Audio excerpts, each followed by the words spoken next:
Seth go! To Dub Nation. Steph Curry from downtown again! And to those who bleed orange and black. It is out of here! Good morning.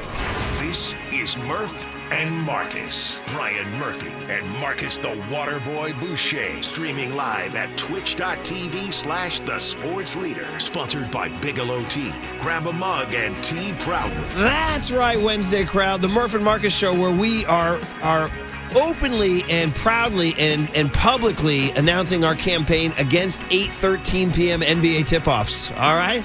That's my campaign. Vote for me. I will not have your Warriors tip off at 8:13 p.m. Thank you for coming to my rally. That was a late one last night.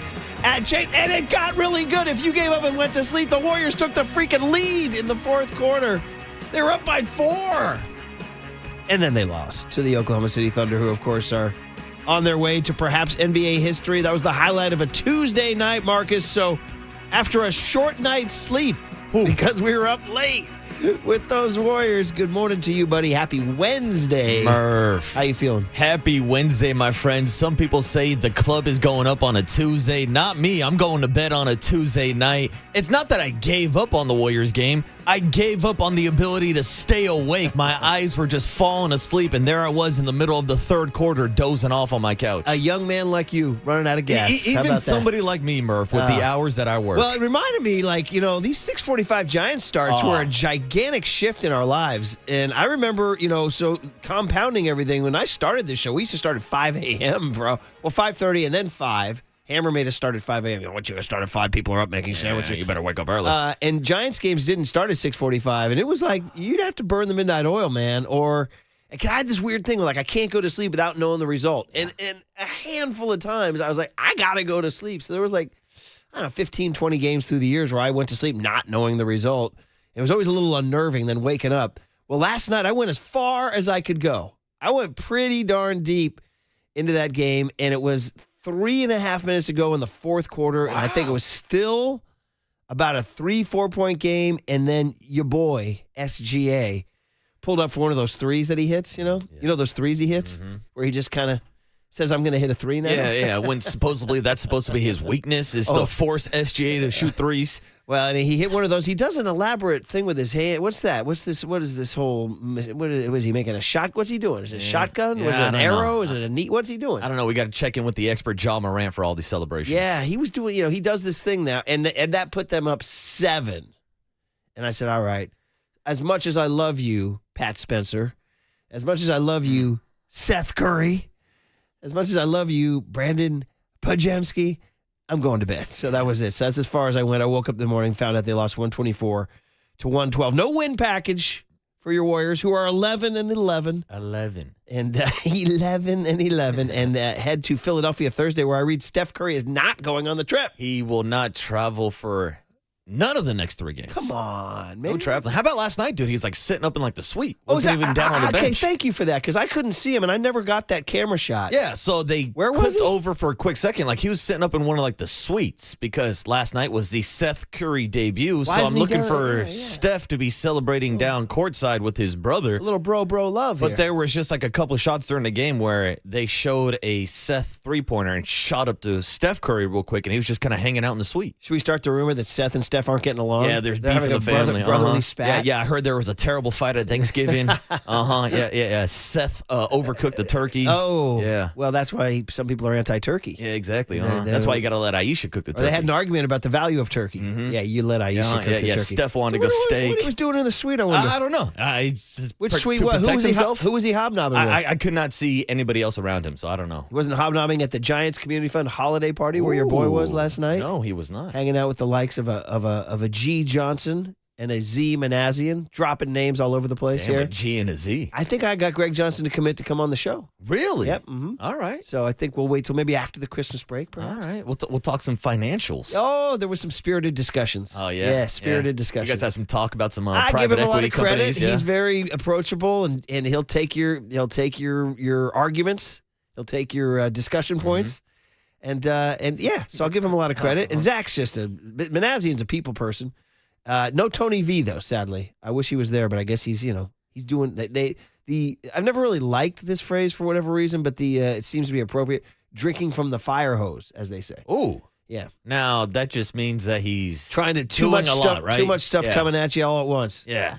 Have you ever tried to drink from a fire hose? No, I've 808 KNBR. I've drank from a regular garden hose. Wow, but you did? Oh, yeah. Oh, I thought my generation closed the book on that. Oh, no, dude, as a kid? Oh, because garden hose water is like the worst. Oh, yeah, right? it's supposed to be terrible for you. It actually tastes bad. But we didn't get, that's how you got water in the 70s. We didn't care. I thought for sure you guys were, because then they started inventing bottled water. Yeah, that's cute and all, but I was down in the cul-de-sac playing wiffle ball, and you needed some water in between innings. Marcus is a real one. Yeah, dude, come on. That's very 1970s of you, bro. That's kind of the way I was raised. That's kind of how we did it. And then I remember the first time I saw bottled water in the 80s, I was like, wait, what?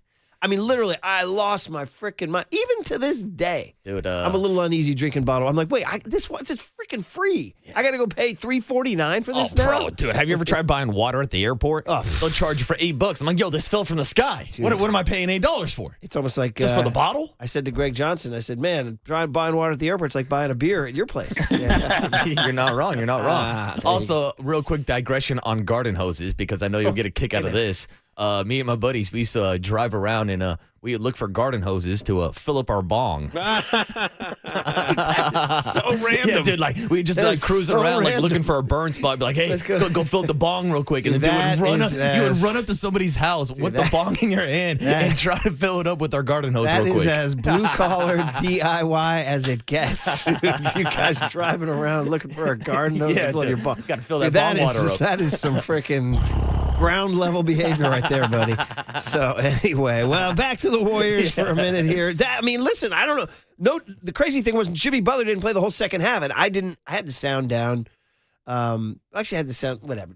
Bottom line is, I didn't hear that he had an injury. His left knee was sore. Now, I went to the game Saturday night. I told you guys about that game Saturday night, the terrible Pelicans game. Although, thank you, Raymond Ritter, for the gracious generosity you showed us there. But Jimmy Butler took a fall in that game. We didn't talk about it because we were so focused on the Niners. A guy named Peavy from New Orleans undercut him when he was going up, and he took a fella kind of like he did in the playoffs. Peavy. Yeah, like he did against the playoffs. And I was like, oh, that's not good, not good. And apparently that still was lingering last night. And even though he tried to play with the glute and the knee, he had to sit out the second half. I actually thought, because at that point I did have the sound down, I thought Kerr was just going with the lineup because it was winning. It was Pajemski, Pat, frickin' Spencer, who was just a little running teardrops in the lane, dude. Just a little pull-up with the knee, just a little Pat Spencer flick. Pajemski, Pat Spencer, Seth Curry, Quentin Post. Dude, Kuminga was out there for something. Dude, I was like, and they were doing great. And I was like, well, they switched to his own defense. That's what finally slowed OKC down. And I was like, is Butler sitting because, and Draymond had foul trouble. And I was thinking, is Butler sitting because this lineup's working? And I was like, wow, that's a bold move by Kerr.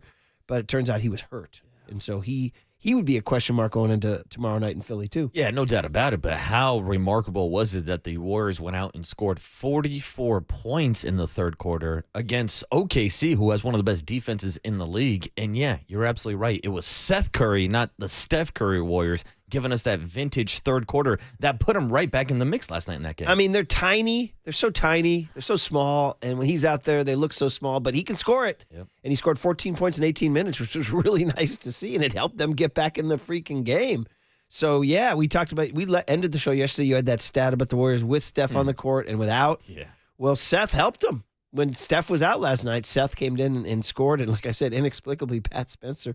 I don't know. Where are you with Pat Spencer? Well, Pat Spencer. Are you a Pat Spencer endorser? It seems like Pat Spencer will just pop up magically like once every 10, 15 games whenever you need him. Yeah. And that's kind of the issue, that he's on a two-way contract, so he can only play, 50, 55 games the entire season. So you have to pick and choose when you use him. That's why you got to kind of save him for a non-Steph Curry type of night. But I think last night, one of the few mistakes that Steve Kerr did make was down the stretch taking him out of the game when they took the lead by 1 point with 5 minutes left. Pods came back in, and even though Pods had a good first 3 quarters of the game, had a couple turnovers, I thought you should have stuck with a hot hand in Pat Spencer last night, because he really was the key to that offense, even in that third quarter. The way he was distributing the ball, driving to the hole, and dishing it out, Pat Spencer played better than Pods yesterday, even though yesterday was one of Pods' better games of the season. Man, I love the hot take that we're going to have today. Like 808 KNBR, did Kerr pull Spencer too early? That's it. Yep. That's pretty good. I like think so. I think so. Well, I mean, listen, 17 points, 6 assists last night. He was cooking, too. 8 of 14. Pajemski, 17 points, also 4 assists. Not the same turnovers. Pajemski had 4. Spencer had none. Yeah, dude. He was moving that rock yesterday. And the Warriors are that's the problem with the Warriors is the freaking turnovers. I guess the only other question to come out of last night is do you think OKC can make a run at it? 73. Can they make a run at 73? Because I'm going to say yes. I think yes they can. Because right now they're 21-1. So they've already built themselves this incredible cushion, which means if you're doing the math right, that's 22 games played. There's 82 in the season. So 60 games are left. They got to get to 73 to tie. I'll say they can at least tie it. 52-8. Can they go 52-8? Yeah. Yeah, I mean, yeah, they can. It feels like it, especially after they started off the season 18-1 without Jalen Williams. And shout out J-Dub, who had some big shots down the stretch last night also. And you're looking at this team, and you're like, damn, this is a team that seems like they're actually engaged early on in the season. Like we joke so much about, the NBA season doesn't start till Christmas. It doesn't start till the All-Star break. But OKC seems like they're locked in early. But even with saying all that, it feels like they have to drop a couple games here or there. Yeah. I mean, their only loss of the season is against the Portland Trailblazers. Like, how does that make sense? Well, we know the Blazers, man. Dude, they own the Warriors. Yeah, dude. Yeah, you don't want to bet against the Blazers. That's wild that Portland beat them. That's their one loss this season. So you would think that there would be more games and the like West that. Is tough, and Denver kind of and all losing that. some interest. So I'm going to say no. They're not going to break the Warriors record. Well, I mean, that would be the betting. Yeah. That's the safe bet, and right? I'm a betting man. But I'm going to go ahead and say that they make a run. Like, they got it all. They're going to get swept this year by the Portland Trailblazers. That's my hot take. They could do that and still break the record. They probably still could. I mean, you could still. I'm going to say at least tie 73-9. So you go 52-8 the rest of the way. I'm going to say 51-49. They do it. I'm going to say they do it. They seem to be. They're so young and they're so, as you said, connected. Mm-hmm. And they got the coach. They got now. And this is pending health, of course. You know, if SGA goes down for 2 months. Yeah, but also SGA last night completed his 94th consecutive 20-point game, Murph. So he's just a 20-piece performance every time he steps on the court. The only guy who's done it more than him is Wilt Chamberlain, who was actually on that list twice last night. Twice? Yeah, twice. He passed Wilt Chamberlain for the second longest streak. Guess what? Wilt Chamberlain also has the first longest streak. That's the thing about Wilt, dude.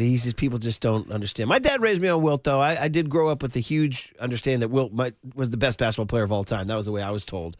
Growing up. So anyway, the Warriors don't get it done last night. They're 11-11. They're just it's gonna be one of those until they trade Kuminga in January, which I've now resigned myself to. Before I was saying, work it out. It's freaking basketball. It's not that hard. Well, he's just making it hard. So until they trade Kuminga and maybe make a run, they're gonna be mired in that play-in bracket. Now, I do got to say this about Kuminga, and I got to put my hand up because, like I said, I fell asleep during the fourth quarter, but I don't remember seeing Jonathan Kuminga out there in the fourth quarter in a game where there was no Steph Curry and no Jimmy Butler. Well, he definitely played the third quarter. He definitely was in the third. I'm trying to think. I think he was out there in the fourth, but I'm not totally positive. But right. But you're right. Maybe we'll not a ton. That, yeah. He only played 16 minutes. Mm-hmm. Yeah, man. It's just. Yeah, I mean, if you're not out there with the closing lineup on a night where Steph and Jimmy are not out there, what are we doing with Jonathan Kuminga? Exactly. So there you go. So Warriors go down 124-112. OKC, you heard it here first. I say they at least tie the all-time record. Marcus says no. I'm going to take the under. Dividing the room. 808 KNBR is the phone number. All right, we got that. We're getting closer and closer to the winter meetings. The Giants Community Fund holiday party last night got us closer. Made me thinking. The Hall of Fame ballots go out. I mean, the Veterans Committee meets on Sunday. Jason Stark wrote about that. We now know who's going to be in the room. I've never known who's going to be in the room before. Jason Stark revealed everybody who's going to be in the room with him, which is really interesting. We can talk about that. Kype's Ford Frick Award, too, gets announced, I think, a week from today. Ooh. We'll see if he can get there, hopefully. But although we want them both in, right? Mike and Dwayne. Of course. So anyway, lots of fun stuff to get to. It's a Wednesday, which means it's a Young Tony asking day. It's a good day on The Sports Leader. Now, from the O'Donnell Financial Group Sports Desk. Learn more at odfigroup.com. O'Donnell Financial Group, because planning is a process, not a product. Good morning, everybody. We have a special message from the GOAT. Hey, faithful, Jerry Rice here. Tune into KNBR's Holiday Sports Auction and bid on unforgettable 49ers experiences and exclusive memorabilia. Don't listen to me. Just listen to the GOAT. Visit 49ers.com/give. The big game is back on the list of packages. There's a ton of good stuff on there. The big game, you can score ultimate football experience this holiday season with 2 tickets to the big game at Levi Stadium on February 8th. The auction is open now. It also closes today at 7. Got a little holiday music for you. Our goal is to raise $190,000, and we need your help to accomplish this goal. All proceeds raised benefit the 49ers Foundation and its mission to educate and empower Bay Area youth and beyond. Like I said, auction is open now. It closes at 7 tonight. Visit 49ers.com/give to bid on packages today. Once again, 49ers.com/give.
And now it's time for the Protect Your Assets Business and Technology Report with me, David Hollander.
Now back to Murph and Marcus on The Sports Leader. Streaming live on thesportsleader.com and KNBR. The Sports Leader app. Murph and Marcus is sponsored by Bigelow Tea. Grab a mug and tea proudly. No Steph. No Jimmy Butler. Seth Curry. Oh, that would have brought the house down. Kuminga's there. Pat Spencer corner three. And he got it. Pat Spencer's got 11. Look at him beating his chest, screaming. Kajemski beat the buzzer. That's a three. Right at 0-0.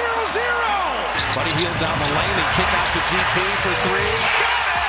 And the Dubs have the lead from 22 down. Yeah, you're going to see the final score and say, hey, with 5 minutes left, this was one heck of a game. Wanted that to go in for Pat's new career high, but that will be the final score, 124 to 112. OKC an 18-5 run after the Warriors had not only scared them and given them all they wanted, but all hail the Thunder at 21-1. Yeah, there it is, man. That was like kind of old school Fitz, man. You know, like, and the Warriors have cut it to 11. Timeout, Timberwolves. Back in the dark days of the Chris Cohan years. But you haven't heard that in a while, that kind of enthusiasm, because the Warriors haven't been such obvious underdogs other than that lost COVID year when they went 15-50 and Steph was out. And, you know, since the 22 title, and they've been kind of in the mix, they haven't really had that kind of game where it's like, oh, my God, they're in the game. It's incredible. You could hear Fitz losing his mind there. So that was kind of fun to get that reaction. The crowd, it's funny, I was thinking about it because I actually ran into a guy. I was going to the Giants Community Fund holiday party, as I mentioned, and I ran into an old golf buddy of mine, shout out Tom Culligan, and I just ran into him in front of the park, and he was out. I said, what are you doing? He goes, I'm going to the Warrior game tonight. I'm like, that should be a beatdown. Oh, you know? good I was luck. like, and he was like, well, he actually said to me, he goes, the Thunder don't have Hartenstein. I'm like, yeah, well, it doesn't really matter. They're still going to just. The Warriors they also don't didn't have Steph. They didn't have Lou Dort either or Alex Caruso last night. But they still had SGA, Jalen, and Chet out Well, there. Jalen Williams is something else too, by the way, as a wingman. But anyway, I thought about it, and then Declan told me that he had two high school friends at the game last night, and I was like, wow, that's a beat. What? I said, what are you going, just because they're Thunder fans or something? But dude, if you were a Warrior fan at the game last night, you had a couple of moments you could hear. I mean, you had a couple of moments where it was about as exciting as it's been all year at Chase Center. Well, no doubt, especially in that third quarter, 44 points. And I think it had to do a lot with Seth Curry. Because obviously, if you're Steph Curry's brother, the fan base is going to love you already. Just having Curry on the back of your jersey. But the fact that he came in and started hitting shots, 6 of 7 from three-point range, or just 6 of 7 on the day overall and 14 points, it's like that was the kind of juice and energy. And I'm not going to say it reminded me pound for pound with Steph Curry in the third quarter going off, but it gave me kind of a glimpse of that energy that kind of picked up Chase last night. He hit one play where he tried to take a three, pump faked. His defender kind of he dribbled inside the three-point line and shot a two-pointer, like an 18-footer, and it went in. And I was like, I honestly don't. How many times do you see? And this could be a bad take. I'm not totally sure, but I don't think Steph makes too many 18-footers. Does he? No. And it's just kind of my anecdotal brain was like, I don't think I've seen Steph. It's take it to the rack, of course. Mm-hmm. He's an unbelievable drive to the basket guy, and Steph hits a three. You don't see too many of the mid-rangers from Steph. No. And Seth hit one. I was like, maybe that's something Seth has that Steph doesn't have. See, here's the thing, though. I'm sure Steph Curry has a mid-range shot if he wants to use it. But in this day and age of analytics, not just in baseball, but analytics in basketball, they tell guys don't shoot the mid-range anymore. Like, you're either going to drive to the basket, you're going to dunk it or get a layup, or you're going to shoot a three. Yeah. Just like if you're looking at shooting percentages, the mid-range is a wasted shot in the mind of analytics in basketball. Right. You've gone right to the heart of this old man's basketball brain. I miss the mid-range so much, man. I've literally heard podcasts of NBA players where, like, the front office and the analytics team telling them, like, what are you doing shooting a mid-range? I know. It's crazy. If you can get a bucket, get a bucket. Exactly. And that's also, you'll see this happens multiple times a game, and I'm not breaking any news here. We all have been watching it for 10 years. Players will openly pass up layups to kick it out to the three-point line. And it was my CYO brain is like, what is going on So You get a dude driving to the basket, hitting a Euro step 3 or 4 times, and then dishes it out the last second, and someone hits a wide open 3 in the corner. It blows my mind. Or misses. Yeah, the or three, misses too, or by the clanks way. it, yeah. But anyway, Kerr did talk about Seth's debut and had a little comment on the last name here. He comes from the greatest shooting family in the history of basketball. So, he's a pro. The guy's been around for a long time, and he's helped win a lot of games for a lot of teams. And he kept himself ready, and he just knows how to play. He's in the right place at the right time. He doesn't turn it over. He's a good passer, and he fights defensively. It's great to have him. Yeah, I love it. The only problem is size. They're just so small. They're so small out there. You know? And they're about to get even smaller once Melton comes Yeah, back, too. yeah. I mean, they got a lot of little guys. A lot of good little guys, not very many big I know. big A guys. couple years ago, we had the 4G lineup. We might be looking at a couple 5G lineups. Yeah. Well, Can you guess hear me what? now? Good. Yep. And now you're 11-11. Yeah. Right, is what the deal is. To the other big question about the OKC Thunder challenging history, and Marcus and I squaring off in the ring, me saying yes, him saying no. No. Draymond Green checked in last night after he had some foul trouble, but did check in on that whole concept. It's hard, man. But I do think they're capable. You just need so many things to go right, though. Health, which they kind of plow right through health. It really don't matter, it seems. You need a lot of breaks, though, to go your way. But they're on the right track. And like I said, they're more than capable. I think 73 wins took some years off my life. It's hard. But like I said, they're capable of a lot. Good cut from Draymond. Brings up all the points. You do realize, like, I'm sitting here saying, yeah, they can do it. And he's right. Everything has to go your way. Everything. You got to get a couple of bounces here. You got to get a couple calls here. You got to stay healthy. He's right. It is. You can't just wave a wand. How about that comment? 73 took a couple of years off his life. Where do you think those gray patches on his beard started to come You from? don't really think of it. I mean, it was a glorious run. They started 24-0, but you didn't realize what the grind was like. So Stressed you out a little bit. yeah, but they are young. That's the thing they have going for them, is they are so young. All right, guest list on a Wednesday, December 3, 2025. 12/3/25. Christmas tree, do you have it yet?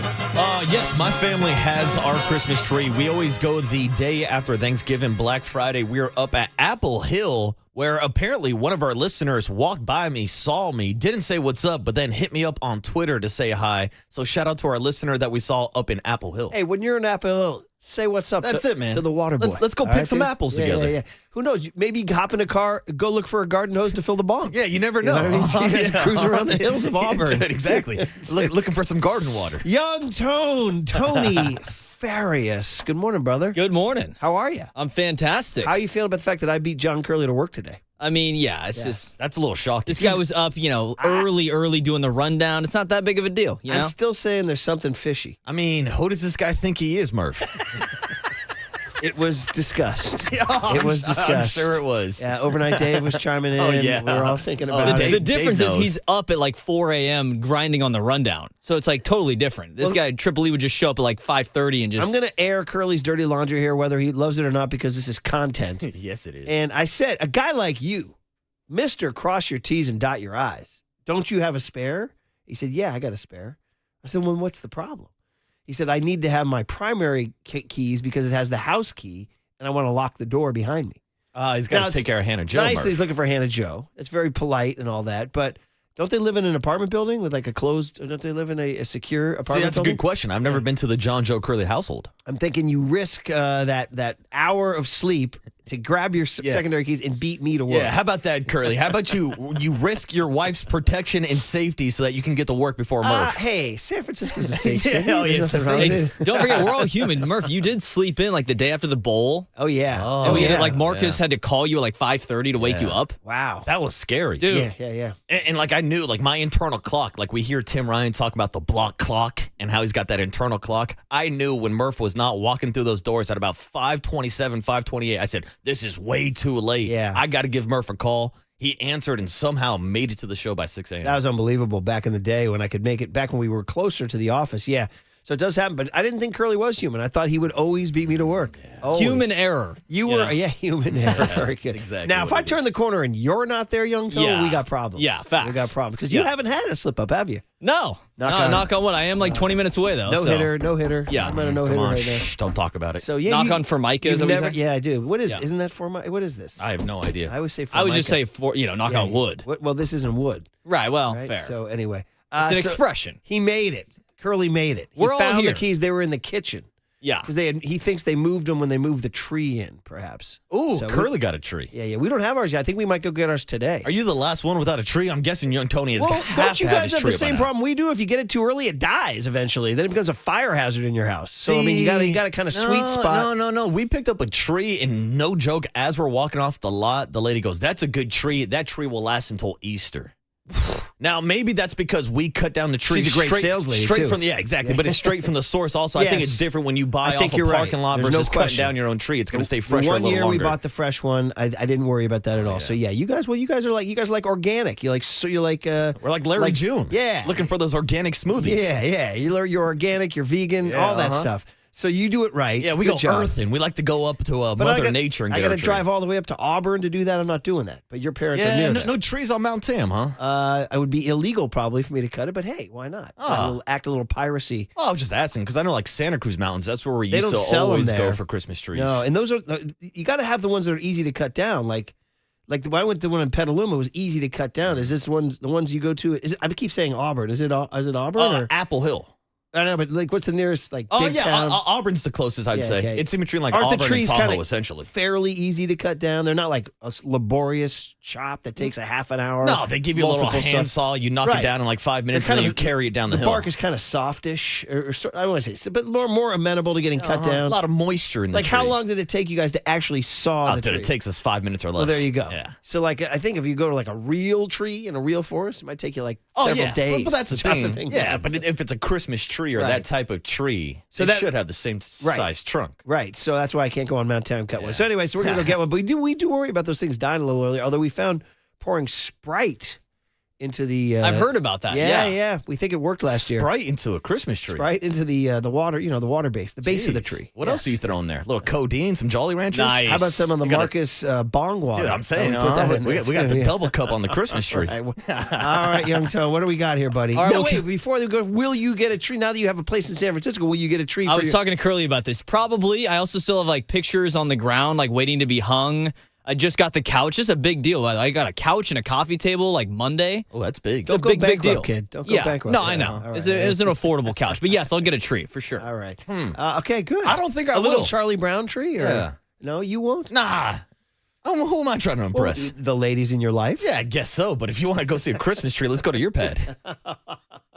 I got you. I'm not hanging stockings for myself. Marcus just laid it out for Yeah, you. it's plain and Ladies, you simple. now know the rules of engagement. Yeah, you come over to my pad, you'll see the Grinch. When you go to North Beach, we're going to your Yeah, pad. we're going to your pad. All right. You can get like a wreath for the door or something like that. Something light. maybe a mistletoe. Now, is your Yeah. strategy in going to play a road game is that there's always an escape route? Oh, easy. Okay, A quick escape, easy in the morning. You know that I can't tell that joke. It's PG. Yeah, I'm just there to eat my milk and cookies and go. I'm like Santa Claus. I had a good joke, but it's too offensive. Oh, I understand. So anyway, it's about the police are No, looking. I'm not going into that. Police. I got you. Police looking for a one-armed man. Yeah. Anyway, all right. You guys know about that one? Anyway, go ahead. What do you got, kids? All right, well, if you missed Brock Purdy yesterday, he joined us, and we're going to replay that for you at 6:50. Talked a lot about the Dougie. What did young Tony ask today is going to be at 7:15. Kype is going to join us at 7:30. We're going to do Matt Maiocco at 8:15, because then we have Ron Rivera at 8:50. He did not join the show last week, so this is the first time with you guys to adjust the Justin Wilcox news. Well, and also that they're bearing down on Tosh Lupoi, who Mike Silver refused to comment on yesterday. That's their guy, and it makes all the sense in the world. Sounds like a really good hire for them in terms of cultural fit. Yeah. One of their own. Yes. Kerry Crowley put out a story in The Standard. I put it in your stack as well. Shout out Kerry Crowley in The Standard. And then it's all prelude to Steve Young at 9:15, ladies and gentlemen. Well, then let's get to it. Next on The Sports Leader.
Now back to Murph and Marcus on The Sports Leader. Streaming live on thesportsleader.com and KNBR. The Sports Leader app. Murph and Marcus is sponsored by Bigelow Tea. Grab a mug and tea proudly. All right, happy Wednesday, everybody. We got a little young Tony asking us questions here at 7:15. Brock Purdy replay coming up. He was fun, as always. I guess he did know when he did the Dougie that was going to be for about the next 72 hours of his life. The controlling question from all media members is about the Dougie. So we'll perhaps touch on that. We do want to remind everybody that 49ers auctions, second day, day 2, this is it. This is the Coffee is for Closers Day. This is the day that you close it out. Day 1, JV Day. Today, Varsity Day. This is when you close it out because it closes out at 7 o'clock tonight. We told you all day yesterday about the Top Golf with George Kittle in the tight ends room. We told you guys about playing video games with Ricky Pearsall, baking cookies with the O-line. They've now added, ready for this, just a couple of tickets to a little football game on February 8, 2026 at Levi's Stadium. Ooh, just a small little football game. Yeah, it is not a flag football game between Mitty and St. Francis. Oh, I was really looking forward to that. This is a what they're calling the big game for copyright reasons. Is that what they're saying, Murph? One of my least favorite things of sports in the last 20 years is this whole ridiculousness that the NFL owns the phrase SB. That's a big game, man. It's a big game, Murph. That's you know what? I'd rather have that than. By the way, that was us beating Iran in soccer. That's a big game, man. It's a big game, man. What a lame thing by the NFL. Yeah, I was so confused when Curly came in. He's like, "Yeah, we got tickets for the big game." I'm like, "For Stanford and Cal next year already?" When he was late today, looking for the keys, I said to Tony, I said, well, was there any sign of the guy? He goes, yeah. He sent me a text at 4:20 saying, remember to put in your promos to update the big game. Wow. I was like, the big game was 2 weeks ago. That's a big game, man. So they got a couple of something stupid. Just call it S-frickin-B. Whatever. Maybe Curly was doing something else at 4:20 in the morning. That's what I'm thinking. I told you guys, it doesn't add up. He's a little off today. Smells funny. Oh, jeez. A little skunky. You're working a little blue. So anyway, 2 tickets for that game that we can't talk about. I hate it. On Levi's Stadium, at Levi's Stadium, February 8th. That's pretty good. 2 tickets for that. That's pretty cool. Will the 49ers be in that game? And there's also the AT&T Pebble Beach Pro-Am, where you get to walk inside the ropes and access to Clint's Saloon and all this good stuff down there at the Pebble Beach Pro-Am. That's awesome. And then a round of golf at the 49ers Foundation Golden Getaway Celebrity Golf Tournament, Carmel Valley Ranch. Nice spot. May 1st. That's awesome. So you can get a group there. So a foursome in the Niners tournament at Carmel Valley Ranch, the AT&T Pebble Beach Pro-Am experience, and then the quote-unquote Joe Biden big game. Oh, that's a big game, man. That's a big game, man. So where do you go? You go to 49ers.com/give, and then you click on, I did it because I was looking at some items. They are now out of my range. Out of my range. You got priced out. I did. I did get priced out. Shout out to the 1%ers pricing out my guy Murph. Thank you. Yeah, come on. Finally. Come on, dude. By the way, my favorite text of the day, 530, Murph, I love you, bro, which is a nice way to start a text. That's a nice way to start a text. But you obviously don't know anything about cutting trees down, stick to sports. And I wrote, yes, that is accurate. Yeah. I do not know much about cutting down trees. We're not cutting down any redwood trees or anything like that, Murph. They all have like the similar trunk. So there you go, guys. There you go. What did we talk about? Oh, the Giants. I told you guys I went to the Giants Community Fund holiday party, and there was some banter. What's going to happen this offseason? If I missed it yesterday, we talked about the whole big story that Andy Baggerly wrote about Ime. And I was like, yeah, obviously it's a bad headline. Giants to sit out Ime, sources, right? And I said to you guys, and I'm not being a homer here because I will rip anybody, anytime, anywhere. Ask Gabe Kapler and Farhan Zaidi and even Bob Melvin last year. But Buster Posey has done so many aggressively positive things in his 1 year here that I'm going to be patient and wait and see because I feel like he's going to do something. I do. I don't think he's just going to be like, yeah, we're not signing Ime. We're just going with the same team. I just feel that. Now, if we get to February and he did nothing, then we can discuss. Yes. Then we can talk about the ramifications for not being in the conversations with Ime and not maybe pulling the trigger on one of these big contracts. But with all these reports, I mentioned it yesterday, we had reports before the start of winter meetings last year that the Giants were going to roll back their payroll, and then they ended up paying Willie Adames and then trading for Rafael Devers' contract. And then yesterday, after we discussed this story from Andrew Baggerly, there was a report from John Morosi that the Giants are reaching out and checking in on Kyle Schwarber. So I'm like, all right, then What is the mixed messaging here? Who knows what these sources are really saying? Are the Giants trying to spend money? Are they looking more in the trade market? Like, it's kind of confusing right now with some of these reports, and that's why I think you're right. I think we just kind of wait and see how the winter meetings actually play out with some of these moves that the Giants might make. That said, here's another one to tantalize you guys as the Hot Stove League rolls along. John Morosi, MLB Network, said this about a certain slugger, not Barry Bonds, but not that far off here. And I think that having Buster Posey now fully comfortable in this role, he now has his own manager that he has hired. A lot of young energy with the Giants.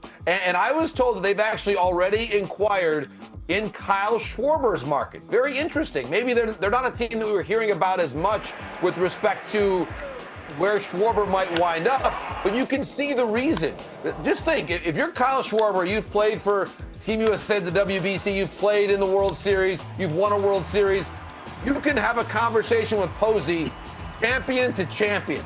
And I think this is a really good indication of where the Buster Posey recruiting pitch can go. We're talking a lot of college football these days. Well, this is like Coach Posey calling everybody up. And I think that for Buster to have that recruiting pitch, whether it's Schwarber, whether it's Tucker, who, by the way, represented by the same agency, that's one thing to watch there. We talked about Bregman, Alonso, same agency, a different agency for Schwarber and Tucker, but they're with the same group. So I think a lot of conversations are building up within those agencies. And I do think Schwarber is one of the players the Giants are watching most carefully as we all get ready to go to Orlando next week. Was not expecting that, and I don't anticipate it either. No, I don't think we're going to be having any Schwarber bombs dropping here in San Francisco. I mean, it was fun for him to say that, but if you're Kyle Schwarber, you are not going to one of the worst home run parks in Major League Baseball. Like, to me, it doesn't make sense for either party.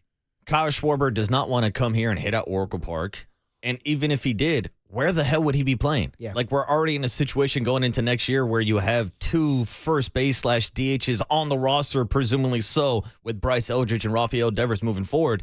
Kyle Schwarber's not going to play in the outfield. You thought Elliot Ramos had bad defensive issues in the outfield. You're not going to stick Kyle Schwarber out there. Like, this just does not seem like a fit at all. Let me officially drop a bomb on you then.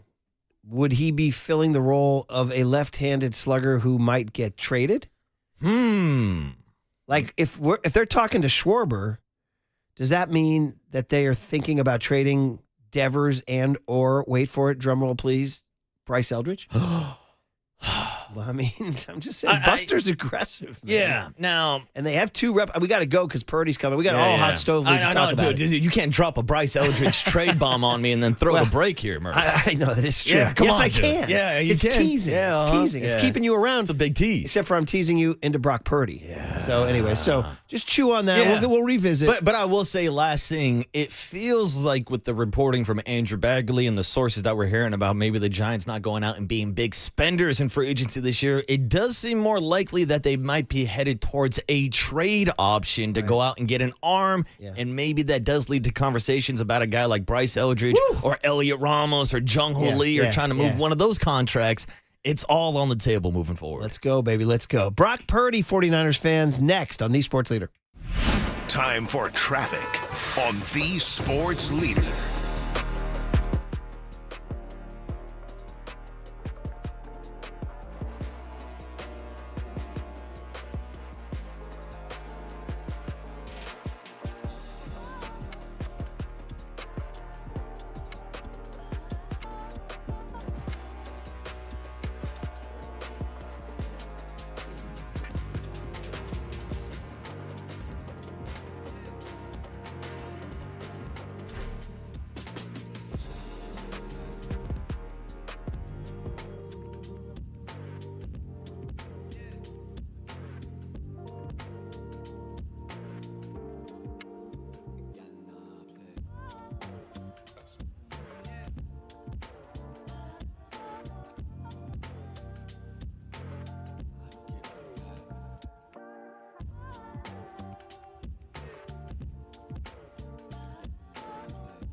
It's time for KNBR's Opening Bell Report. Sponsored by Protect Your Assets with David Hollander. Concerned inflation will ruin your dream retirement? Learn more. Listen to David's show every Saturday morning or call 1-866-PROTECT.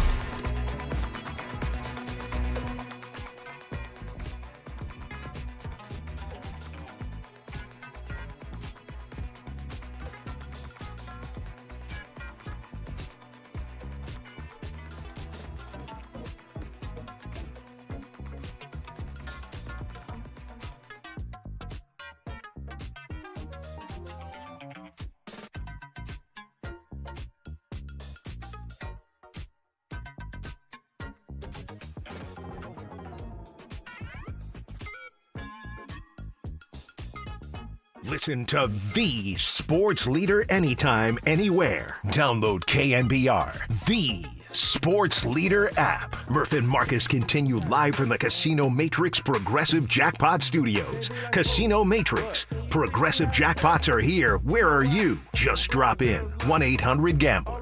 49er Player of the Week was yesterday, and of course, when you get one that good, you replay it for the early crowd. It's Brock Purdy, number 13, the quarterback. You hear the music. It led into yesterday's interview. We said good morning on the UMA guest line to Brock Purdy and said, Brock, you can hear the music. Everybody's talking about it. You did the Dougie. Did you create a monster, Brock? Good morning. Good morning, guys. Yeah, thanks for having me. I don't know. I guess we're all going to be Dugging from here on out as a team. So, can you give us the backstory? Somebody wrote in and said it was a Baker Mayfield tribute, or is that fake news? That's fake news. I mean, I think there was a viral video of him hitting it, years ago, and that was great. But for me, this year, I was like, you know what? Like, I can't wait to score when I run one in, and I just want to get the guys going by doing something. And I was like, I can hit the Dougie. So that's really how it came about, yeah. So, Brock, what is your history with the Dougie? Because I know we all have our go-to dance moves. Was this something that maybe you were pulling out on your wedding night? Oh yeah, I definitely was hitting it, on the wedding dance floor, and I got the same reaction from all my family and friends, like, what the heck, like rocking Dougie, and so I've sort of just been, I guess sitting on it and waiting for the right opportunity to do it after a touchdown or a big moment. So why not in Cleveland? So. You're surprised by the reaction? Because here we are talking about it.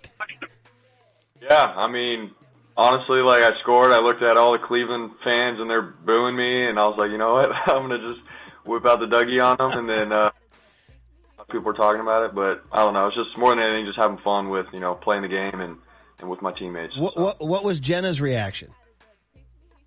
She loved it. She texted me after, and she's like, great game and stuff. And then she's like, by the way, I actually really liked your Dougie. And I was like, let's go. That's all that matters. Well, Brock, we've seen those dance moves before, but it was you line dancing in that boot commercial you did. Any chance we get you and the offensive lineman line dancing in the end zone after a touchdown? Yeah, maybe. I don't know. I mean, I guess we could do everything, country, Dougie, you name it, we could do it. So I might have to get all the guys together and get something, lined up for after a touchdown. Well, I did see that today's the 40th anniversary of the Bears recording the Super Bowl Shuffle, so maybe you guys can kind of be inspired by that. I don't know. It's all silly. It's all fun. By the way, while we talk about Jenna texting you, we haven't talked to you, I think, since your baby was born, or maybe we did once, but just, again, congrats on fatherhood, little baby Millie. And tell us, how's Millie's first football season going? It's been great. She's just growing every day and every week. And, I come home and there's something new that she's doing and, smiling, or she's trying to roll over now. And I don't know, there's just little milestones that, when I come home, it's so cool seeing. And just having her at the games and, seeing her after, it's just a good perspective for me of, like, what matters. And, I'm just so blessed with an amazing wife and then obviously an amazing little daughter now. So I don't know, my heart, Jenna's heart, like, our hearts are just so big and full right now. So that's just awesome. And little babies are so light. As a guy whose babies are now 18 and 14, just treasure how light and good and how she smells like a little new baby. I wish we could hold one right now. I'm jealous of you, buddy. So that is awesome. And by the way, will you be teaching her the Dougie at some point in time? Yeah, I think when the time is right. So we brought it full circle there. Oh, man, fun stuff. Hey, by the way, while we have you, before we get into football stuff, Today is the 9th annual KNBR Holiday Sports Auction presented by Dignity Health and Benefits, the 49ers Foundation. You know about this, 49ers.com/give. There are items involving Brock, including Brock Purdy's locker room nameplate, a Brock Purdy autographed jersey, a Brock Purdy autographed football, and then, Brock, a signed custom Brock Purdy oil painting, dude. How about that? How'd you feel about signing an oil painting of yourself? It was sweet. We came in from practice, and they had them all lined up in the hallway, and I was like, dang, is this for me? And they're like, no, we're auctioning it. I was like, dang, this thing is sweet. So it's really cool. Well, what you do is you go to 49ers.com/give, and you can bid on all those. We asked John Lynch this question. So of the top 3, playing video games with Ricky Pearsall, you can bid on that. Going to Top Golf with George Kittle in the tight ends, you can bid on that. Or baking cookies with the O-line. You can bid on that. Where's Brock Purdy's bid going? Man, I'm probably going to have to do the O-line and cookies. So that'd be fun to watch. Well, Brock, we know that you do like to take care of your offensive linemen as a giver. It was last year when you gifted them Toyota trucks for Christmas. So the question is, how are you going to top that this year? Are the offensive linemen already bugging you about their gifts for this Christmas season?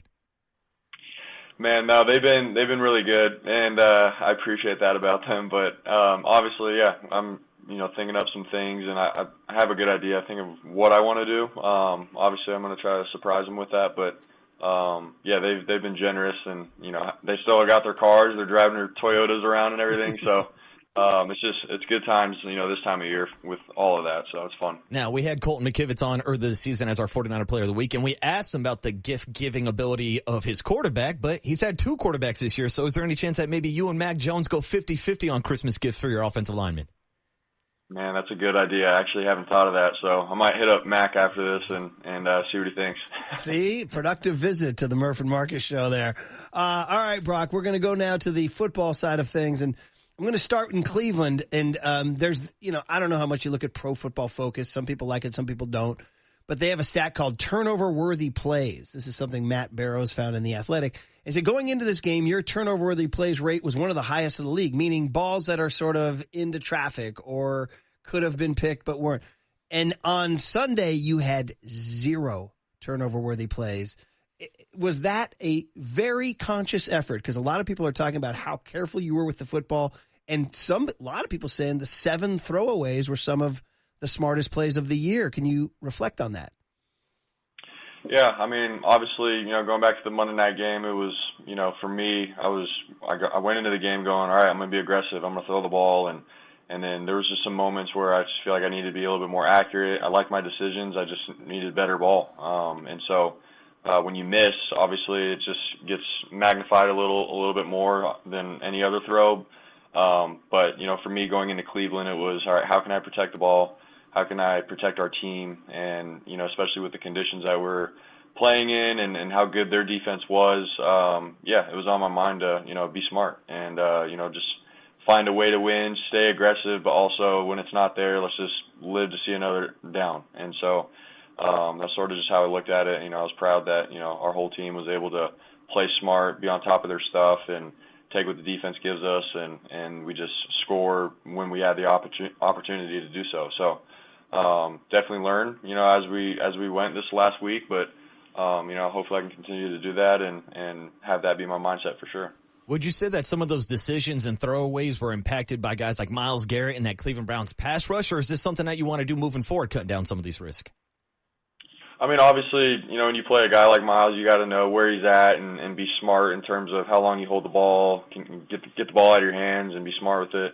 But, I mean, honestly, I thought it was just a great mindset in general playing quarterback. So I really, learned a lot last Sunday, and obviously we had success with it. And so just moving forward, yeah, I can learn from that. But at the same time, I think, games are different, with, how you got to be aggressive and take opportunities to, go make a play or whatever, but not trying to go out of your way to make plays. It's being smart at the right time and everything. So I don't know. I learned a really good lesson, and we'll continue to strive towards that as the season goes. Is that something that's a little hard for you? Like, because you want to be a quarterback who throws the ball downfield. That's what you want to do. You want to score points. You want to have big gainers, and yet sometimes the discipline move is to check down, or throw it away. Is that hard for you to resist the temptation to be aggressive?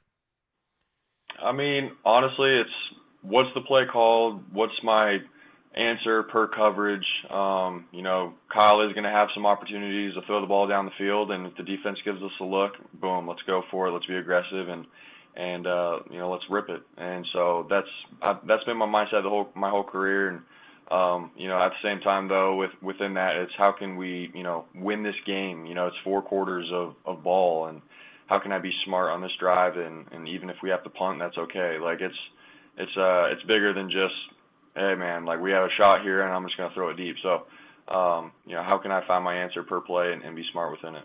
Now, Brock, we got to ask you about the toe because I thought your mobility looked the best it's looked the entire season. But you tell us, how did it feel scrambling around and pulling out that read option for a touchdown? How did the toe feel this past Sunday? Yeah, it's felt great, man. It's gotten better. I feel like every week, and just in general, I'm out there playing, just worrying about my assignment, details, throws, and I'm not even thinking about my toe. It's more so just warming it up, and then after games and stuff, treating it up and everything. But it's in a really good spot right now. I feel confident in it. Well, it's funny. Kyle told us he didn't think you'd be healthy for the rest of the season 100%. Is that accurate? It's not going to be 100% the rest of the season? Correct. Yeah, I mean, it's definitely going to just be a thing that, I feel, like I said, warming up or waking up in the morning or, that kind of thing. But, when I'm out there, adrenaline's going, I'm worried about playing quarterback, I'm not thinking about it, as I'm dropping back or throwing or anything like that. So, but it is what it is. There's this phrase, there's this injury, turf toe. We've been hearing it since forever. If you followed football, turf toe. A lot of people thought, he stubbed his toe on the artificial turf. No. Steve Young comes on our show. He told us in September, he called it a nefarious little sucker is what he called it. What did you know about turf toe going into this season, and what can you tell us about it now? Yeah, I mean, I heard, guys that have had it and stuff, and they, try to play through it, or it takes them out for a while. Like there's sort of like a spectrum with it, but I never really thought about it in terms of like my position. I think you hear about it with like skill players and whatnot, but I didn't really know much about it. But after going through it, it's like, man, like how you really need to appreciate the small muscles, the ligaments, like your feet, your foot health. And making sure your feet are right, and mobilities, your toe mobility, and everything like that. It's sort of just opened up my eyes in terms of just my health with my ankles and my feet and everything moving forward. But it's something that it sucks going through to experience, but I learn from it, and hopefully moving forward I can just continue to make sure my feet are right. Brock, on Sunday, we saw you on the sideline wearing an elbow brace / warmer, and I heard your comments after the game saying that you've worn that before to keep your arm warm. I'm just curious because we see it all the time with pitchers in baseball, either wrapping a towel around their arm or wearing a jacket in between innings. Is that kind of the same thought process that you're going with to kind of keep your arm warm in between drives? Correct. Yeah, I've done it, I think even going back to my rookie year, I've always just had a little elbow heating thing on, and it's just coming off the field. It's obviously it's colder in the year and stuff, and this is the thing that I move the ball down the field with, and so I just want to make sure it's warm and good, and has nothing to do with my arms hurting or anything like that. It's just making sure it's warm and ready to go for the next drive. Yeah, I guess it's one of your features there too. I'm looking at the receptions, and Christian McCaffrey has 85 of them from you and Mac Jones. You got to go all the way down to 41 is the next number for Jawan Jennings. I'm wondering, as you guys go into this December where you're in the mix, how you can get more production out of your wide receivers.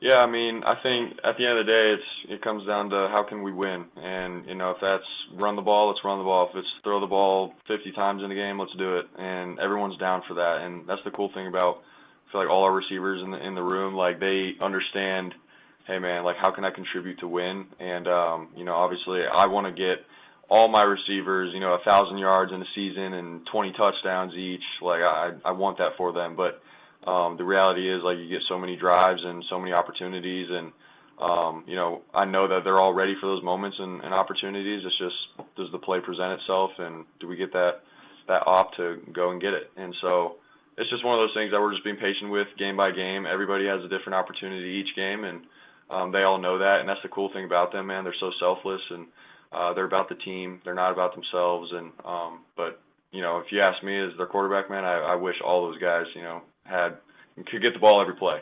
So it's just how it goes. Couple more minutes here with Brock Purdy on the UMA guest line, our 49er player of the week, before let him go for the bye week and enjoy his beautiful family there. All that said, that brings to question Brandon Aiyuk. We haven't had a chance to ask you. I know the beat writers do, but how disappointed are you with the way this has played out this year? Yeah, I mean, he's going through his thing, and, I can't really speak to it much just because it's his situation and, him healing up, from his knee injury and then all the contract stuff. Like, I'm totally out of that. Like, that has nothing to do really with me or I hadn't had any impact on that, so, like, I can't speak to that. But, I just think it does suck because I love BA and, all the moments that we've had on the field together have been awesome, and, love playing football with him. And so it's just, I don't know, it sort of sucks right now. It's sort of all gray, and we don't really know, I guess what's going on, but, he's doing his thing. I know he is rehabbing and trying to get back. And so, that's all I can really say to it. So, yeah, well, thanks for answering it. Fair answer. And then we'll end it on just a much more optimistic big picture note. You guys got to December. You're 9-4. I don't know if you've seen these stats. Like, no matter what happens in this Bears-Packers game this Sunday, you guys are going to move up to the 6th seed. If the Rams and Seahawks so generously lose this weekend, you guys can go up to the 2 seed. I mean, you have the Bears on the schedule in front of you. All this stuff's in front of you. We asked John Lynch this just a half hour ago. We're like, is the Super Bowl on the table? Like this season, this cursed season where you're hurt and Nick Bosa's hurt and Fred Warner's hurt, is the Super Bowl on the table, Brock? Yeah, I mean, for us, man, it's got to be one game at a time. Obviously we've, since the beginning, set this thing out. It's been, yes, we can go achieve our goals, and that is a goal for sure. But, can we just go win this next game and then the one after that and the one after that and not get caught up in what the whole playoff picture looks like and this and that? Like, I think we can't overlook anybody, man. And so I know all the guys in the locker room, that's been our mindset all year. We've had some guys go down, and people will say, oh, that's it, just because they're hurt or this or that. But, man, it's football, and guys step up. Guys have opportunities in front of them, and then they go and seize the moment and don't look back. And so I think we have that kind of team that's, blue-collar, chip on the shoulder, ready to go prove themselves because people have doubted them. But, we just got to continue to have that mindset one game at a time, and then we'll see at the end of this thing where we're at. Yeah, it's a good answer. Then just last one is because you say you guys have blue collar, chip on the shoulder, guys next man up. That leads to just a chance for you to talk about your guy, Mac Jones. I know it was hard for you to not be out there. You were dying. I'm sure you were dying. You're like, God, I want to be out there. But here comes Mac. If you're going to have a backup, that's about as agreeable a dude as you're going to have. He seems like he supported you the whole way. He giggled his way through these press conferences. He made some clutch throws. He was very tough in the pocket. What was it like for you watching Mac Jones, and maybe you even stole a little bit from him or borrowed a little bit from him? Yeah, man, he's a man. I think our relationship and us getting close throughout the year and I think both of us just having each other's back. The quarterback position, people can, they want to make storylines and all these things about who the next guy is and this and that. But to have, both of us understand the position and the highs, the lows that come with it, it's been pretty cool. Like, he's been through what I'm going through, an injury and trying to lead a team and all that. So it's really cool.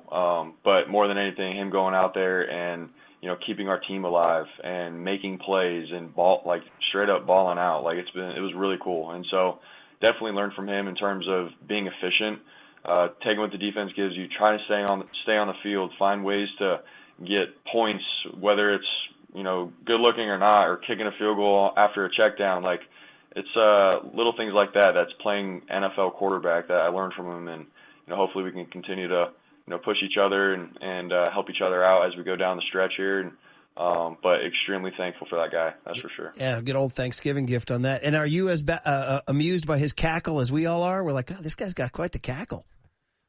Yeah, he's hilarious. It's just his charisma and his personality. Like, he's awesome. And honestly, it's been good for me to, have a guy that you can see play quarterback and have fun with it. Because, for me, I'm so, serious about my job and everything, which is great. But it's cool to, see him have fun with it and learn from him in that regard. So it's been cool. I got to imagine Mac Jones can Dougie.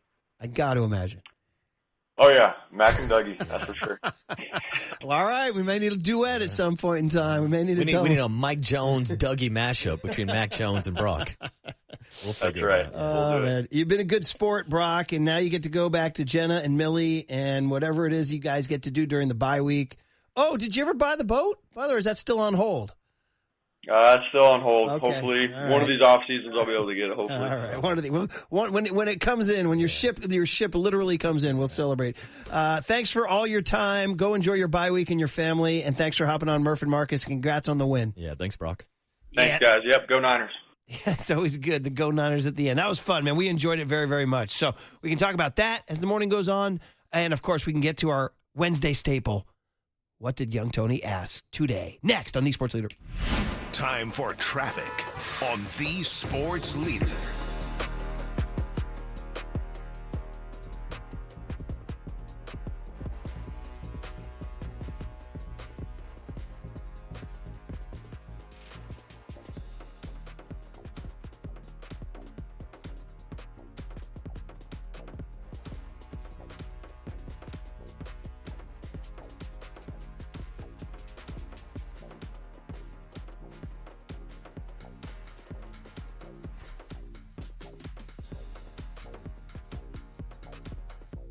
All right, it's a beautiful Wednesday morning here in Daly City, California. Our mind turns to Steve Moskowitz, our great friend, our tax attorney, who's here to help you with a variety of issues, including what if you didn't get your ERC check? Steve's on the case. Good morning, Steve. What you got?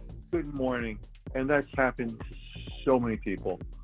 They filed literally years ago, and they're waiting and waiting. And, you know, the government has a couple of times cut back on ERC. And we're hoping they don't cut back anymore and take away money you deserve. Now, you've been waiting for a while. You're entitled to interest. A lot of people don't realize that, so they're entitled to a lot more than they originally asked for. But the bottom line is there's 3 different ways for us to hurry the government up. We want to do that for you. Or if you were denied, you got a letter saying you don't qualify. The IRS has sent out letters to a lot of people that do qualify. We have to appeal that, or if you're being audited. Bottom line is, anything with ERC, the only thing you do have to do is pick up your phone and say, hey, Steve, I want my ERC money now. Give him a call. That's tax attorney Steve Moskowitz. He's my tax attorney. He should be your tax attorney. Give him a call at 888-TAX-DEAL, 888-TAX-DEAL, or go online to moskowitzllp.com.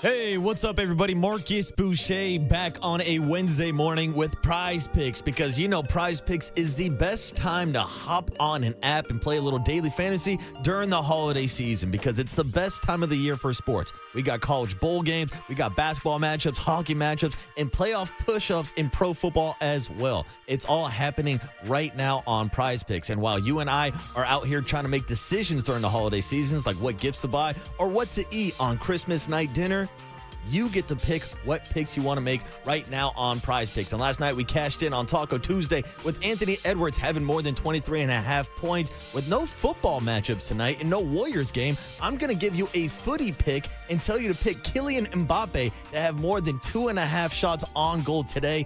Real Madrid kicks off at 10 a.m. this morning, so if you want to get an early pick in right now, all you need to do is download the Prize Picks app and add Mbappe to your lineup to have more than 2.5 shots. Do it right now and use the code word LEADER to get a $50 in bonus bets after you play your first $5 lineup. That's code word LEADER to get $50 in bonus lineups after you play your first $5 lineup. Prize Picks. It's good to be right.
David Hollander.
Now, it's time for producer Tony Farias to ask Murph and Marcus 3 questions of the day. I saw Murph and young Tony right before the kickoff, and that was awesome. But I'll track him down tomorrow, and I will see if he has some dirt on young Tony.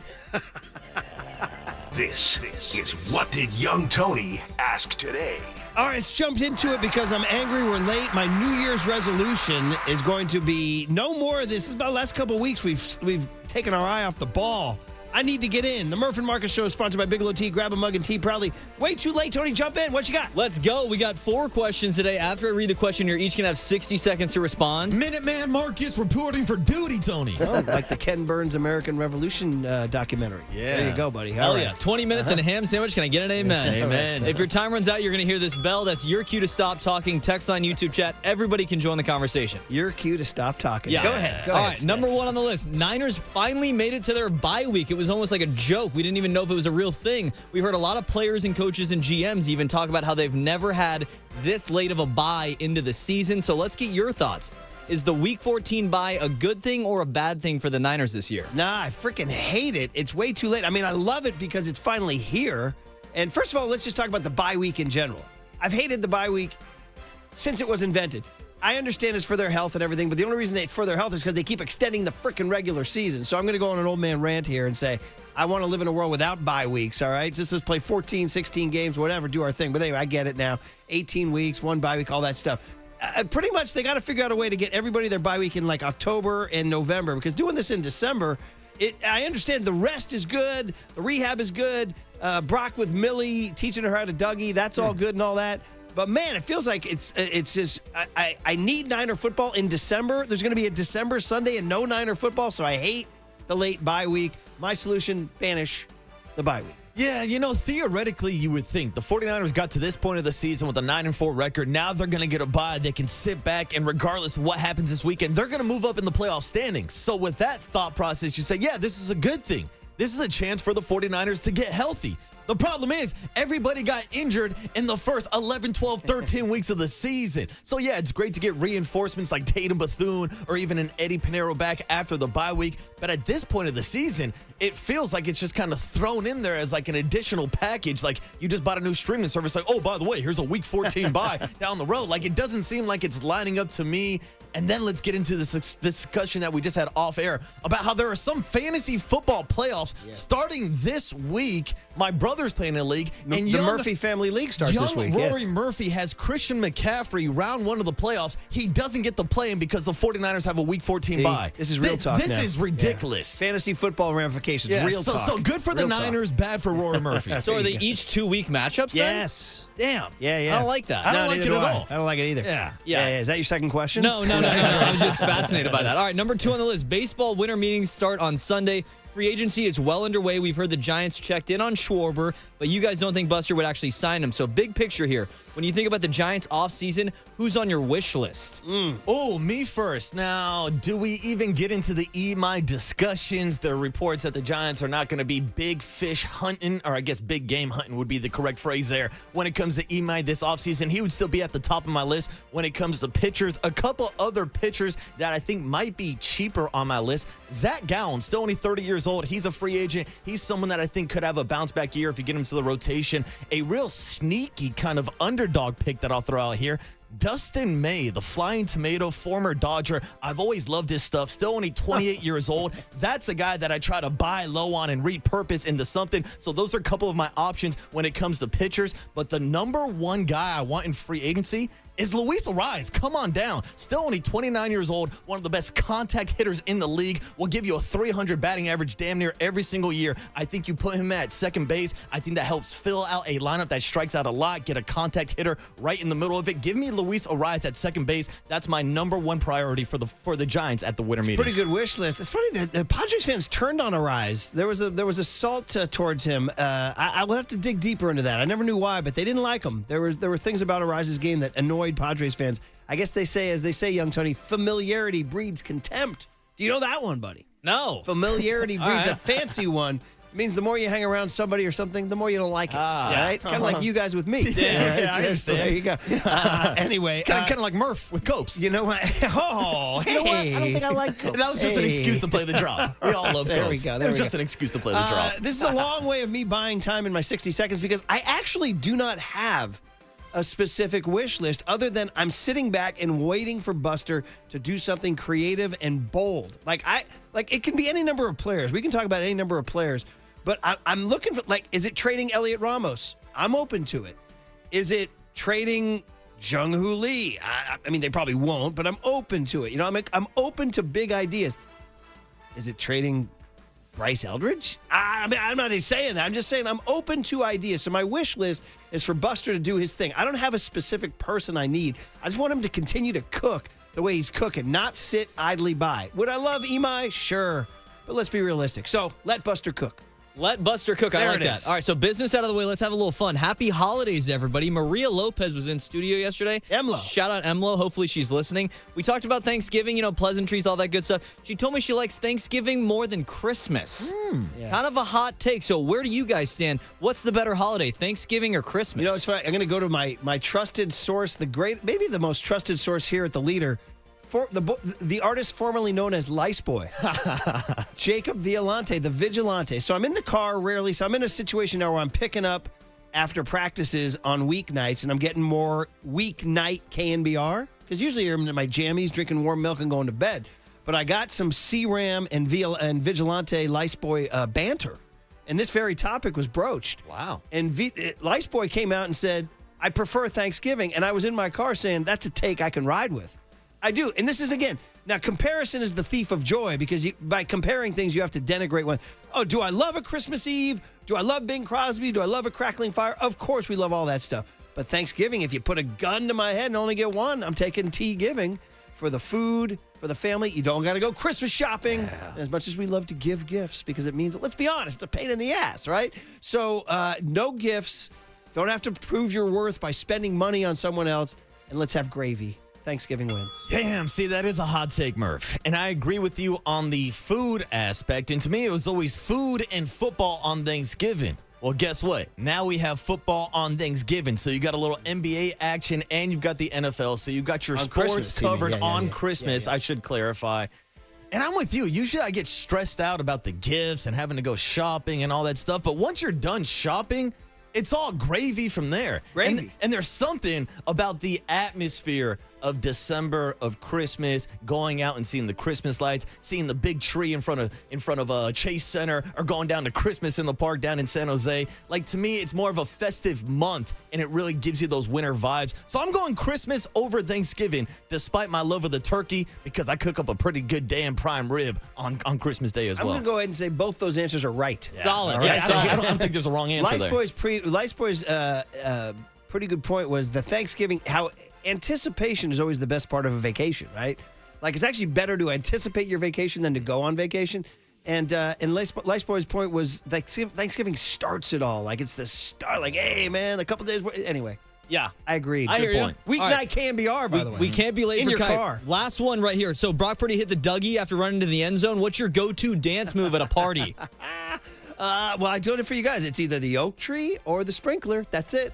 Those are the two. There you go. So if you're at a wedding dance floor, those are the moves you're going with. Or, the old school, you could do a little skanking, from the old days when you listen to the specials and madness. But yes, there you go. Yeah, that's a dance move? Yeah. I know about the stanky leg. I don't know about skanking. What about though. you, buddy? What about you? My classic, I'm a go-to lean with it, rock with it kind of guy. It's just a simple 1-2, lean with it, rock What with about it, when you lean pick? with it. What about when you? Oh, well, yeah, you can get into a little gigging too if you want to get hyphy. That's also a go-to. That's an easy one. Lean with but it, rock with it? Lean with it, rock with it. Okay, lean I with like it. rock I like with it. I like and then it. you can add variations. I used to pretend like I was catching fly balls, like lean with it, rock with it, throw it up, and then catch it. Lean with it, rock with it. Bottom lean line, with it, on the rock dance with floor, it. go near Marcus, not near me. Yeah, you'll have a good time. Now, young Tony, go-to dance move, real quick. Ooh, I gotta go like the worm. I think that's the Freddie Freeman worm. Wow, you can do that? Go-to? 100%. If you got a couple drinks in you, everybody's vibing. Damn. I mean, the other stuff is casual, just vibing around you the can floor. worm. But if you're like, a couple drinks in, you could really get down to it. You can worm. Absolutely. What's you see curlies? the size of me, bro? I'm What's freaking curlies? like limber as hell. Give me a John Curley. What is he doing? Like the Go-to dance Macarena or move. something? Is it Irish step What? dancing? Is that what it is? Shopping cart. Oh, yeah, just add Gotta grab the things off the shelves, I right? think Marcus wins with the lean with it, rock with it. John Curley looks like a We gotta YMCA guy to go. me. Dwayne Kyper's dance moves next on the Sports Leader.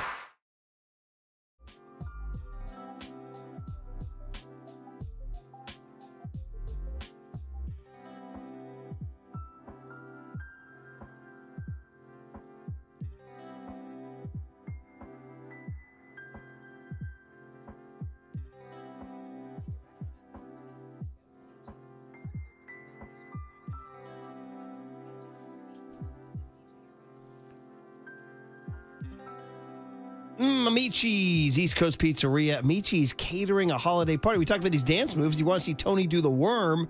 You can do it while you cater a holiday party from Amici's. Nothing like Tony doing the worm near a tray of pasta. Ooh, their pastas are good. The fettuccine Alfredo, the penne with the meat sauce. Big trays of pasta. With that spoon, you ladle it on the plate. Then you go to the next stop on the buffet, and there's the wings. Oh, and wait, there's the pizza. It's all part of your holiday party catered by Amici's, and the catering menu is where you're going to want to go at Amichis.com. It's got it all there for you. I highly recommend it. We did the pasta feed for the high school water polo team. It was awesome. Kids lined up with their plates, and they mowed down the larger size items so the group helped themselves buffet style. You get it? Very simple. It's a holiday party. It's a catering menu at Amichis.com. And 2 words, baby. Amichis delivers.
There's no question we've got the best in the booth. That's why we all mimic his call.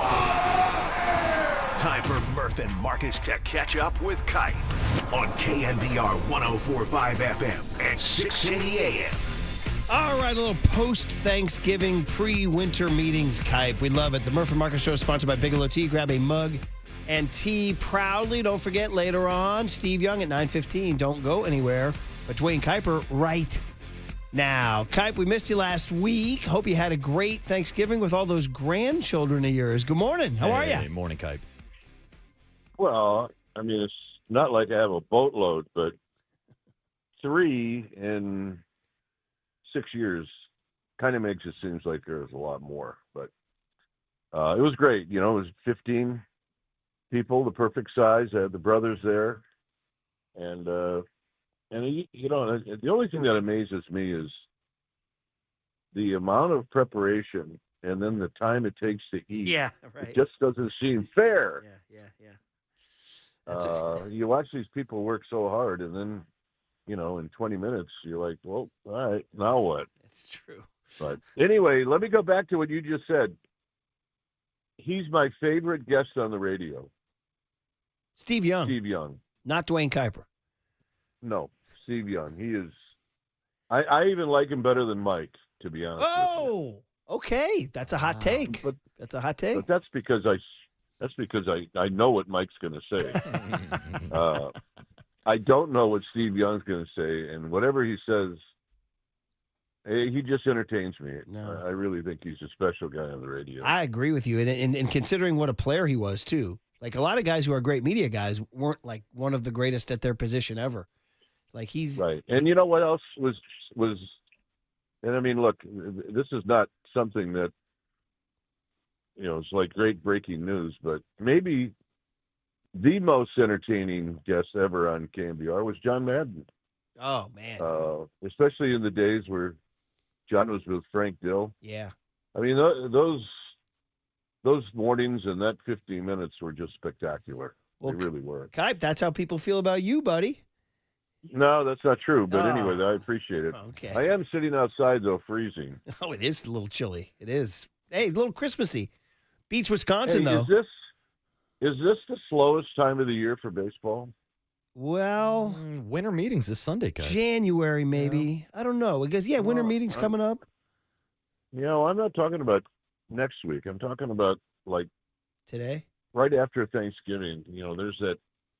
And maybe there's a spot in January, like around the Super Bowl. But when you get to that point, around the Super Bowl, you're only a couple of weeks from the start of spring training.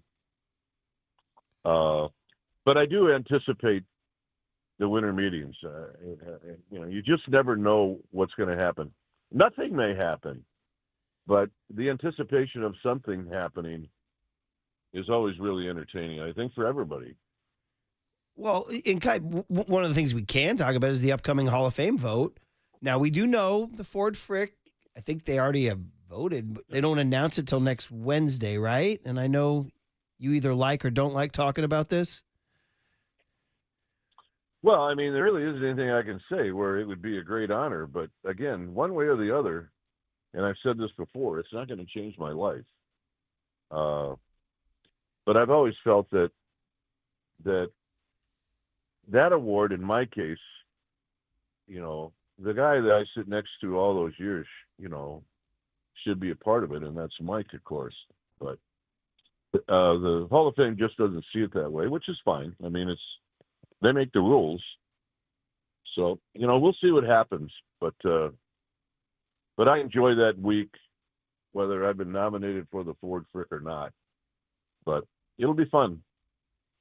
All right. Well, the one thing I can talk about is the Veterans Committee on Sunday, because for the first time I can remember this, they revealed who's going to be in the room. Now, maybe in the past, I know when Bruce Jenkins was in the room, he talked about it a little bit, but Jason Stark revealed the entire room. Now, it gets a little confusing for the casual fan. This is not the baseball writers voting on the first ballot Hall of Famers where your plaque goes in. This is the second chance that veterans get way down the road from a Veterans Committee.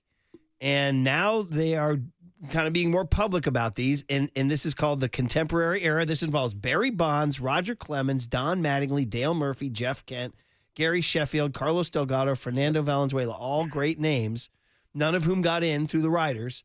Now, here's some of these names, Kype. Fergie Jenkins, 88-year-old Juan Marichal, Jim Cott, who we've talked about with you before, Tony Perez. These are veteran players. Ozzie Smith, Alan Trammell, Robin Yount. Then executives, Mark Atanasio, Doug Melvin, Artie Moreno, Kim Ng, Tony Regans, and Terry Ryan, historian Steve Hurt, and then Jason Stark and Tyler Kepner. Quite a variety. Does any of those names jump out at you as the guys that might mean something for Barry Bonds? Well, I mean, look, I think, I think Bonds has got a shot. I've always thought that he had a shot, and I always thought that he should be in there. But the name that pops out for me as far as the former players is this may be the shot for Jeff Kent. And all the names that you mentioned, they're all the stuff that they did in their careers, they were all fantastic. They're all probably Hall of Fame worthy. But, the one guy that kind of gets left out always, and, he did for years, was Ken. So, hopefully this gives him a shot and, and the veterans see it that way. But I don't see many guys on that list from the Kent era or the Bonds era. And, it's mostly the older guys. So, it depends upon what they like and what they see. Look, how many times I've talked about spending a lot of time with Dennis Eckersley. Eck was part of that group for 3 or 4 years. And he said it can get pretty contentious in that room. Mm. And, there are times when people raise their voices, when they feel like the guy that they want in is maybe not as strong a candidate as some of the other people think. So, I mean, this is just not, a men's club or a club for people that have been around the game. I mean, this is serious business. And, and I appreciate the fact that they take it as serious as they do. And when Eck told me that, and I appreciated the fact that these guys are arguing for their guys or guys that they really feel should be in. And hopefully one or two of those people are big Jeff Kent fans. Yeah, well, I mean, Jeff Kent's case, we know he had more home runs at second base than any second baseman ever. Yeah. So, but there's incredible names on there too. Don Mattingly, Dale Murphy, all these guys. Oh, you know what? In the guy that I played against, and he hit more balls over my head over the fence, and he was a right-handed hitter, and he did it a lot against Andy McGaffigan, was Dale Murphy. Yeah. I mean, here's a guy that couldn't make it as a catcher. So what does he do? He goes out and he plays center field. And he was a terrific player. So there's another guy that deserves to be in. Yeah. The one thing I'd say about this that I read is this Veterans Committee, they only meet for one day. I feel like there's got to be like a 2-day thing. You got to sleep on, the old phrase, you got to sleep on it. I definitely feel like they should argue, yell at each other, sleep on it, and come back. Well, I mean, it depends upon how long the day is. I mean, we're looking at guys that probably need to take a nap about 2 o'clock. Well, so I want them to be there for a while. I don't want this just to be a 3-hour deal. They should definitely break for naps. There's no question. So if you ever get asked to be in that, group, Kype, you're going to have to ask for a nap time. By the way, Jim Cott is 87, okay, and Juan Marichal is 88, and Fergie Jenkins is 82. So you're going to definitely get some veteran perspective there. I faced all those guys except for Marichal, obviously, and but look, in baseball, there is a number, right? 88 or 87 or whatever it is. But you can be maybe not physically a young 87 or 88, but you can be pretty sharp mentally where you can come up and argue for the guys that you think should be in. And I think that's what those guys will do. I mean, they're not potted plants, none of those guys. And I'd like to be able to sit in the room and listen to what goes on. Well, Kai, Jeff Kent is not the only Giants second baseman in the news. We got word yesterday that Casey Schmidt has actually undergone left wrist surgery. He's going to have about an 8 to 10 week recovery process, which should line up to the start of spring training. But a week ahead of winter meetings, we talk about all these rumors and who the Giants could be going after. Just your thoughts on the second base position with Casey Schmidt, Christian Cos, Tyler Fitzgerald, or maybe that's a position that Buster Posey and Zach Manassian are looking at in the winter meetings. Well, I think, Marcus, you have to look at it this way. They got second base covered if nothing else pops up. I mean, if you can upgrade, yeah, absolutely do it. But, they're not in dire straits where they don't have anybody to play that spot. I think Schmidt showed everybody that he could do that. And, now he's just got to stay healthy. He gets, at one point or 2 or 3 different times during the season, he just gets dinged up. And then we lose him for a little while. So if he can figure out a way to stay healthy and, he's figured out the position. I mean, with the strength of his arm, I remember he was a closer in college. He's got it down. He can turn the double play now. And, So anyway, it's a position that they don't need to upgrade. They got it covered, but if they want to upgrade, they should take a shot at it. I'm with you. I know it's somewhat it's not the hottest topic in Giants land, second base, but I kind of feel like with Devers and Adames and Chapman as the meat of your order, and who knows, maybe Bryce Eldridge, that Schmidt could sort of be like a 7, 8, 9 guy, play a decent second base. I'm not saying he's going to be an all-star. Heck, go ahead and be an all-star if you want to be, but like I said, I don't know if I'm settling, but I'm with you that like if he's the opening day second baseman, I'm okay with that. Yeah, the other thing too, guys, is I think they found their utility guy last year in Christian Koss. And if Schmidt struggles a little bit, Koss is a guy that can sit there and fill in and terrific defensively. I mean, he can do everything in the infield. And, he showed a little bit with his bat too. So I think they got that spot covered, and now to just keep Schmidt healthy. And I mean, Schmidt's got a chance to hit 20 home runs a year. I mean, that's a pretty good number. Hey, you hope he gets for better. A guy that plays that position. He's on 26. Yeah, I mean, he's going to have to try to figure some things out at the plate, but he's shown signs that he can do that. Kype, the other report I wanted to ask you about is John Morosi yesterday reported that the Giants have checked in on Kyle Schwarber. Now, we know Kyle Schwarber can hit tanks, but it's just not the right fit, right, Kype? Forget it. I mean, this is so agent-based, I can't stand it. Oh, man.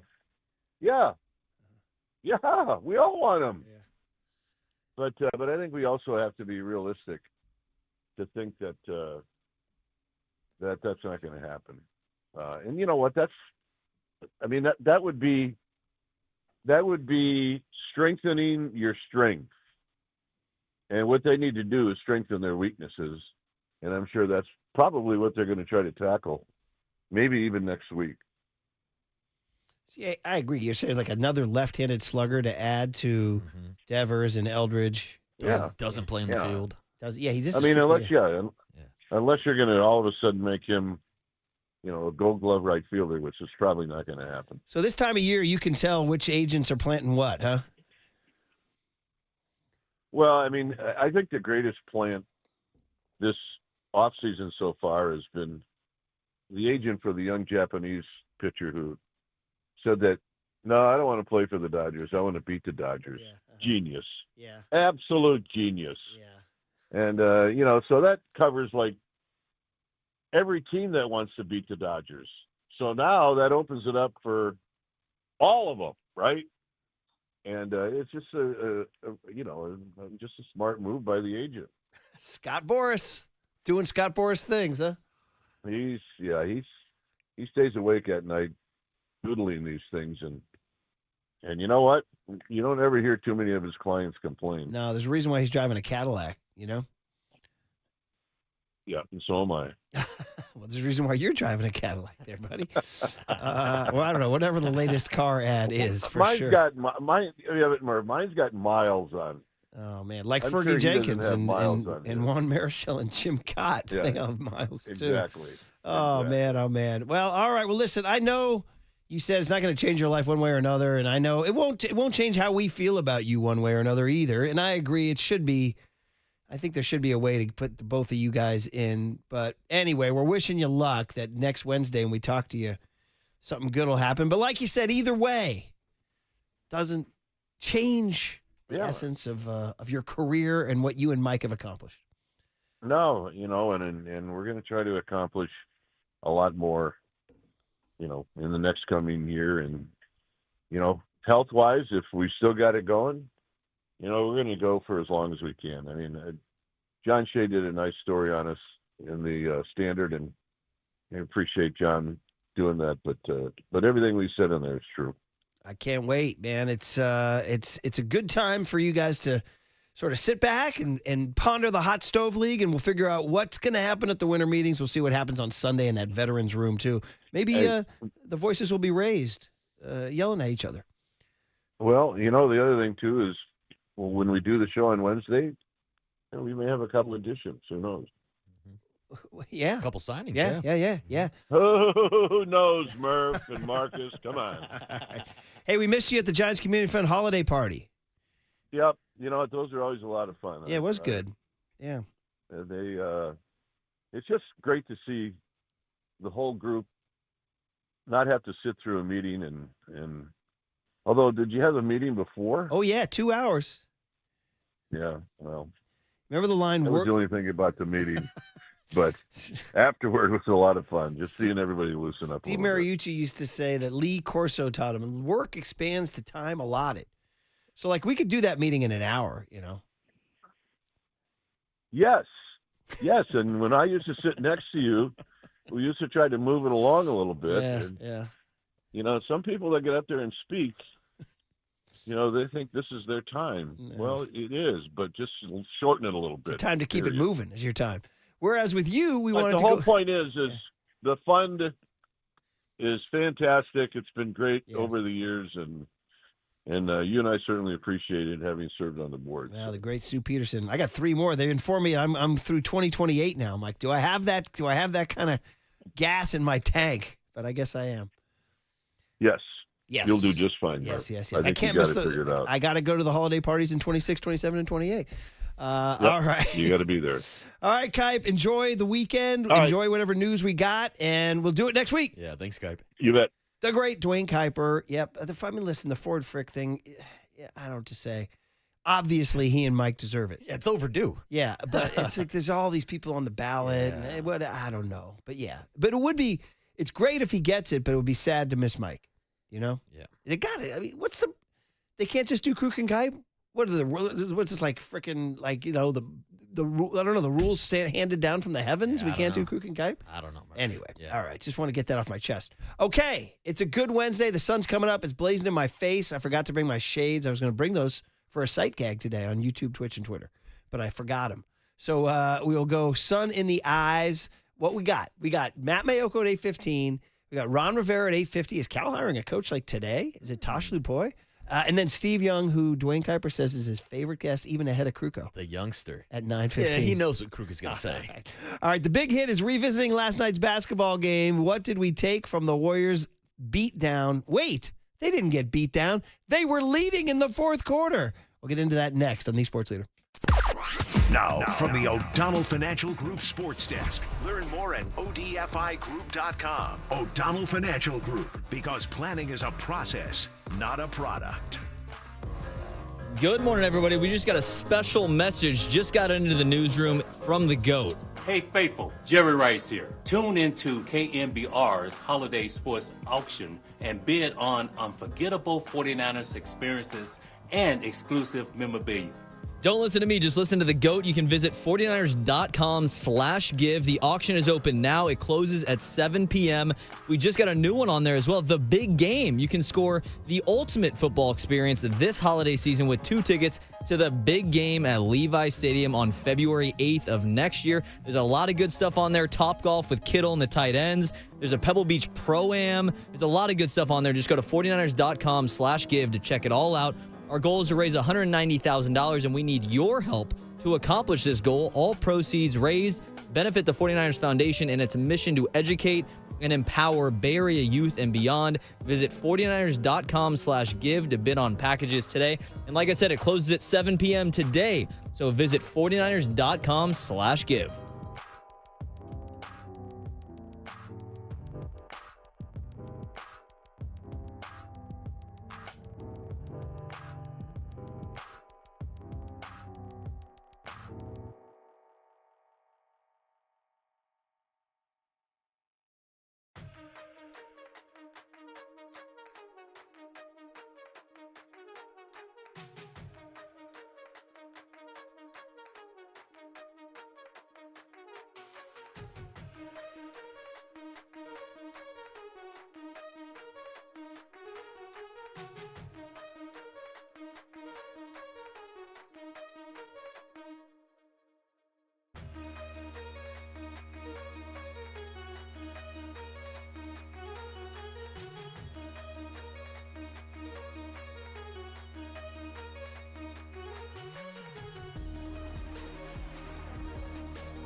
This is The Big Hit, sponsored by Benjamin Moore Paints. Experience the Benjamin Moore retail difference at our independently owned authorized retailers today or at benjaminmoore.com. Murph and Marcus continue live from the Casino Matrix Progressive Jackpot Studios. Casino Matrix. Progressive jackpots are here. Where are you? Just drop in. 1-800-GAMBLER. No Steph. No Jimmy Butler. Seth Curry. Oh, that would have brought the house down. Kuminga's there. Pat Spencer corner three. And he got it. Pat Spencer's got 11. Look at him beating his chest, screaming. Kajemski beat the buzzer. That's a three. Right at 0-0. Buddy heel down the lane and kick out to GP for three. Got it. And the Dubs have the lead from 22 down. Yeah, you're going to see the final score and say, hey, with 5 minutes left, this was one heck of a game.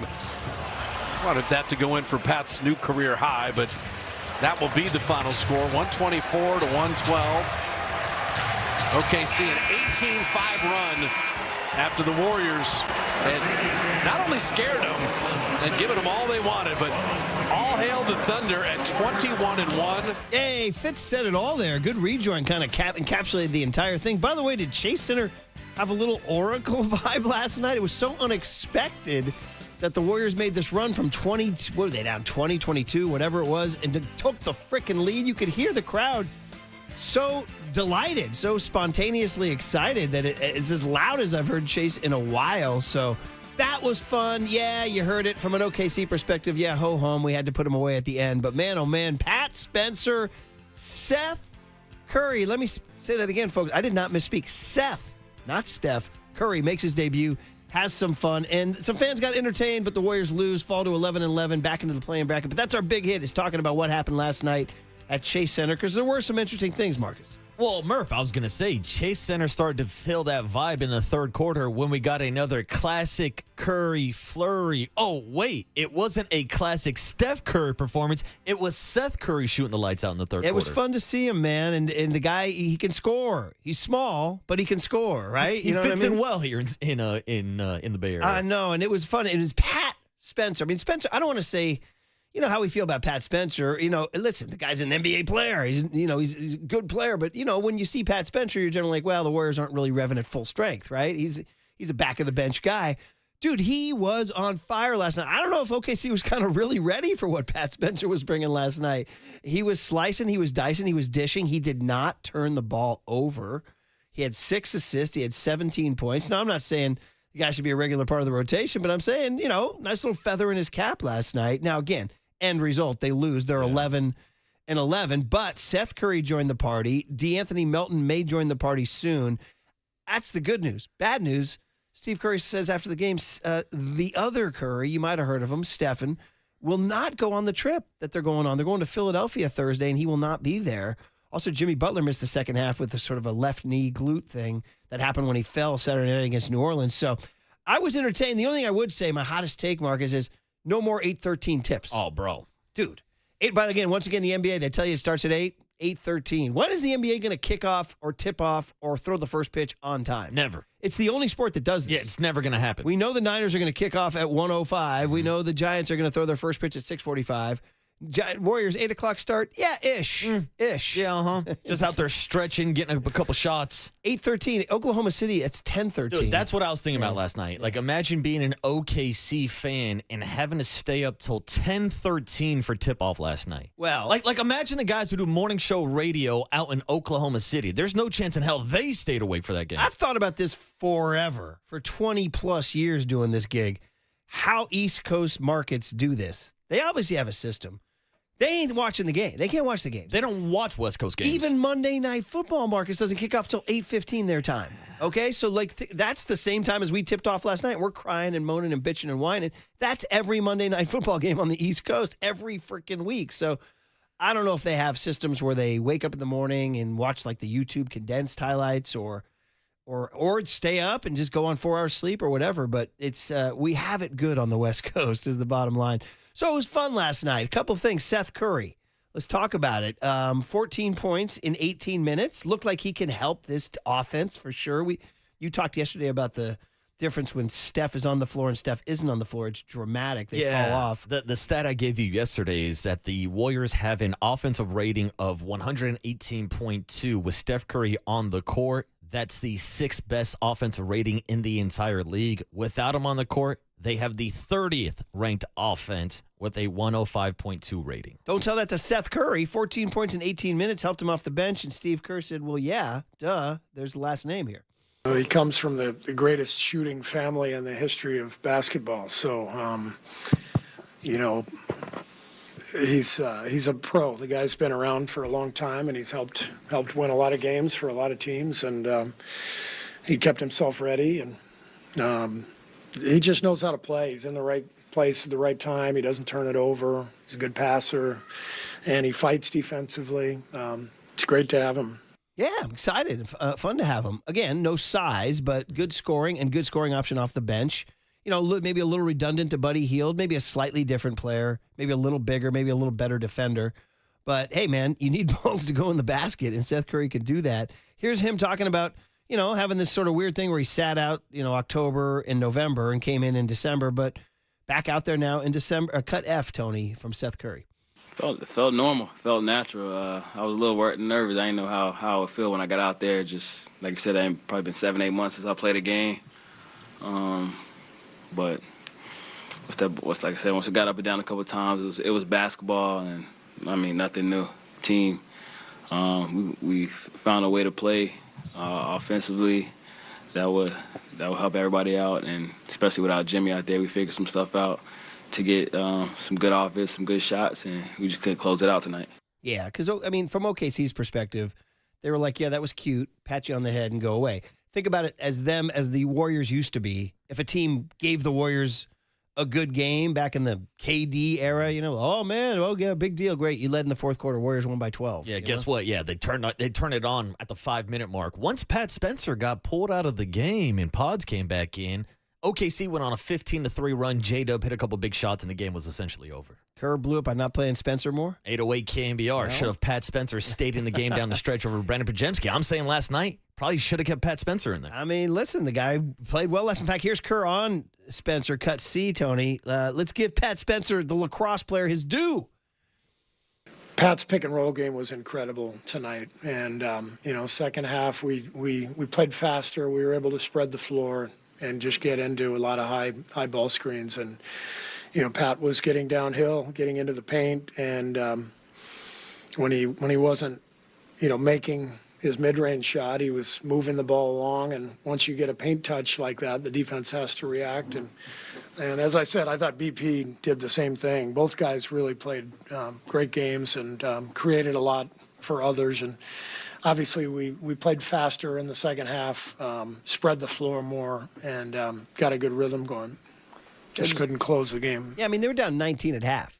And I just sent out a tweet saying, yeah, no, it ain't happening. And then all of a sudden, they cut it to 3 at the end of the third quarter, took the lead in the fourth quarter. I was like, can they do this? But no, OKC is OKC. Jalen Williams is back. And that leads us to the other storyline from last night, and that is just what we have here in the OKC Thunder. We talked about in the 6 a.m. hour. They're 21-1 now. I mean, listen, we saw the Warriors went 24-0. We know that. And the Thunder are the defending champs. Now, Marcus, they won 68 games last year. They won 68. So the question now is coming up. It's beginning to bubble up. I know it's December and the NBA doesn't start until Christmas or even the All-Star break, right? But they're stacking a lot of wins, dude, and they don't seem to be stopping anytime soon because they're healthy and they're young. So they're 21-1, and right now, just for fun, sports talk radio fun, is the Warriors and Bulls 73-win record, or pardon me, the Warriors record of 73 in jeopardy. Can Oklahoma City, as currently constituted at 21-1, at least tie or pass? Now, I'll just give you a little math here. They're 21-1, so that's 22 games. There's 82 in a season, so there's 60 games left. To tie that, they would have to go 52-8 for the next 60.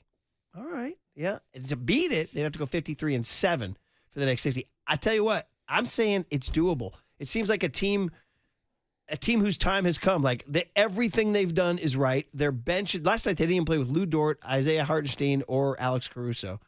It's a huge ask, I know, and Draymond has a quote on it. But top of your head, right now on December 3, Prize Picks, Marcus. Ooh. But you're going to get odds on it. I mean, the odds are that they won't do it, right? House money is on the fact that they won't break the record. Because of health, fatigue, life, right? Yeah, like I would think there's going to be a couple more games like the Portland Trailblazers beating them earlier this season. Like, that still blows my mind that they're 22-1 or 21-1, whatever it is, and their only losses against Portland. So you would think more games like that would pop up down the schedule. But as we sit here and joke about how nobody cares about the NBA players included in the first couple months of the season, it doesn't seem like that narrative works for Oklahoma City because they're so young, they're so engaged. Like, the point differential in which they're blowing out teams, like, you throw in the fact that they started off the season 18-1 without Jalen Williams in the lineup. So, yes, it's definitely in jeopardy, but just like my thought process and my gambling gut would tell me that they're not going to do it. Well, I agree. And me saying they're going to do it, I need a little odds. Yeah. Can I get like a 110? Can I get like a minus 120 or something? You get some juice for sure. I'll give you some juice. Draymond Green on the topic had an interesting comment here. This is Draymond, a man who's done it, who did win 73. It's hard, man. But I do think they're capable. You just need so many things to go right, though. Health, which they kind of plow right through health. It really don't matter, it seems. You need a lot of breaks, though, to go your way. But they're on the right track. And like I said, they're more than capable. I think 73 wins took some years off my life. It's hard. But like I said, they're capable of a lot.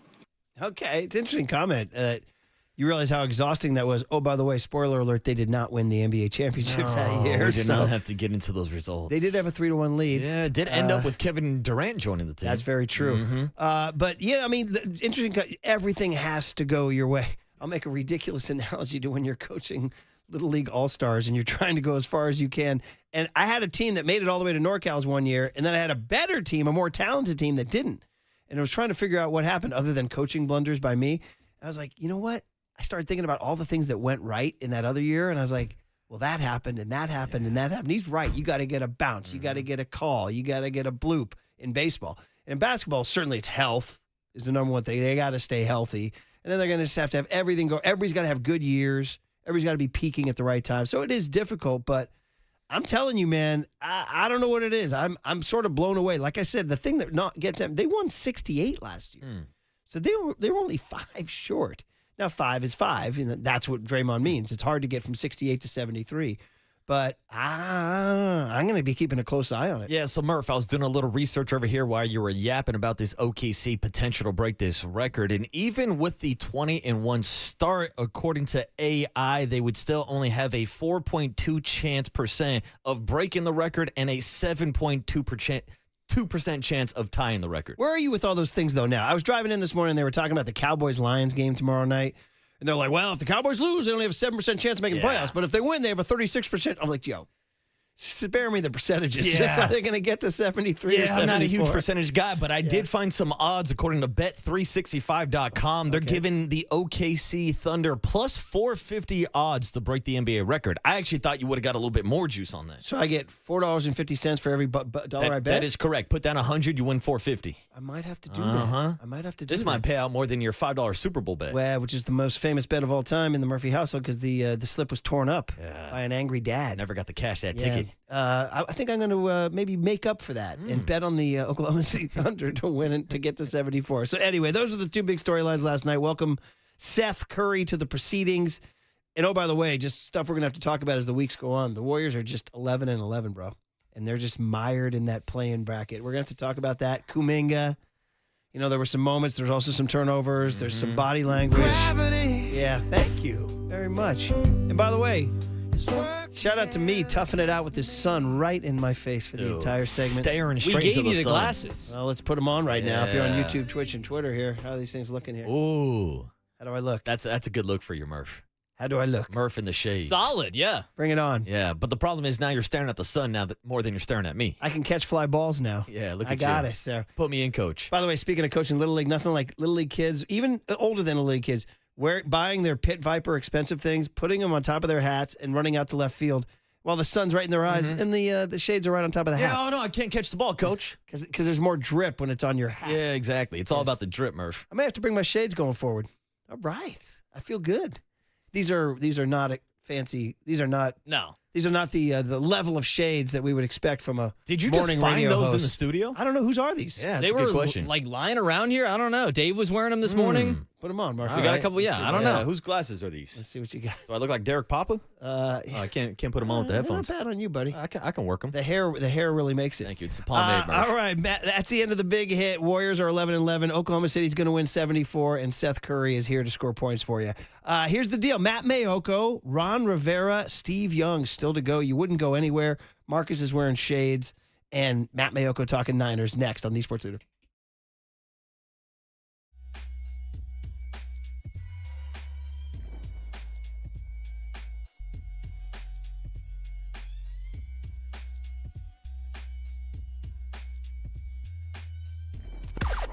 Now, from the O'Donnell Financial Group Sports Desk. Learn more at odfigroup.com. O'Donnell Financial Group, because planning is a process, not a product.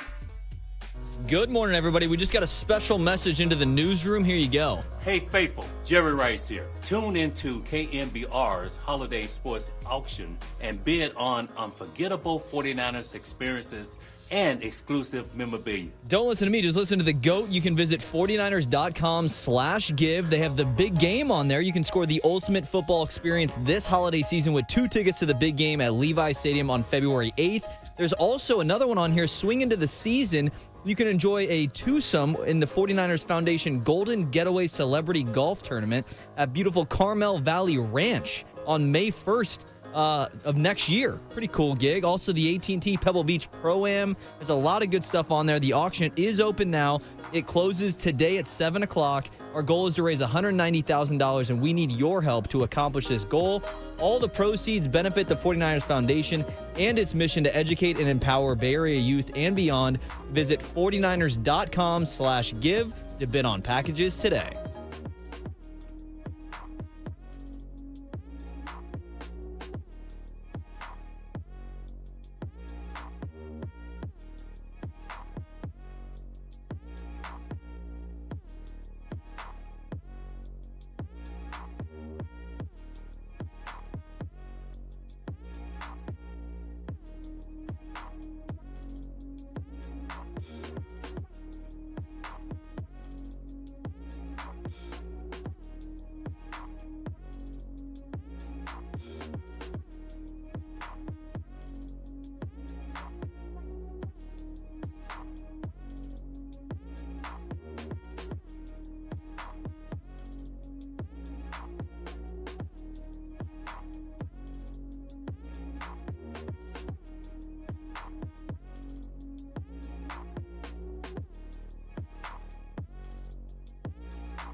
And now it's time for the Protect Your Assets Business and Technology Report with me, David Hollander.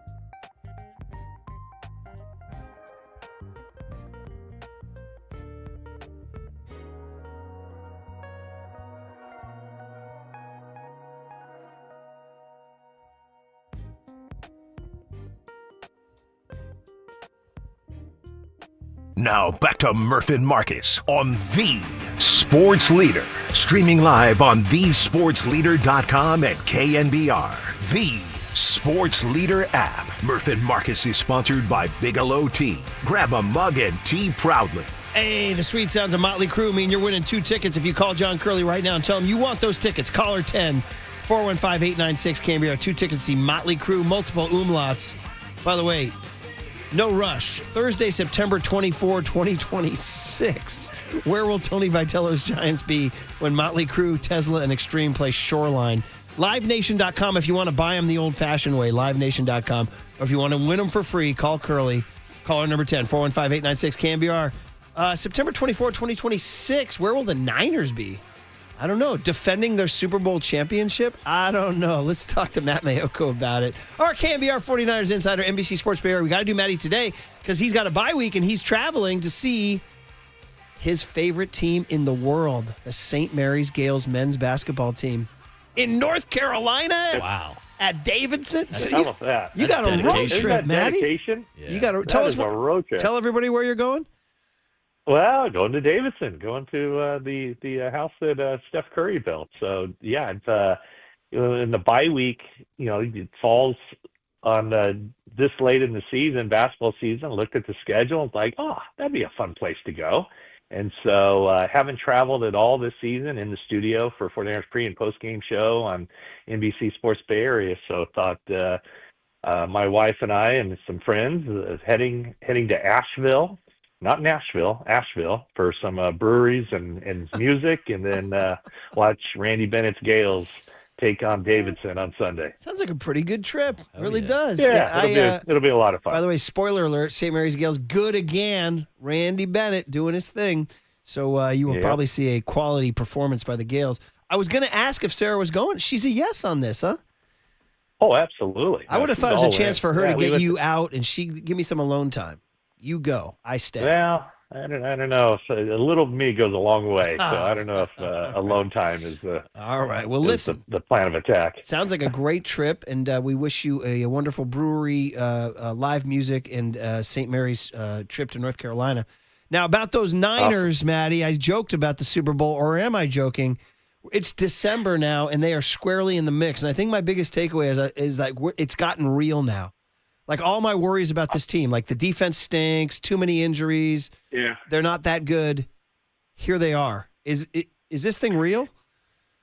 It's real. Yeah. No, I think if we talked, and obviously we have been talking throughout this season every Thursday, but this is a Wednesday. I think my feelings have kind of changed about what this team was. Especially after the early season injuries. I still thought that they could get into the playoffs, but I didn't see them going on the road and winning any playoff game. Now I look at it and I'm like, yeah, they definitely could. And heck, they put themselves in a position where, as wild as it sounds, they might not even have to go on the road. If everything breaks right, and it's a kind of a big stretch, but I mean, they could exit this weekend as the leader in the NFC West and the number 2 seed. Now, of course, the Rams would have to lose again. Seattle would have to lose.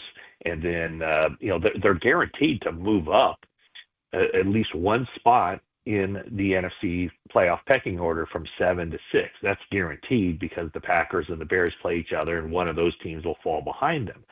So, you look at the entire NFC landscape, and the team that a week ago I would have said is clearly the top team in the NFC. A week later, they lose to the Carolina Panthers, and now you look at them, you go, man, they're kind of vulnerable. They're not a perfect team. Every team in front of them kind of has their own issues, and there's a team behind them that's kind of getting hot in the Dallas Cowboys. So tomorrow night will be in a sense an elimination playoff game for the Lions and the Cowboys. I mean, not really, but kind of.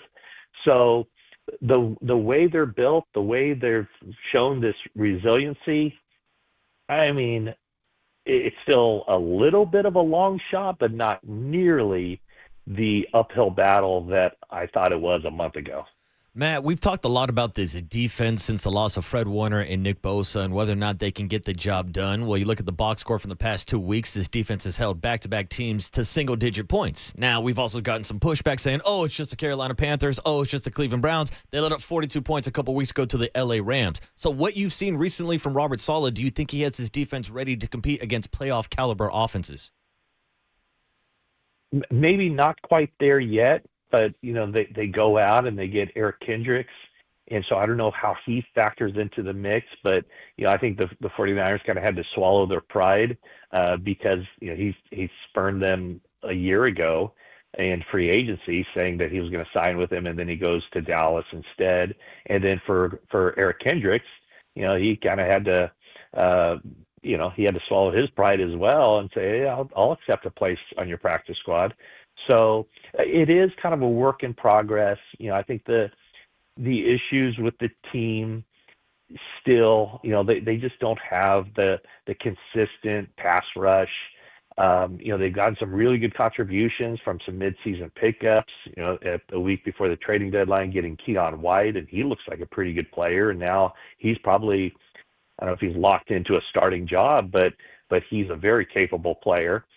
Cleveland Ferrell is somebody that they know well from the 2023 season, and he was unemployed, did not have a team to play for, and the 49ers picked him up, about a month ago, and he stepped in, and now he's tied for the team lead in sacks. So, I think the defensive backfield is an area where I think they've tightened some things up.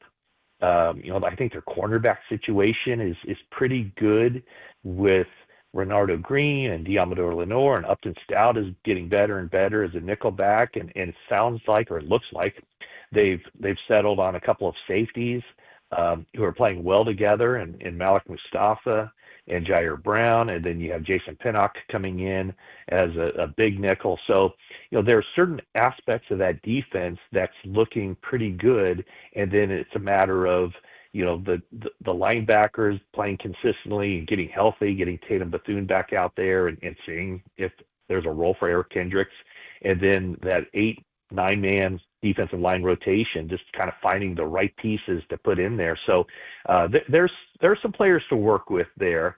I kind of agree a little bit with the level of competition, but still, man, anytime in the NFL you can hold the opposition to under 10 points, you're doing something. And to do it in back-to-back weeks, I think tends to lead me to believe that they're heading into the bye week with considerable momentum on a 3-game winning streak. It's incredible. Matty, we had a schedule change. Ron Rivera has to jump on. They got a lot going on over in Berkeley.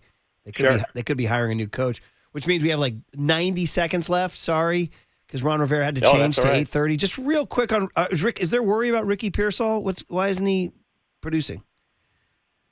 I wouldn't use this last game as much of an indicator just because of the wind.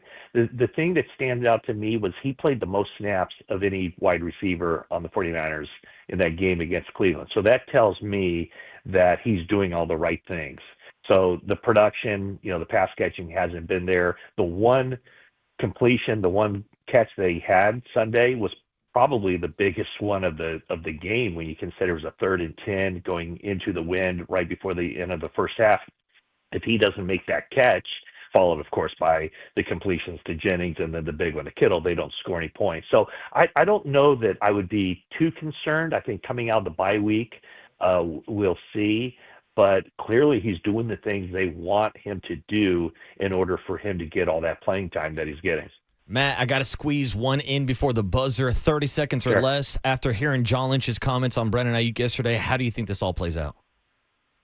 I don't think he will be playing at all this season. I don't think he'll be a member of the team after you get into deep into the off season. I think it's quite clear that it's probably in the best interest of both parties to move on.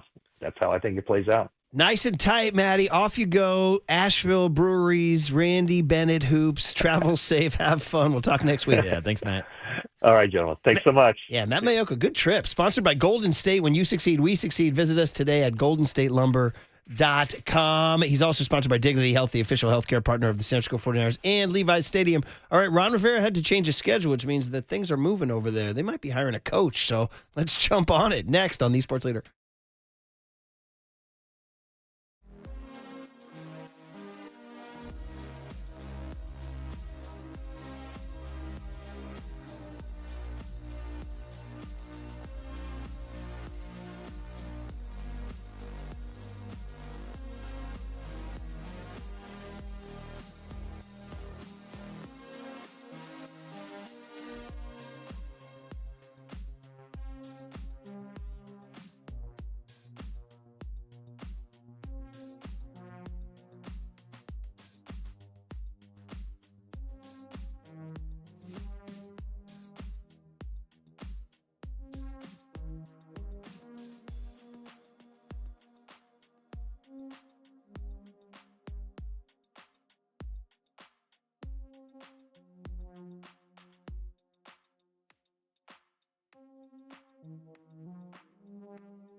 Now back to Murph and Marcus on The Sports Leader. Streaming live on thesportsleader.com and KNBR. The Sports Leader app. Murph and Marcus is sponsored by Bigelow Tea. Grab a mug and tea proudly. Born and raised on the Monterey Peninsula, he was a Cal Bear, a Chicago Bear, and two-time NFL Coach of the Year. But now Ron Rivera has returned to his roots. This is about getting butts in the seats, getting eyeballs on the television, and re-engaging with our fan base and getting them excited about it, which will help us elevate our programs. Here's the general manager of Cal football, Ron Rivera, with Murph and Marcus on The Sports Leader. All right, a ton to get to with Ron. We appreciate him taking time out of a busy day over there in Berkeley. We haven't talked to him in a while, and a lot has happened. Ron is sponsored by Troutman Amin LLP. Troutman Amin LLP handles complex federal litigation and provides privacy and telecom compliance counsel across the United States. Troutman Amin LLP, TCPA defense and counseling done right. So before we get to all the business, Ron, just good morning, and how you doing? Are you a little busy over there? Hey, morning, Ron. Very busy, very busy. You know, it's been an interesting couple of weeks. Had some interesting things happen. Some very good things have happened lately. So we're pretty excited about, how things are coming together right now. So let's just get right to it. Do you guys have an announcement coming anytime soon, like today, about the next head coach? Not necessarily. You know, we're in the throes of going through our process. You know, we've had several candidates we've talked about. We had a committee that I've had a conversation with. In fact, I have a conversation later today with these guys. We're working towards trying to put it all together. Hopefully, we can have one, maybe by early next week. But we're working, and there's a lot of good things that are going on. So, obviously there's reports and rumors these days, and the rumor is that reported by On3 Sports, they're pretty reliable, that Cal is working to finalize a deal to make Oregon defensive coordinator Tosh Lupoi, everybody in Berkeley knows that name, its next head coach. What would you say to that report? Wow. I'd say wow. It's something, again, to not get out there and throw, Tosh's name around, but he most certainly is a person of interest. We'll put it like that. I guess, and I know you don't want to things that have to get done. Let's just do this interview as Cal's not looking for a head coach. What's your history with, let's just talk about Tosh Lupoi, the person. How well do you know him? Like, he's a Cal Golden Bear. He played there. He coached there. He grew up in the Bay Area. He went to De La Salle, all that. How well do you know him? How well do you know him as a Golden Bear? I know him pretty well. I mean, his father was on the coaching staff when I played here at Cal. I got to meet Tosh when he was very, very, very young, and had been around him occasionally throughout his youth, and got to see him play when he was a Golden Bear. We crossed paths a couple of times in his coaching and my coaching career. So I know Tosh very well. He is somebody that, I think is the kind of guy that could fit here very well for us at the university. So what kind of coach is he? He's been around Oregon. He's currently at Oregon, the Oregon Ducks. They're having a great year. Obviously, he was at Washington. He was at Cal. What kind of coach is he? He's a high energy, high impact kind of guy. I mean, he's hands-on, gets into the middle of things. He's high-spirited. But at the same time, there's a side of him, demeanor to him that I think is really cool. He's a guy that when he works with the players, he wants to get to know them. He knows their families. He shows them that he cares about them. Because if you can't get people to care and know that you care about them, they're not going to listen to you. So that's what Tosh wants to do. He wants the players to understand that he does care, and that when he does get hard on them, when he gets after them, it's not because he doesn't like them. It's because he knows that they can be better. I mean, that's, to me, is the attitude you have to have as a coach. To get across your message, because if you don't care about these guys and they know it, they feel it, they're not going to listen. They're not going to play for you. And I think that's kind of one of his strengths. Ron, if you don't mind, I actually want to take a step back a little bit and talk about the decision to move on from Coach Wilcox. What can you tell us about that? Well, it was a tough decision. I mean, the last few years we've been average and we were kind of right at the middle. And the loss to Stanford was a really big blow. We did some really good things. We upset Louisville in Louisville, and we had a lot of momentum. And to win the next game could have really been a turning point for us, an inflection, if you will, of heading north. And unfortunately, we didn't win it, and that was a tough one. And it was a tough decision because it was really deflating. And as I looked at it, some of the things that I thought I had to really consider doing was that was one of them, and it's the path I took. And to me, I think it was just kind of messaging may have been a little bit that, look, we want to do things a little differently, and that at some point we're all accountable. Okay, it was tough, obviously, and I don't know. There were people that thought, Ron, when you came in March, that there's a theory in sports. It happens in radio. When a program director takes over, they want their own guys. Is that something that is that fair to say that, you inherited Justin and that you maybe want to have your own guy? I inherited Justin. No, in no way was that true. I was very sincere when I said that I'm here to support him and the football program. I would have loved to have won. I would have most certainly want to be in that position because I'll be honest with you. Think about the three of our losses, and truthfully, two of our losses. We beat Virginia, we beat Duke. If we could hold on to win those games, we're in the ACC championship. I mean, let's be honest about that. I mean, as middling as it was as far as the ACC was concerned, look at the teams that are playing the ACC championship: Duke and Virginia. Both teams at one point we had a chance to beat. So that's what I wanted. I wanted to see this program ascend, and that's what I'm working towards now. But no, at no point did I ever say, oh, I inherited. No, that's not true. I knew what I was coming into. I knew what I wanted to do. I came here for one specific reason. That was to turn this program around. And we had an opportunity. And again, we're going to finish with at least 7 wins. We have a chance to finish with 8. We have a bowl game coming up. That announcement is going to be coming up pretty soon. So I'm excited about where we can go and the chance to win 8 games in a single season. So that's been a while, and that's the goal, because each time we win, each step we take is getting closer to the goal, and that's to win the ACC, so we can end up competing for a college football championship. I mean, that's the plan. And again, I don't care who the coach is. I'm working with that person. I'm giving them every opportunity, every chance. I'm doing everything I can to bring it in, and that's what I want people to understand. The coach is part of this, but he's not the only reason. Okay, it's about the team. It's about putting a team together that can get out on the field and win, and that's what I want. I want to win. Ron, one of the questions that we've gotten the most since your return to Cal is whether or not you would have any interest on return to the sideline to coach. That would only be in a dire situation. I really do. I love every opportunity, but again, I'm not a young man. I'm not the guy that I was 10 years ago, 15 years ago. I do have a lot of wisdom, I think. I do have a great feel for the game, I think. Last Saturday, I was on the sideline. I had a headset on, and it was energizing. It really was. But this really is a young man's game, and if I did it, I would do it just because it needed to be done.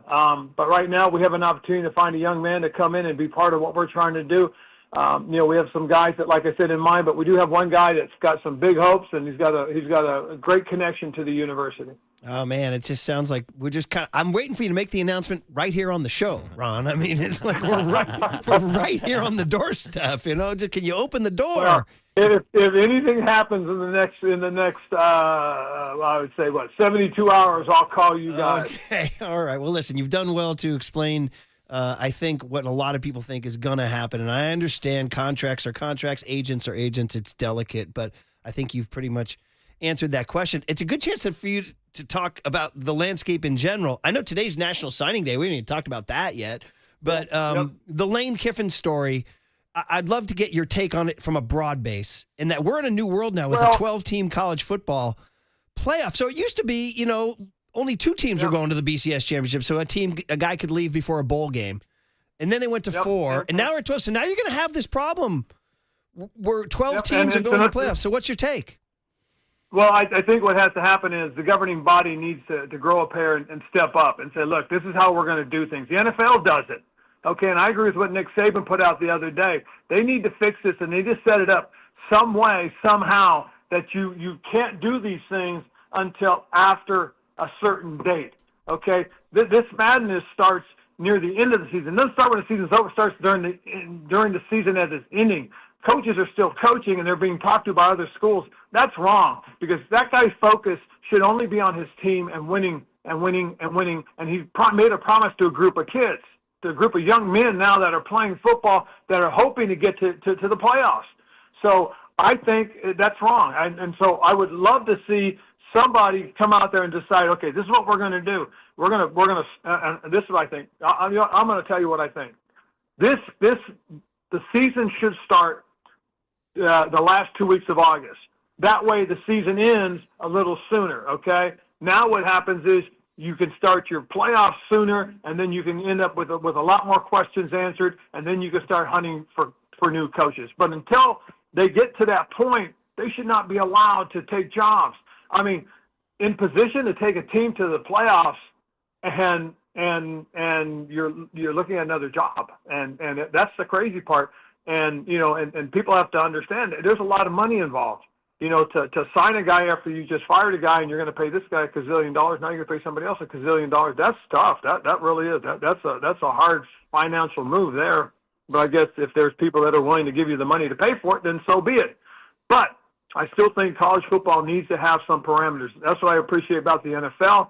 It tells everybody, hey, you got to take a deep breath, you got to relax, you got to slow down, and you got to do the process the right way. So I saw that one of the problems is signing day. Like signing day's today, yep. So players... Yeah, but that's their fault. That's their fault. They should have never moved signing date up. Signing date's always been after the season's been over. Now all of a sudden they're going to put it right in the middle of it? Come on, that's not fair.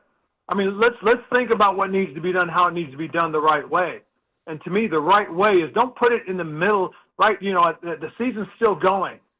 There's people still working, Do it when everybody gets a chance to take a step back. Do it so that when the new coaches do come in, they can really try to put teams together. That's why it's all happening. Oh, signing day, we got to have a guy down. We got to have a guy written. The guys want to know who their coach is. Well, that's your fault because you moved it up. Well, you know what I'm saying? I mean, let's start making sure people understand they're screwing up. Let's stop screwing it up. Let's make it better for the young men that are deciding where they want to play their college football. Well, I'm not even sure who the governing body is anymore. Like the NCAA. I know that. Yeah. Yep. There's a lot of truth to that too. It's a Wild West.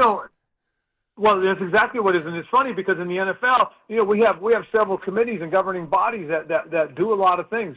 So I was very fortunate to be part of a system, and I know guys like Nick Saban have terrific ideas and thoughts. I mean, Urban Meyer's another guy that they should be tapping into their greatest natural resource, and that's their former head coaches, guys that have had tremendous success in this league who can all take a step back, work with some chancellors and some school presidents and some athletic directors, and let's put something together.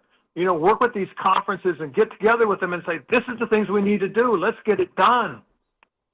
Last couple minutes here with Ron Rivera on the UMA guest line this morning. And Ron, one last question about the coaching search and how it involves your quarterback, JKS. Because when you have a high-profile quarterback like Sagapolitelli, of course, everybody is curious about what his future at Cal looks like. So when you're making a coaching change, how much of maybe an input or influence does JKS have in the next coaching hire?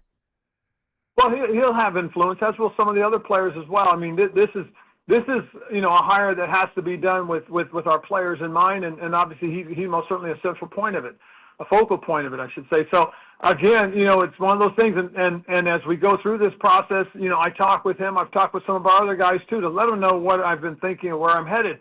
Because I don't want this to be a complete total surprise, but at the same time, they have to understand that again, this decision is a decision that will span beyond those guys' playing time here. I mean, this is a hire I think that could be a 10, 15, 20-year type hire because, again, when you have the kind of connection you have here and you grow and develop, especially in this new world, and with some of the engagements we've done with some of our alums, it creates an opportunity for something special to happen. And that's what I'm excited about is because, if we get the right guy, we put the right guy in place, and we have the support that we've been getting, and it continues to be there throughout this period, this could be a very, very pivotal moment for us to take this organization and this university and this football program to a whole nother level. That's a great answer. Now, in the time we've been on the radio, did Tosh sign the deal? We're working on certain aspects of that. That's for sure. I can tell you guys that much. Darn it! Thought we could hold you long enough that we could get this thing done. Okay. Hey, where were you guys last Monday night? I was at the Niners game. I didn't see you guys. No, I didn't. You know what? You know what, Ron? That was your Carolina Panthers, right? So yeah. Yep, but I'm torn again because I'm back in the Bay Area. My guy Christian was there, and it was great to see him. But it was fun. I mean, I was at the game. It's the first time I'd been there for a Monday night game that I wasn't coaching or playing in.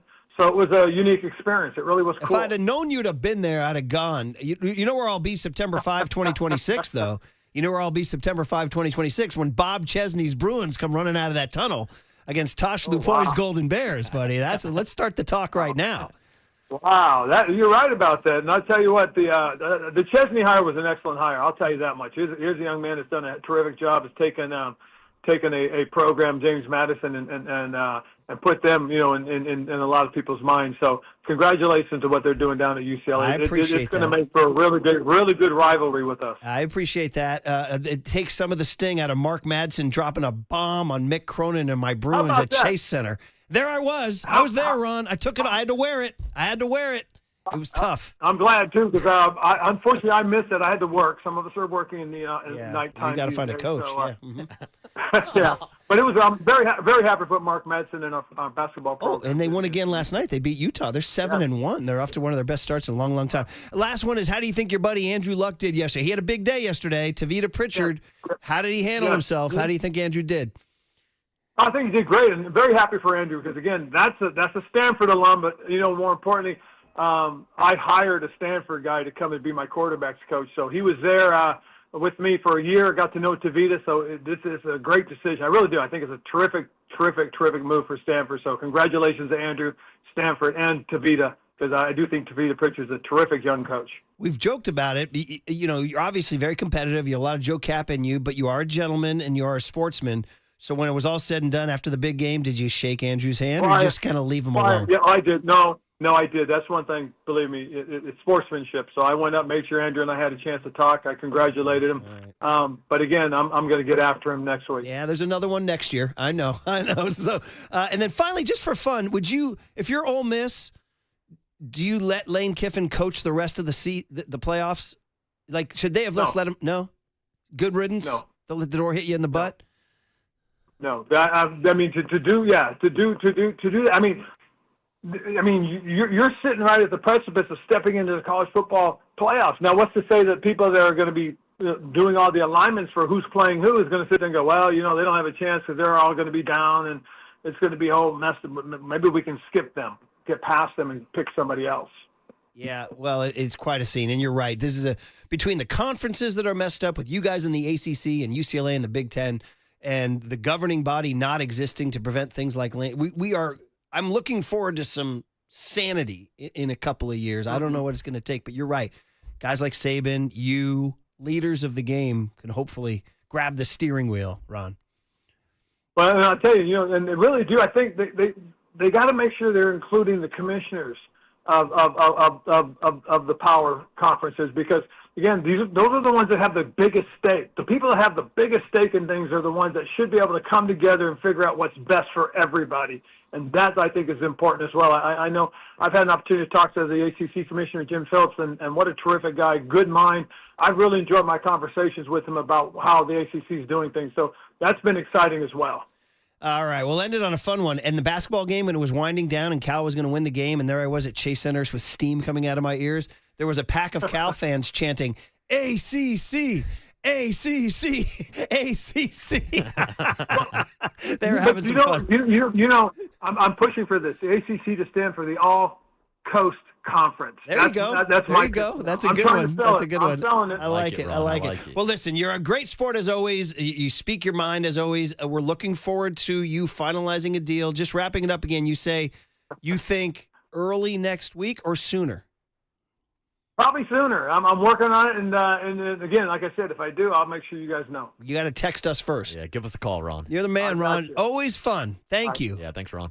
All right, guys. We'll talk to you later. Ron Rivera, our best hire of the fall season of 2025. He's been a great addition to the lineup. Fantastic. He was on fire there, and man, he just wanted so bad to say Tosh Lupoi is the guy. Yeah, you were trying to pull it out of him, Murph, because we all know you're a leaker, Murph. You're a leaker. I think we did pull it out of him. Yeah, I think we did. It's going to be good. Listen, we should talk about it. That's going to be Stanford hired Tavita Pritchard, and a lot of people are excited for Stanford. They got one of their own. Tosh Lupoi has been a guy, when he was at Cal as a position coach, there was a name. He's a recruiter. He's known as one of the best recruiters on the West Coast. And I got news for you. You need players. And if Tosh can get you good players. I mean, Cal was competitive all year this year. I know, as he said, with Wilcox, they lost a couple of key games that would have kept Wilcox's job. But Tosh is going to bring a little Ron Rivera spirit to the whole situation. There's going to be some piss and vinegar over there. And keep some of these good players in the Bay Area. It's funny. It's always frustrated me that there's so many good players in Northern California and the Bay Area, and they don't end up going to Cal. Tosh is one of those guys from De La Salle and went to Cal. Mm-hmm. Your question about is JKS going to have any input? I was going to jump in and say JKS has all the input. Yeah, he should be the one making the next call. Your QB1. You got to keep Sagapolto. No, I mean, seriously, it's going to be QB1 is the guy you got to keep happy. All right, well, that was fun. Thank you, Ron Rivera, for hopping on in the middle of a busy time. Steve Young at 9:15 on The Sports Leader. You're a leaker, bro. You're a leaker. I'm not telling you anything. Time for traffic on The Sports Leader.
All right, everyone, chill. This is the cooler He's bitten a cooler of content.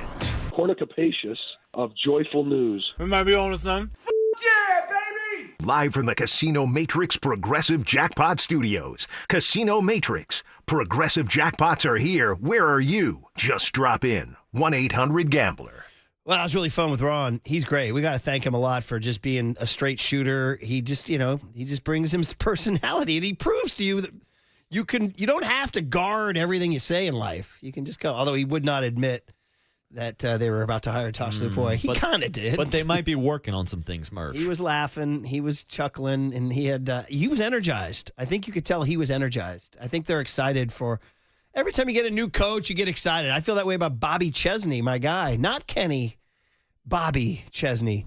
We're coaching barefoot down in Pasadena. Or is it frickin' SoFi? I don't want to talk about that. Oh. Cooler of Content sponsored by Marin Health with top physicians, surgeons, and clinicians. Right here in the North Bay, Marin Health puts you closer to your best health. World-class care, closer than you think. Steve Young at 9:15. That'll be awesome. You found this first one. Who knows what Cali Swag District is? Oh. Well, I can tell you Brock Purdy knows. You tell me, buddy. So Cali Swag District is the group who made the song Teach Me How to Dougie. And guess what? Have they been around lately, or are they hibernating? I haven't seen the Cali Swag District since about 2011, 2012 when the song came out. Like, not to disrespect the Cali Swag District, but they were kind of a one-hit wonder. Yeah, so they're just hanging out. Yeah. This reminds, and so the Niners reached out to them, right? And here they are. Well, is it he or is it he? It's supposed to be a group. Now, I would suggest that this is OFB Young, and that's the only group member I know because during the song he goes, "My name is Young," for the dudes who don't know me. Like Steve Young. Yeah, at 9:15. yeah, exactly. So I'm guessing this is OFB Young, but I'm not quite sure. Well, the Niners got a hold of him, and here it is. Yo, what's going on, bro? It's your boy. My name is Young. From the Cali Swag District, bro. Listen, we see you out there doing your thing, bro. We see you out there hitting it, you know what I'm saying? Hey, and you got some swag, too. I see you got some moves. You said you've been doing it for a while, but you know it's not official unless you bring your boys out to really show you how to do it, you know what I'm saying? Or do it with you know what I'm saying? Because your Dougie kind of Purdy. You see what I did there? Your Dougie doing your thing, man. But listen, we got to come out there and show you how to do it, man. Nah, all jokes aside, man, we appreciate you, man, for, supporting the dance. And, yeah, man, bang, bang, man, to a great season. Turn up. I like it, Young. You dropped a bang, bang. By the way, how about, and with all due respect to their recording career and all that, but hey, we're all trying to make a buck. We're all trying to make. He was angling for a gig. I guaranteed he's getting a halftime performance. Well, I mean, he's like, bring us out there, but I need a gig. Yeah, come on. Huh? I mean, Yeah, Brock, I saw that kind of contract you just got. So cough over a couple dollars. So, I mean, if they bring him out, is there any way Brock could participate? He can't. He's got a game. Yeah, this is true. Now, we have seen rappers perform at 49er games before. Remember when Future did Tony Montana? Oh, dude, that was a whole thing. Tony Montana. That was a whole thing, man. Yes. Yeah, so I wonder if the Cali Swag District can get like a Teach Me How to Dougie tutorial before a potential playoff game. This is the best news Cali Swag District has gotten in years. Oh, this is huge for Cali Swag Or District. after the game. Remember Webb did the performance with our guy Tyler. I'm blanking on his name, the country singer. That's right. Did Logan Webb go on stage with him? Yeah, no, they were in the bleachers. Yeah, he was actually in the bleachers. Logan Webb came out. But I mean, Webb was part of the. Yeah, Webb was part of the festivities. This was after the game. Was that in between like a double header? Was that? I think you're right. They Marcus, had another concert like that. Was also. that during or after? But it was an off day for Logan Webb. There's no off days for Brock Purdy. Was that after one of the Giants' 81 wins? Or one of the 81 losses? I think it was after one of the. I think it was a little bit of both. I think they got a win and a loss that day. Gravity. Did they sing Gravity? Yeah. Give it to me just real Gravity. quick. By the way, so Cali, I want to support Cali Swag District because you know what is you got to make a buck, man. You got to put food on the table. So Niners, maybe that's one of the auction items, which is going on right now. By the way, the auction is going till 7 p.m. tonight, and we got some good stuff. In fact, does Steve Young have stuff in the auction? Yes, indeed. We're going to talk to him about it. Okay, we will. We'll talk to him about that. Good stuff. Gravity. There it is, buddy. There it is. That was Cal this year, unfortunately. Yeah, 49ers.com/give. Are Hannah and Aniela back? Did they bring more food? Oh, yeah, there's more donuts in the bullpen. No, excuse me, bagels in the bullpen. I can't do it. I got to fast for a blood draw. How about you fasting? How about that? Yeah, You know, so they call breakfast because you're breaking the fast. Did you know that? This is true. I learned that. Uh-huh. By the way, 2 tickets to the game in February in Levi Stadium, 2026. We can't say this. One of my least favorite things in the world. Things I hate. The fact that I can't say Super Bowl. I just said it. Come arrest me. This man's a criminal. So what do you say? Did Tom Brady won 7 big games? That's a big game, man. Joe Montana never threw an interception in the big game. That's a big game, man. Terry Bradshaw gets no love for winning 4 big games. That's a big game, man. I mean, hell, even the Raiders won 3 big games. That's a big game, man. And as the great, who was it that said, that was a long time ago? Yes. Anyway, it was. We lost I hate that, this ban on the Super Bowl. And I also get me going this weekend. I hate conference championship games in college football. I freaking hate them. You hate them? I loathe them. They are the primordial. What's the thing in evolution when you drop a tail? What's it called? The primordial tail? Is that what it's called? When we evolved? Wow. Isn't there like a thing where we evolved and we shed our tail? Yeah, we still got that tailbone, though. Well, what's that for? I don't know. To get bruised. Yeah, what's the reason? But I hate... Dude, let me tell you what, we just played the conference season. We have a conference champion. Texas Tech's going to play BYU. They already played. Texas Tech beat them, and now they're going to play again for money only? For money? Oh, my God. And we're talking about this schedule. Oh, well, it's got to be delayed. It's delayed for these meaningless conference championship games. Meaningless. 7-5 Duke is in the ACC conference championship games with some arcane tiebreaker. No, Virginia won the conference. They're the champs. And if Duke wins that game, they might be in the playoffs. This is the end of society. Oh, do it for Dr. Pepper. You can throw a ball in a net. Wait, which, by the way, I got a problem even more. Like, that upsets you, the conference champions. I have a problem with the halftime Dr. Pepper throwing the ball through the hole. They're not even throwing it anymore. They're doing push passes. This is not basketball. If you're going to go out there and have a chance to win some money, throw the damn football like a quarterback. Don't be out here having, like, point guard chest passes and bounce passes into the hole. Preach, Marcus. That's what I'm here for. Preach. That's what I'm angry about. I'm with you, buddy. All right, I got that off my chest. All right, good. Did I say you're listening to KNBR AM and KNBR FM San Francisco, the sports leader, Cumulus Media Station? I did. Okay. And I could do that again Friday during our Brian and Bobby. Oh, yeah. I need it on the Couch Potato Guide. Yeah. That's the conference championship Couch Potato Guide. Now, Army-Navy's not till December 13th, and we're not going. And I'm not going. I'm not happy about it. I would have tried to join you this year. Yeah, I know. It's a fun trip. All right. Where were we? Oh, this guy who's imitating Pat Spencer. Tony, help us out. You found this. Help us out. So this guy's actually a Bay Area native, Henry Markin. You can find him on Instagram, HS Markin. This guy's not giving me any money. Don't worry. He does a funny Pat Spencer imitation, and I want to just lay out because this thing is absolutely hilarious. He's basically riffing the fact that he's got a day job, if you will. Here's the video. So this is a video on YouTube, Twitch, and Twitter. Here we go. Whew. All righty.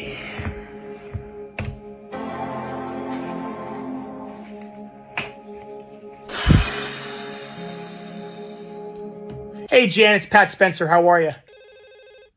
I'm doing well. Thank you for asking. I'm so sorry for the delay. I just got back to my desk. I had a basketball game tonight.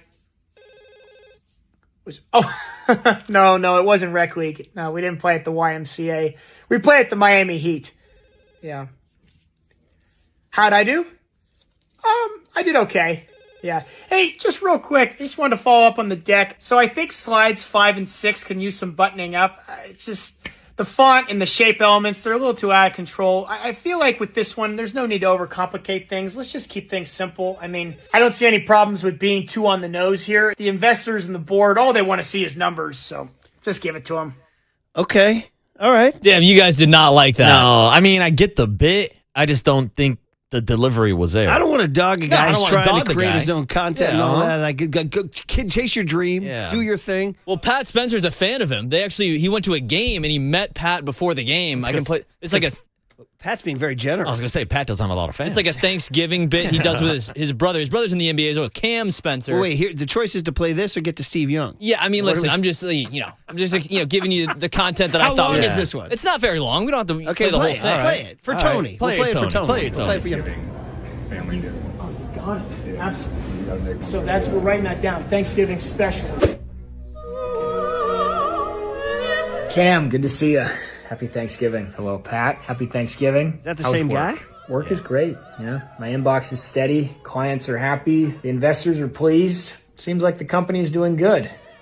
And I'm also playing pretty well for the Golden State Warriors. Good, I'm glad. How about you? How's work? Work is fantastic. We're actually about to get acquired, so I might get myself a promotion to VP of Sales. Oh, nice, man. Congratulations. And I'm also averaging 10 points a night for the Memphis Grizzlies. Wow, that's great. I actually just had 17 against Dallas and then 18 against Denver. So there you go. Oh, nice. I'm trying to worm my way into the starting lineup. If I have time in between the client calls and investor meetings, of course. Of course.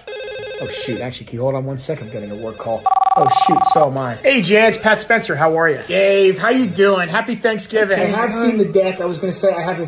Okay, Yeah. all right. I mean, I'm sorry, guys. Sorry to give you that I'm good. content. Maybe some people enjoyed it. That might have been some good content. Loader liked Did it. Loader like it? He loved it, actually, yeah. Loader loved it? Curly thought it was pretty funny when I showed him. Okay, well then you guys win. All right. I mean, hey, I'm sorry to bore you guys. No. I'm really glad you took the swing. And Bay Area native, I just want to shout him out. He could be listening. Yeah. Right now. He might have. And if he is listening, here's a little bit of advice. Maybe have Draymond Green call in on one of the calls and start like bitching you out or something. That might add a little comedy. Well, listen. Listen. You caused a talking point. Is what you did. You did. Very good. By the way, everybody coming at me calling it's a vestigial tail, whatever. That's the tail. Vestigial is the tail. All right. That's the conference championship. And also, the person who had the best part about my rant, 415 says, you're hangry because I'm fasting. That's it, dude. Grab a Snickers, Murph. You're hangry. All right. So thank you, Tony. We appreciate you. Everybody on YouTube loved it, let me tell you. No, they're totally not. They're ripping Tony in the YouTube chat. What's up, boys? Hey, Tony, you know what? You got to just getting shots up. Deion Waiters put out a good quote. You'd rather go 0 for 30 than 0 for 9 because if you went 0 for 9, that means you just lost confidence. You stop shooting. You shoot your shot. And this guy got paid. Listen, it was a great talking point. You divided the room, and now we move on. Steve Young, next on The Sports Leader.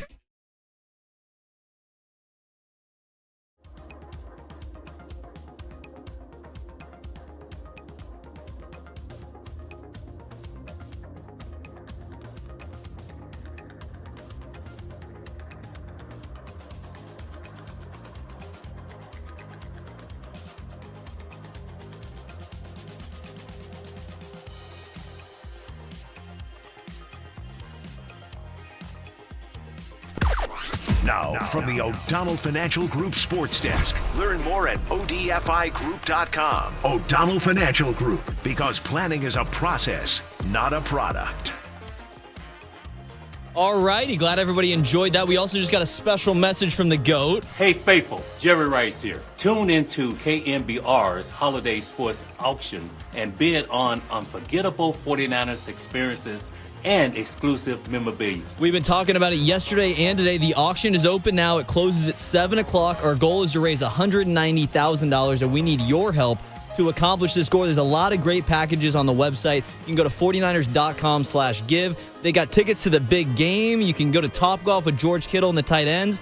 Maybe people like that. Maybe they don't. You know, everybody's got an option. Everybody's got a choice.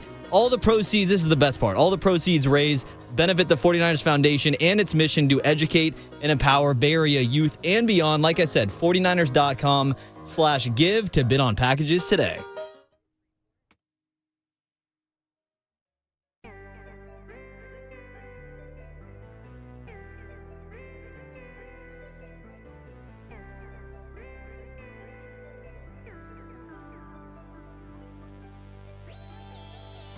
Hey, Provident Credit Union, good people at Provident. Looking forward to my kind of a little holiday gathering with the good people at Provident. That's how much I like these guys because they're local and they take care of Bay Area workers and Bay Area families. My mortgage with Provident, sleep like a baby. They also grow your savings.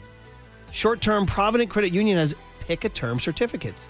So you choose 3, 6, or 12-month terms and you earn up to 3.40% annual percentage yield. Yeah, that's a high dividend rate that can help you reach your goals faster. So Newsweek's on board. They named Provident one of America's best regional credit unions for 2025. Your money is in good hands. It could be an unexpected expense. It could be a big purchase. It could be extra financial flexibility, but Provident makes it easy to hit your short-term goals. So their financial coaches are on your team, helping you plan smart and stay ahead. So if you're ready to grow your savings, check them out. Provident Credit Union's Pick a Term certificates. Visit providentcu.org or your local branch to get started. Rates effective November 15, 2025. Minimum balance of $10,000. Early withdrawal penalties may apply. Federally insured by the NCAA. Provident Credit Union. Discover the best in retail and business banking right here in your community. Start saving today.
And now it's time for the Protect Your Assets Business and Technology Report with me, David Hollander.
Now back to Murph and Marcus on The Sports Leader. Streaming live on thesportsleader.com and KNBR. The Sports Leader app. Murph and Marcus is sponsored by Bigelow Tea. Grab a mug and tea proudly.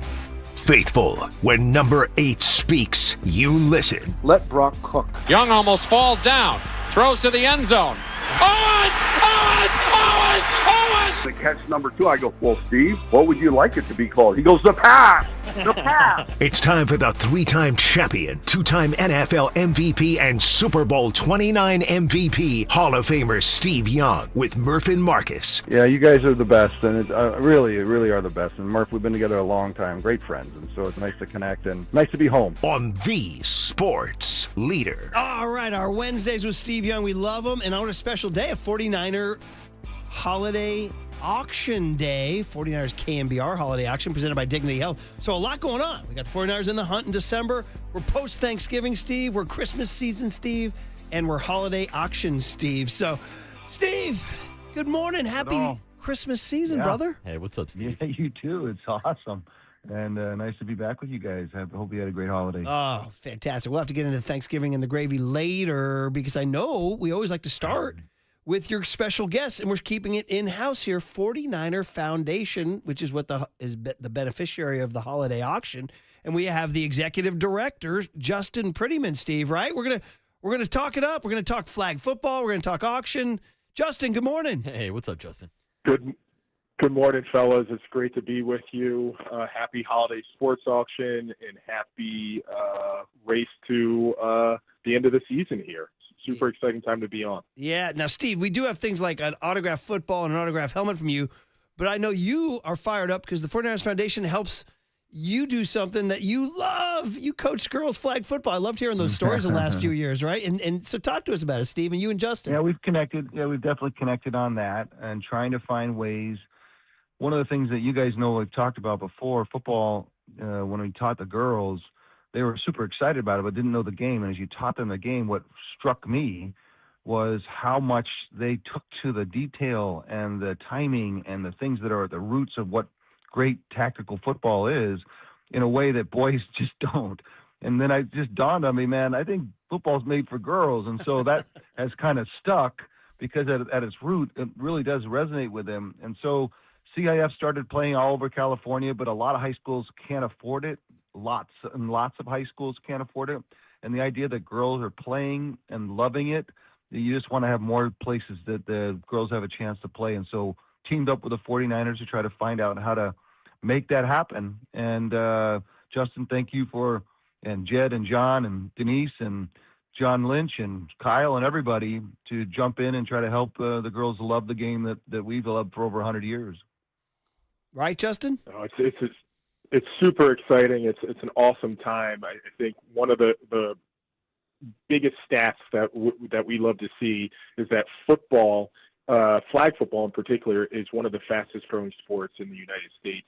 Participation in flag football year over year, just in the Bay Area, SF Gate just had this story a month or so ago, is up 80% year over year since it's officially become a sanctioned sport at the high school level. So girls can play. Obviously, Steve is coaching out there at the varsity level, and they're playing at a high level. And one of the things that we've seen is we put on flag football clinics throughout the year, and particularly really the summers where we really amp up those camps. And the numbers have shifted. Like the boys tackle is definitely, is always a constant, but we are seeing more girls coming out for camps than boys, and that's the first time in history we've seen that. So I love that the field is finally being leveled for the girls. As a girl dad, and I know Steve is as well. It's great to see that they're getting the same opportunity, and like Steve said, football is truly made for girls when you see them out there on the field play. Yeah, no, I mean, it's Murph, let me add this too. Yeah, The Steve. first game that we ever played varsity 3 years ago, there's 4 elderly women sitting up in the stands. There weren't a lot of people in the stands, of course, and my wife sees them and says, "Hey, what? I wonder who they know." And she walked up to them and said, "Hey, what are you guys doing here? Do you have a grandchild here who's playing?" Like, no. All 4 of us grew up here in the Bay Area, and we all, in the 50s, wanted to play football. And, of course, girls couldn't play football. And so we heard the girls were playing football. We wanted to see it for ourselves. And so that just kind of tells you that there's a real desire. And I think that's what's fun about the game being for girls now. Oh, it's huge. If you follow high school sports this fall, like right now, like we are right now living in the time where it's exploding. Like you could see the coverage just all over the place. If you follow Max Preps or Mitch Stevens' columns in the Chronicle, it's awesome. The connection in the end is the 49ers Foundation. That's the connection, and that's why we're talking about it, because the holiday sports auction, the KNBR 49ers holiday sports auction presented by Dignity Health, part of that money goes towards Football is Made for Girls, working with the 49ers Foundation to grow girls flag football from youth leagues all the way to high school. As if you didn't have enough reasons to bid on these awesome items like George Kittle Top Golf or bacon cookies with the O-line or the Pebble Beach Golf and Carmel Valley. All these great items at 49ers.com/give. Know that this is one of the beneficiaries. So Justin, you guys do it great every year. I know we had a really good day yesterday selling, but Hannah and Aniela are here to make sure we do even better today. And they fed us bagels, so we're ready to go. Hey, we got to grease the wheel, right? We got to keep you guys pumping it. Yeah. No, we can't thank you enough. We can't thank Steve enough for. This was really his idea. This was something that Steve came up with. This Football is Made for Girls. It's all about expanding access, getting more girls participating and staying with the sport. And I will put out a challenge, and I know that Steve will join me. I challenge your listeners to go and check out next season. The girls' high school flag season is coming to an end, but next season I challenge your listeners to get out there and watch a girls' flag football game, just like those 80-year-old ladies that Steve mentioned, because you'll see it's a different game. They play at a different pace, and it's really exciting. And in addition to that challenge, I challenge your listeners to log on to 49ers.com/give. Find some way to give back this holiday season. We have items and opportunities at all levels, from going to the big game at Levi Stadium at the end of the football season to just walking away with something smaller to put under your Christmas tree or as a holiday gift this season. So truly appreciate everybody at KNBR for really getting behind this. The auction is off to a great start, and you'll get to see that impact throughout the upcoming school year and season. from your support this holiday season. That's Justin Prettyman, the executive director of 49ers Foundation. Everybody go to 49ers.com/give. And we know this is the real day. This is when it gets hot and heavy, late afternoon, early evening, when the stuff starts closing. Coffee is for closers. The big guys will come out. So, Justin, we appreciate you. Thanks, and have a great holiday season and Merry Christmas. Yeah, thanks, Justin. Thanks so much, guys. Very Looking good, forward to Justin. seeing you this afternoon. Yeah, good stuff. Justin Prettyman, executive. So You know, there- and Murph, Yeah. two names I didn't mention is Mara and Jenna York, Jed's sisters, who have been very passionate about this as well and very involved with the team. So we should end the thing by making sure we mention everybody that's really got the passion for it. Hey, the Yorks are doing a great job at this foundation. They started it, and it's blowing up. So good stuff. Everybody go to 49ers.com/give. Like we said, there's a million items out there, including the Christian Juszczyk puffer that my wife asked for, but I just looked at the price, Marcus, and it's a little north of your boy's budget here. Oh, come on, Murph. You're part of the one percenters. Steve, the 49ers are in the hunt in December. What the heck? Is this getting – we're asking everybody. We had Brock. We had John Lynch. You. Is this real? Like, do they have a shot? I mean, yeah, you get in the mix. That's what Bill Walsh always said. Like, our goal is to get into the tournament, to set base camp and then to climb the mountain. And so if you can get in the tournament, then anything's possible. Of course it is. Now, we also recognize how hard it is, even when you're fully loaded, right? I mean, every game we see, we watch Fred Warner up in the stands cheering us on and Nick Bosa up in the stands cheering us on. You're like, but what we said at the beginning of the season, who are those guys we don't know their names very well now, who will show up in around Christmas time, and now they become household names. We might even buy in their jersey. And so we're seeing more of that, but we also need to recognize that we're kind of touring through the dregs of the NFL.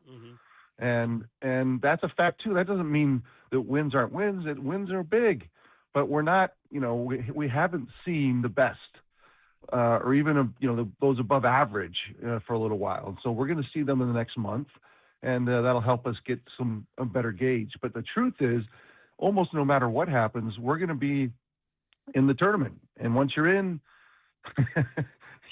we got guys. It's not like we don't have people. And I think it'd be pretty fun. And I think we'd be a really tough out. And I think we have to tip our caps. I said this yesterday. Have to tip our caps to coaches, to organizations. That's what built. When things start to fall apart during a season, how do you hold it together? Most people end up at the bottom of the hill, but the 49ers somehow keep pushing the rock uphill even despite all the risks and rigors. And here we are. So I give everyone down there credit, the locker room, management, and then obviously coaching, because when you have a lot of replacement players having to step up, that's coaching too. Steve, you look at the box score this weekend, and it wasn't a huge day for Brock Purdy, but I thought he made some great decisions just getting rid of the ball, especially after his 3-interception performance on Monday night against the Carolina Panthers. Threw the ball away 7 times. So just your thoughts on Brock Purdy maybe making a decision to live to play another day. Look, half of the game is being smart, right? They say they want to shame you by calling you a manager. Like, oh yeah, that's shameful. You're just a manager. Like, that's the job. like, don't kid yourself. Managing everything that's happening out there is the job of quarterback. And a lot of games, that's the thing that matters. And so managing that and figuring it out and doing smart things and stop the bleeding from the week before and showing the maturity, that's kind of who Brock is too. Like, he's going to respond. He's not going to make the same mistakes over and over and over again. And now we'll build from there, getting healthier, and expanding. And I think Kyle has a great way of doing that, helping quarterbacks. That's why I love Kyle with quarterbacks. So I'd love to run back and have Kyle coach me, because he's the kind of guy he's symbiotic with you. Like, he recognizes when things are a little off, tries to make sure that you're protected, and then when things are ready to go, can expand and explode. And so I look forward to that. Obviously this weekend, we have the bye week, but next week with the Titans, and just like better and better football. We're playing good enough football to win against the kind of the bottom of the league. And now we've got to go play, the top of the league. Let's go see how we can. I'm excited to go see it. It is exciting. It's December. They're in the hunt. Steve Young, our every other Wednesday in the morning. Great to have him. We talked about the KNBR 49ers holiday auction, 49ers.com/give, and part of it benefits girls flag football, close to Steve's heart. So a lot of good vibes here. Steve, so when I was covering you and I had the little notebook in the locker room, you were running away and living in fear of Reggie White and Charles Haley. And these were large, fast, strong men who were coming to hurt you. And I got flashbacks when I saw Brock Purdy trying to avoid Myles Garrett in there. Now, could you relate? And B, I mean, could you share with us out there, what's that like? You have 2.1 seconds, and here comes a guy, and his name's Myles Garrett or Charles Haley or Reggie White. And how do you think Brock handled all that? Well, there are certain players, like most of the time in the NFL, I mean, they're all the elite athletes in the world. They're like, oh, this is the super elite athlete. Oh, really? I mean, everybody's amazing. But there are guys that are way better than everybody else. And Myles is that way. And Myles reminds me of Reggie. Now, Reggie was bigger and Charles was smaller. So it's like you can do it in different ways. But because Reggie was so much bigger, it was more ominous. And Reggie was a screamer. Like Reggie, when he played, he'd hike the ball, and then it was like, ah, you'd hear him. Like he'd start screaming. Like that's how he did it. And you could hear his voice coming closer and closer. Ah, like, oh, here we go. It's so sad. And you couldn't block him. I mean, my best friend Harris Barton will tell you, like Harris was all American Hall of Famer blocking Reggie White, because it was impossible. He was a force of nature that was the biggest, strongest, fastest guy in the world. He probably could have played quarterback if he wanted to. And I think Myles Garrett's kind of the same way, and Charles was that way. So you run into those guys, and you just don't, like, how do I get away from you? Like, how do I avoid you? How do I stay clear? And the whole team's about it too, because they know that they're game wreckers. But the problem is the effect that they have. The effect they have on the offense and how they focus the offense to try to get to one guy. Well, then if you have other players who the Browns have, then it's like, you open the door for other people. And that was always what's hard about playing the Packers with Reggie, but playing the Cowboys with Charles. And now the Browns, unfortunately, have one of the worst offenses in the league, so you can survive it. But you wouldn't want to play the Browns defense every week. That would be tough. No, but it was one hell of an entertaining matchup, him against Trent Williams and an entire offensive line. And I like the friendly back and forth between Brock Purdy and Myles Garrett throughout the game. But, Steve, there was not a friendly back and forth between Juwan Jennings, Myles Garrett, Shelby Harris, and the Cleveland Browns defense. This is now back-to-back weeks where we've seen guys react to the style of play and trash talk of Juwan Jennings. So just your breakdown on trash talk in the NFL and Juwan Jennings getting these type of reactions in back-to-back weeks. I want smart trash. I don't want dumb trash. And there's a difference, and you got to be careful, because there's guys that made a living in smart trash and just distracting, causing grief, creating people to kind of get overwrought, and then they get this off their game, that kind of thing. I always appreciated when I was we'd run into people who were smart trash, and I was like, whoo, got to keep an eye. I got to avoid that guy. It's like he's gonna get me involved in something I don't want to get involved in. But dumb trash is when you're just causing grief for no reason, and it actually distracts yourself and others. And so that's why Juwan's got to be super careful that he kind of sits on the right side of that trash talking. Yeah, and we'll see how that plays out. John Lynch likened him to Draymond Green and stuff, but it's 2 weeks in a row. So but I mean, that's why Murph, that's why Draymond, he walks on the edge. And most of the time, I would say that Draymond's a smart trash talker. Like he uses it as an effect, and you can be irritated, you can not like it, you can think it's crap, you can think that I don't like him because of it. That's fine. But I think the net result is positive for the Warriors. And there are times, because he's always on the line, that he falls on the other side, and you're like, oh yeah, that didn't help. And so that's why, if you're going to be like if that's who he's going to be like Draymond, you got to be on the top of your game, because otherwise you cause your team grief. Right. Something to watch, as they have a bye week, obviously, and then Tennessee comes in after that, and then some big games, the Colts and the Bears and all that. But we'll talk about that later. Steve, that tip shines a light on the wide receivers, and we have this promo from Jerry Rice about the holiday auction, and we're just like, man, Jerry Rice, there he was open, and you would throw it to him, and he would catch it, and everything was great. And then there was John Taylor, and there was all the other receivers you guys had. T.O., who kind of had a little Juwan in him too. The Niners receivers right now are not producing. Steve, I'm wondering how that's burdening Kyle, how it's burdening Brock, how it's burdening you as you view this. I don't know. What are they getting? Can they survive with just Christian McCaffrey and George Kittle catching everything? No. Yeah. You can't. Like, what survive is what if we're still talking about playoffs and Super Bowl, right? That's what's fun about being in December, and we didn't think we'd be here. And last year we weren't. Things broke against us in some small little ways that caused us to go the other direction, with the same kind of feel. And so, no, we're in a spot where we want to think that we can go, some cool distance here, but we cannot without people expanding in an offensive way, because our defense is going to get like, remember the Lions last year, they got really hurt on defense with injuries, and they held on, and then all of a sudden they got in the playoffs, and it was like, no. And so the defense is going to be tested in ways that are going to cause us to have to rise up in a really expansive way. And as much as Christian and George can do, which is amazing, that we're going to get caught at it sooner or later. And so we need that production, and we need that threat. We need to come out of the locker room with the threat. I talked about that for the last couple of months. You can't, in the NFL, it's predatory. You can't come out of the locker room and have a bunch of guys that no one respects and how they're playing and how they're performing. Not that they don't respect them as individuals, but just how they're performing. That's going to catch you sooner or later too. And so we're going to have to answer that bell in the next 3 weeks, 4 weeks. That's kind of, if you think about what needs to be done over the next month, win games, of course, but our wide receiver and offensive explosiveness and threat needs to gain some momentum so that we can get into January and really cause some grief coming out of the locker room. And Steve, that brings us to the Brandon Aiyuk situation. Now, we talked to John Lynch yesterday, and Murph asked him if there's still a realistic belief that Brandon Aiyuk could play this season. He said, realistically, I'm not sure, but still hopeful. So, Steve, what's your breakdown on this situation? Realistically, do you think Brandon Aiyuk has played his last snap in a 49ers uniform? It feels like it's up to Brandon. It feels like he's decided that it's broken and has moved on.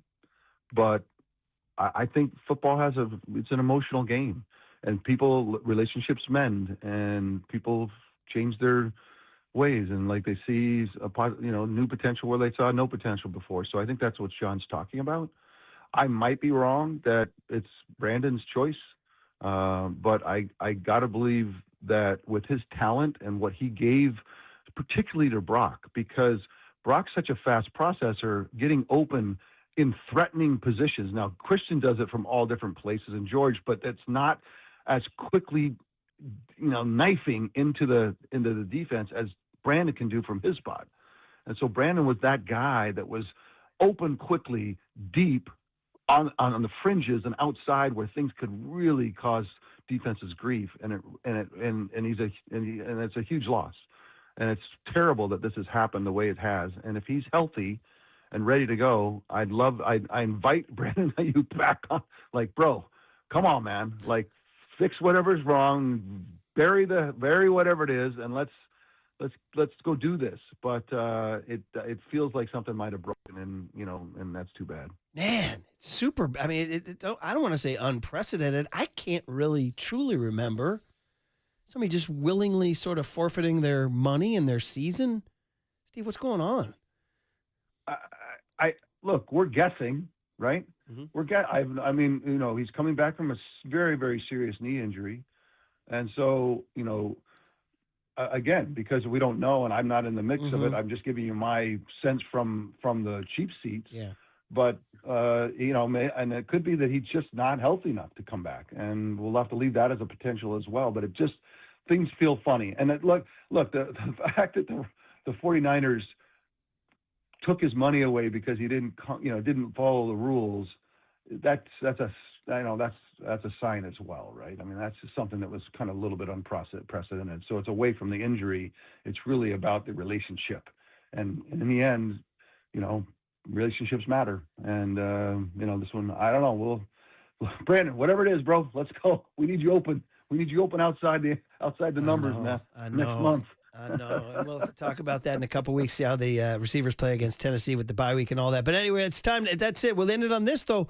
We opened the season with you talking about being an empty nester, You and Barb just kind of looking at each other like, what do we do now? But that means you get the joy of Thanksgiving. It was like the Folgers commercial, right? No, hold on, Murph. No, Lila's still home. She's a junior. You had one left. I'm We're sorry. Still rolling. Okay, one left. I'm no, sorry. No, it's all right. It's My all right. bad. No, you know what it was, Steve? The fact that she drives. You said you felt like an empty nester. It was that was brutal. That was exactly. Good call, Murph. Good detail. You're always known for the detail. Well, except for. But give Lila's the credit, the junior, man. She's still dominating. Yes. But it is like she's driving now, so it's like the carpool's dead. But Thanksgiving was with the fam, my brothers.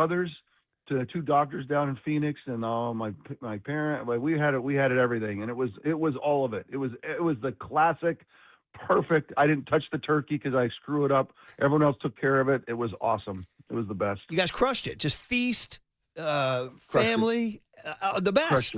Did you toss a football at any point during the day? Nothing. No. Nothing. Well, all the young boys played, into college, and maybe we're too cool for it. I don't know. I'm not really sure. Maybe it's too obvious. Old for it. It's too obvious. Right? It's too cliche. It's too cliche, right? You guys want to do something a little different. Let's put on the jersey and remember the olden days. It devolve into like a board game at night, a little competitive board game, perhaps? Yeah, we were just watching the football game, and everyone just kibitzing, man. It's like we're just hang on, we're rolling the street. I guess the e-bike. All the kids had the e-bikes, and that was the thing. It was very dangerous. We got to regulate. That's a topic for another day. So it was gravy. That's a topic for another day. It was gravy, kibitzing, and good vibes. Then, so it was all home run. It was. It really was. And now Hey, the house has transitioned, bro. It has exploded. The North Pole has exploded in the house. So. Just everywhere you look, you got some sort of decoration everywhere. Yeah. In the honor of the great Tom Tolbert, we've transitioned from Halloween. Do you? And to ask I'm almost like crossing the line here, but do you hire a guy to do the lights, or are you on the ladder doing it? Bro, come on. Of course, I hire somebody. I used to do it all. I used to go up to the hills up Page Mill and at the top at the foothill up there. Skyline and go to the little tree farms, and we used to rent a truck and cut it down. And I remember some of the times I almost died trying to pull a tree out of the hills up there, and I'd roll down. I remember we had one was we had the old Toyota truck, and the tree was so big that it was covering the front of the windshield. So I drove all the way back down with my head out the side, and all of a sudden I get pulled over. And they're like, and the cop was like, what are you doing, man? What are you, this is insane. I'm like, bro, I'm trying to learn the day with my family with a tree. And, I'm trying to and he I don't know, maybe it's the 49er thing. I don't know. But then he escorted me home. Yeah, maybe it was the 49er thing. Yeah, there it is. Now, Steve, tell me you're at least putting the star on top of the tree. Oh yeah. No, we full decorate inside. I'm talking about I have a big palm tree that goes up 60 feet. You gotta go. I always tell people I climb up there with my bare feet, but no, it's not happening. Listen, I guess stuff, I do most of it. Yeah. Cooler heads prevailed when it came to the 60-foot palm tree. Yeah, we got you know what? Yeah, right. I'm not Marcus, you think I'm like wrapping the tree and have some guy show up to try to take care of the Christmas tree inside and put up? No, come on, man. We're still hanging them. Well, you never know. Murph was giving me advice for putting Sprite into his Christmas tree earlier to make it last longer. Sprite Steve. in the base to keep it fresh. Is that true? Yeah, the sugar somehow, some way keeps the tree alive longer. All right. I'm going to do it right now. Go get gives you something to do on your empty nest days. Go get some Sprite. Go get some Sprite. Barb, I'm going to the store. I'm going to get some Sprite. It's happening. By the way, Sprite, you're welcome for the free ad too. Yeah. All right. Well, we didn't even get on the endorsements. We didn't even get into Lane Kiffin and all that stuff. We didn't even get into that. So we'll have to. You know what? We have to say 20 seconds of that. College football, it's such a mess. So ridiculous. I mean, I can't tell you the stories of fights in the locker room for 18-year-olds fighting over $1 million and who gets more and who gets. It's a mess. And now we have coaches who have to decide whether they're going to coach in the playoffs or take a new job that they really want, which they have the right to do. But time it up, man. Yeah. This is just stupid. It's just dumb. We just got finished with the Kalani Sitake drama. Here's a guy ready to go. BYU hasn't gotten into this kind of Big 12 championship space, and all of a sudden he's got to decide whether He goes to Penn State with this huge. I mean, it's just terrible. It is. Let it. You can do it, but not. The timing's just stupid, ridiculous. Stop. You want to talk Fix about it, like Marcus? Fix it. Well, that's what Ron Rivera preceded you on the airwaves and was spitting fire. He's as mad as he's an angry guy, and Ron's great. He's got a lot of personality, a lot of charisma, a lot of fire. So he was like you, even more. Well, we love football. Yeah. Don't screw it up. Right. Don't stop. I agree, and yet it remains as popular as ever. We're all going to tune in this weekend, and you guys have it's impossible to screw it up. It's the most inelastic business in America, right? It doesn't matter what happens; people are watching. It's incredible, and you guys got a second life. And I hate these conference championships, by the way. I hate them. I know. It's like we played the season, right? We played the season. Well, BYU's out unless they win. They got to beat Texas Tech in Dallas. So I have to say, look, it's that part is football. You got to go win. I love that. It's fine. I don't care. Make out all, but you don't screw it up by having coaches taking jobs in the middle of the season and leaving the town. It's just stupid. Yeah, it is stupid. It's broken. The only thing that makes sense is Sprite at the bottom of your tree. So there you go. Sprite. Let's go, bro. All right, I'm trusting my wife on that. If it doesn't work, you can blame Candace. Oh, you can call back in 2 weeks and say your tree's dead, Steve. No, it does work. I think I've heard that. It does. It does work. We did it last year. You're the best. Marcus, I don't know about you. I trust Murph. I generally trust Murph. So if Murph says it, I feel like I'm going to give it a shot. We're going to cut that and keep that in the archives. Steve, off you go. Have a great Christmas season, buddy. We'll talk to you in 2 weeks. Thanks, Steve. Take care. Steve Young on the Sports Leader. Time for traffic on the Sports Leader.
He joins the show at 9:30.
Listen to the sports leader anytime, anywhere. Download KNBR, the sports leader app. Murph and Marcus continue live from the Casino Matrix Progressive Jackpot Studios. Casino Matrix. Progressive jackpots are here. Where are you? Just drop in. 1-800-GAMBLER.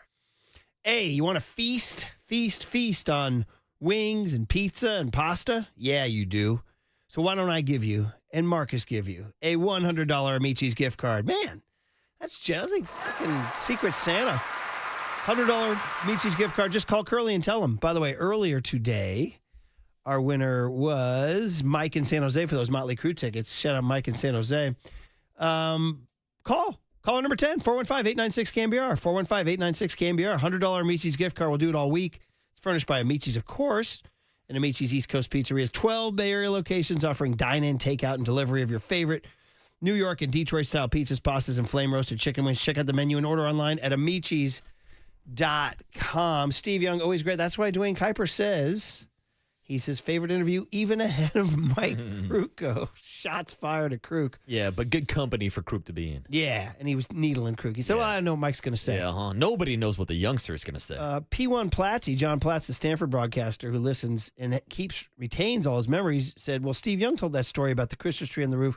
You guys heard my story when I cut the one in Petaluma, and then it was such a DIY place. They didn't tie the tree for you. There was nobody there to tie the tree. You just had to do it yourself. Uh-oh. So I was like, I can do this.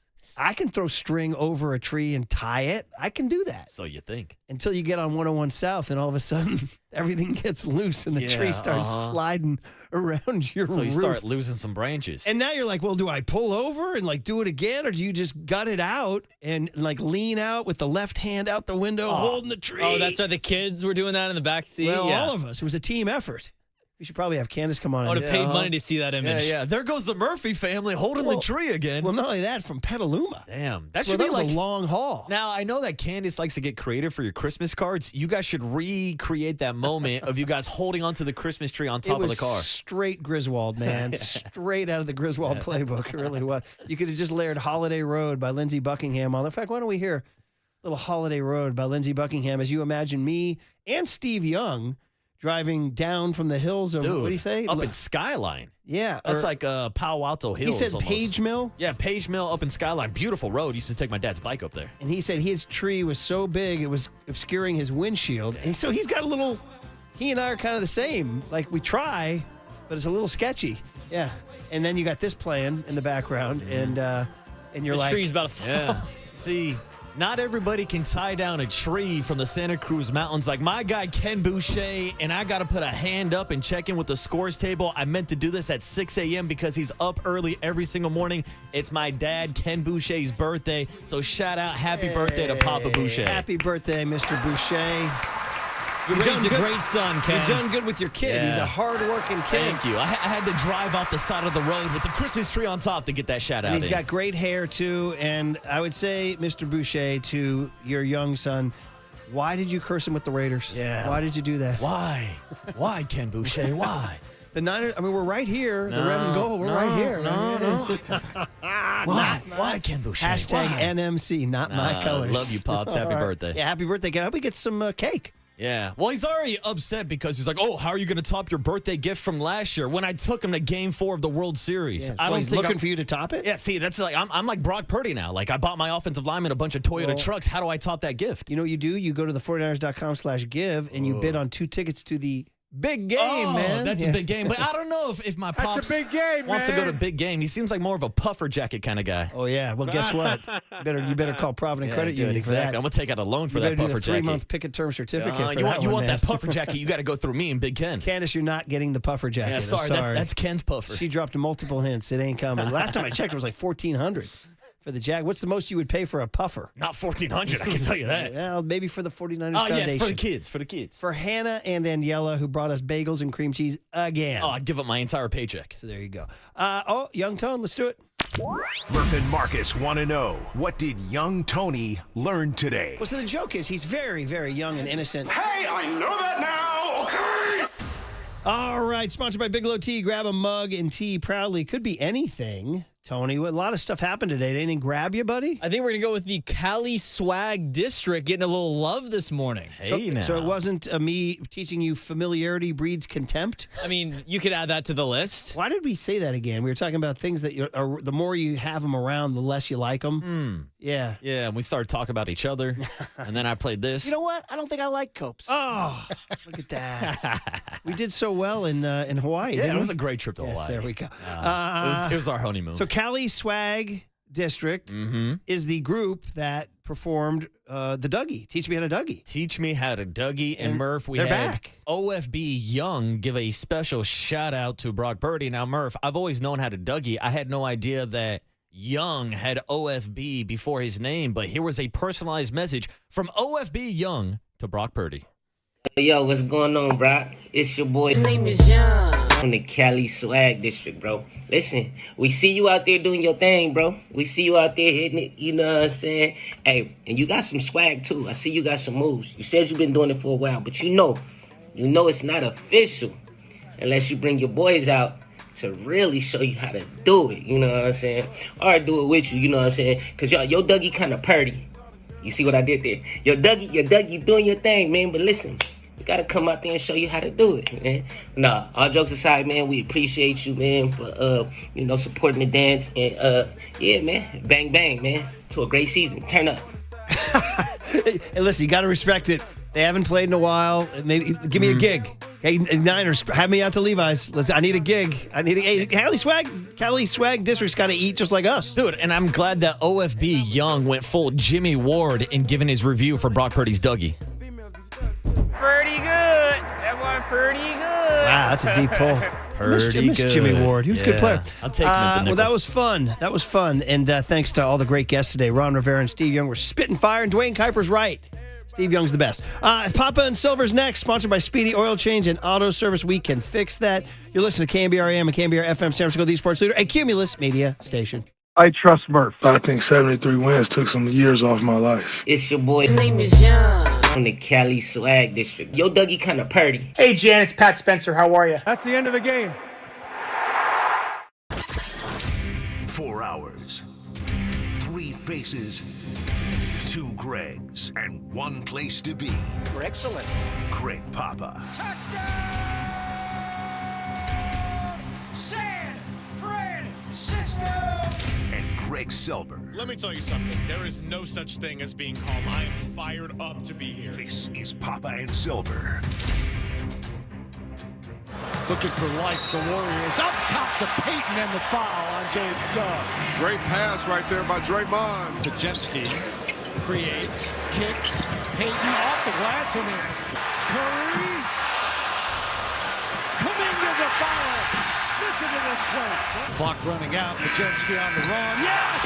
To close out the third. Chet's got 14 in the game. Curry somehow off balance. Nails the three. I'm starting to think it's in the blood, TG. Now they feel Spence has the matchup. Much more confident. Fade away along the baseline for Spencer. 17 points on 8 of 11. Shea steps, stops, makes it. SGA takes a look up, and that will do it. Warriors made it a game with that big third quarter run into the fourth, but again, Oklahoma City with the win, 124-112.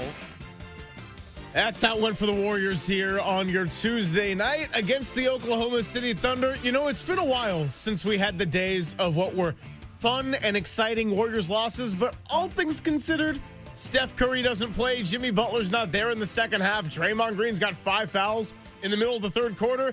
And then here comes Gary Payton II, Jonathan Kuminga, Buddy Hield, Quentin Poston. Oh, Pat Spencer, 17 points in his career high. And, of course, the newest addition to the team, Seth Curry, looking pretty good and giving them something that they needed. So we're going to get into it. It is a nice hodgepodge day. 49ers holiday auction is still up and live, and so we've got Al Guido joining us at 10:30. We've got team photographer Terrell Lloyd at 1:15, and we are going to talk some hoops and a little bit of baseball as well, as John Morosi checked in on the Giants checking in on Kyle Schwarber. So it is a big mix of a day. 808 KNBR to join the conversation. Thanks for hanging out with Papa and Silver. And Papa, good morning. It was the Seth Curry, Pat Spencer show, and the Warriors kind of gave the Thunder a little bit of a run for their money. Now, OKC at 21-1 ended up just being a little bit too good in the end. I wasn't too shocked by the final few minutes, but man, you can't say that second half wasn't fun. Young Tony, crank that sound. Love to hear the NBA on NBC, but we do miss, despite the jam toe. Marvelous. Terry Gannon, we love Terry Gannon. He was a guard with Jimmy Valvano's team that shocked the world in Phi Slamma Jamma. That was a long time ago. His NBA play-by-play, I would say, is a little thin, like my hair. My hair used to be as dark as Terry Gannon's. Now I don't have any left. So did they even notice, even when they came out of sound involving Jimmy Butler in the third quarter, that Jimmy Butler III was not playing in the third quarter at all? There was no mention of him not playing. It almost had me turn to Bob and Colette. No, not going to go there, but it is, and we do like Jamal Crawford, the former Warrior, but the whole broadcast was like, what am I watching here? Which was a little like the game. And, you know, obviously, minus number 30, Stephen Curry, they have to play completely differently, and they are disjointed, I would say, in a word. You got to play through Jimmy Butler more. But even when Jimmy was out there in the first half, Greg, it looked like, do they even know where to go here? They just, you know, it's always chop off the head of the snake is what you do defensively against any team in sport, and there is no snake. There's no Steph Curry on the ball, off the ball, relocation here, there, everywhere, create a switch. It just doesn't happen, and they were really painful to watch for long stretches. Jonathan Kuminga, the rust that is on his game when he does not play for a while, we have seen it. He's not one of those guys that just falls out of bed and starts playing. He did in the playoffs last year a little bit, but it took a ramp-up time, just out of rhythm. He's just trying to take it one-on-one against everybody driving. You cannot drive into the teeth of this half-court defense and get anything done. So by halftime, and the guys in the studio, have they never seen an NBA game? The team that's down 20-plus points is going to make a run. Vince Carter, at one moment in studio last night, went all Rodney Harrison on me. I got worried. Is Vince okay? It's Vinsanity. Where's his brain? He just stopped. He doesn't know what team anybody's on. Anyway, it's they got to tighten this whole thing up when you get, you know, off the Tirico crew. But in any event, and we missed Grant Liftman last night on the sideline. He was reassigned. And then in the third quarter, the Warriors did come back. And my initial thought is Pat Spencer needs to play more. He does. And it's not, you know, because his lacrosse skills and the great story, and he can play basketball. The guy plays well. All of a sudden, when he was on the floor, he is a pure point guard going back to North Carolina State, Chris Corchiani, whoever it is. Get him lined up, get him in the right spots. Pure point guard. We don't have that in the NBA now. It's all motion and position list. And are you on the ball? Are you off the ball? What's Shai Gilgeous-Alexander? That guy a point guard? I don't know. As much as he shoots the ball, he just takes over. He's the best player on the floor. But Pat Spencer just gets everybody lined up. But in reality, and Steve said it, he's on a two-way contract, so he can't play that many games. He's already used up, 22 of them. Can you convert him to a standard NBA contract and get him off the two-way? Because the guy does play two ways. He guards, but last night he showed a little offensive game, a little bit. He actually got in the post and backed down Chet Holmgren and took a fade. Chet Holmgren's one of the best defensive players in the NBA and a much bigger guy, especially when he's got the lift of the hairdo going. And he made the shot. He missed some shots coming down the stretch. I think he got tired. He had to go back to Pods. Pods played really well for a while, but he does play a little too fast sometimes with the ball, and he's just rushing. But when you don't have Steph Curry there, and then you don't have Jimmy Butler there for the entire second half, we noticed, the NBC crew did not notice for long stretches. You got back into the game a little bit. Buddy Hield made some shots, obviously, but the story of the game was not Stephen Curry, number 30. Are you calling him Sethin Curry? Is that where we're going here to confuse me even more? I was going to say we're so bad at keeping track of them, which is kind of embarrassing because Steph is by far one of the greatest player in franchise history, immortal Bay Area figure. But because he has a brother, we still mix it up. So I think I'm just leaning into it and going with the full Sethin. Well, we'll talk to Brandon Payne, who was Steph's guy from Charlotte, and Steve said it best. They are the best shooting family in the history of the sport. They are the first family of the three, the first family of the J. I mean, Del Curry was a hell of a shooter. I'm sure Sonia can shoot. The girls can shoot. Aisha, they all can shoot. We know about Steph, but Seth Curry can really shoot the ball. And the way they ran him last night, we were kidding. Like, you don't have Steph, let's just clone him.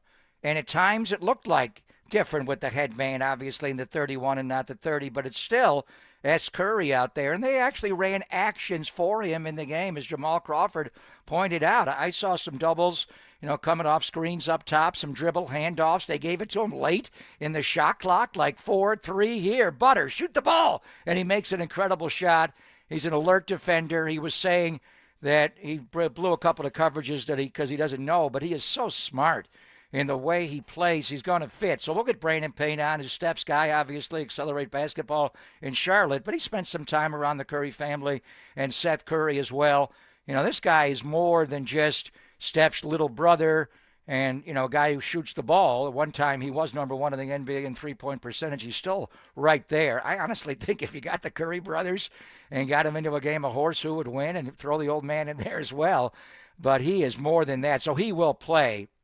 Pat Spencer really played well in the game, but I also got the feeling, and we'll compare this team a lot to the Warriors of 10 years ago, where Oklahoma City just a little bit toyed with them. When they had to go early in the game, and the way they took over the game right before halftime, and if SGA does not shoot that wedgie from the free throw line, what a run that was to close the first half. He just took the game over, and you thought, and then the third quarter. A lot of times the Warriors went 73-9. Not so much that team, but other teams during the Steph dynasty run and Draymond and all of them. They would toy with the game in the first half, and then as Kalena would say, Steph happens third quarter, they take the game over. Steph, you're sitting out the fourth quarter, we don't need you. There was a little bit of that. I'm not going to diminish what the Warriors did, because they did push back, and these guys played well. In particular, the guys we mentioned, Pods, obviously Buddy, GP2, Pat Spencer, all played well. And then Seth Curry, the new guy, and we'll get into it more over the next 4 hours because he's going to play. He's going to be in the rotation. I can't wait for an all-Curry backcourt. That's going to, what do you do? We're going to pick and roll between the Currys and double Steph and leave Seth? Not a good idea. So there's a lot of things to look there, but they're just that level. And they didn't have some of their best players. You told us yesterday that Hartenstein wasn't going to play, but Lou Dort didn't play. An antagonist, Alex Caruso.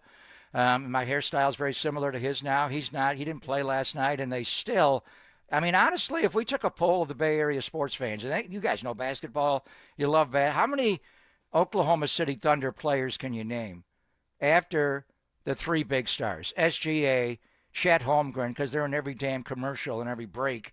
It never stops. And obviously, Jalen Williams, by the way, is getting his number retired tonight in Santa Clara. I wonder if Pods will have that done one day. And then Steve Nash, obviously the greatest Bronco of all time for Dick Davey. But and it's even hard for me. They all play the same. They play a system. They get up into you. They guard you. If you happen to beat one of them, there's three more waiting for you. They don't leave the short corner like Moses Moody did last night. I think she looked like Draymond did, but I saw Steve get on Moses Moody. I'm not sure. You don't leave the corner open on the ball side. You try to come from the other side, but, they move the ball, and we'll get into it more. I think they can do this. I think they can. And honestly, I'm going to be protective of this record because it's the greatest thing that I have seen a team accomplish in sport in a regular season by far. And we watched the Giants win 106. What they win? 107 that year. Yeah. Tony La Russa is going to join us on Friday. We saw some systematic, automatic when Tony built the modern bullpen. High win total. We've seen the Niners go 15-1. We've watched the 72. We've watched them all. The Warriors, the team that won the championship and lost one playoff game. For a playoff run in this league, nothing better. They almost went full, Moses, one extra, but Cleveland bombed those threes in Game 4 and forced a Game 5 back home, so they wound up going 16-1. That's a different category when you're up against the best of the best and you're winning every single game.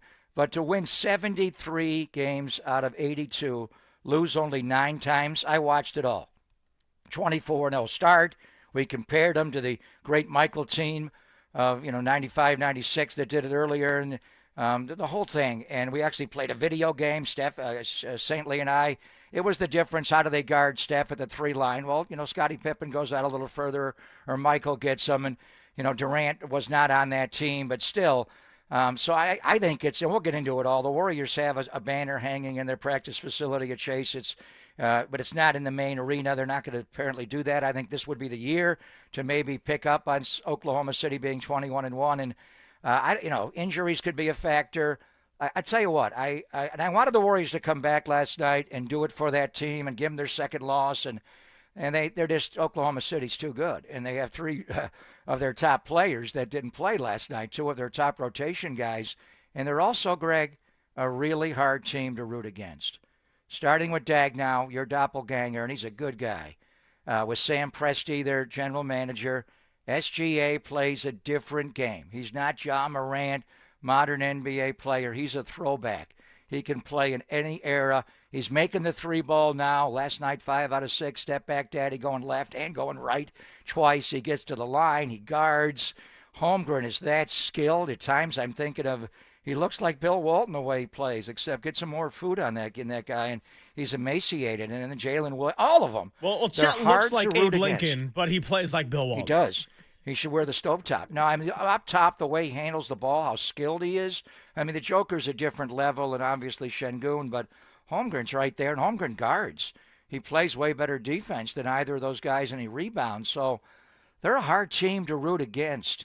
How do we feel about this? We don't want them to do it. We want them to lose 10 games this year and keep that record. But this team is built for 82. They're built for the 16, April, May, and June. They're young. They got the guys signed up. We thought they'd lose some guys. They were able to keep them together.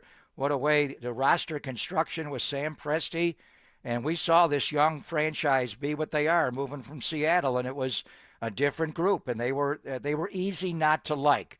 With James Harden, and Harden wasn't quite Blackbeard then, and Russell Westbrook. I loved Durant when he first got in the NBA in Seattle as a 2-guard with 195 pounds and played for P.J. Carlesimo. But this team would beat that team. And I'm not sure I would ever say that. This team is for real. And they proved it last year, 68 wins in the title, Greg, and they are hard to not like. They play the game the way it should be played. Now, can they go all the way through this thing and go 74-8 and better? They can do it, I think. Will they do it? I don't know. A long way to go. But they are 21-1. Well, Draymond Green made some comments about that last night and saying that 73-9 took some years off his life, he thinks. But he says, yeah, I think this group can do it. Steve Kerr says he thinks they can do it. Sam Amick, who we had on yesterday, wrote about just that. And to make it even harder to root against the Thunder, by the way, AJ Mitchell, my gaucho, covered him as a player. Super, super nice kid. And all of a sudden, he's with the Thunder. I'm like, wow, that's great. He made it to the NBA. You know, UCSB doesn't have a bunch of NBA talent in the modern game. You had your Orlando Johnsons way back in the 90s. You had Brian Shaw. But in the modern era, it's not as common. So I'm thinking, wow, that's great. He was a nice depth piece on a really good team. They win a championship. All of a sudden, he becomes a really effective sixth man out of nowhere on a team that seems to never lose. So I'm super happy for AJ. But watching him against this team and the Warriors, I'm thinking, just don't do it. Just lose 10, and we're all good. And that's what I want. But we'll talk. We'll hear about it from Draymond Green when we come on back. And then Al Guido's going to join us at 10:30 as we've got the holiday auction live until 7 o'clock tonight. It's a busy day. It's a fun day. It's a hump day. Papa and Silver on the Sports Leader.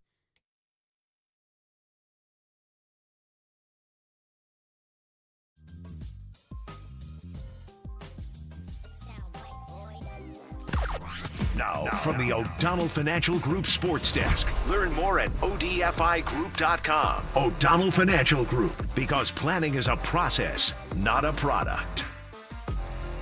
Well, just when you thought the Warriors were dead in the water, they did make this one interesting. Without Jimmy Butler in the second half, Draymond Green with 5 fouls, and no Steph Curry the entire way, it was the Dubs role players who made it competitive against the Thunder, and they were led by none other than Pat Spencer and his 17 points. Was Steve Kerr wrong to sub Spencer out with 3.5 minutes to go? And what were your early impressions of Seth Curry in his Warriors debut? 808 KNBR, dial and text away.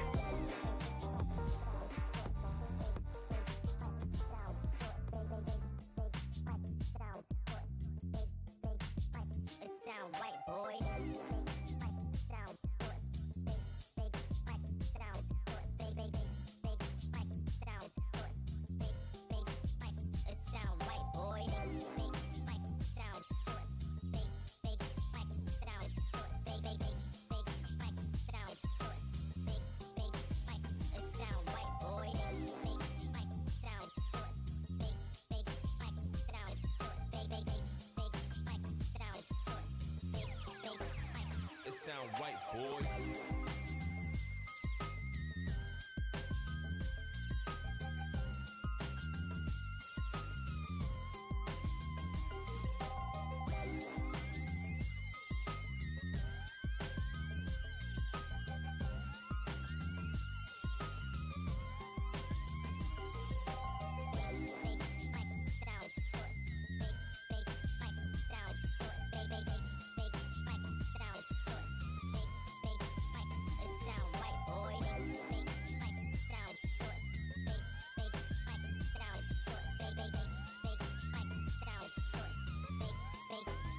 It sound right, boy.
Papa and Silver now continues live from the KNBR Casino Matrix Progressive Jackpot Studios.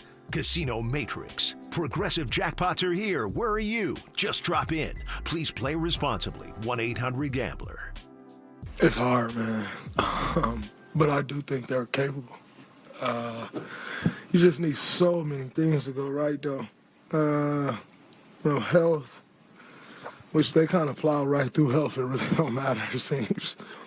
You need a lot of breaks, though, to go your way. But they're on the right track. And like I said, they're more than capable. I think 73 wins took some years off my life. It's hard. But like I said, they're capable of a lot. That's Draymond Green weighing in on the Thunder team, who just moved to 21-1 last night. Now, remember, the Warriors started the season at 24-0. So if we're going to go by pace, yeah, the Thunder are ahead. If we're going to go by comparing them neck and neck, it's a game off difference. The bottom line is this team for Oklahoma City is just ridiculous. And they just got Jalen Williams back the day after Thanksgiving. That was their second best player all of last season. So we detailed it in the opening segment. Pat Spencer going toe-to-toe with SGA, as we all predicted last night. But when it really came down to it, the Warriors flamed out a little bit, and the Oklahoma City Thunder, after passing the test like the Warriors did in the 2015 season, it's a lot different when you've been over the hump and you know how to win. You can say that it was Kyrie and Kevin Love injured in 2015. You could say that Halliburton blew out his Achilles in Game 7 of the finals last year. It don't matter. The history books say what they say, and the Thunder are the reigning defending champions. And now Draymond Green weighing in on the fact that he thinks they are fully capable of breaking that 73-9 mark. Now, a lot of things have to go your way. He mentioned the health and how OKC's been able to overcome that so far, and it's hard over the course of an 82. And he mentioned just how taxing that was physically, emotionally, mentally, to the point where we know it well. Steph got hurt in the playoffs in the first round against Houston, and the Warriors lost the same amount of postseason games that year that they did in the entirety of the regular season. But a quarter into the year, we can start to look at it and think, maybe this team is capable of threatening that record when we're having this conversation here in February, March, and the first part of April, Pop. I don't think there's any doubt they're capable, and now they got to go do it. And why it's such a special record to me is that it's a hard league. This is a hard league. In the NFL, I think it's easier to go through a whole year undefeated, although there's a lot of things. That ball's shaped oblong and things are weird. But in basketball, it's just the schedule is just so difficult. And the Warriors did not have health. Their head coach had off-season back surgery that year. The surgeon nicked his dura, and Steve, what did he miss? Like they were 39-4 or something when he came back? Mm-hmm. I mean, I don't even know what it was. Luke did a great job the first part of the year. A lot like Oklahoma City.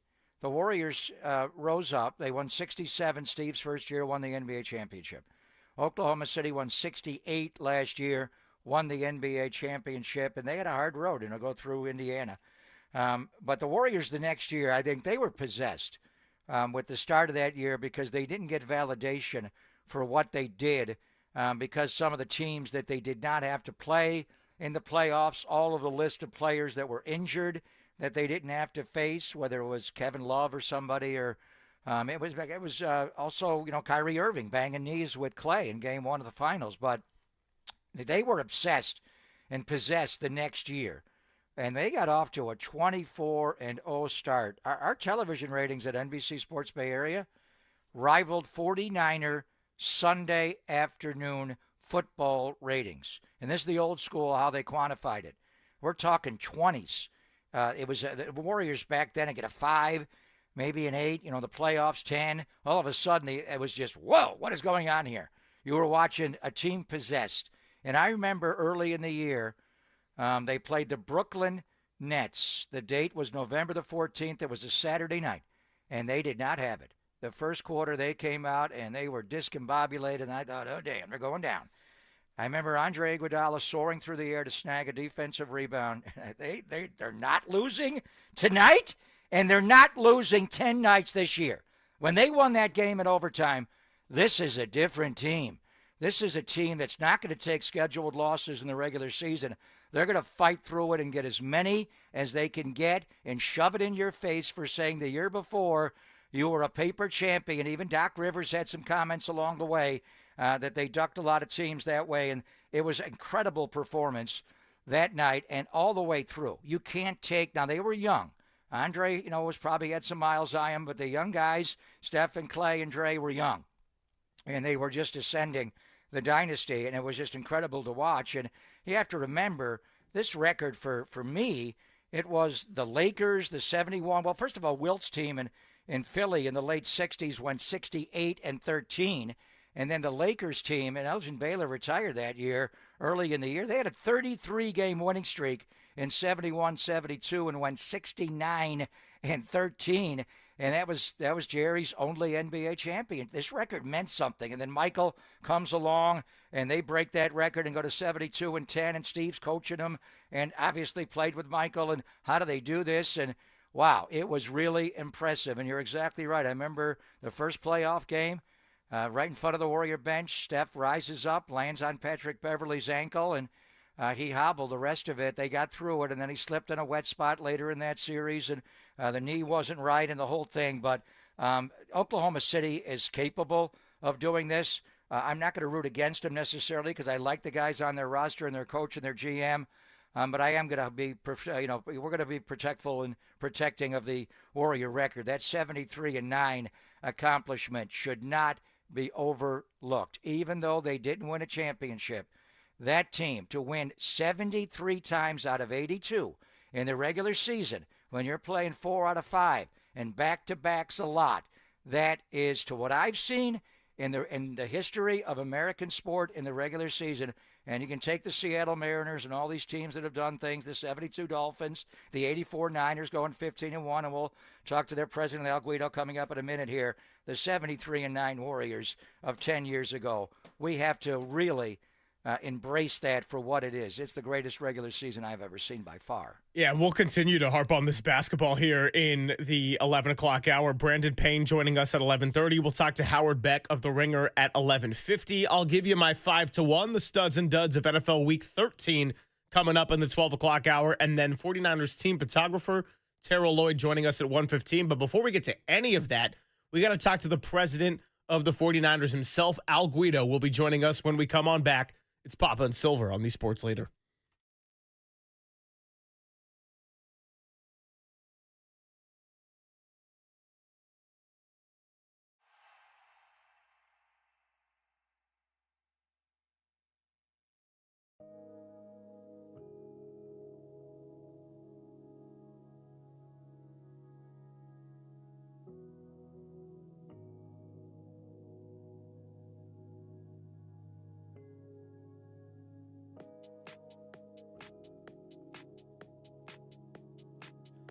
All right, it's Silver here, and while we've been talking about the unpredictability of trying to go 73-9 and how difficult of a task that is, let's talk about the Dolan Law Firm as well. They are local. They mean something to the Bay Area, like that regular season record, because some of those attorney ads that you see or hear out there, they are not local. They're either in Los Angeles, they could be in a different part of the state, or entirely out of California as a whole. But Chris Dolan and his team, they've been here for more than 25 years, and they'll help you if you've been discriminated against at work or wrongfully terminated or sexually harassed, because your rights matter, and you can go to dolanlawfirm.com to learn more about your rights. Remember, with motorcyclists, pedestrians, and children, there's also the risk of no-fault injury accidents out there, so please be careful and work together to make the Bay Area a safer place. Because unfortunately, Chris Dolan and his team, this is where they've seen an increase over the last year when it comes to the no-fault injuries. So if life gets in the way, either in the workplace or out on the streets, you can feel confident that you're in good hands with award-winning California Lawyer of the Year. The Dolan Law Firm has secured more than $1 billion in verdicts and settlements on behalf of their clients like you. And you don't have to stress about paying up front or dealing with hourly rates. They don't get paid until you get paid. They live here, they work here, they win here. DolanLawFirm.com.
Papa and Silver now continues live from the KNBR Casino Matrix Progressive Jackpot Studios. Casino Matrix. Progressive jackpots are here. Where are you? Just drop in. Please play responsibly. 1-800-GAMBLER.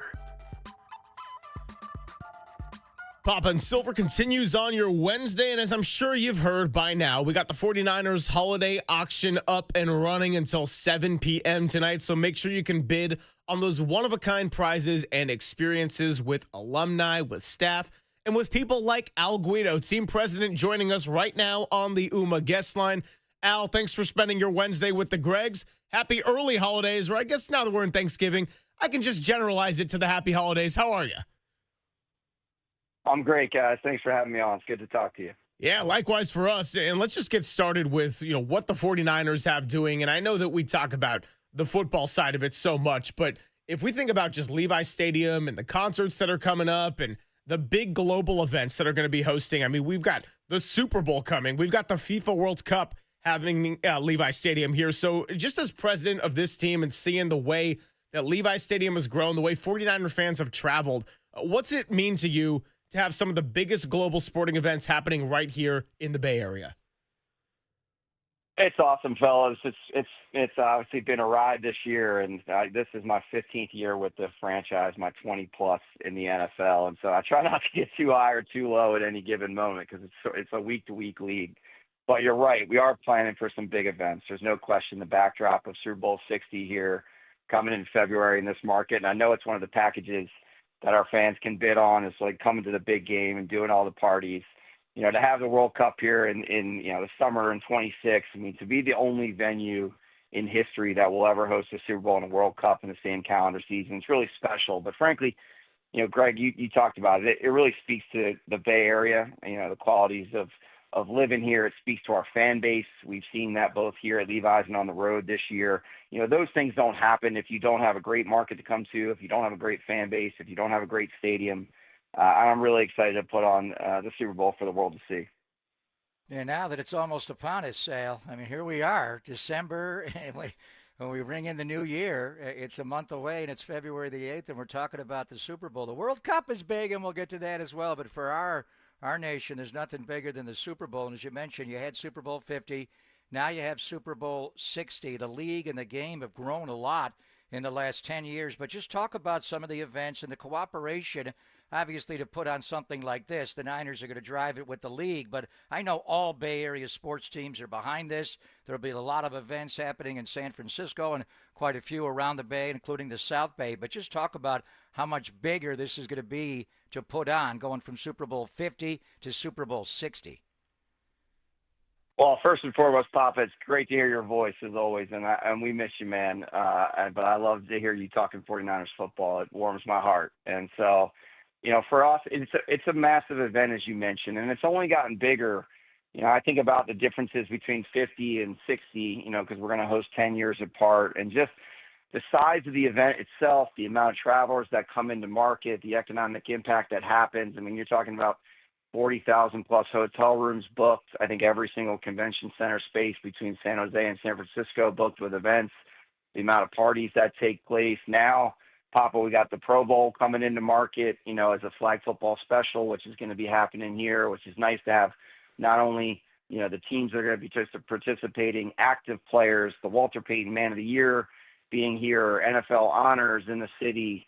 We got a number of events that we're planning at Bill Graham Civic Center for concerts. And so what I love about it is, frankly, no matter, if you live in the Bay, there's going to be plenty of events that you go to for all the travelers that are coming in. We get to showcase what's great about the Bay Area.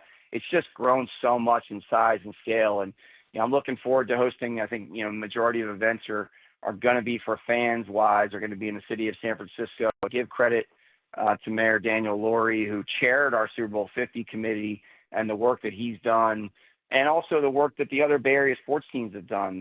The Bay Area Host Committee, which is responsible for putting on the event, has every single sports team in the Bay Area represented by their presidents, and specifically in San Francisco, give a lot of credit to Larry Baer and the folks over at the Warriors. Now, what's happened on that waterfront between Oracle Park down to Chase Center and the Mission Rock development, I think it's just going to create a great backdrop for all of the fans that are coming into the Bay Area, and it'll be phenomenal. And some of the reason I'm on the show today, which I appreciate you guys giving me the time, is not just about the game, guys, but the lasting legacy that it has.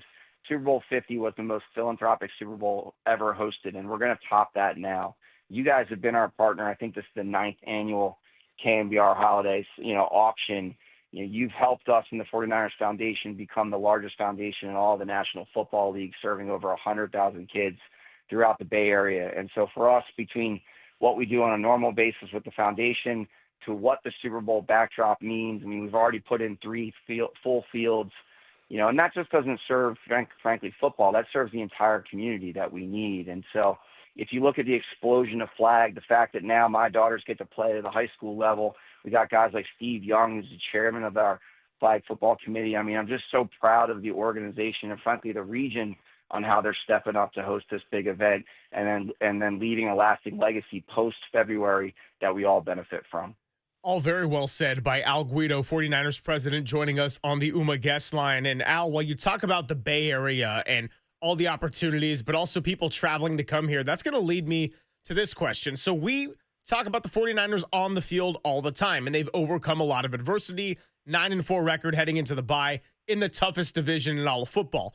But off the field, the way that fans have traveled on the road has continued to grow more and more to a degree that is just remarkable, to the point where Jackson Dart in New York is talking about how it felt like not necessarily a home game for him when you went and beat the Giants a few weeks back. And so what's that mean to you? As you mentioned, you've been here for over 15 years now. What does it mean to see the fan base for the 49ers continue to grow and expand and show out when it's not just in the Bay Area, but really all around the country? I'll tell you, Greg, it's such an amazing feeling when you step into these stadiums on the road and you see the amount of red and the faithful in the stands. I believe we're the Globe's team. I do. I think the statistics back it up. And if you look at, I think Matt Barrows did a piece on traveling fans and where the 49ers sit at the number one, as far as fans traveling into other stadiums and other regions. That's all of our fan base, frankly, all around the globe. It's not just people from the Bay Area that are traveling in to see those games on the road. It's people that live in those areas. And I'll give our fan base, our media partners, frankly, our marketing team, we spend a lot of time trying to make that happen. And it is interesting when, folks like Jackson Dart, or I think years ago, Stafford, the Stafford family made a comment about, having a silent count in SoFi Stadium. It's a big boost to our team. Both of you guys have been on the road with us. Papa, you've called so many of our games. You know how difficult it is to go in and play in these stadiums, and to know that we're going to go in and you're going to hear a defense chant when our defense is on the field, or you're going to hear "Let's Go Niners" when you're out there. It lifts up our team in the moments that we need it the most. And look, you're right. We have battled adversity this year through injuries and everything else. And I know our fan base feels it. I see it every single Thursday, Sunday, and Monday when I'm in our stadium or others, that our fans are true believers, and the grit and the will and the tenacity that this team has attacked every single game, I think is aided by and helped by the fan base that is there supporting them every step of the way, whether here or on the road. I got to steal that line. They're not the Bay Area's team. They're not America's team. They're the Globe's team. Planet Earth, San Francisco 49ers. There you go. and amazed by it when we do go on the road. So today is the 9th annual KNBR Holiday Sports Auction presented by Dignity Health, and it is going to be benefiting the 49ers Foundation, which I've been, honored to be involved with the Player for a Purpose event right before the start of the year. In 2021, we raised $650,000. The one that I last hosted in 24 was over $1 million. And honestly, I can feel you better not screw this up, Papa. You can screw up a game, but don't screw up the Player for a Purpose event. The Yorks are there, all of them, and it's such a big event. And just for a moment, Al, you kind of touched on it a little bit. What exactly does the 49ers Foundation do? Yeah, I appreciate you giving me the platform. I mean, really, it does so many things, but I would say it focuses on two key areas, which is education, right, and physical activity. Our 49ers EDU program, which is our STEAM program, has a bunch of different components to it. Not only do we bring kids K through 8 down to Levi Stadium, we have full-time teachers here on staff teaching all the components that go into math and education and art and all the different things that you need to learn in the classroom. And I can just tell you through my own experience as a father, there's times where, if once you learn why a spiral goes further than a wobbly duck, right? You learn all the solar systems that power Levi Stadium and what that means. And if you can take components that are interesting and fun to people around sports and then tie that back into their school system, if you can just inspire one kid, right, to maybe learn something different than they otherwise would have by being able to come down to Levi's and have that experience is fantastic. And the second part, Papa, is all the stuff we do in our 49ers Prep, which is our flag football programs, both the ones that we own and operate and the ones that we partner within the region. And look, I've been so blessed to be involved in sports and entertainment, not just in my career, but growing up. I think the benefits of and what it teaches is emotional intelligence, right? The grit, the tenacity, the will, the spirit, the learning how to be a teammate. Team sports to me is frankly one of the best things in the world that anyone can do. And you can do it at any and all levels. And I think what we've seen here, not just in the Bay, but globally, is, what football means. Not everyone, frankly, very few are going to play it at the national football level, but that does not mean it can't impact your life in some way, shape, or form. And we give those kids the opportunity that otherwise wouldn't have it, right? That might not have the money to build a flag football program to do it, right? And just a couple years ago, girls weren't even sanctioned to play this in high school. And so we led that cause here in the Bay Area along with the other teams. And so I'm just really, really proud. And frankly, I give all the credit to the York family and their vision to impact kids both in the classroom and on the field of play, not just in the Bay Area, but frankly across the world. So great to have Al Guido on with us. And while we have you talking about the holiday auction and the 49ers Foundation, take us behind the scenes a little bit of the process to select some of these items that people have the chance to bid on up until 7 o'clock tonight. We've been talking all about it the last couple of weeks, and really yesterday and today we're hitting it hard. I mean, Top Golf with George Kittle, baking cookies with the offensive line. You mentioned the opportunities that just create themselves when you're hosting a massive game on February 8th and then the FIFA World Cup. But how is that process of thinking about what would be fun and enjoyable for your 49ers faithful? Well, it's interesting because throughout the years, right, people ask us all the time around how do you build this or what do you do? Or, obviously engaging with the players is core to everything. And we got a great group of guys who want to give back and be committed to it. I was looking down at this and I looked at literally helping the grounds crew paint the field before the game. And Matt Griner and I always have, he's our head ground groundskeeper. And I think we have the best field in all of the National Football League, frankly, all of sports. And I literally circled that one and lined it because, to me, I think it's so fascinating. I always get asked people what goes into putting on this grand event. I mean, we have 4,000 people that work here on any given game day, right? And you're literally just trying to put the best show on for all the people that are in the building and at home watching on TV. And so I think there's so many great packages here. Obviously, anybody, I imagine all sports fans want to be at the Super Bowl. So of course, the package of going to the big game, helping the grounds crew, hanging out with AC/DC or Ed Sheeran. I think we've had so many different concerts here, but that span all different music genres. So there's just so many good things in here. But all I can tell you is go to 49ers.com/give, check out all the packages. If you're able to bid, we really appreciate it. If you're not, frankly, any amount of donation is really welcomed. And I can't thank you guys in KNBR enough and your listeners for providing us a platform and giving us an opportunity to raise some funds for a really good cause. Yeah, it's a great day, as was yesterday, and so many great items to bid on. And you're right. The big game, the Super Bowl, is nothing bigger except another version of football. And actually, for the world, it is bigger. It is literally the World's Cup. So how many matches are we going to have at Levi's? And then how do you pivot in every regard from that beautiful field? And obviously the league will step in and do a lot on game day for the Super Bowl to go from the Super Bowl to the World Cup in mere months, Al. What is that undertaking like? Well, it's massive. I mean, I think my events team might be killing me behind the scenes around the amount of events we're putting in this building for sure. But, we're going to have 6 matches at Levi's Stadium. There'll be 5 group stage matches and 1 elimination game. I'm actually flying here very shortly to Washington, D.C. as the World Cup draw happens, and that's when we find out the countries and the participants that are going to be here.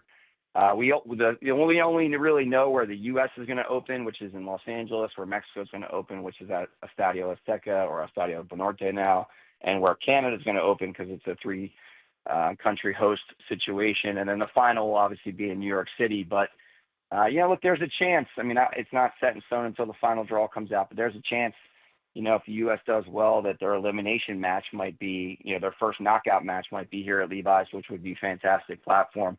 Honestly, Papa, it's been great because you put the 2 footballs together and then you talk about the travel and destination. I know all of our local officials are really excited about what will happen here. And then from a football perspective, not to nerd out, it's really great because I give FIFA a lot of credit. I talked about Matt Greiner earlier, but, what we do to put a great surface on between grow lights, and now FIFA's got a lot of great technology that all these stadiums had to, put into their buildings. And we're going to be better for this as a stadium, as a region, as a building, by hosting these matches. And so it does have benefits, longstanding benefits, frankly, to the 49ers and our players. I know they're excited about it, and we've talked a lot about it. And you guys have seen through games this year, we put a lot of money into this building over the course of the last, the first 10 years. I mean, just this last 24 months, over $250 million have gone into improving the stadium and the experience. We really saw it show up with our previous primetime game. I think George mentioned it was the best game that he's been a part of here at Levi's Stadium, from all the lights, the sounds, the access. It was our highest fan-rated event. And so, again, give the region credit, but then, I'm blessed to work for a family that continues to invest in their stadium. By no means do we ever rest on our laurels. We got a long way to go there, but I am excited about, where Levi's is at today versus where it was 10 years ago. And I do know for a fact that the goal is not just to host these events in 26, but to continue to host these types of events for decades to come. Well, Al, we really appreciate your time joining us today, because it's been fun to talk through the holiday auction and the 49ers Foundation on our show, but learning about the work that goes into it, the thought, and the amount of people that make this all happen is a real treat for us as well. So I'll see you on the field, on the sideline one of these days. And as you named it, the best field in all of sports that might get a little bit reworked here for the World Cup. But whether we're talking about Levi's Stadium, whether we're talking about February 8th, 2026, or whether we're talking about the World Cup, not many better places to be. And you can see why the Bay Area is so attractive. So you do a great job, and we'll stay in touch. I'll see you soon. Thanks, guys. Really appreciate the time. Have a great holiday if I don't talk to you, all right? I'm sure I will, but have a great holiday to all the listeners. Thank you so much. Thank you, Al. Appreciate you. Absolutely. Al Guido, president of the 49ers. And again, that's 49ers.com/give. You have until 7 o'clock tonight. And while we're talking about the chance to earn prizes, we still got our Evanescence giveaway happening today. So between now and 1 o'clock, I will give you that cue to call. I'll say, hey, call Walter right now. Please bother him. It would be very important to me. And you have a chance to win. That's all you got to do. 415-896-KNBR, 415-896-5627. That's going to be July 20th at 2026 at the Shoreline Amphitheater. Tickets go on sale this Friday at 10 a.m., but you have a chance to win today, tomorrow, and Friday right here on our show. Again, that's going to be sometime between now and 1 o'clock. I will be very clear about the cue to call. It's Papa and Silver. Let's talk a little Brock Purdy coming on back. He was on as the player of the week yesterday, and he had some good sound bites to say. We'll revisit that before we get back into basketball on the Sports Leader. KNBR, the Sports Leader. Time for traffic on the Sports Leader.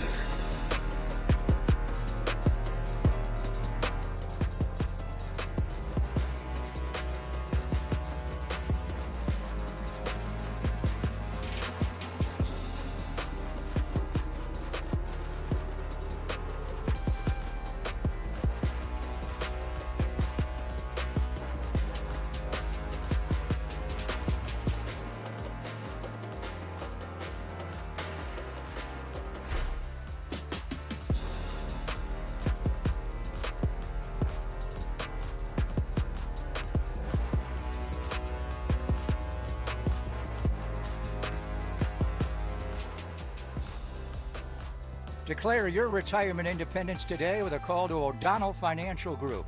Having the proper investment strategy in place may allow you the freedom to do what you want and when you want, potentially for the rest of your life. You've worked hard, you've saved hard, and the folks at O'Donnell Financial Group are here to help you avoid common mistakes in retirement. Having the right investment strategy for the future could make all the difference. Reduce what you owe to the government and keep hundreds of thousands more in your pocket, especially for those who've saved a lot. So don't wait. Declare your retirement independence and call O'Donnell Financial Group today at 866-496-2300. Learn what it means to truly achieve retirement independence. Call 866-496-2300 or learn more online at o'donnellfinancialgroup.com. That's 866-496-2300 or odfigroup.com to learn more. O'Donnell Financial Group. Let us help you retire confidently.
Papa and Silver now continues live from the KNBR Casino Matrix Progressive Jackpot Studios. Casino Matrix. Progressive jackpots are here. Where are you? Just drop in. Please play responsibly. 1-800-GAMBLER.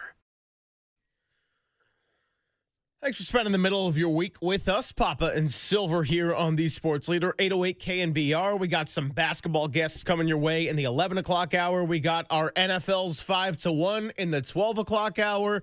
Talk a little Giants toward the end of the show. Winter meetings coming up. We'll have Susan Slusser joining us tomorrow.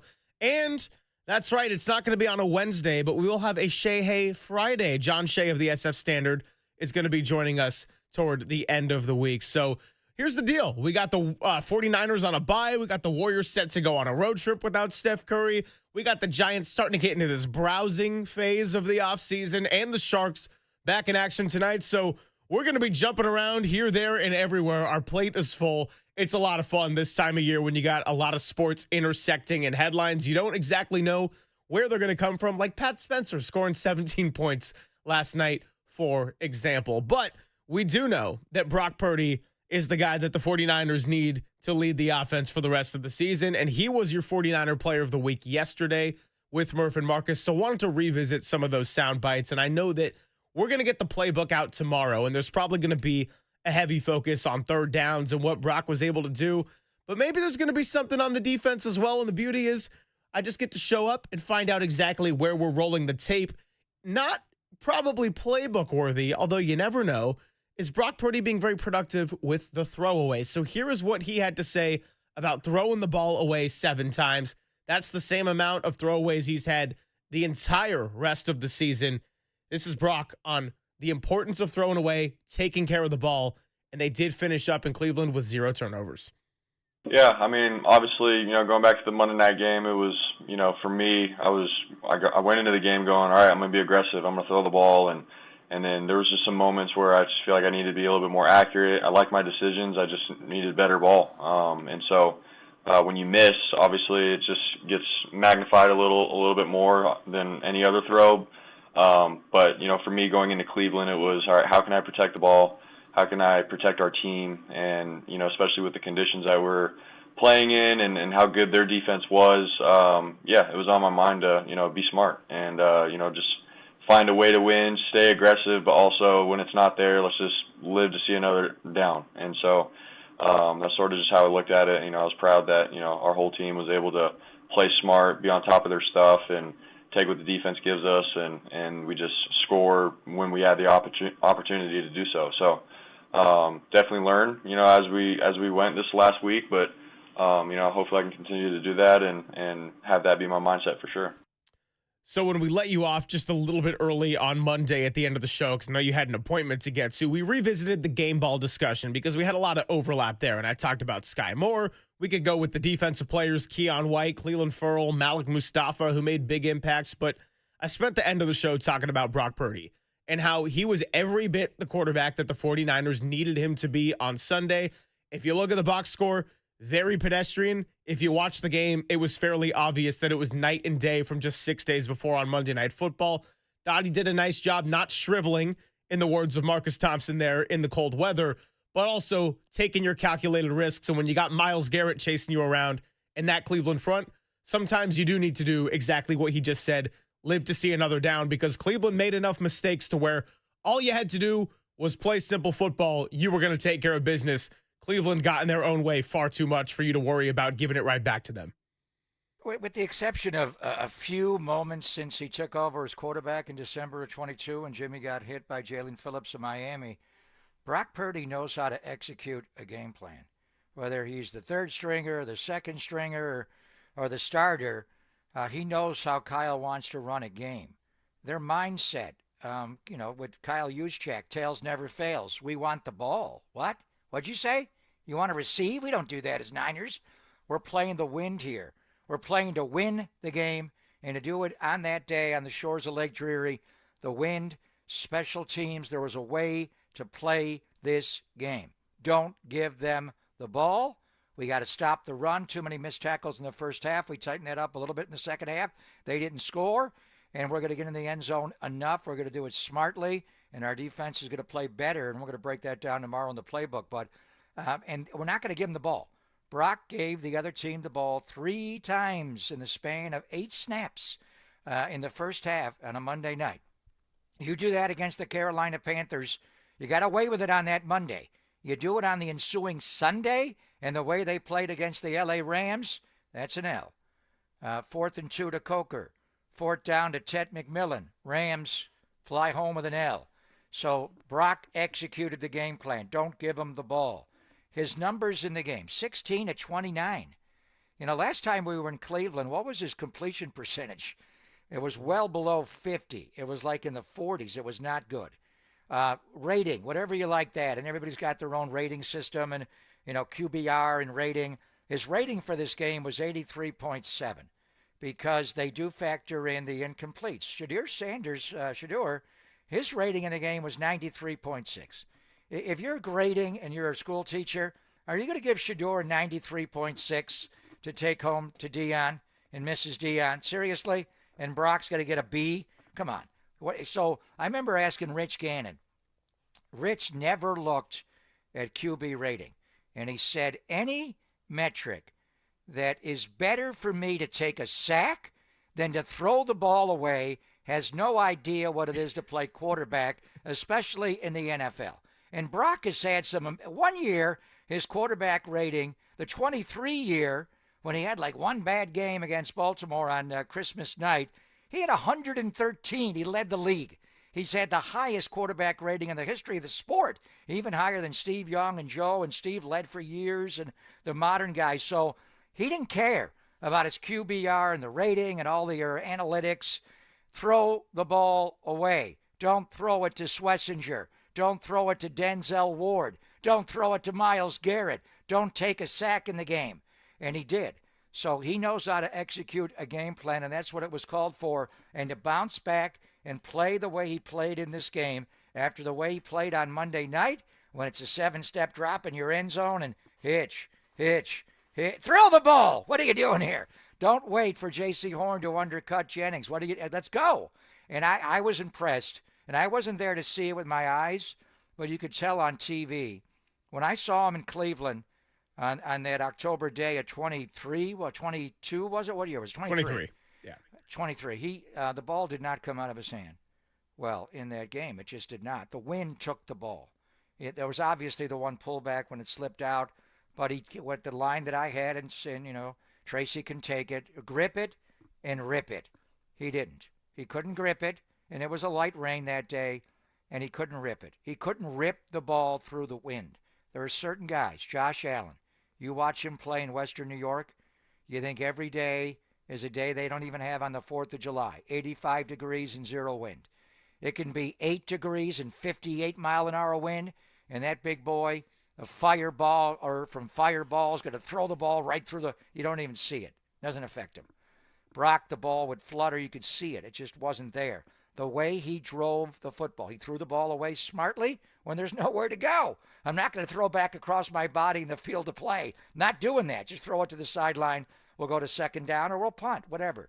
And then the ball, and we'll break down a couple. The one on the outcut to Ricky on the 3rd and 10 is one he really ripped. And I think, again, Kyle said it gave me confidence to call the deep shot on the goal ball, the Spartan route to George. But the way he cleverly avoided disaster in this game and played to possess the ball, Greg, but then when he had to grip it and rip it, he showed me, wow.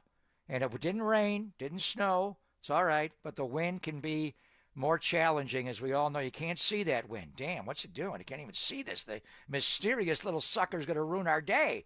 And he just ripped it. So Brock Purdy, and they asked, God, the best game he's ever played. Slow down. It wasn't the best game he's ever played, but it was a smart game. It is a winning game. If you have to go back to the Windy City in Chicago and win a playoff game, or play in Philadelphia at the Link, or any place you want to name that you have to get to, or even Levi's. We've had some games. Super Bowl could be windy on February the 8th. You have no idea. It could rain. It could likely rain. Hate to tell that to Al and rain on his parade, but Brock Purdy played a winning football game. He knew what the game plan was, and he executed it perfectly. No question. He was the quarterback that they needed him to show up and be. It didn't have to be anything special. It didn't have to be 350 yards or 4 touchdowns. It just needed to be a smart, ball-secure game where you can maybe hit the Dougie if you're able to run it in on that zone read. And so Tim Ryan, when he was on with Murph and Marcus in their game recap, he brought up the stat of Brock Purdy versus Mac Jones when it came to sack per dropbacks. And obviously, Mac's was much higher than Brock Purdy's, but then the interception per dropbacks as well. And Brock Purdy's was significantly higher than Mac Jones. So Brock Purdy not throwing an interception, not turning it over is a huge plus. And then that brings me to the second part of this, the value of his ability to scramble. That Cleveland front that has a player who is on pace to break the sack record, that has a front that just sacked the Raiders and Geno Smith 10 times the week before.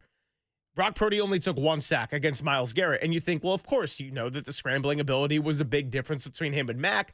The difference is, how is it really? How is his toe feeling? And if you looked at it, the way he was running around and escaping, his toe was tested in all sorts of different directions. I think he was doing just fine. So here's Brock Purdy on that scrambling ability and how he was feeling with the toe. This is what he had to say when he was on as the player of the week.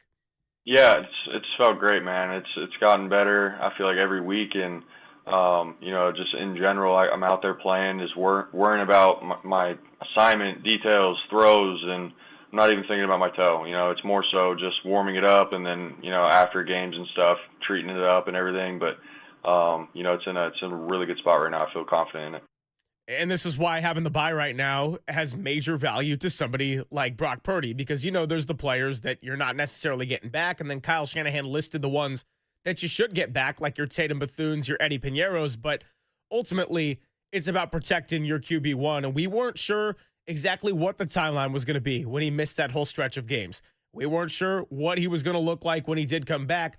I'm curious every single Monday, is there any update on Brock Purdy's toe in a negative direction? The fact that it hasn't been, the fact that he's been recovering pretty quickly after games, that's a big positive sign, because as you head into this final month of the season and then your aspirations for going into the postseason, you're not getting another rest unless everything shakes your way. You can maybe win this thing out and get the number 1 seed, but I think it's more likely than not you're not going to have that luxury. Well, the head coach said, I believe it was in northern New Jersey after that game, that Brock is going to feel his toe and not be healed the rest of the year. And then the very next week, he becomes the scout team quarterback. Like, whoa, if he can do that. And then the next week after that, he's back and playing quarterback for the Niners. So the bottom line is, and you could bring it up all the time, players play. There's a difference between being hurt and being injured. He is going to play with an uncomfortable right big toe the rest of this year. He can handle the pain. There's going to be times he's going to feel it, maybe more when he wakes up after a game or just wakes up in general on a cold day. I'm sure when he woke up in Cleveland on Saturday morning, went out to walk through, it didn't feel great, but he knows how to manage it. The support staff, the performance staff, they know what they're doing. They're pros. They'll get it to work. He'll be fine. His movement skill and his ability to step into throws and throw off his back foot, which is his right big toe, is the back foot. As far as his mobility, his 40 time is not fast. I'm looking for my card on his 10-yard split because I always bring it up. His 10-yard split is above average for quarterbacks. Yeah. His 40-yard time, if we line up and run 40 yards, he's not going to run with Lamar. And even though Lamar's not running with Lamar right now. But he's not going to run with Josh Allen. He's not going to even whatever.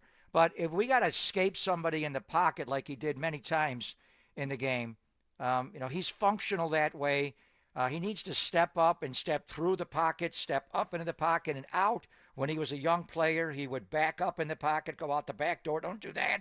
Don't go left. He did that a couple of times in this game, and since he's been back, so his presence to step up. He stepped up in this game much better than he stepped up on the Monday night game against Carolina. But the first thing I wrote after the Niners drafted him with the 262nd pick in the draft, Mr. Irrelevant, and I watched his tape at Iowa State, the first thing I wrote on my card was zone read. They ran a lot of zone design quarterback runs. Not a lot, but enough where it caught my eye. And Trey Lance was still here.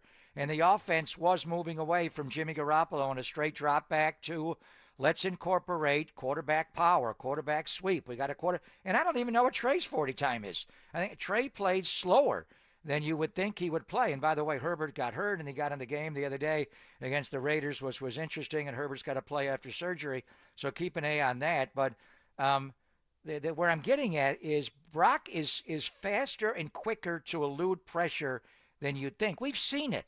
And then last year, when a lot of the weapons and we're getting a lot of man coverage, they wanted him to run because he knew where all the man coverage was and where the open grass would be to run behind it. But has he ever scored a touchdown on a zone read where he pulled the ball out? This was not a scramble. This was not a Purdy plunge. This was not a Purdy pylon. Remember where he dove for the pylon last year? And I think he may have hurt his shoulder on that play. Anyway, I don't remember. We'd have to go back. Your mind is younger and fresher, and you don't have the chemo fog eye. Is he ever? That was a design run.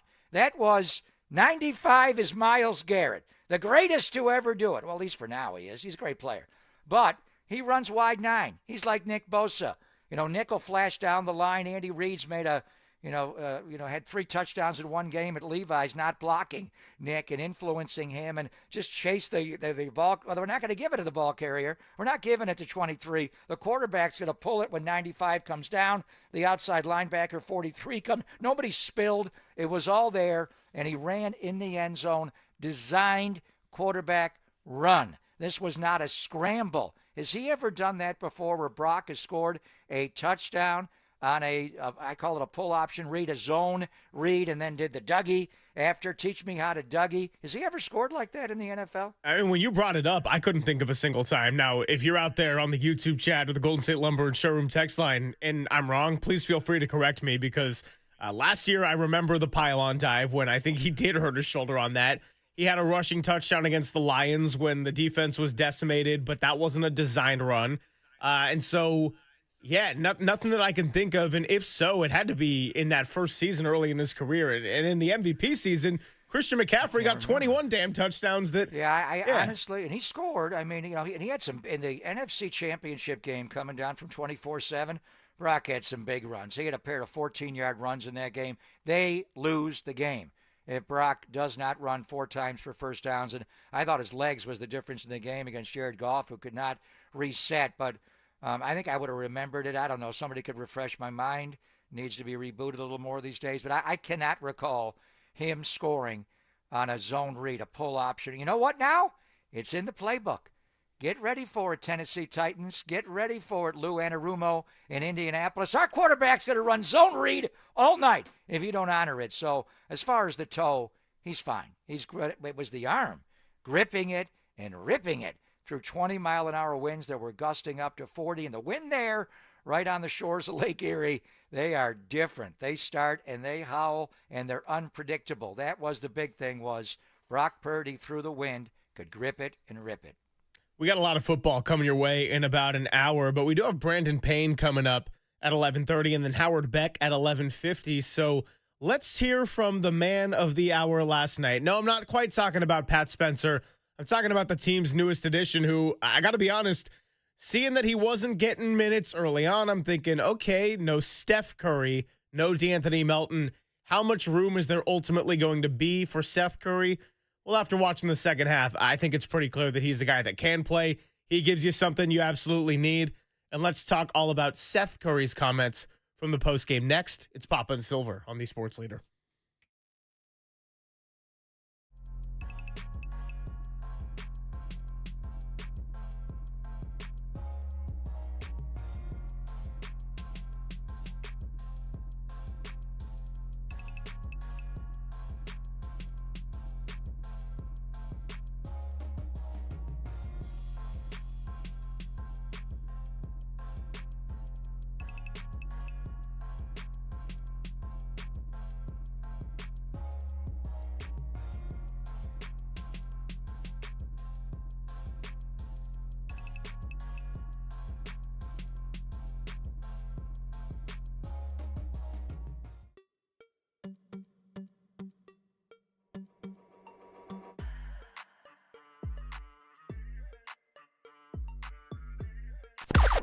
Now, from the O'Donnell Financial Group Sports Desk. Learn more at odfigroup.com. O'Donnell Financial Group, because planning is a process, not a product.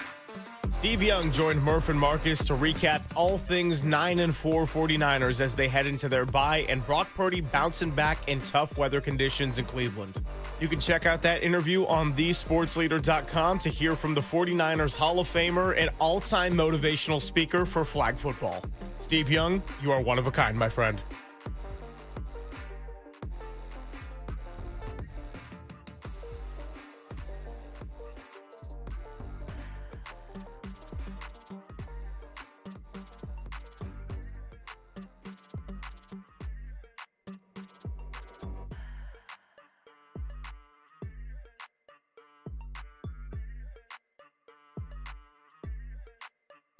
Is your home ready for kickoff? Everyone knows that hosting friends, family, and fellow fans is the best way to enjoy a football Sunday.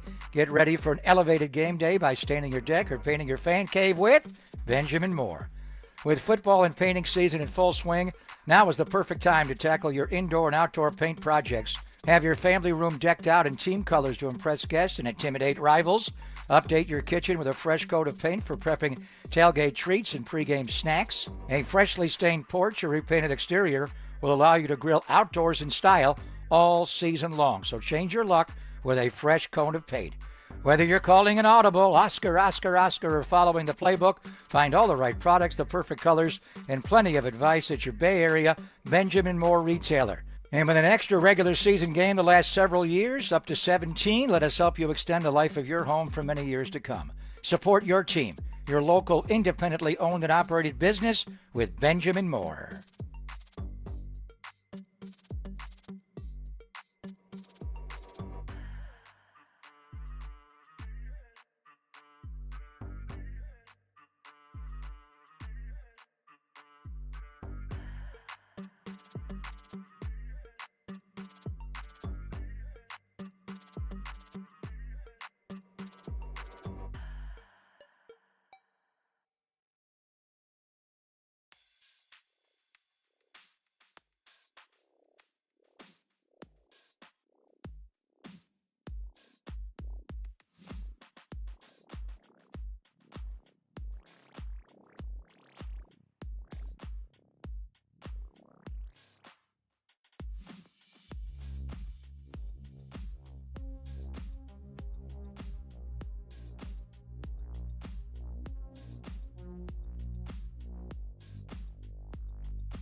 Papa and Silver now continues live from the KNBR Casino Matrix Progressive Jackpot Studios.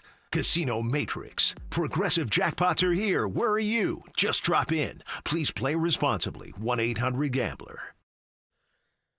Well, we've got Brandon Payne and Howard Beck coming up here later in this hour. And then we've got 49ers team photographer Terrell Lloyd joining us in studio at 1:15. So looking forward to that. And of course, it's the 49ers' 9th annual KNBR Holiday Sports Auction. If you missed it earlier, we talked to team president Al Guido all about that. So we told you about some of the fun packages out there and just a good chance to tease some of the other options that you might not have heard about that you have a chance to bid on. That's right. We've got the Deck the Field in red and gold package. You can go and paint the field. We talked about the grounds crew there with Al Guido. You can get festive football, San Jose Earthquakes VIP game day. You got Ed Sheeran floor seats, so entirely outside of the world of sports. If you've got kids or family that are really into Ed Sheeran, go ahead, listen to The Shape of You on the floor for the 49ers auction. You can get a signed Fred Warner and Nick Bosa canvas photo. You can get a signed Kyle Juszczyk canvas photo. Man, why am I reading off all the injured players right now? Hopefully Juice comes back with a rib fracture right now, but we'll worry about that after the bye. Bottom line is, there are so many different options out there, so we'll continue to tease it throughout the show. 7 p.m. is the deadline tonight to where you can bid, but go ahead, take advantage of it. The goal here is to raise $190,000 with the 49ers Foundation, but if you saw those pop-up footballs a little bit earlier, we had some big numbers where we're talking in the 650 range. We're talking over $1 million right there. You can see it on YouTube and twitch.tv/thesportsleader. So again, 49ers.com/give up until 7 o'clock tonight. Let's hear a soundbite from Seth Curry about his opportunity. He had a nice little game. 6 for 7. You realized, oh, all of a sudden, these Currys can shoot. What a shocker. Here's what he had to say about getting into a little bit of a flow, his first game here with the Golden State Warriors, and eventually, although not this road trip, the hope is to get the all-Curry backcourt and get a nice look at that. Here is Seth. It felt normal, felt natural. I was a little nervous. I didn't know how it would feel when I got out there. Just like I said, it's probably been 7-8 months since I played a game. But like I said, once we got up and down a couple of times, it was basketball, and I mean nothing new. Team, we found a way to play offensively that would help everybody out, and especially without Jimmy out there, we figured some stuff out to get some good offense, some good shots, and we just couldn't close it out tonight.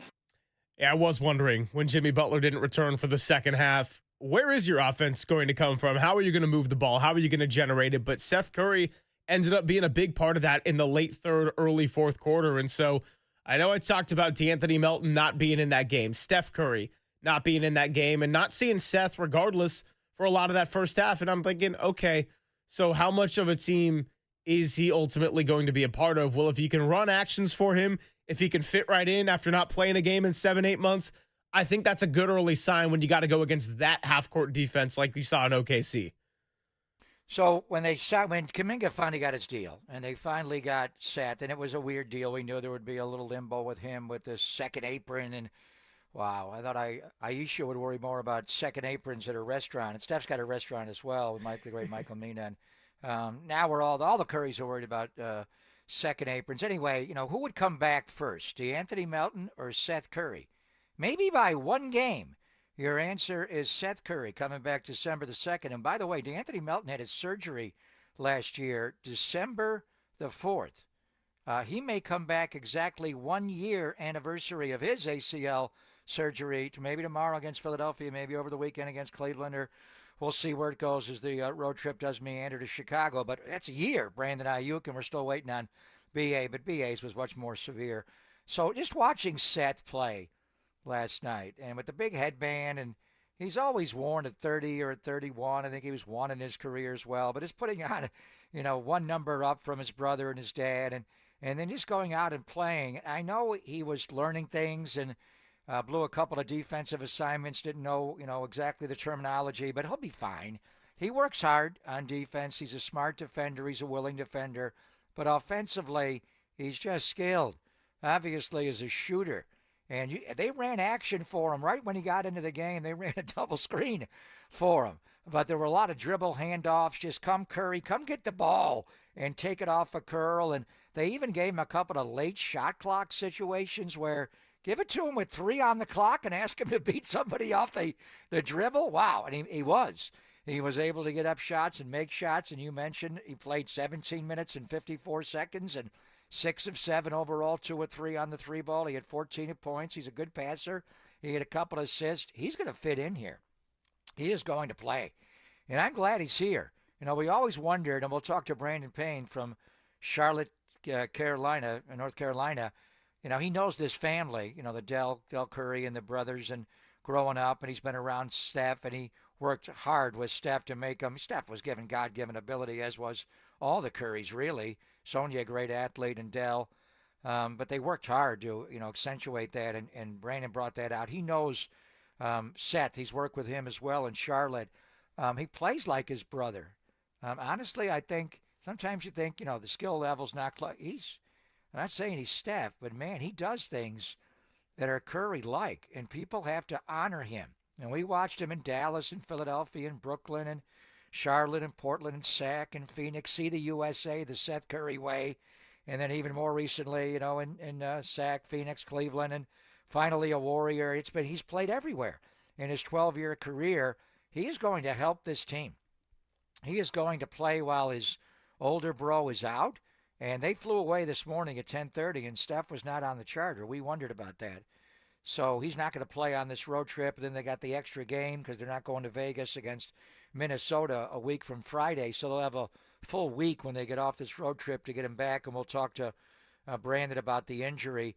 But when Steph does come back, and now you got DeAnthony Melton back, Greg, DeAnthony Melton's going to play, obviously. He's not a pure point guard. He's more of a 2, but he's a combo. Seth Curry is not a pure point guard. He's more of a 1-2 combo. Brandon Pajemski is not a pure point guard at all. He's more of a 1-2 combo. Steph is not a pure point. He's a 1-2 combo. The one guy you have on the team that's I was going to say carries a short stick, lacrosse stick, and scores from the attack. Pat Spencer, and we always bring up his, he's not lax in basketball because he was so great in lacrosse, but it's a great story. The guy can play basketball. He knows how to play. And I think he was the secret of the game, turning it around last night, just getting everybody organized and finding shooters in each corner and then making shots himself. So here we go. Strength in numbers, but we don't want it to be 14, 15, even 13. How high do we want to go here? How does he divvy up minutes here? Pat Spencer's on a 2-way deal, so he probably won't play a lot, and they're going to have to even maybe move him off the roster a little bit to save it. But Seth Curry can play. DeAnthony Melton can play. And how do they use Seth Curry? Will there be times when we have an all-Curry backcourt and we got Seth and Stephen, number 31 and number 30 on the floor together? And we're having a hard time with the names. Can you imagine the opponents, like they just see the back and they see Curry and a 3 and they can't see the 1 or the 0 and double him, triple him. Wait a minute, that's the wrong Curry. But then do you want to double Steph and leave Seth all by himself and the way he shoots the ball? Last year, he led the NBA last year. We're not talking, and for a while there, he was number 1. But last year, just on the 3-ball, he made 45.6% of his threes, the best in the NBA. And that's when he's contested. Will you leave him alone to double his older brother and give him a wide-open 3? What kind of combination do we have here? I think we're going to see it. That's for sure. Now, the question is, how do you round out the rest of the lineup to make you feel okay defensively? Jimmy Butler, Draymond Green, you go Moses Moody, you try to go Quentin Post in there, whose defense has gotten better. I'm not saying he's an elite post defender because, he does get bullied inside a little bit. But just, you start thinking about it. Is Al Horford ever going to play for this team? Because when he comes back from the sciatica, I suppose in theory that's an option, but we haven't really seen it with Horford, give or take a couple of games this year. So we can continue to get into this, but let's get over to Brandon Payne. And then we've got Howard Beck, a little back-to-back here on the guests. It's Papa and Silver on the Sports Leader. KNBR, the Sports Leader.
and Greg, Papa and Silver. This is KNBR, the sports leader.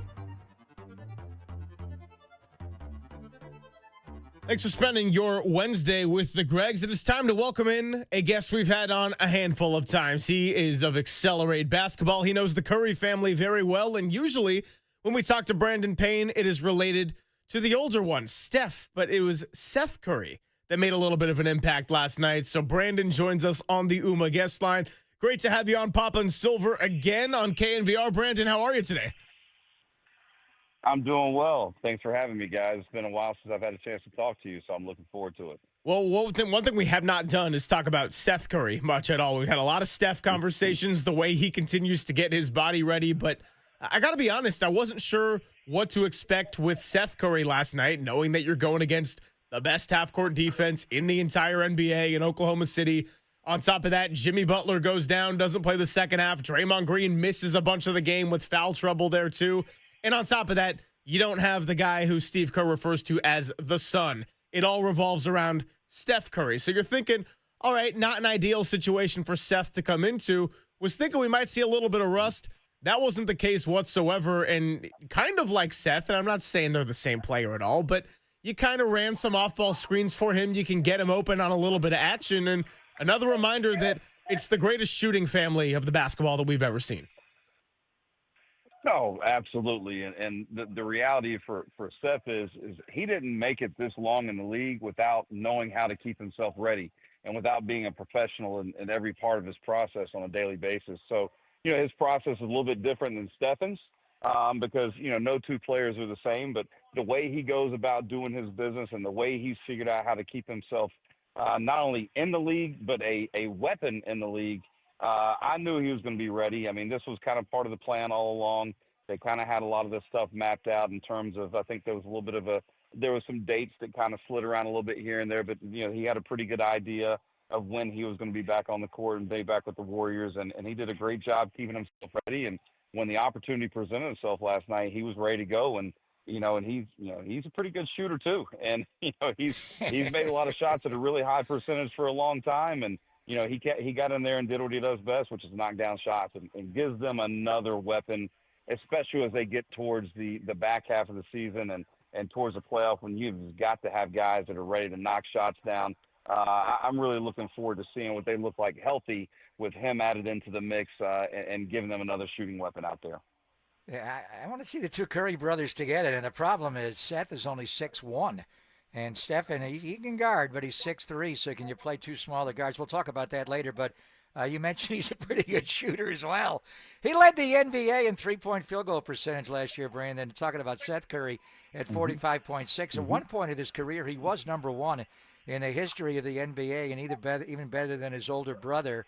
Now, you've had, Steph in the gym a lot. How much have you had Seth in the gym working on his skill set? And have you ever seen brother versus brother? I don't know if they're going to play a game of horse or maybe just going around the world in your shooting drills. Have you watched the two Curry brothers shoot off against each other simultaneously? Well, first off, Greg, it's great to hear your voice, man. I'm so glad to hear you again. But absolutely. Actually, I had Seth before I even had Steph. And I had Seth when he was transferring from Liberty to Duke.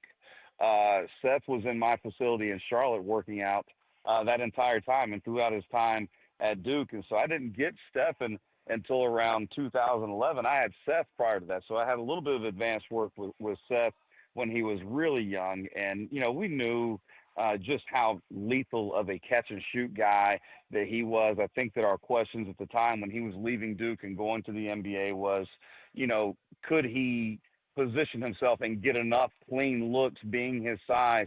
And true to that family, they really figure out how to be great in that league. And he's figured out how to, be a great screener. He's figured out how to space properly. He understands how to read defenses off the ball, and he gets himself open quite a bit. And yes, we've seen Stephen and Seth in many workouts. It's quite funny. They're quite different in terms of their working personalities. They have a very different approach to their daily work, but all their work always ends up being very productive and positive. So I use that as a prime example when I'm talking to young NBA players or guys that are leaving college basketball to go to the NBA, just about how, there's no one right way to do it. There's no one wrong way to do it. There's just your way. You got to find the best version of yourself day to day. And that is no truer, has never been truer than watching those two guys on the floor working out at the same time. It's kind of funny, but it's also highly competitive, and you see a lot of basketballs go through the rim on those days.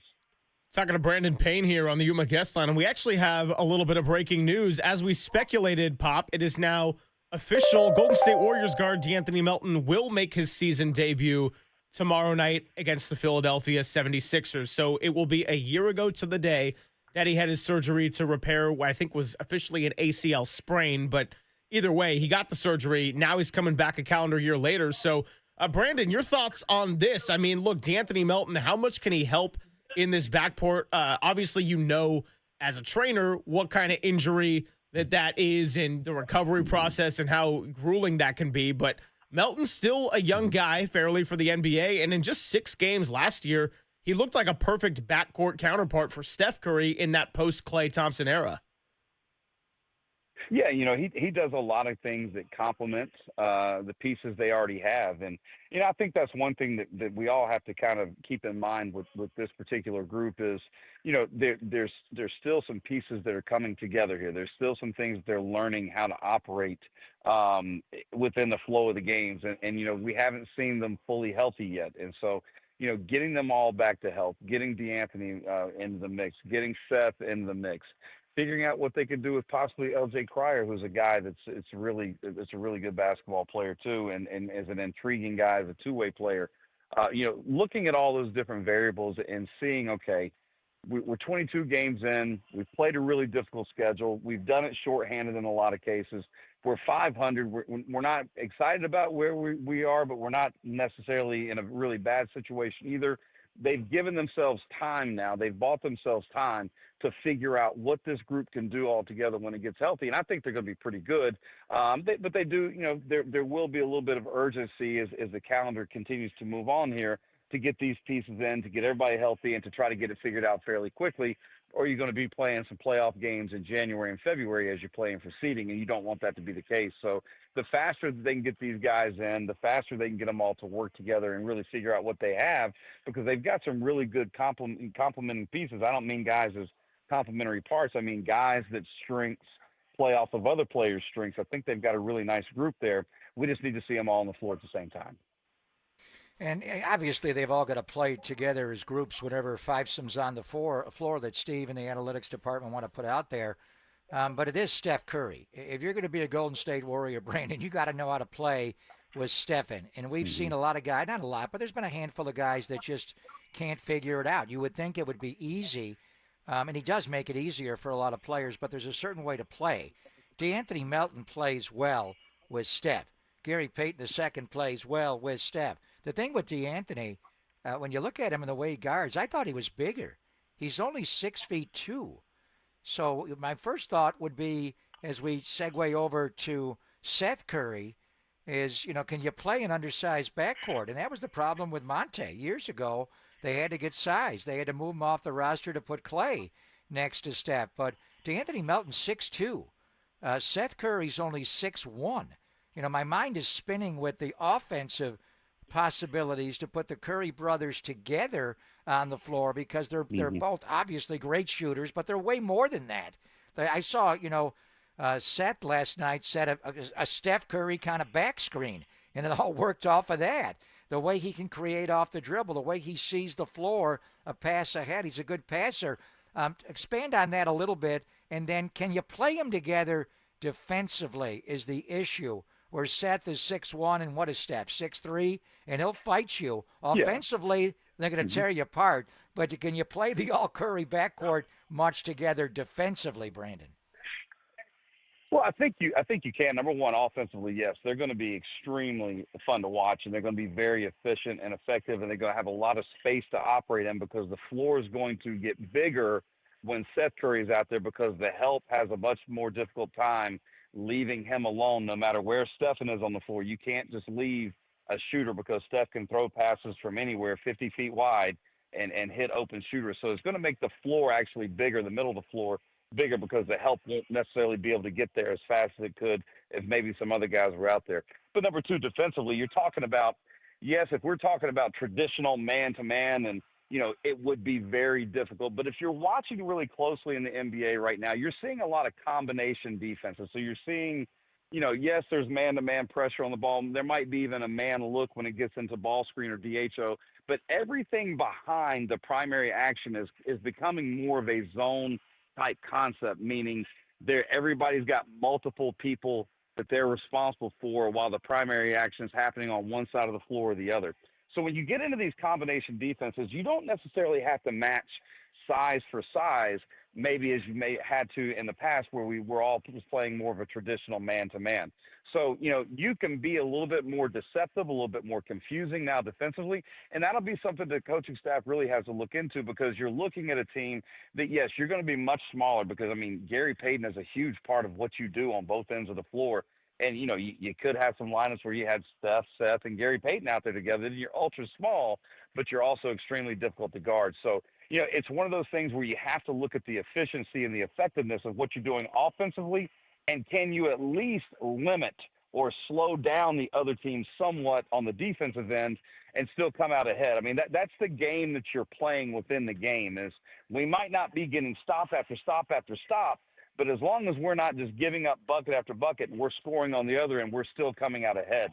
So there's kind of a delicate balance that you have to really look at there. But, finding ways to be creative defensively, finding ways to hide the size deficiencies is something they're going to have to really look into, and they're going to have to get creative with some zone looks.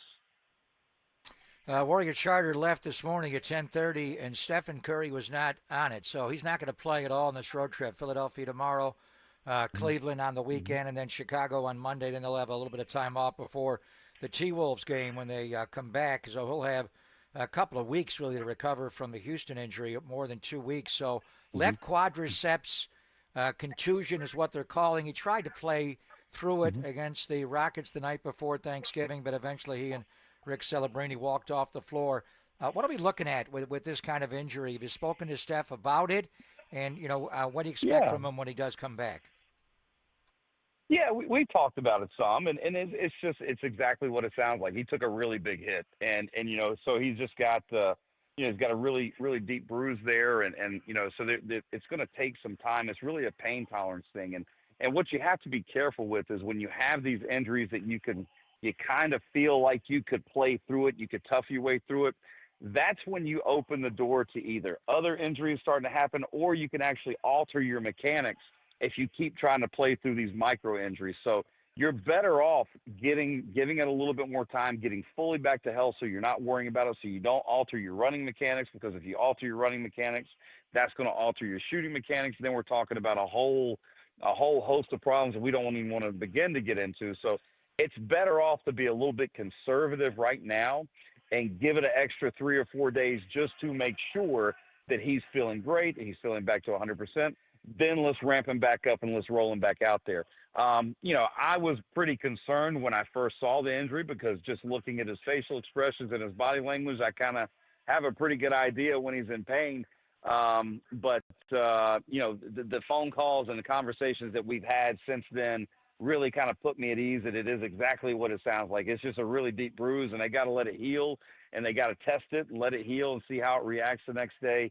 So it's just right now, just giving it time and letting them get back to full health before they rush him back out there, so we don't introduce any new problems.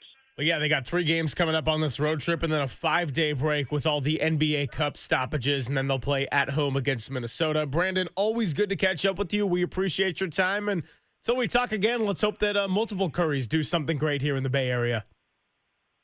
That's all right. We're looking forward to it. Absolutely. Thank you, Brandon. Thanks, Brandon. Brandon Payne, Accelerate Basketball, and yeah, he met Seth well before meeting Steph Curry, back before, what was he? So he transferred from Liberty to Duke, that's right. Wonder how he ended up at Duke. You think they were watching and they're like, hey, that other guy at Davidson was pretty good. Maybe we should go and get his brother to come to our school. He could shoot too, so that's how it all happens. He's smart, and he's a good player. I know they're brothers, and he in his own right has had a nice, long NBA career, and he's going to contribute here. Brandon Payne, what he's done with Steph, and Steph obviously, getting the genes from Dell and Sonia, and all the Curry family members, and he's been an amazing friend of mine. He's the one that took us behind. I remember when he had Steph doing all these, juggling exercises and the lights with the balls, and before we even went out and watched the Q-man Bruce Frazier do the the 2-ball drill, and we put it on live TV. What is Steph doing pregame? It was Brandon Payne that took his God-given ability and hard work and just took it to the next level. I mean, Steph is Steph, but to have that ability and then to work so hard, and it's Brandon Payne, no matter where Steph is traveling in the off season, he got the most out of his ability from a lot of people, and Brandon Payne certainly has been at the top of the list. And what a great guy. He's been a friend of mine. He reaches out to me all the time, including Thanksgiving morning. Awesome. Send me a long text. He is a quality person. And by the way, he has a son. I know Charlotte has produced some pretty good shooters named Currys. There is a young Payne on the horizon that may be the best shooter that Charlotte, North Carolina has ever produced. Could you imagine growing up with, and Brandon was a player, and have, Brandon Payne teaching you how to shoot the ball as a kid, and then all of a sudden you're old enough to just dominate at the high school level? Keep an eye on Brandon's son. He can shoot it. Maybe at one point we'll be talking about Brandon's son to Howard Beck of The Ringer, who's going to be joining us coming up in just a bit. Couple of big NBA splash headlines. Giannis apparently requested a trade before the season, as Brian Windhorst put out there. And Chris Paul, the all-time greatest point guard in Clippers franchise history, just got sent home. Wow, what a dumpster fire the LA Clippers are this year. We'll talk about that next. And, of course, a lot of Warriors basketball on the Sports Leader.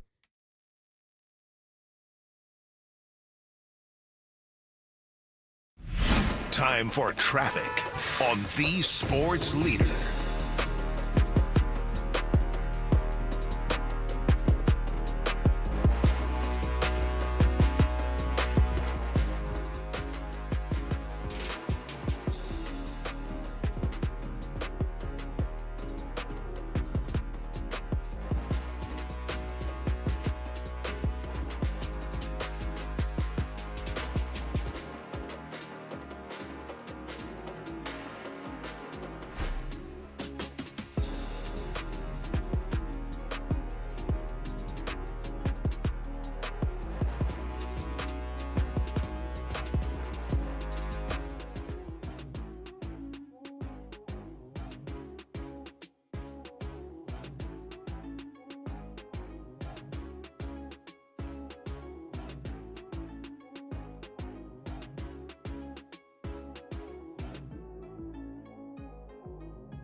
Papa and Silver now continues live from the KNBR Casino Matrix Progressive Jackpot Studios. Casino Matrix. Progressive jackpots are here. Where are you? Just drop in.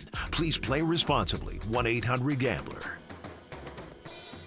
Papa and Silver rolls on this Wednesday. It is time to welcome in our friend, senior staff writer at The Ringer, Howard Beck, but that's just his current role. He's had a basketball education that goes well before I even existed in this world. He joins us on the UMA guest line. Howard, Greg Silver, Greg Papa here on KNBR in San Francisco. We really appreciate your time. How are you doing today? Gentlemen, doing well. How are you? Yeah, we're doing great. And, I mean, headlines continue to roll in, so I wasn't planning on talking about Giannis Antetokounmpo as a first question for you, but all of a sudden, Brian Windhorst is letting out there that he asked for a trade before the season. Now we've got Giannis and his agent starting conversations with the Bucks about his future. So as this is all just coming up to the surface and we're beginning to digest it, what do you make of this situation? And do you think Giannis ultimately ends up getting moved out of Milwaukee? I don't think anybody should be surprised in the least that this is where we are. I know there are some Bucks fans who, will be very disappointed that this is where we seem to be headed, and who I think have been, frankly, in denial. A lot of us have been talking about this for a while for good reason, which is that ever since they won the championship back in 2021, the Bucks have just been slowly eroding. The surrounding cast around Giannis was getting older and less effective. I think they were at times slow to move, and that's not even really a criticism as much as an observation. Like, it's hard in this league and getting increasingly harder in the second apron era to make major moves. And so when you win a championship with Brook Lopez and Drew Holiday and Chris Middleton and all these guys, it's hard to move on from them.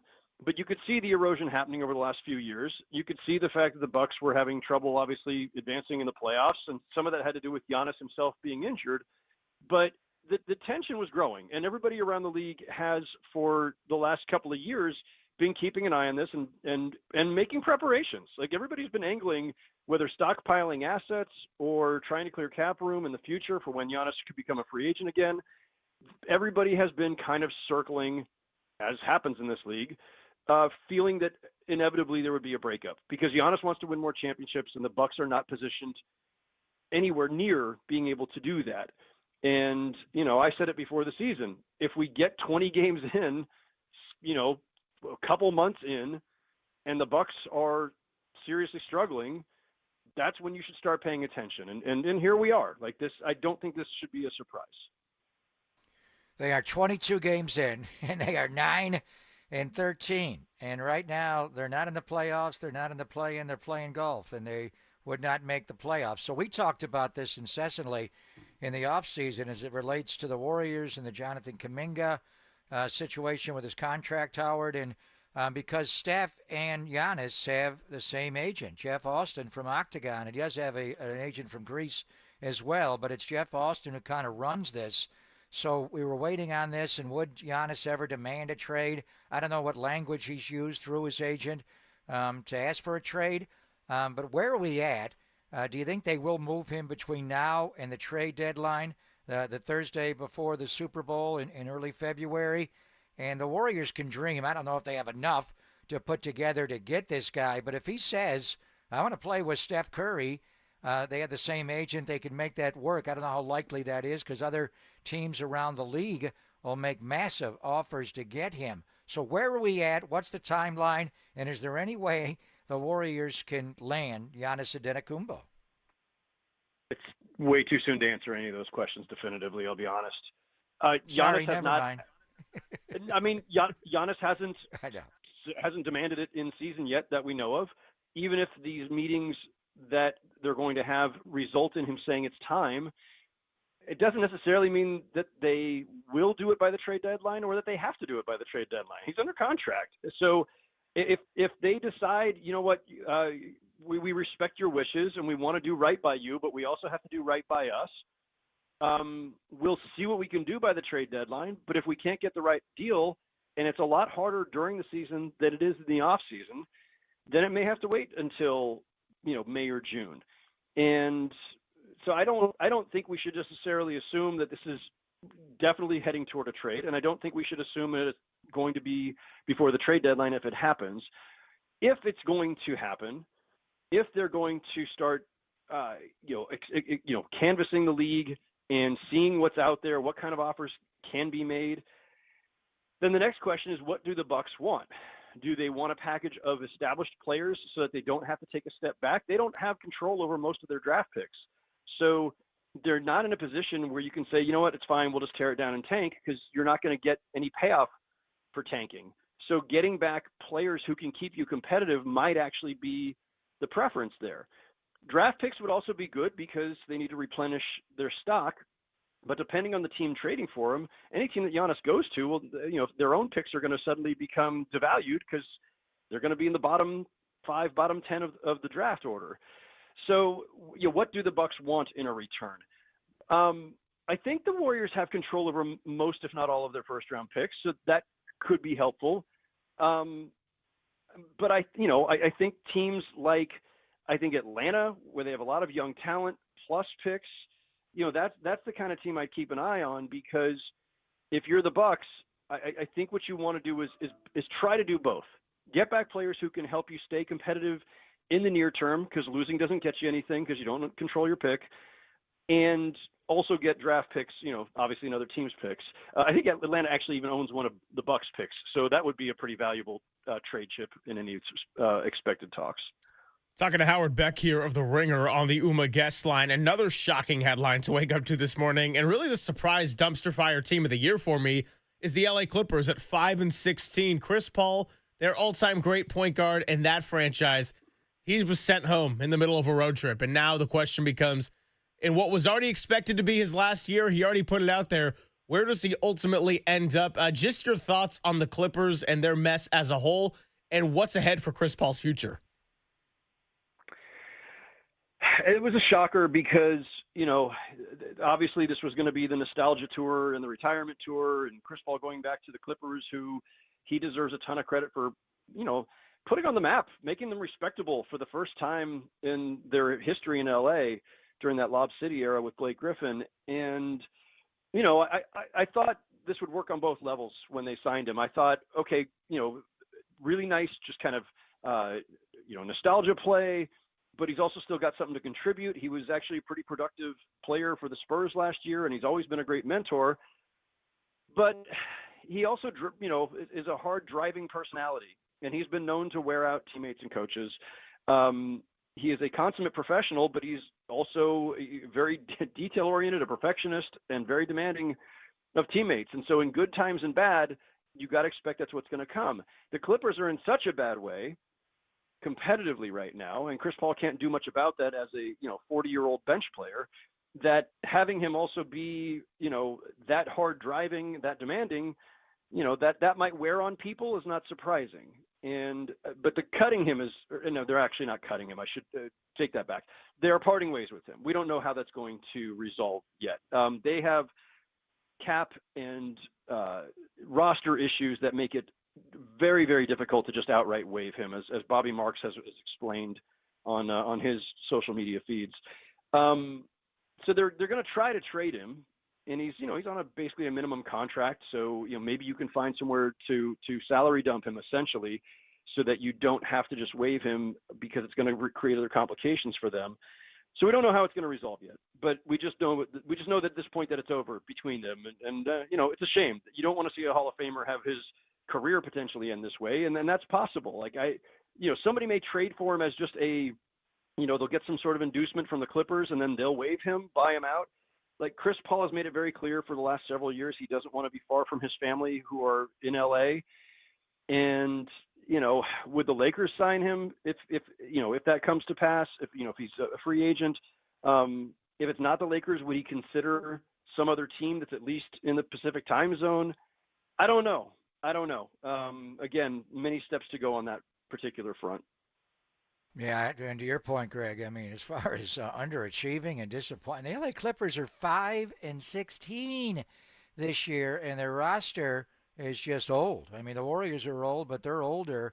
I don't know how they get out of this. So when you look back on their missteps, and they've had many over the years, trading Shai Gilgeous-Alexander for Paul George and all those draft picks were a major mistake. The Warriors do have most of their first-round picks in the future, but Sam Presti in the war chest in Oklahoma City, he has the Rockets top 4 protected, the Clippers unprotected, the Sixers top 4, Utah's top 8 in the coming draft, and who knows what he's going to do with that. Would he make a play to get Giannis when Giannis want to go there? Would they even break up what they have right now? It'd be a lot like the Warriors adding Kevin Durant, after their championship run, which leads to OKC. And the Warriors did go get Durant the year. They went 73-9 and, blew the 3-1 lead to Cleveland, did come from 3-1 down to knock Durant's thunder out, Howard. But as far as Oklahoma City, and we saw them last night here, 21-1. And the one they lost, they had a huge lead against Portland and gave it back. And when you look at their schedule all the way through Christmas, I'm not sure who beats them. Maybe San Antonio on a back-to-back. So will they do it? It's hard. Injuries are a big part of it. As far as breaking the Warriors' 73-9 record and losing just 8 times this year, is it conceivable that OKC could do that this year? It's definitely conceivable. It'd be foolish to say otherwise, given their record right now, given that they won most of those games without the benefit of their second best player, Jalen Williams, who only recently came back, and given that they are the defending champs and are very young, very deep, very talented. There's no question they can do it, but as the Warriors would say, as the old Bulls who had the previous record of 72 would tell you, there has to be a certain amount of just luck and good fortune in terms of the health of your team, schedule breaking your way, all kinds of stuff. You also have to kind of want to do it. I think the Warriors have talked about this, that they kind of decided at a certain point they wanted that record, and so they made it a priority. And I don't know if that's a wise decision or not for a defending champion. No one's gone back-to-back since the Warriors in 2017 and 18. And the Thunder are trying to go back-to-back. Yes, they're young. Yes, they're deep. They probably don't have to worry about expending themselves too much. Maybe they can get the record and still make a deep run. But playing deep into June takes a toll, and trying to do it in back-to-back years takes a toll. And it's a really smart organization run by Sam Presti. And my guess would be, and this is just a guess, that they're not going to want to prioritize this. That if they have to hit the brakes now and then, not losing intentionally by any stretch, but just saying, let's not overextend ourselves to win a handful more games in January, February, March. We have bigger goals. Let's not, let's keep the main thing, which is winning the championship. So it wouldn't surprise me if they try to calibrate this in a way where you end up not getting the record, but they could not try to do it and still end up winning 65-70 just on their talent and depth alone. So we'll see. It'll be a fun storyline to watch for the rest of the season. I also think at some point, look, whether it's somebody getting injured at the wrong time, whether it's just fatigue, whether it's boredom, stuff creeps in, and you end up losing some games that you should win. And it doesn't take too many of those to suddenly fall off of a 73-9 pace. Howard, thanks so much for your time. And yeah, we will be monitoring that, especially here in the Bay Area. We were talking about it earlier in the show. I don't want the record to be broken. At the same time, this team itself in Oklahoma City isn't exactly, there's no reason to really root against them for the most part. They're a pretty likable team by all standards, and they are really well put together. They're consistent. They're well coached and all that. So we'll be monitoring it throughout the rest of the year, and I'm sure we'll talk to you between now and then. Really appreciate you stopping by with us. Always a pleasure, fellas. Take care. Thank you, Howard. Howard Beck of The Ringer. Love hearing him talk about the NBA with guys like Logan Murdoch, who we've had on the show. Love reading his writing. This Giannis situation, though, I know was kind of always the pipe dream for the Warriors. I think we got to dive into this a little bit deeper. I know I got my 5-1 on the winners and losers. We'll push that back a little bit later. Let's dive into, is this something the Warriors can go for? What kind of package would have to be realistic? And a 5-1. We are going to do a 5-1. We're trading any 5 you want to get Giannis Antetokounmpo here. Steph Curry. Yeah, except Seth Curry after last night. We'll get into this coming we'll throw up. Steph in. We want to keep Seth Curry. Yeah, of course. Yeah. Oh, 100%. Sorry, bro, okay. you're gone. Glad we're on the same page. I know we confused the names, but I'm glad we're on the same page about which one we got to keep here in the Bay Area.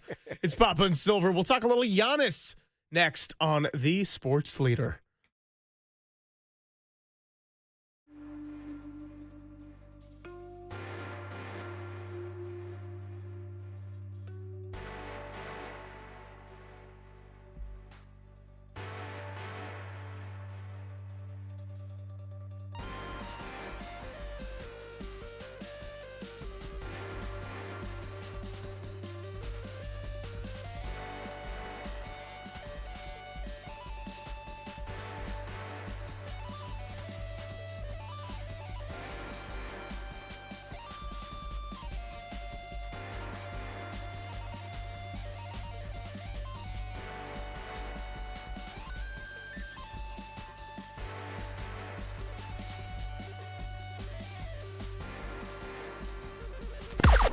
Now, from the O'Donnell Financial Group Sports Desk. Learn more at odfigroup.com. O'Donnell Financial Group, because planning is a process, not a product.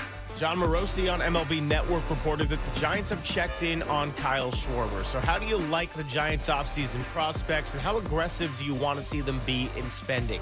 And most importantly, when they do spend, where should they allocate that money to boost up the roster?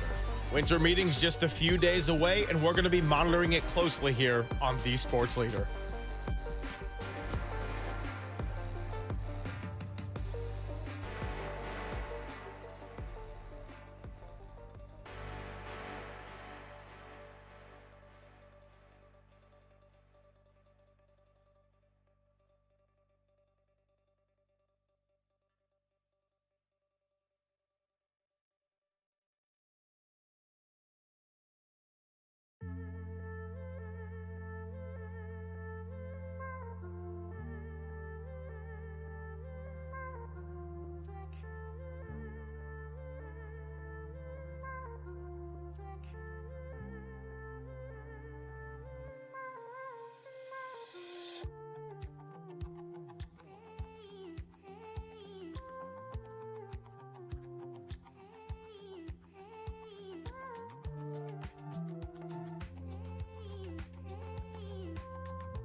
And now it's time for the Protect Your Assets Business and Technology Report with me, David Hollander.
Papa and Silver now continues live from the KNBR Casino Matrix Progressive Jackpot Studios.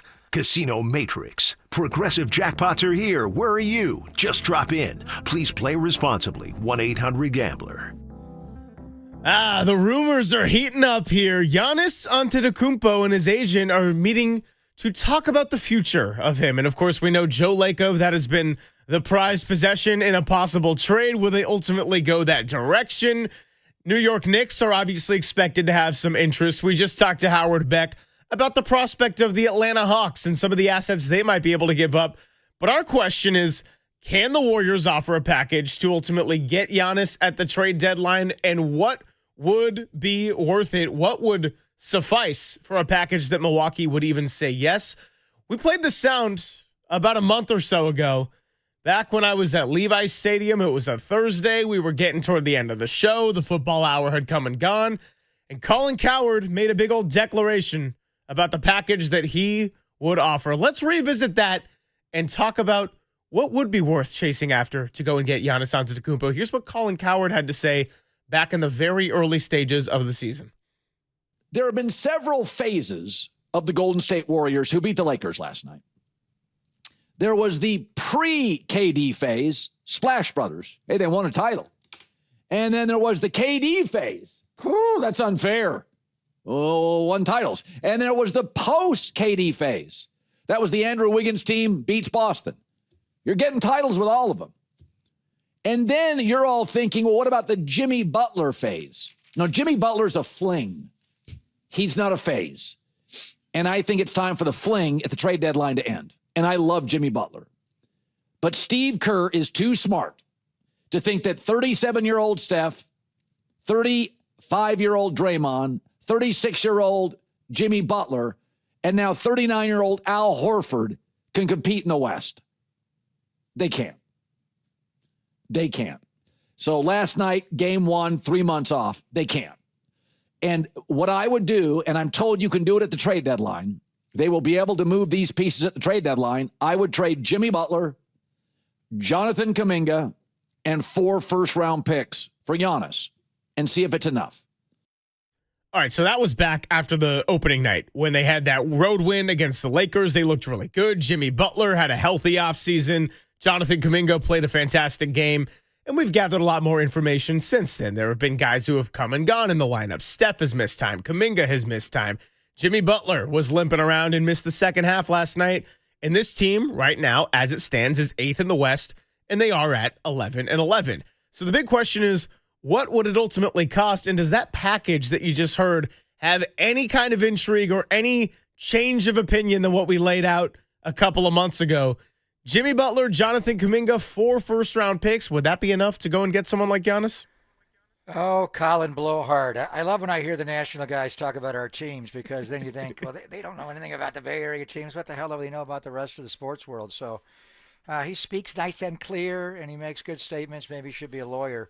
But I remember those comments, and there's so many things he says that are ridiculous. I kind of mute him. But he did say that after they beat the Lakers opening night, and Kuminga played well, and they looked like they were better than the Lakers. They got off to a 4-1 start. They're not that team right now. It's been the older guys, including Horford now with sciatica, are missing too many games. Kuminga, bilateral patella tendonitis does worry me greatly there. How do you have it in both knees? And patella tendon's not good. And whatever it is, they're a 500 team right now, and I'm not sure how many they can win, through 82.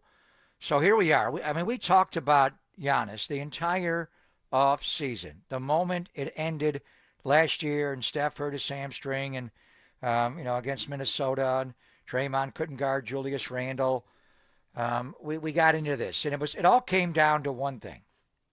What does Giannis want? And there were a lot of rumblings that Giannis is going to want to be traded. Where does he want to go? And the one commonality is the agent. Jeff Austin represents Steph Curry. And Jeff Austin, there is another agent that's talking as well through Octagon, represents Giannis Antetokounmpo. And we always heard that Giannis wants to play with Steph, and then you get the international experience. I mean, there are a lot of global stars right now, but Steph goes to the Paris Olympics, does what he does. Giannis is that player that he is. Would he want to play with Steph Curry? The rumblings are that he wants to be a New York Knick, and that it's hard to deal with that. It's you're talking New York, and we the Bay Area is the Bay Area, but New York's New York. It reminds me a lot. The greatest Milwaukee Buck of all time is Kareem Abdul-Jabbar, Lou Alcindor before. He almost had a deal, to go to New York, and he was going to play for the Nets, actually, at that time, just after the merger. Imagine Kareem playing for the Knicks. Never wound up, but he wound up going to L.A. and, becoming Roger Murdoch, and he was a movie star. But he outgrew Milwaukee. I mean, it's different now.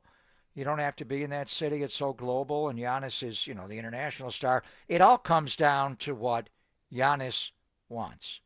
And I was basing this on, and we had Marcus Thompson on, and just about every 2 weeks, whenever he was on, could it happen?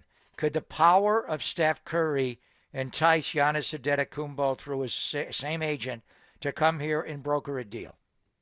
We'll see. He apparently told the Bucks, I want to go, and I want to go to New York. Now, when you get into that, whatever he wants, he's going to get. You're not trading for. They're not trading him for somewhere to somewhere he doesn't want to go. No one's trading for him if he doesn't want to be there. So he is under contract, so you could do it, but it'd be risky. What offer could the Knicks make to entice him, Carl Anthony? And going back to what Howard said, Howard Beck, what do the Bucks want? Do they want to trade him and get value back and keep winning? Or do they want to dump him, get future draft picks, lose for a while, and rebuild it in the post-Giannis era? Who knows? So some of these basketball trades don't make any sense at all. As far as the Warriors having draft picks, they got them all. They got their 26 pick. They got 27. They got 28. They got 29. They own 21 through 20. 21 to 30 goes to Washington. Please tell me that's not in the Jordan Poole deal. How does that make sense? I'm moving on that one. And you can't, can you still trade ones back to back? There's a Ted Stepien rule in the NBA, the Cavaliers owner from years ago, where you can't trade. I'll give you 26, 28, 27, 28, 29. Well, you can't do that. You have to stagger it every other. That's how the Lakers were the defending NBA champions, and they had the number 1 overall pick in the draft one year and turned it into big game James Worthy. So I think that rule's still in effect. You could stagger it. The Warriors have a draft. They have their draft picks arsenal to do this if they want to do it. Hell yes, I'd give them Kuminga. I like Kuminga. And I'd give him Jimmy. Now, the salary has to add up. Giannis is under contract for $54.1 this year, $58.4 next year. He has a player option for $27.28 at almost $63, $62,786,000. So the salaries would have to add up. I think you'd have to throw in more than Jimmy and Kuminga, but Kuminga's redone his deal, so I'll have you break it down. So they could make an offer like that. They could keep Draymond and keep Steph. What Giannis wants to leave Milwaukee because he wants to win another title. Is that good enough? If he goes to the Knicks, is that good enough? I mean, what he wants is what he's going to get here, unless Milwaukee just says we're not trading you and you're staying here and you're going to live out your contract at least for one more. I don't know. But my whole thing was Steph Curry and the power of Steph and Jeff Austin, the agent through Octagon. But ultimately, Greg, it's going to come down to what Giannis wants. The Warriors can't make the best offer to get him. But if he just says, I want the Knicks, but we can't trade you there, would you go to the Bay Area? Is pretty nice. It's a world apart, obviously, but you're Giannis. You're from, Greece. You could still build. And can you win? If they keep Draymond and Steph and add Giannis and the other piece, can you win at that kind of level? Oklahoma City could blow you all away. And they could do a Durant deal. They got 4 picks. They could do it. Does he want to go to Oklahoma City? That's a world away, literally, from the Mecca of New York to the Dust Bowl of Oklahoma City. I don't. But what does he want ultimately? But one thing is out there now that's being reported. His agents, and there's 2 of them. The one that Steph has the like agent as Jeff Austin is working with Horst, their general manager there, and all the ownership there, and and what would happen to Doc Rivers here if they do this. But Giannis is asked to be traded, and he is now working with his agency with the Milwaukee Bucks to move him, which leads to we're going to have a lot of fun between now and the Thursday before the Super Bowl of February the 5th is the date. We got 2 months to talk about this, 2 months to put a deal together. It's up to what Giannis wants. What kind of deal can the Knicks make? There are other teams that would be out there. I don't know if the Lakers would want to, could they have Luka and Giannis together? There are other teams that are really interesting, including Oklahoma City. But could the Warriors make an offer that Giannis would say yes to? And remember, it's up to what Giannis wants, but ultimately it's the front offices that sign off on this. Because take the Damian Lillard example from a couple of years ago. He was very clear in public about wanting to go to Miami. Ultimately, Joe Cronin didn't see a deal with the Heat that he liked. Miami wasn't willing to give up enough of what he thought was a good value for Damian Lillard. So enter the situation where he gets traded to the Milwaukee Bucks to join Giannis Antetokounmpo. So it's interesting. I'm not saying that the particular package of Colin Cowherd, and I look at that as the NBA law, is something I agree with, but I do think about it a little bit differently than I did a few weeks ago, for sure, because of the team having some sense of an ups and downs. And look, it's just so glaring what the Warriors are and aren't without Steph Curry. And I think we all need to accept, and the front office did when they made the move to get Jimmy Butler last year, but we got to accept every single time that this team is out there trying to compete, that life after Steph Curry is going to be hard. They are going to be a team that is picking in the lottery year after year. So if you accept that reality, you think, okay, well, if I think about 4 first-round picks and I got to alternate them, maybe my 2033 first-round pick is something I might want to hold on to because this team is going to inevitably have a phase of bottoming out. Now, sometimes you bottom out quickly, like the Oklahoma City Thunder did in between their 2 phases of being competitive and ultimately building up what looks like to be a dynasty on the way. Sometimes you could be a team like the Washington Wizards where you just kind of stay there and it's a mess entirely no matter what you do. All I'm saying is that the San Antonio games, and particularly the Friday night NBA Cup game, that was just another reminder to me that you do everything you can to maximize the basketball lifespan of a Steph Curry. So Colin Cowherd used the word fling. You know what felt more like a fling than Jimmy Butler's success here? Jonathan Kuminga's first week of the season. I'm not saying Jonathan Kuminga is a problem or a locker room cancer. I am just saying that it's starting to become more and more clear as he missed some time. We're doing this dance again. He didn't play in the fourth quarter last night. You got Aaron Turner tweeting about it.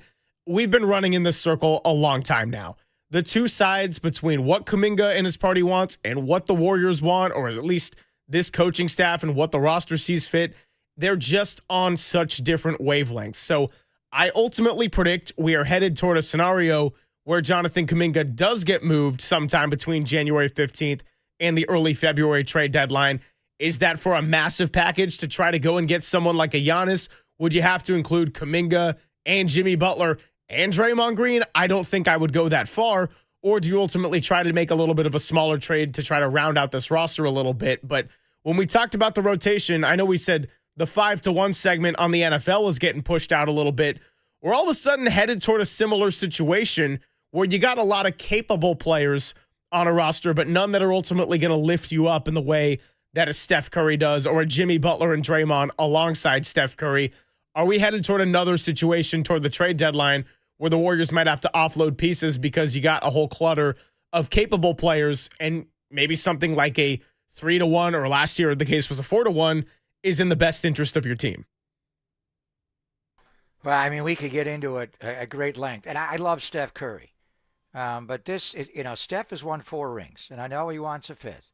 But, brother, this is about the Golden State Warriors franchise, and this is heavy layered on every level. Kuminga will figure it out. Kuminga's just out of rhythm right now. He will figure it out. I would be the first in line to trade for Jonathan Kuminga, put my arm around him and try to get him to be what he's going to be. But it's up to John Horst in Milwaukee if they want Kuminga back the other way. I was not a big Giannis Antetokounmpo fan for most of his career. I've watched him warm up before. He works hard, but he cannot shoot the basketball. He just does not shoot the ball. In an era where shooting is premier, he can't shoot. But You put him in a two-man game with Steph Curry, and the greatest two-man game that we've seen, and there are a lot of good ones, is Steph and KD, because they are both offensively lethal. How do you handle that? You switch that? Good luck. You got to go under? You got to go over? What are you going to do? You got to give Steph room to shoot it? What do you do with Durant? What they do, you double, and then you scramble back. Somebody's open. Giannis is different than Durant, where if you do double Steph on that, he's going to pull the whole basket stanchion down. He's going to drive the lane, go through every one of you, and dunk right over it. And we're going to have to wait an hour when they clean up the 24-second clock and it's like Shaq. He's going to break glass on you, and it's not going to be a Jewish wedding. There's going to be moments he's going to bug you because they're going to hack a Giannis, and he's going to miss free throws. His hands are big. There are a lot of flaws to him. But offensive rebounding, the way he guards defensively, the size, and the bottom line, it doesn't matter what I think of him. The owner loves him. The owner's been trying to get him since the All-Star game last year. It was pretty obvious what he wants. He wants Giannis. I think we all understand that. But it's what Giannis wants. Is it the power of Steph, not just the basketball player, who he is as a person. We brought Durant here and opened up the stage for you to be KD and win your 2 championships, and it was all good till it wasn't good, and that was him. Giannis is a good soul as well. They're gonna love each other off the floor. On the floor, Giannis has got warts. He does bother me, but he's so good in other areas that would overcome that. So we've talked about this, and we should put Marcus on now. I'm going to reach out to a lot of people. The Warriors are going to be fully in on this. They will offer whatever they can offer to put a superstar next to Steph. Steph may play for another 7-8 years. Giannis is younger. He's not young. Giannis is, how old is Giannis? He's got to be paid after 30 years of age. He's played a while in the NBA, but with his body, he'll play a long time, and he's a great guy. So they're going to be all in on this. But the whole league is going to be all in on this. The one guy is Presti. Do I break up what I've got here with all these young guys, and I still got a fistful of ones to go get them? Do I want to do that? Do I want to take the KD shortcut? It was different with him. It was Harrison Barnes, and his contract was up, and he doesn't need to do that. You go get Giannis, and we'll beat you all. And I'll do it with young guys, and we can do it organically. But he's the one guy that could go get him. But does Giannis want to go live in that Dust Bowl, Oklahoma City? I don't know. But it's ultimately up to Giannis. I think he will get traded between now and the deadline, and the Warriors will be all in. They've already been all in. They were all in last year when the stars of the world came to the Bay to play an all-star game. Back off. Let's not offend anybody and tamper and do anything like that. But it's up to what Giannis wants. And if Giannis wants to be a Warrior, and more importantly and specifically wants to play with Steph Curry, go get him. But it's ultimately up to what he wants. But that would be different than Steph and KD. But in its own regard, you'd have to deal with it, NBA, if they did play together, not just in all-star games or, if they were teammates for 82 games out of the year, it would be fun to watch. Well, Giannis is 3 days away from his 31st birthday and now becomes the centerpiece of this early stage in the NBA season. 808 KNBR, what would you give up to ultimately go and get Giannis Antetokounmpo? Would this be something that you see worth it if he ultimately decided, I want to play in the Bay Area with Steph Curry? We could take some of your calls, your texts, your chat when we come on back. You said the Warriors will be all in. How far would you be willing to go to be all in? Mike Dunleavy, Joe Lacob, and the powers that be.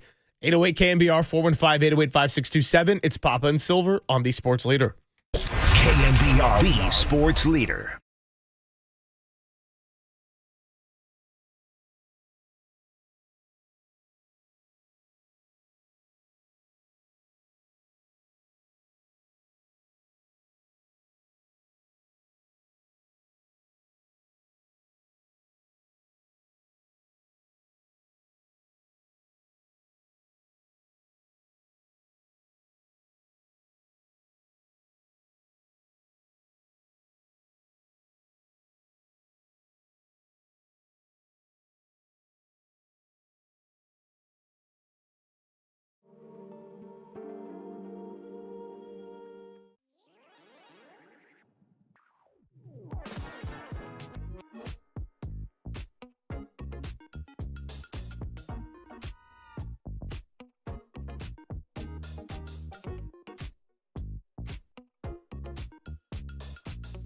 All right, once again, the Dolan Law Firm. Did you know that many of the attorney ads you've seen or heard aren't based here in the Bay Area, some not even in California? Chris Dolan and the Dolan Law Firm have been here for more than 25 years, and we're talking about award-winning personal injury and employment attorneys that fight for you where you live, kind of like our award-winning Diamond Notes. If you've been discriminated against at work, wrongfully terminated, or sexually harassed, your rights matter, and you can go to dolanlawfirm.com to learn more about your rights. Unfortunately, over the past year, Chris and his team know a thing or two about no-fault injury accidents because this is an area where they've seen a sharp increase, and especially at this time of year with all the travel, schools getting in and out, people also getting off of their schedule a little bit more. Please be careful. Work together to make the Bay Area a safer place. I know that running the little errands can take a long way, but it's not worth the price of being in a rush and putting other people in danger. And if something happens, you can feel confident that you're in good hands with award-winning California Lawyer of the Year, as the Dolan Law Firm has secured more than $1 billion in verdicts and settlements on behalf of their clients.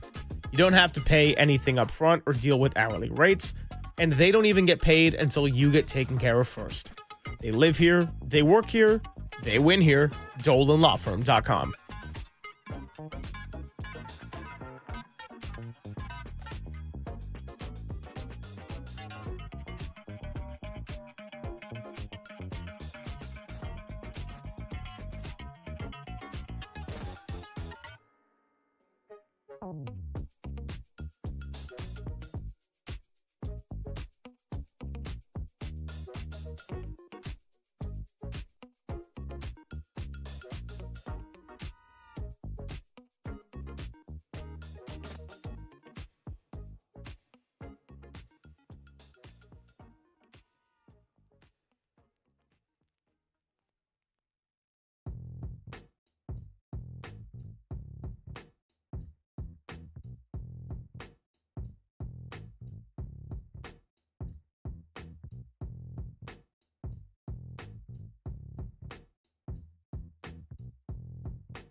Now back to Greg Papa and Greg Silver on KNBR, the sports leader.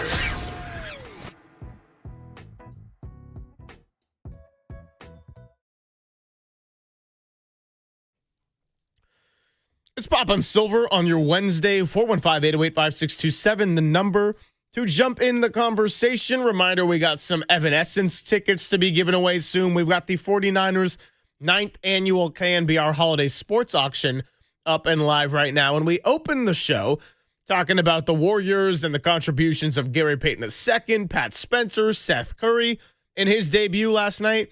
Now DeAnthony Melton is expected to come back in the rotation. But exactly, they might all be traded at some point if they could get a Giannis Antetokounmpo. And that is the big focus here of the 12 o'clock hour. Giannis and his agents are going to work to assess his future in Milwaukee. And then Brian Windhorst also put out there earlier in the day that apparently he had asked for a trade before the season. So he's turning 31 in a few days.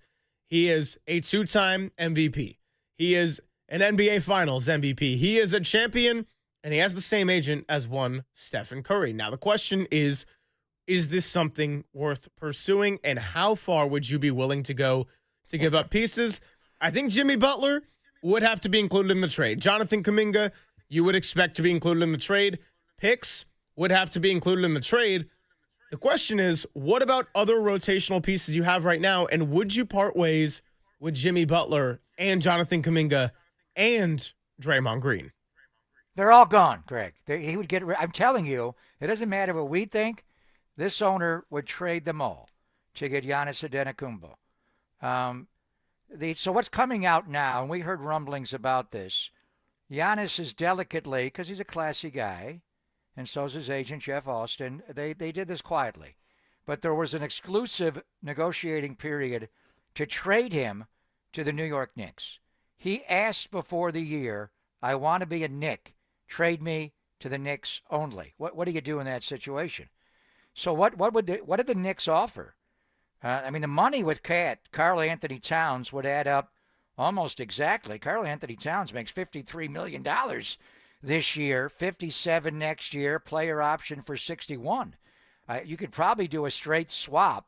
Now, I would want more back than Karl Anthony Towns. Now, you get draft picks on there. OG Anunoby makes $40 million. Jalen Brunson makes $35 million. Mikal Bridges makes $25. Josh Hart, Mitchell Robinson. Who do you want?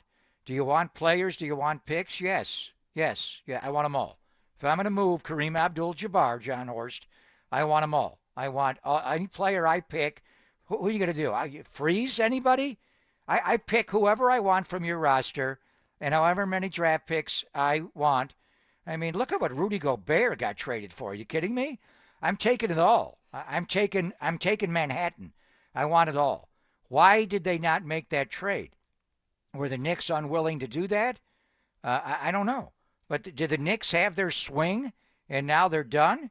Or are they going to revisit it? Will Giannis now open it up to more? Is that the news today? You couldn't trade me to New York before the year started. I waited a quarter of the year. We're 9-13. We're not good. So now, would he open it up to more teams? Giannis is going to dictate this. I'm sure they're getting a lot of calls in Milwaukee, but do you want to talk to Jeff Austin? He's going to make this trade. Giannis is going to dictate where he wants to go. It's all up to him. And he's going to do it quietly, and it's getting out there. As far as the Warriors, I'm just telling you, this owner would give them all away. He would trade all of them. Draymond would be the hard one. I mean, if it's me, can you throw Miles Turner in that trade as well? I want Miles Turner, and I want Giannis. The question is, Joe will do it because he's a big game hunter, and he wants Giannis, and you could pair Steph and Giannis together, and we'll figure out the other three. And if we have to give up Draymond, Jimmy's gone. Whoever you want from Milwaukee, they're all gone. You tell me what you want. It's just the way it works here to get a player like this. My question would be in a basketball sense. All right, Joe, hold on here. You got Mike Dunleavy and Steve. Steve, you got to coach. If we make this trade, are you going to coach all these guys? And can we win if we keep Steph and Giannis? Now, they're not going to take our entire roster, so we're going to keep players here. We're going to be able to put 15 guys on the roster, and we'll put 5 on the floor. We're not playing 2 against 5. Protect Pat Spencer. Can we win? Can we win? You love Pat Spencer. We want the midi making goals. So and he's a good player. I mean, we shouldn't demean that guy. He can play. But anyway, are we good enough? Are we good enough? If we have Steph and Giannis and 3 other guys on the floor, are we good enough? I don't know. Is Giannis that good? Is he that good? I watched him one night in the middle of his career come in, and he worked he was dripping wet. And he played in the game that night, and he worked on his shot in front of an open gym at Chase. And it wasn't just catch and shoots. It was take it at midcourt, dribble hard to the three-point line and beyond, and take a pull-up shot, and he just couldn't make a shot. It's the old line. If we locked you in the gym and gave you 100 shots all by yourself, he couldn't make one. I felt bad. I was like, and LeBron, when he was younger with the elbow out, he couldn't shoot. I never saw LeBron shoot before games. He would hide. I think he was embarrassed by it. But then he got hurt in the playoff series with his shoulder. He became a much better shooter. Now all of a sudden he's shooting. Giannis just cannot. Now I don't know where. Can we teach him to shoot? Can Chip Engelland be hired here? If he's around Steph, can we teach him? He's tried. Why can't he shoot? His hands are too big. Will couldn't shoot. Julius Erving couldn't shoot. A lot of guys can't shoot. We like shooters here, though. Ultimately, you got to put it in the basket, and I think ultimately that's why he won one championship. What deprived him of others was he just cannot shoot, and then they use it against you. and they intentionally foul you and make you shoot, and it's hard to watch. So that, to me, yes, he's a star. He's a great guy. He loves Steph. If he says, okay, New York didn't happen, would you accept a trade to the Bay Area to play with your guy, Steph Curry? And then I think this owner would do it all. We've heard it. We've heard the rumblings. We know he would try to do this. This would be Durant. I don't like Giannis as much as Durant at all, not even close. But he is Giannis, and he will. There are elements of the game and during the regular season where he'll be indefensible. He and Steph together, he already is.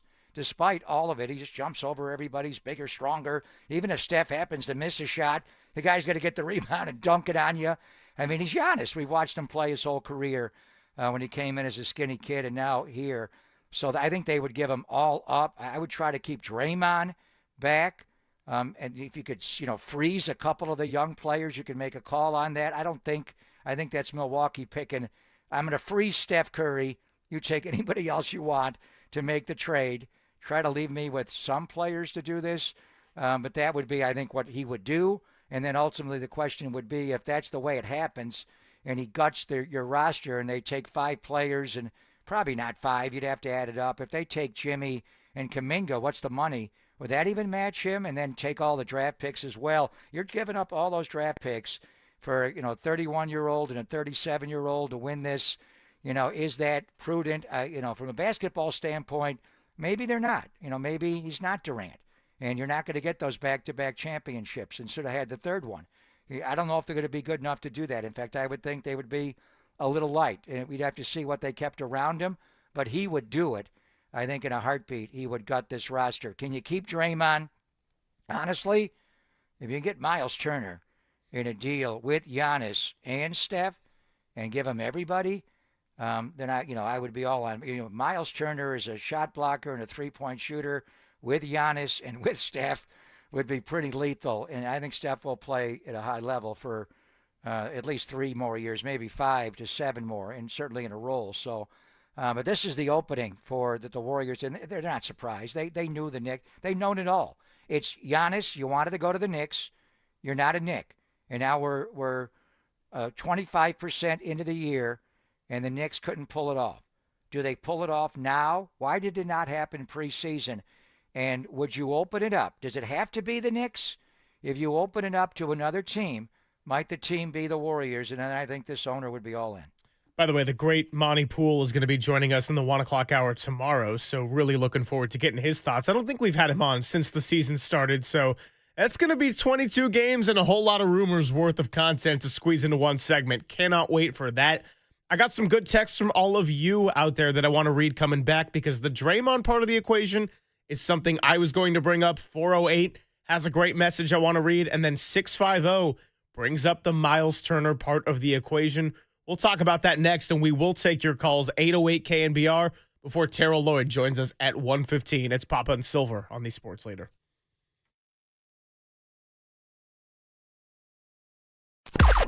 Now, from the O'Donnell Financial Group Sports Desk. Learn more at odfigroup.com. O'Donnell Financial Group, because planning is a process, not a product.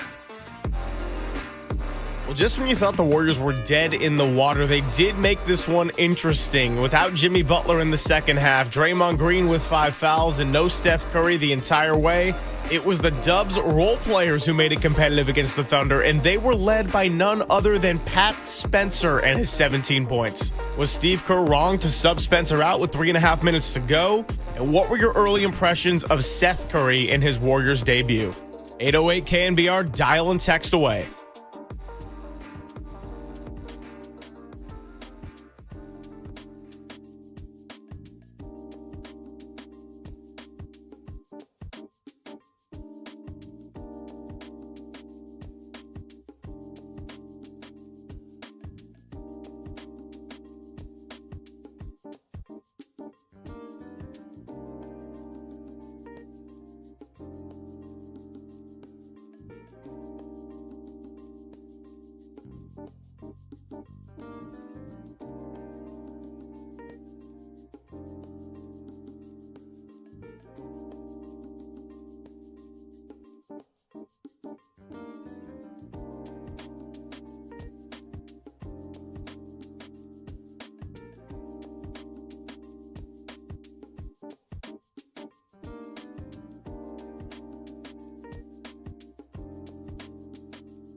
Golden State Lumber and Showroom reaches far and wide across the Bay Area. Their Newark location is the go-to resource for professional builders and homeowners in the East Bay.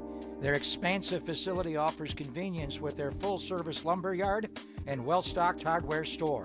With on-site milling services, you make the perfect cut every time. Newark maintains the Bay Area's deepest inventory with specialty items most others don't stock. Their large fleet of trucks ensures timely, flexible delivery, keeping your projects on time. Be sure to see Newark's new and improved 10,000 square foot showroom, offering a great selection of siding, windows, and custom door options. You'll also find decking displays featuring Trex, AZEK, and TimberTech. If you have questions about decks, Newark's decking specialist is on hand to help you make informed decisions. Find more details at GoldenStateLumber.com. For over 70 years, Golden State Lumber and Showroom. When you succeed, we succeed.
Papa and Silver now continues live from the KNBR Casino Matrix Progressive Jackpot Studios. Casino Matrix. Progressive jackpots are here. Where are you? Just drop in. Please play responsibly. 1-800-GAMBLER. It's Papa and Silver, about an hour left here on a Wednesday. All of a sudden, with the rumors swirling around, we jumped all over it. Giannis Antetokounmpo and his agents are going to be having some meetings to talk about the future of the team. Now, we got into the New York Knicks side of this when Howard Beck joined us. He brought up the Atlanta Hawks and some of those trade assets, but we only care about would he ends up coming to the Golden State Warriors. Is that something he would want to join Steph Curry? So I wanted to get to a couple of your messages, and the phone lines are open as well. So we'll get out to Jeff in Modesto in just a bit. A couple of texts I found really interesting. On 408, I agree with you when you say you need to keep Draymond because he will make it all work on the defensive side. You lose your defense and just become Phoenix when they had Kevin Durant. So I completely agree with you that I'm not willing to jump over the Draymond Green thing. Now, the other mention of Miles Turner as a name in Milwaukee, that adds a different element to this. We have 650 proposing trade Jimmy Butler, Jonathan Kuminga, and Draymond for Giannis and Miles Turner. Quick little salary math on that one. That puts the Warriors ahead by about $20 million. So if you take Draymond out of that equation, I don't think they would ultimately go for it. Jimmy Butler, Jonathan Kuminga, say some draft picks and give up Giannis and Miles Turner, who they just signed 4 years and $109 million. The math works out better. The logic, I'm not going to say quite as much, but let's go out to Jeff in Modesto. 808 KNBR, the number to join the conversation. Jeff, you're on with the Gregs on the Sports Leader. How are you today? And Jeff is gone. Wow, man. Jeff Steph Curry on the road trip for us. So, Pop, we'll go back to you as our ultimate reserve here. You're our Pat Spencer today. Thanks. I'll check into the game. Miles Turner was someone we've been talking about for a while, even trading for him last year before the deadline because he has a special skill set. He's a shot blocker on the defensive end and a three-point shooting big on the other side. He can also post as well. I was surprised Indiana let him go. Maybe the Halliburton injury impacted the Simon brothers there and Kevin Pritchard to move him. But anyway, so he makes $25.3 million this year, $26.5 next year, and $27.8 the year after. So again, the way this is going to work is Giannis through his agent, and Jeff Austin will be the driving force. There are other people that are involved. Are going to basically say where he wants to go. The Knicks got the first swing at it. I think that may be the news today because it's all leaking out that the Knicks had a exclusive negotiating period for a while before the year began to get Giannis Antetokounmpo. They could not broker a deal between New York and Milwaukee and obviously Giannis and his camp. It didn't happen. So what's the news today? That Giannis is reiterating, I want to be traded to the New York Knicks, or I want to be traded. Where do you want to go? And that's where we're at. So if he says, I am willing to go to the Golden State Warriors to play with my buddy Steph Curry, Jeff Austin, make that happen. You represent both of us. Then it's John Horst, it's Mike Dunleavy, it's ownership, it's Joe, it's everybody. But the bottom line is, I think Milwaukee, you'd have to make a basketball trade. And I think the Warriors would be amenable to anything. They would want to keep Draymond.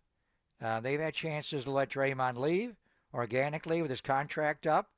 They just haven't done it. And he's essential, and Steph loves him. And now, if you wanted to go large and bring Giannis and Miles Turner together, then I'm sorry, Draymond, you got to go. Yeah. Maybe you keep Kuminga, and they take Jimmy and Draymond. It's up to what Milwaukee wants. Ultimately, it's Giannis being amenable to being a Warrior. Does he think he can win here?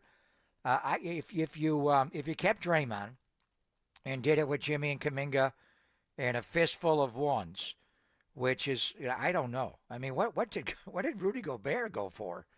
How many ones were involved in that? It was like 5. I mean, if you're trading Rudy Gobert and versus Giannis, I want all the rest of your draft picks forever. No, you wouldn't do it. I mean, I don't know how you would do it, but for round one picks in the NBA, just give them away. It's just, it's amazing to me. And then, you got two older players.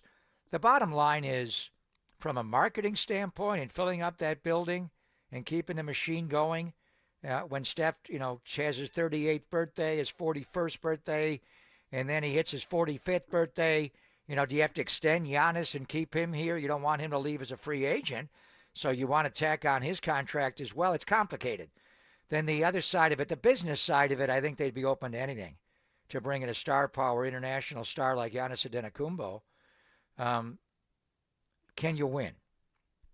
If you kept Draymond and they take whoever else they want, they're not going to take them all. I want shooting around that. As silly as it sounds, I want to keep Buddy Hield. No, I agree. I mean, I want shooting.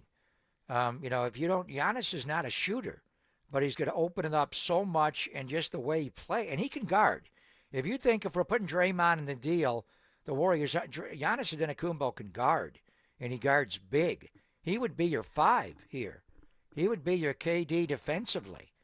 If you kept Draymond, wow, Giannis and Draymond together, and we'll figure out the other pieces here. Would they want Kuminga? I don't want to trade Kuminga. I'd love to keep Kuminga here. You put Kuminga, now you're into the non-shooting problem. And Giannis, to me, is even a worse shooter than I'd have to look at it, what his numbers are. He's not a shooter, and there's a way to gap him. But you involve him with Steph Curry on the floor, it opens it up for him to be even more dominant than he's ever been. So it'll be intriguing. but we could be just having a dream here. It's all up to Giannis. And will the Knicks make another offer? Maybe it was, one player that they didn't want to throw in the deal to get him. Now, he's going to be traded within 2 months, and he wants to be a Knick, but if you can't put the deal together, we'll send him. He'll go somewhere else.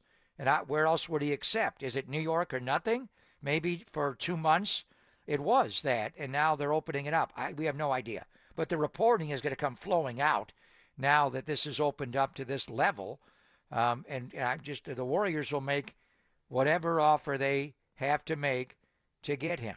How many ones would you give him? The key one would be obviously Draymond. And, you'd like to keep Steph and Draymond together, and then you pick whatever you want. But realistically, if he says, I'll be a Warrior. Now, he may say, I want Draymond to stay because I don't think I can win. Can he win just keeping Steph? Now, there's other players involved. It's mass hyperbole. So he's going to be involved. And then Steph's going to be involved, obviously, in all of it. So this is complicated. If they put Miles Turner in the deal and they're willing to do that, you're talking about one of the biggest trades in the history of the NBA. I mean, you're talking about the money that is going to be moved, the players and the draft picks that are going to be moved to make this happen. It would be that grand of a trade. And you have to wonder, too, if Giannis is open to going multiple places or if he's narrowed in on the Knicks.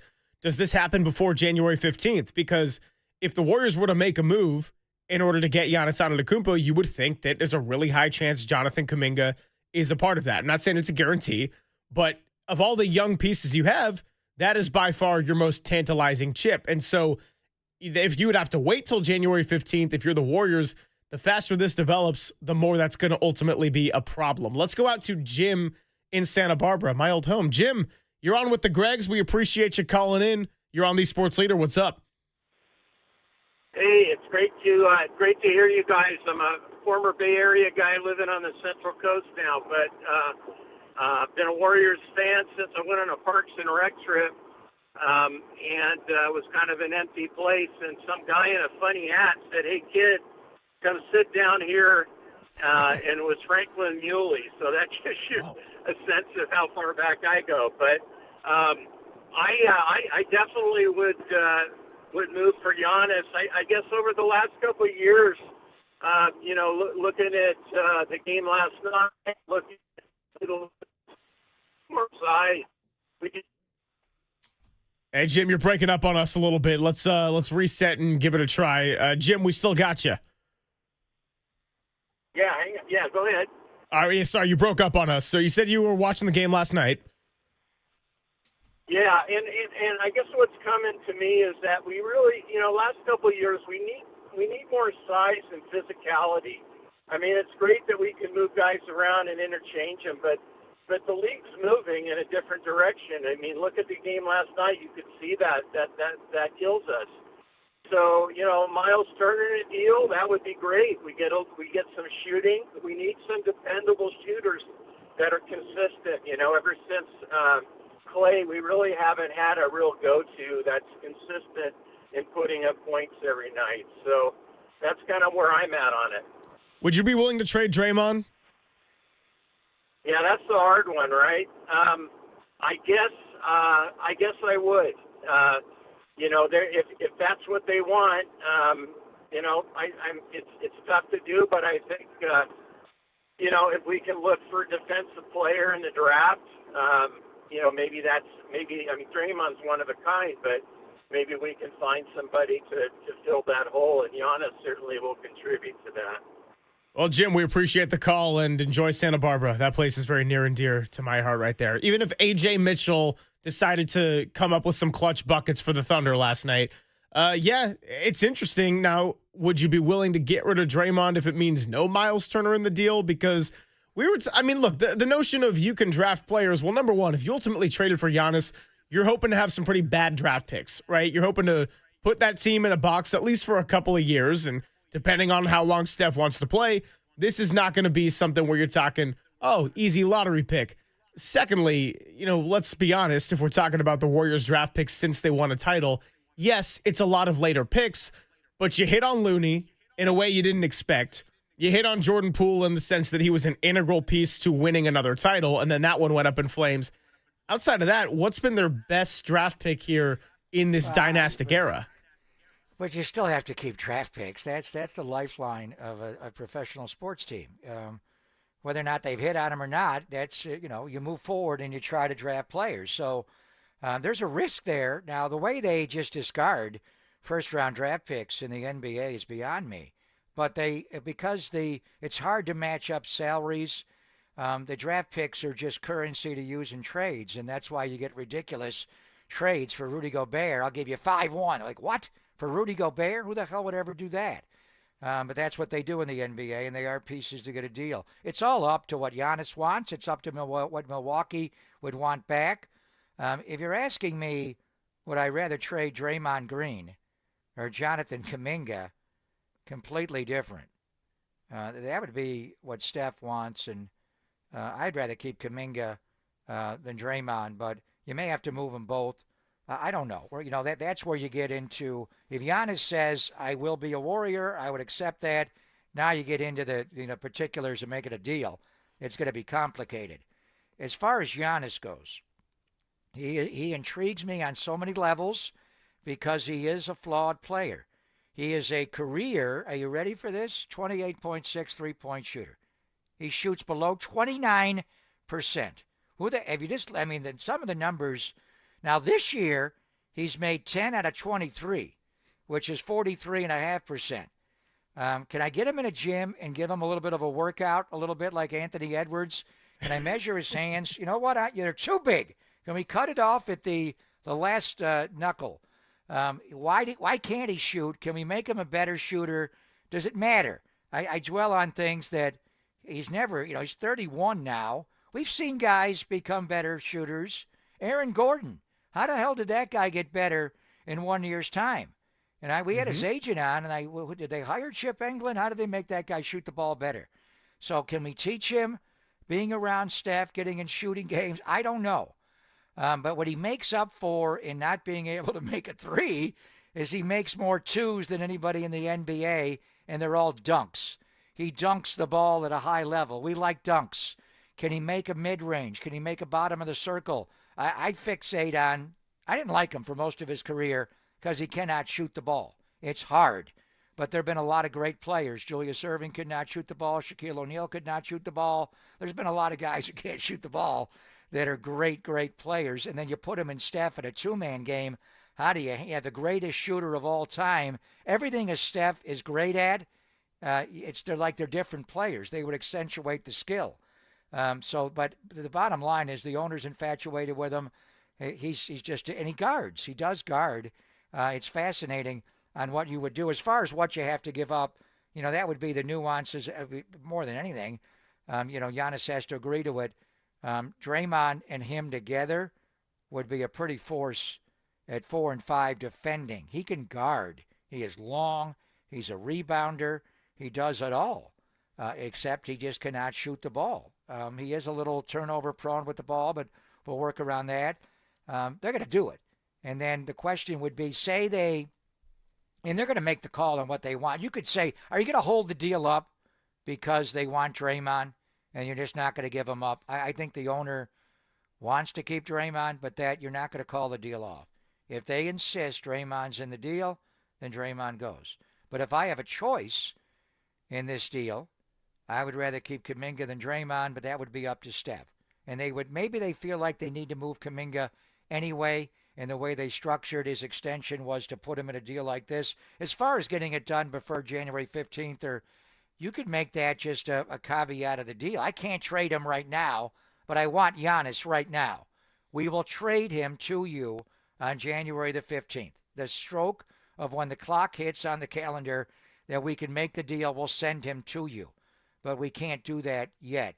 Now, would you want to hold the whole deal up? Hell no. What if Giannis gets hurt? We're not going to do that. The moment you agree to the deal, we're going to make the deal. We'll work around the calendar if we have to send you the player you want. But it's fascinating. But is anybody out there concerned about Giannis's inability to shoot the ball? And I'm not. I'll move on from it. It's going to bother me. There's going to be a lot of nights where he's going to bug me, and they're going to intentionally foul him and put him on the line, and he's going to sit there for 20 seconds. It's going to be like a 24-second clock. Shoot the damn ball, Giannis. Can we teach you to do the Julius Erving and the Michael Jordan? If you start at the other baseline, take off from the free throw line, can you go all the way in and dunk your free throw every single time? Because it's unbelievable. But it'll be fascinating to see if they can pull this off. I think the greatest feat Giannis ever had in that 50-point NBA Finals clinching performance was not the 50 points, and it was not getting the ring. He went, 18 for 19 from the free throw line, or maybe missed one late to go 18 for 20. He all of a sudden just learned how to shoot free throws out of nowhere with all the time he was taking. So, the night when Wilt went for 100, he was 28 of 32 from the line. The one night he could shoot a free throw, he got to 100. I mean, if you're going to get to 100, you better be able to hit him from the line. That's all I can say. The other nights he was 8 for 32 from the line, but he's Wilt. What are you going to do? I still see some of you on the phone lines. 808 KNBR is the number. Tell you what, we've got 49ers team photographer Terrell Lloyd joining us in studio coming up in a bit. So we'll come back to this Giannis stuff to wrap up the show. If you want to give us a call back in about 20 minutes or so, that's 415-808-5627. But it is that time of year. It is the last day, specifically up until 7 p.m., for you to bid on exclusive prizes and opportunities for the 9th annual KNBR Sports Holiday Auction. Let's welcome in our friend Terrell Lloyd next on the Sports Leader.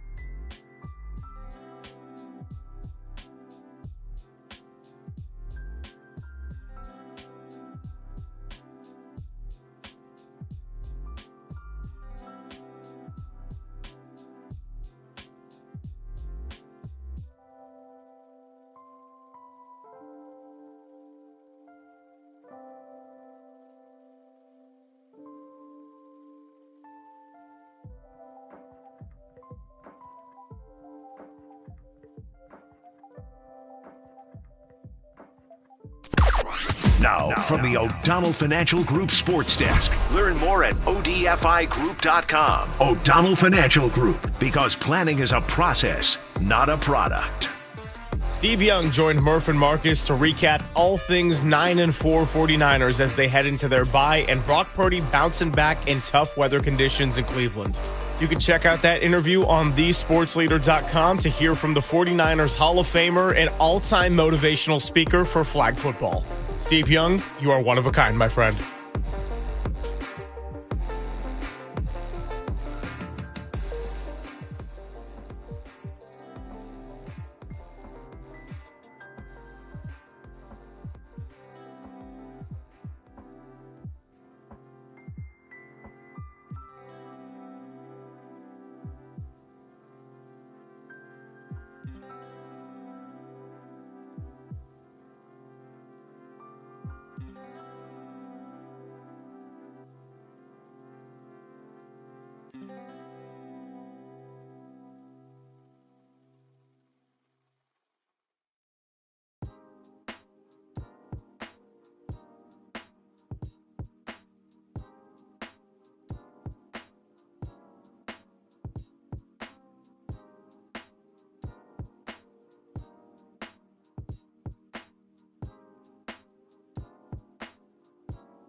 And now it's time for the Protect Your Assets Business and Technology Report with me, David Hollander.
Papa and Silver now continues live from the KNBR Casino Matrix Progressive Jackpot Studios. Casino Matrix. Progressive jackpots are here. Where are you? Just drop in. Please play responsibly. 1-800-GAMBLER.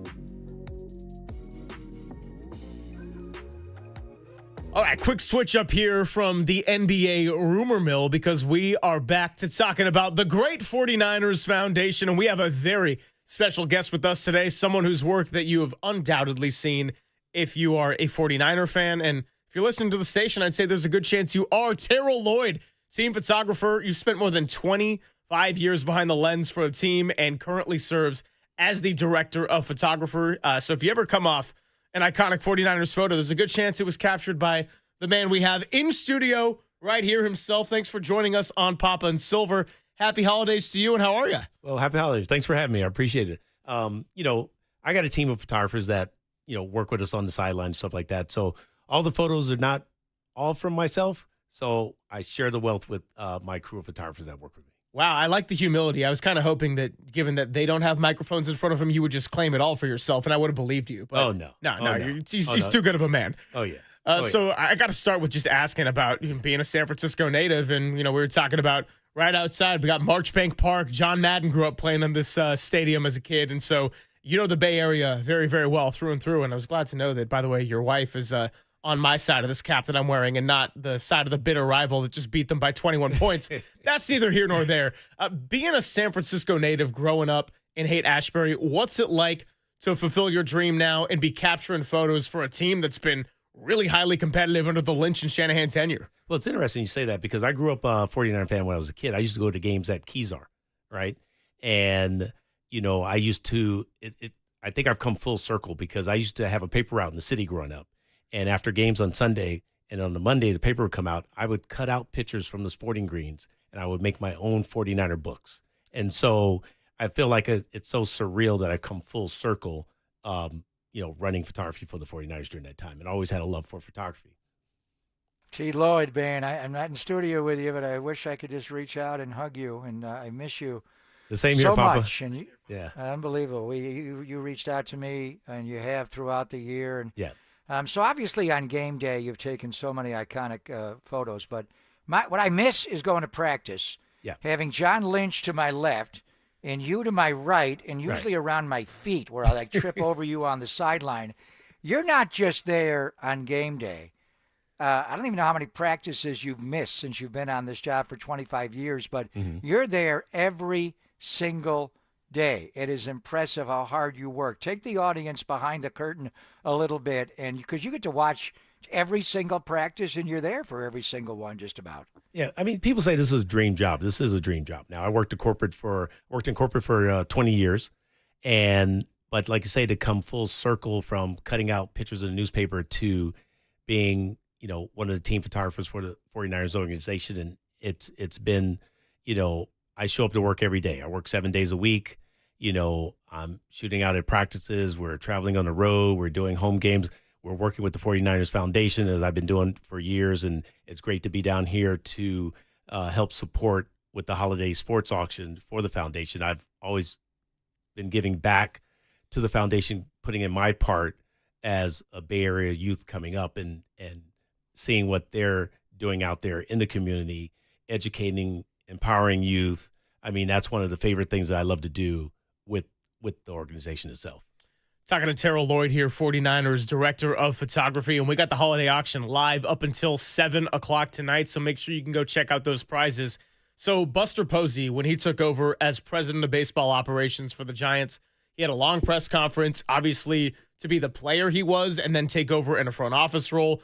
Very intriguing. And the quote that he said that we were all left with is that we're in the memory-making business. You capture a lot of these memories. I think about some of the all-time 49ers moments where, whether we're talking about the still shot of the catch or Navarro Bowman running down the sideline as they're getting ready to leave Candlestick. Exactly.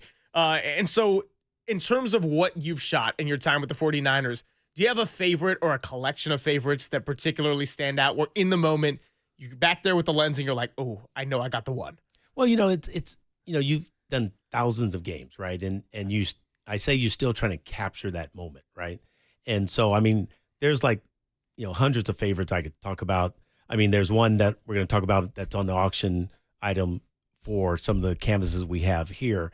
But I would say one that I took, and I think I was taking pictures from the stands, and it was Joe Montana's last game. And that one really just stood out to me more so. And that was before I was with the team. So yeah, I would have to go with that. But there's a lot of other memorable moments too, like say the pick up the stick, Vernon Davis against Green Bay. So, I think either that, Green Bay or New Orleans. But yeah. So tell me more about the one you were just referencing that the fans can bid on. What are some of the photos they can get to? So there's 3 photos that we have in auction, and they're something that I always try to do is create artwork, right? And as we're capturing throughout the season, the players, the action, and so on and so forth, it's a matter of I had 3 of them that was supposed to be that was during the 2019 season, right? The year we went to the Super Bowl. And it was for the 49ers auction or foundation for an event in Carmel. But we went into a pandemic, right? So I had these images in a box for a while. And as we were moving artwork around and I cut open the boxes, I forgot about these photos, right? So there's 3 of them. There's one that is of George Kittle that, he was having a great year that year. It's a 40 by 60 canvas, created like an art piece. And then the second one was of Kyle Juszczyk. He had a great game that day against Pittsburgh. And he stood out, dived out for a diving catch. He also had another catch and run where he stiff-armed the Pittsburgh Steelers, so he was having a great game. And so I try to pick photos from me and my team to share the wealth in helping out the foundation. And the one that I really like, and unfortunately it was one that I took, of course, right? We were playing the Green Bay Packers, right? And it stands out because Fred Warner, Nick Bosa, I was down low shooting off the ground, and they were coming at him, right? And I knew they were going to get him, right? It was one of my shots. I said it's going to be a down low shot, and they tackled him. Rodgers fumbled the ball. It was just, to me, just an iconic shot from that day. So these are 3 of the images that we're auctioning off that I think that the fan base would love. And so I want to make sure everybody gets their bid in before the 7 p.m. deadline. And I'm pretty sure that they're going to love these images. All right, so I do got to ask about the specifics of being the team photographer for a day. Are you looking for, or I should say, are you open to all ages and levels of experience? Are you going to be coaching them up in the middle of a game? How involved are you going to be in this process? And what is the full day-to-day experience going to be like if you bid on this item? Well, the thing is, you have to be at a certain age, of course, to be on the sideline, things like that. So we've been doing that photographer a day for some years now, and it's very special, right? Because if you're an avid photographer and you love photography and you wanted to be on the sideline shooting, professional football and on the 49ers is one of those packages that you would definitely love to do. And you'll be down there with me, shadowing me. I'll provide you one of the big long lenses that a lot of professional photographers are shooting when we're down on the field. And so this package usually always goes for a lot of money. And so, but like you say, it's for a good cause with the 49ers Foundation and empowering the youth, everything like that. It's a once in a lifetime dream to be on the sideline, especially if you're not a sports photographer, but you've always wanted to do it. And you've had a camera and you understand photography a little bit. And I'll coach you up. I'll teach you up. I'll give you the lay of the land. You're down there during pregame. Players are running out for intros. It's a moment. It's a thrill. T, could you describe people that have never had the honor of being on a sideline for an NFL game? And I've been down there. I've been in many more practices. They have no idea about. They see it on TV, but the size and the speed and the strength of the athletes, and when that ball gets snapped, the ferocity of the way they go at each other. I mean, it'd be cool to have the camera. Be aware because you don't want to get taken out. You don't want to get taken out. Correct. Yeah. Yeah, but just what there's to watch an NFL game from the sideline like you do every single snap versus watching on TV or in the stands, it is an entirely different experience. I mean, if you have a love for football, like I've always had growing up, and then you get down and you're a season ticket holder and you're watching the 49ers win 5 Super Bowls, and then you get down on the field and you're like, oh, man, this is like the best feeling ever. You watch the game in a different way, right? And the speed is fast. I mean, you're up close. You have to be careful. You don't want to get run over. You got to anticipate certain things, and it's a matter of you look at it in a different way if you're looking on TV or you're sitting up in the stands. But it's like once you get down there, it's like you get hooked after that, and then you want to do it again and again and again. And for myself, the time when I've got with the 49ers, and I started traveling with them full time, I've really only missed one game on the road or at home in 27 years, really. Wow, it's incredible. Terrell Lloyd, director of photography for the 49ers, here in studio with us promoting the holiday sports auction, which, again, live until 7 o'clock tonight. Go to 49ers.com/give, and you won't regret it. I'm kind of inclined to go bid myself. Is that against the rules, Walter? I don't know. I'll blame him if I violate it in any way. But, you got several incredible photos featured in this auction as well, besides the experience of getting to be a team photographer for the day. Can you tell us about some of those shots that are up for display and what makes them special and what makes this team in 2025 special? Ooh, this team. I mean, if you look at us now, I mean, despite all the injuries and stuff like that, and we're still holding it together and still like at the forefront of, winning the West. And it's like in capturing, the moments, even, you look at it as like we're archivists, right? We're preserving history for the 49ers organization. Yeah. And so it's like every image every week is so iconic, right? And the ones that I have here from back in 2019 is from the Super Bowl year, right? That we went on to Super Bowl. And so it's just, you look at this team here from all the players. I mean, I don't want to call, any single player out, we're talented on this team. So it's like when you're capturing and archiving, it just makes it so much special, I think. And that 2019 year was my first year with the Niners, and 8-0 start, 8-0 brawl, and the games against Green Bay you mentioned, right. And a Sunday nighter, and then the NFC Championship game. And I remember Aaron Rodgers' eyes, like, right. We can't block these guys. And that's what you were able to capture. That's what I was able to capture on that. Yeah, I know, it's unbelievable. The great thing about T, Greg, is he's very fashionable, as we can see. You are always a sharp dressed man. When we go on the road and he rolls, it's like, whoa, what's T wearing? But it's on game day. And some of my best fashion tips I've gotten from T have been like last year when we went to Green Bay and Buffalo back to back. How the hell do you dress for the polar vortex, as Ann Killian called it? And then last week you go to Cleveland. It didn't rain or snow, but it was windy and cold. And you come out in these wetsuits like you are ready to jump in the bay to cover the Bay's team. But what is the coldest weather game you've ever had to deal with? And I think of that, the playoff game in Green Bay, the block punt in Tallanova, and the snow's coming down, and for a photographer, I think it was -5 like degrees. Yes. So, and then the one Kaepernick had when he went shirtless, and he ran all over him. What is the most severe weather game you've ever had on the road, T?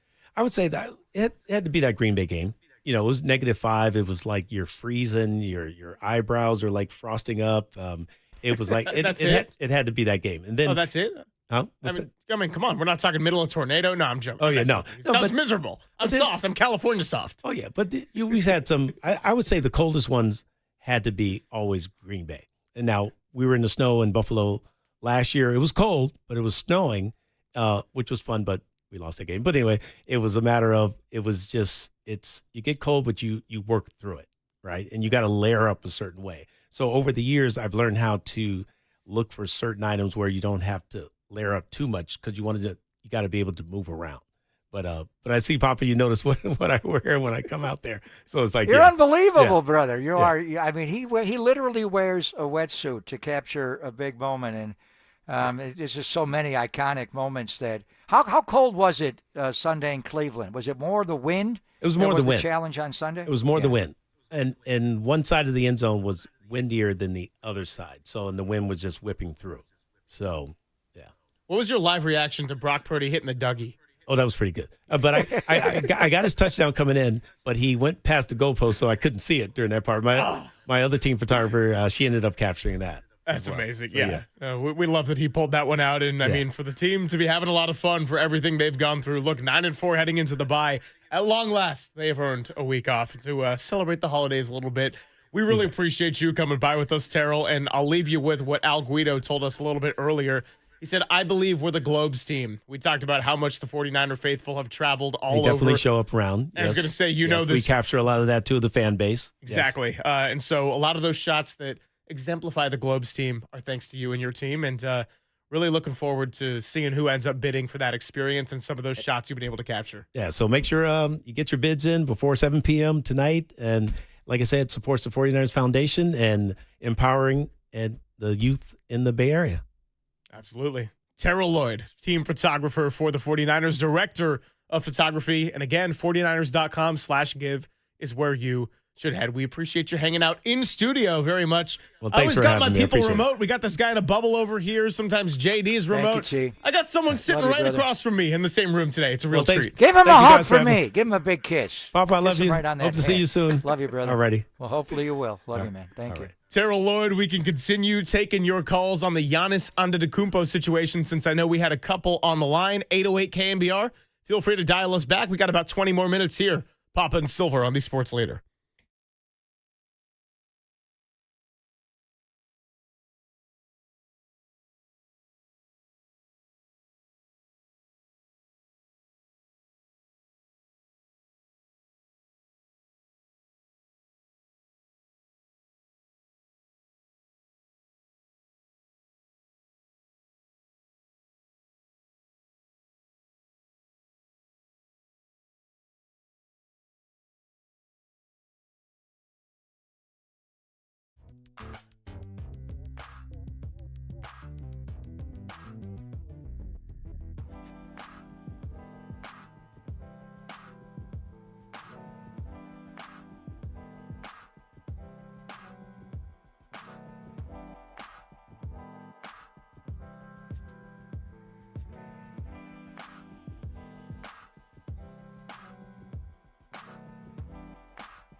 Papa and Silver now continues live from the KNBR Casino Matrix Progressive Jackpot Studios. Casino Matrix. Progressive jackpots are here. Where are you? Just drop in. Please play responsibly. 1-800-GAMBLER.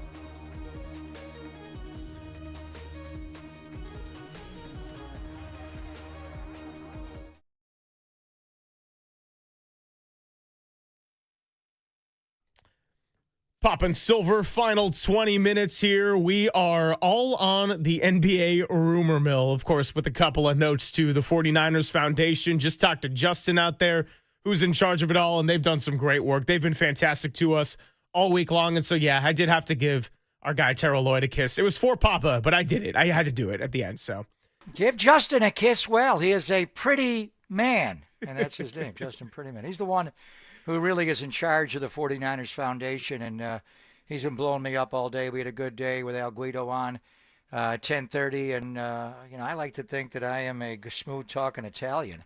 Not like Carmen Policy, but Al Guido, wow. I mean, he really, Charmin Carmen could do it back in the day, and the Niners do have a long history of Italian ownership, obviously, going back to the Morbidos, the Bartolos, and the Yorks as well, and Al just does a great job, and always learn so many amazing things. I think I know everything about the Niners till Al comes in, and then he's just got so many facts and everything, and then T. Lloyd and what he brings from the field up. And if you want, there's so many great items to bid on, obviously, but a 49er photographer for a day, that is an experience. If you've never watched an NFL football game from the sideline, or even a practice, I mean, you get to go to training camp and watch that, but to be on the field for game night or game day, there's no experience like it, and then be able to, learn the craft. And, like Al was saying, who's going to be good enough to play in the NFL? It's hard. The numbers are against you, but if you want to be involved in this, whether it's a broadcaster or executive with a team or a photographer, there's so many avenues for you to reach out to, and there's nothing better than to be around it. And T is such a quality individual. He's just such a good guy, and he's so cool and smooth on what he does. He's going to show you how to do it. So many great items to be involved with, but 49er team photographer for a day with T. Lloyd, how great would that be? I mean, to your point on being up close on the sideline, the first sideline experience I ever had where I saw an NFL player in uniform, you remember Saints running back Pierre Thomas? Very well. I know Dante Whitner knows him well. There's quite a few people. Smack. Yeah, yes, he does. But I always thought Pierre Thomas is this tiny little running back for a good New Orleans Saints team, and he's walking by, and I'm just like, wait a minute, that's number 23, Pierre Thomas. Yeah, it was a bit of a daunting experience for middle school me. So, it's really cool, and I highly encourage anyone who's able to go and bid on experiences such as being the team photographer for a day. Let's get back out to the phone lines. 808 KNBR. Thoughts on a Giannis Antetokounmpo trade possibility? Bob in Saratoga wants to weigh in on the Draymond Green part of this equation. What's up, Bob? You're on the Sports Leader. Yes, I agree with everything you guys said, especially Greg. But I think we need to remind ourselves that one of the best, if not the best, defensive player in the NBA or NBA is Draymond Green, and we should hold on to him at all costs. I would make one recommendation if he stays with us, that he stops shooting threes because he doesn't make very many, and it's an automatic negative because the other team doesn't even guard him because they put the guy under the basket so they get the rebound because he misses every time. So he's great, except he shouldn't be shooting threes. Now that we have some good three shooters based on last night, I think we're going to be in much better shape because that's one of the biggest things we were lacking. So that's it for me. I hope that we keep him, and I hope we keep him, and I hope the coach or somebody gets to him. Yeah, your line about him, shooting threes, son, you're open for a reason. But if they're going to give you that, and Draymond can he's actually having a better year. You think he can't shoot threes? Wait till you watch Giannis Antetokounmpo. How has he made 10 out of 23 this year? I'm gonna fire him all up after the show. Yeah, it's in his fingers. You got the form down. It's just everything. But beyond that, I would keep Draymond at all cost. I'm just telling you. And Joe loves Draymond Green. There's been many moments in his career when his contract was up in other scenarios where they could have let him go. They never did. Clay left and Durant left and other players have left. Draymond stays. Andre Iguodala had to go in a really weird trade to make that sign and trade to get D'Angelo Russell back the other way, and they traded Wiggins, and Draymond's been here. But in this situation, if the Milwaukee Bucks insist on Draymond Green going the other way, he's got to get traded. That's just, I mean, how many players in this league have a no-trade clause in their contract? LeBron's got one. It's very few. I'm surprised they don't ask for more with the money these guys make and the power they have, but they just don't have it. So you can't hold up the deal for that. That would be hard. And even Draymond would say, I got to go. But I think we're getting way ahead of ourselves. The first thing you want to hear in the reporting that comes out, because now it's just started. It's just opened it up. And we'll get Monty Poole, and Monty's a great reporter, and from a Bay Area perspective and a Warrior perspective. Will Giannis open up this trade desire, demand, however you want to say it, Greg? He wanted to go to the Knicks. If he says the Knick deal didn't happen, and now I'm open to go to here, there, how many teams would he name? Would Oklahoma City be in the mix? But the first thing we want to hear in the reporting coming up is he will accept a trade to the Warriors. Yeah, of course, because if Giannis wants that, then all of a sudden we're having a very, very different conversation than Giannis wants to be a Knick, and that is his preferred destination and possibly only preferred destination. But as we outlined with the Damian Lillard case, doesn't mean a guarantee. Does go a long way, though, if a player's trying to direct himself to one destination. Lillard to the Heat, we thought was going to happen for months, ends up going to join Giannis with Milwaukee. Then he tears the Achilles, and now he is back in Portland with the Trailblazers. Let's go out to Jeff in Modesto, trying us again, wants to weigh in on the situation. Jeff, let's give it a take two. How are you? Hey, I'm doing great. Good to hear from you guys. I'm actually in Patterson now because I drive a limousine service, and it took a while to get on the air, but I'm glad to be with you guys. I think that we got to keep Draymond Green with the Warriors. He's a solid player that has just proven himself time and again. Oh, the limo did us dirty again. Jeff, we still got you? Yeah, we got him. I'm here. All right, you cut out for a bit. You want to keep Continue Draymond on. Green. You want to keep Draymond Green. We got to keep Draymond Green, but believe me, Giannis Antetokounmpo grew up in Greece and became the Greek freak. You got to get a generational player like that if you can have any chance at all. I hear you on that, and I appreciate the call, Jeff. And so, yeah, I mean, look, that's two sentiments in a row now. We've heard really important to try to keep Draymond Green, but look, that's what it might cost ultimately. Now, the one question I would have from the Milwaukee side of it is, would a team that ends up going into a rebuild mode, and again, I don't know what Milwaukee would try to do if they were to trade Giannis, if they would try to go full rebuild, if they would try to just get a little bit younger but still stay competitive. But say they were teetering on the balance of rebuilding or just more openly going in that direction, is Draymond Green the type of player you would want to have around for the IQ and the mentorship? Yes. For the, we're probably not going to be playing a lot of high-stakes games, I don't know. Yeah, I've reached out to NBA people. The one line I'm getting back is, if the Milwaukee Bucks are forced to trade him to only one or two teams, they're not going to get back what they want. It's a little like the Rafael Devers trade. Did Boston really open it up to everybody, or was it specifically, and Devers didn't say, I want to go to the Giants. There was just a deal there. I think the one thing we looked at, maybe Boston could have gotten more, but then it's out. You know, they're trading Devers. Do you want that circus with the media? If they acquiesce to him, and apparently there was a window I heard a couple of months where the Knicks had an exclusive window to trade him to the Knicks. Well, that's hard. You know, if he only wants to go to the Knicks, then the Knicks are saying, I'm not giving you Karl Anthony Towns. I'm not giving you OG Anunoby. I'm not going to give you Jalen Brunson. I'm not going to give you Bridge. I mean, they have all the power if it's only we have to make a deal with you. So if he, you go to his agent and you say, seriously, can you give me 6 teams we can trade? Or we're just going to trade you.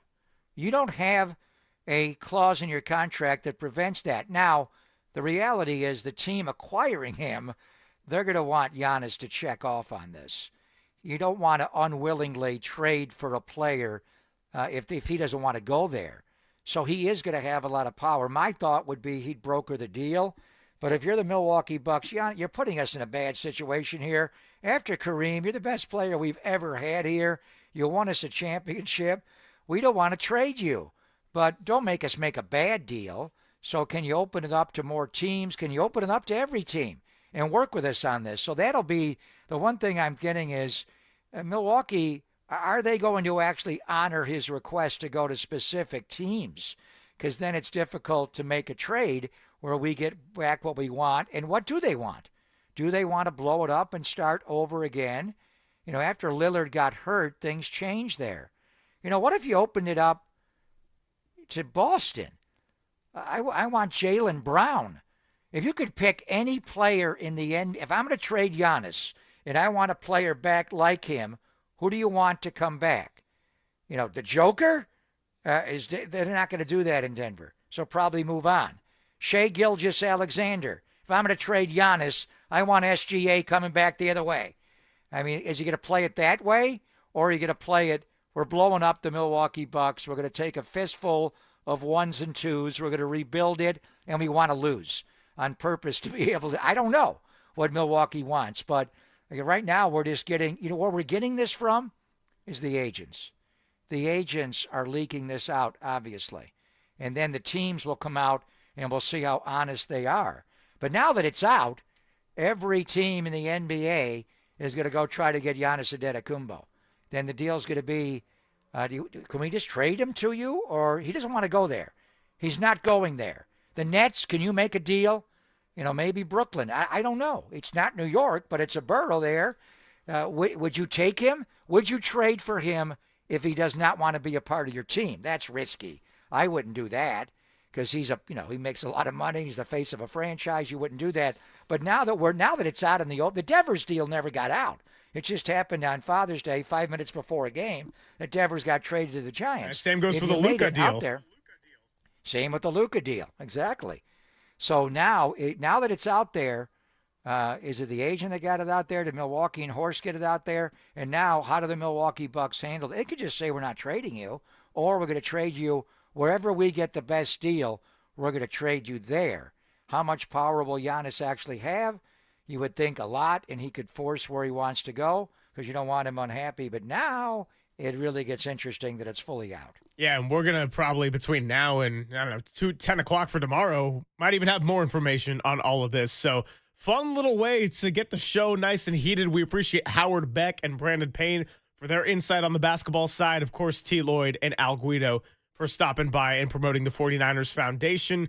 Also, got to a big, busy Thursday. In a way, I don't know what to do with myself now that we don't have the football hour, but we still got Papa's Playbook to pull out. We've got the 5-1 that we pushed back for all the Giannis rumors. So we'll have a lot of talking. And by the way, Week 14 is going to get going tomorrow. That's a big game for both Detroit and Dallas. So there is never a shortage of headlines at this time of year. We'll put the show to bed when we come on back. It's Papa and Silver on the Sports Leader.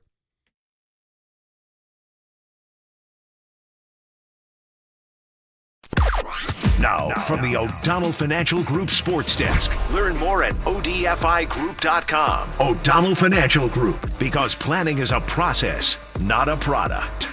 John Morosi on MLB Network reported that the Giants have checked in on Kyle Schwarber. So how do you like the Giants' offseason prospects, and how aggressive do you want to see them be in spending? And most importantly, when they do spend, where should they allocate that money to boost up the roster? Winter meeting's just a few days away, and we're going to be monitoring it closely here on The Sports Leader.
This is Papa and Silver on KNBR, the sports leader.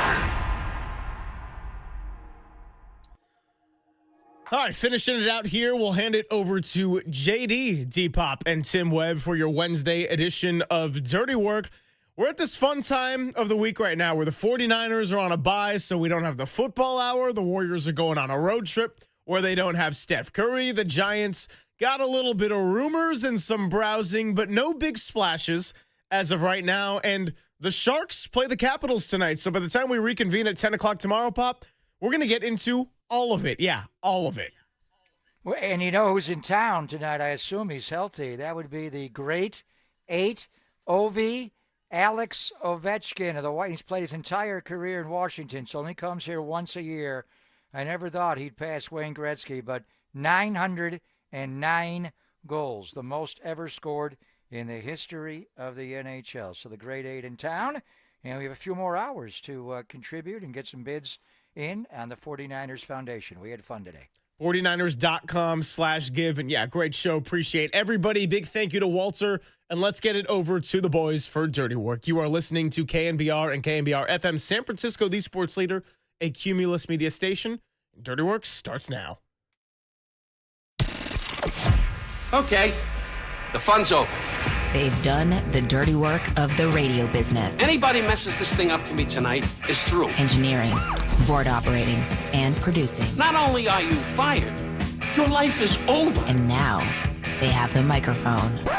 What could go wrong? Nobody messes up. You understand me? Don't mess up.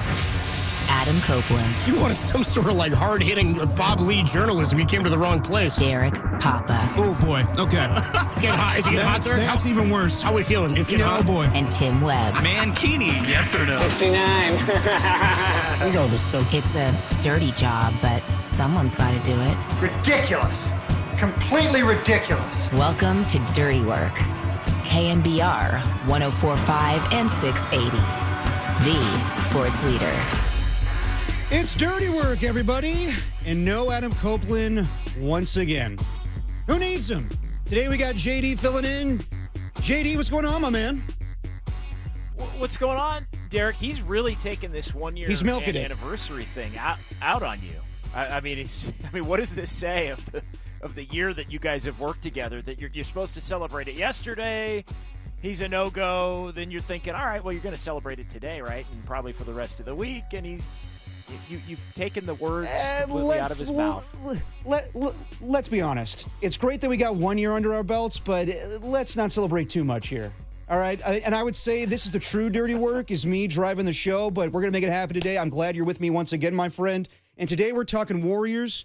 Lost to the Oklahoma City Thunder last night, 124-112. Today we'll be joined by the saintly one, Gary St. Jean at 250, Sam Amick of The Athletic at 350, and Tracy Sandler of the Fangirl Sports Network at 450.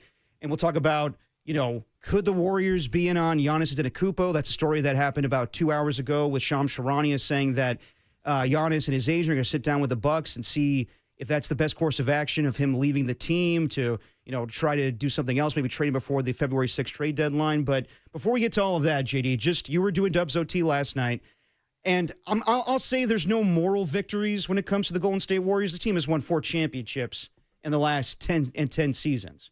So there's no moral victories. Moral victories are not something in their lexicon, but there's context to losses. So I understand why they lost last night. They played a damn good team, probably the best team we've seen since the likes of the Warriors going 73-9. And yesterday we talked about how sometimes they pick and choose which games they want to get up for, and they knew the assignment. They're playing the defending champions. So we could get into all the nitpicky stuff of should they have played, Pat Spencer more in the fourth quarter, should Kuminga have played more in the fourth quarter. Bottom line to me is they played really well last night, but let's see if it carries over to the stretch of games without Steph Curry. They played well in the second half last night after they got down by 22 at 69 to 47. And the first half, Oklahoma City just had their way and methodically suffocated the Warriors to build that lead early in the third quarter. But then the Warriors were sparked in the second half by Gary Payton II, and they were sparked in the second half by Pat Spencer. And it really was a group of Pat Spencer, Seth Curry, 17 or what he ended up with 14 points in his debut for Golden State in 18 minutes, 17 for Spencer, 17 for Podziemski. So you give Seth Curry some credit. You give Pat Spencer a lot of credit. You give Gary Payton II a lot of credit. Jonathan Kuminga was on the floor when the Warriors made their initial run. They get back into the game, and not only do they get back in the game with a 41-22 run and a 44-28 third quarter, but they actually take the lead multiple times in the fourth quarter and had a 4-point lead at 103-99, and it went back and forth from there. Pat Spencer with a couple of big plays to put the Warriors up as the game went back and forth. But ultimately, the Thunder are the defending champs and a team that can threaten to win 70 or even 73 or 74 games this season. And they kind of woke up, and Shai Gilgeous-Alexander had a real casual 38, and the Warriors with the talent that they put on the floor, I mean, it was just a complete mismatch compared to what was out there for the Dubs, especially in the second half with Jimmy Butler going down. So they showed a lot of fight. You give a lot of credit to the guys that were out there. But, I'm kind of with Draymond, Derek, after the game. Did you learn a lot? No. Not really. Didn't learn much of anything. But it was more of a feel-good loss than maybe losing by 20 would have been. No, absolutely. It was a better outcome than what we saw earlier in the year when they lost 126-102, and then Draymond after the game saying people have personal agendas. In the end, should they have gone with Pat Spencer a little bit more? Yeah, I mean, he was hot. I understand why Steve went with Podziemski in the fourth quarter, but people saying today Kuminga should have played more in the fourth quarter, nothing tells me in that game that he earned the right to play in that fourth quarter. He, now that he's coming off the bench, it's not the same thing that we saw earlier in the year. He's got more turnovers. He's not playing the same style of basketball that everybody else is by moving the ball around. So I'm not. I mean, we could talk about it today, but I just don't agree with that. And his agent could go on Twitter all he wants and says, "What the hell's going on?" I don't give a damn what he thinks. I think at this point, it's a foregone conclusion when we get to January 15th. He needs to be dealt for this team to compete for a championship. But as far as last night, I just think OKC was, they were playing against, the Warriors. They were fighting. They were competing. And then the fourth quarter, they just pulled away because they are the better team. They are the younger team. They are the more dominant team. And that's what good teams do. When they are down in the fourth quarter, they just pull away. So, I mean, as Steve Kerr used to say back in the day, we step on your throats. And they got away from that for years. But now the Thunder are that type of team. And what I come away with last night, I didn't learn anything about this Warriors team. What I learned from this Oklahoma City Thunder team is that this team is going to get in the way of the Warriors winning a fifth championship. That's what I mean, we could talk about the comparisons to 73-9, but I don't want to put it out of the realm of possibility that this Thunder team goes on a dynastic run, the likes that we saw with the Warriors when they acquired Kevin Durant. So that may prevent you from seeing Steph Curry get that fifth championship. And in order to, stop them from doing that, you may need to trade for Giannis. But I don't know if that's feasible at this point. So all in all, JD, I mean, Seth Curry gave you, as you said, 18 minutes last night, 14 points. Good news today, DeAnthony Melton's going to make his return to the Golden State Warriors on Thursday against Philadelphia. We'll see about Jimmy Butler. But, I mean, are you feeling encouraged about this team in the next remaining games without Steph Curry before potentially comes back against Minnesota next Friday?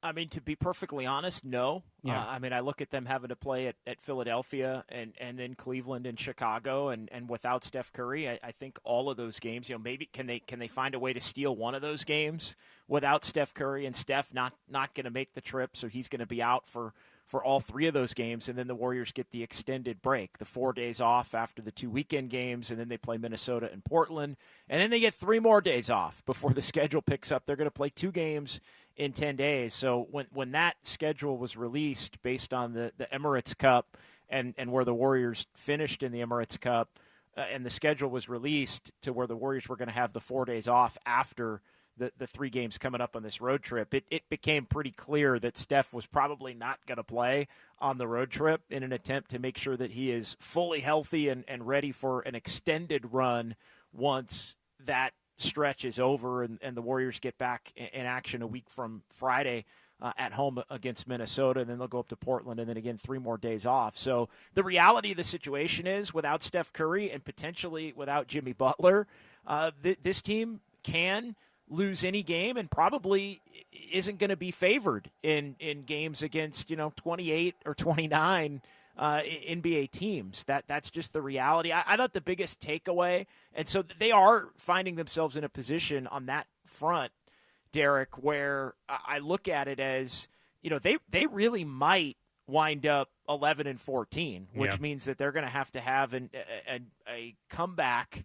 You're going to have to go 6-3 just to get back to 500, or you're going to have to go 4-1 or win 3 in a row or have a 7-4 stretch or something like that just to get back to 500. So they're in a position potentially, I think even getting one of the 3 on the road without Steph would be huge. Just to, at that point you're only 1 under. But Jimmy Butler questionable for Philly tomorrow. Jonathan Kuminga questionable. Al Horford questionable, which I guess is better than being ruled out. And then Quentin Post and Trace Jackson-Davis questionable as well. DeAnthony Melton going to come back, which I do think can be beneficial. But the big takeaway for me last night as far as what matters moving forward is the fact that Seth Curry looks like he can be a bench contributor in a limited role, and it also just goes to show how skillless the Warriors have been. Like, Seth can shoot and dribble a little bit and keep the ball moving, and it pops as you watch the game because the Warriors have so few players that consistently can knock down shots in that manner.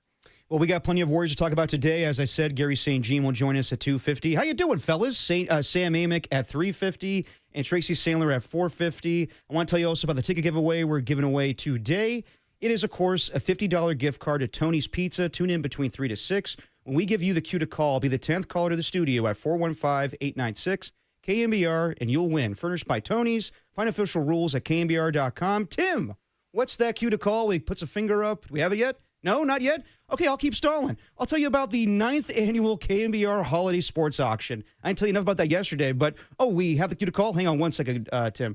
So the 9th annual KNBR Holiday Sports Auction presented by Dignity Health, benefiting the 49ers Foundation, going on from now until today at 7 p.m. You have until tonight. When the show's over, an hour later at 7 p.m., 49ers faithful have the opportunity to bid on incredible, one-of-a-kind 49ers experiences, exclusive memorabilia, and more. Some of the packages include level up your holidays by playing video games with Ricky Pearsall, tee the season, play Top Golf with George Kittle and tight ends, cookies and cleats, bacon with the offensive line. So we'll give you more of those details as the show goes on. Go to 49ers.com/give to bid on those packages. And let's give the cue to call to the fine people, Tim. Hey, y'all. It's the cue to call. If you want tickets to... A $50 gift card to Tony's Pizza. Call right now. Well, there you go. It's as smooth as that. All right, everybody. We will talk more about the Warriors. As I said, Gary St. Jean at 2:50, Sam Amick 3:50, Tracy Sandler at 4:50. Let's get into last night's loss. Was it a moral victory? I say no, but, they played a little more competitive. What do you think about last night with Kerr's rotation? Are we going to nitpick the loss? We'll talk about it next with Dirty Work with John Dickinson filling in for Adam Copeland on the Sports Leader.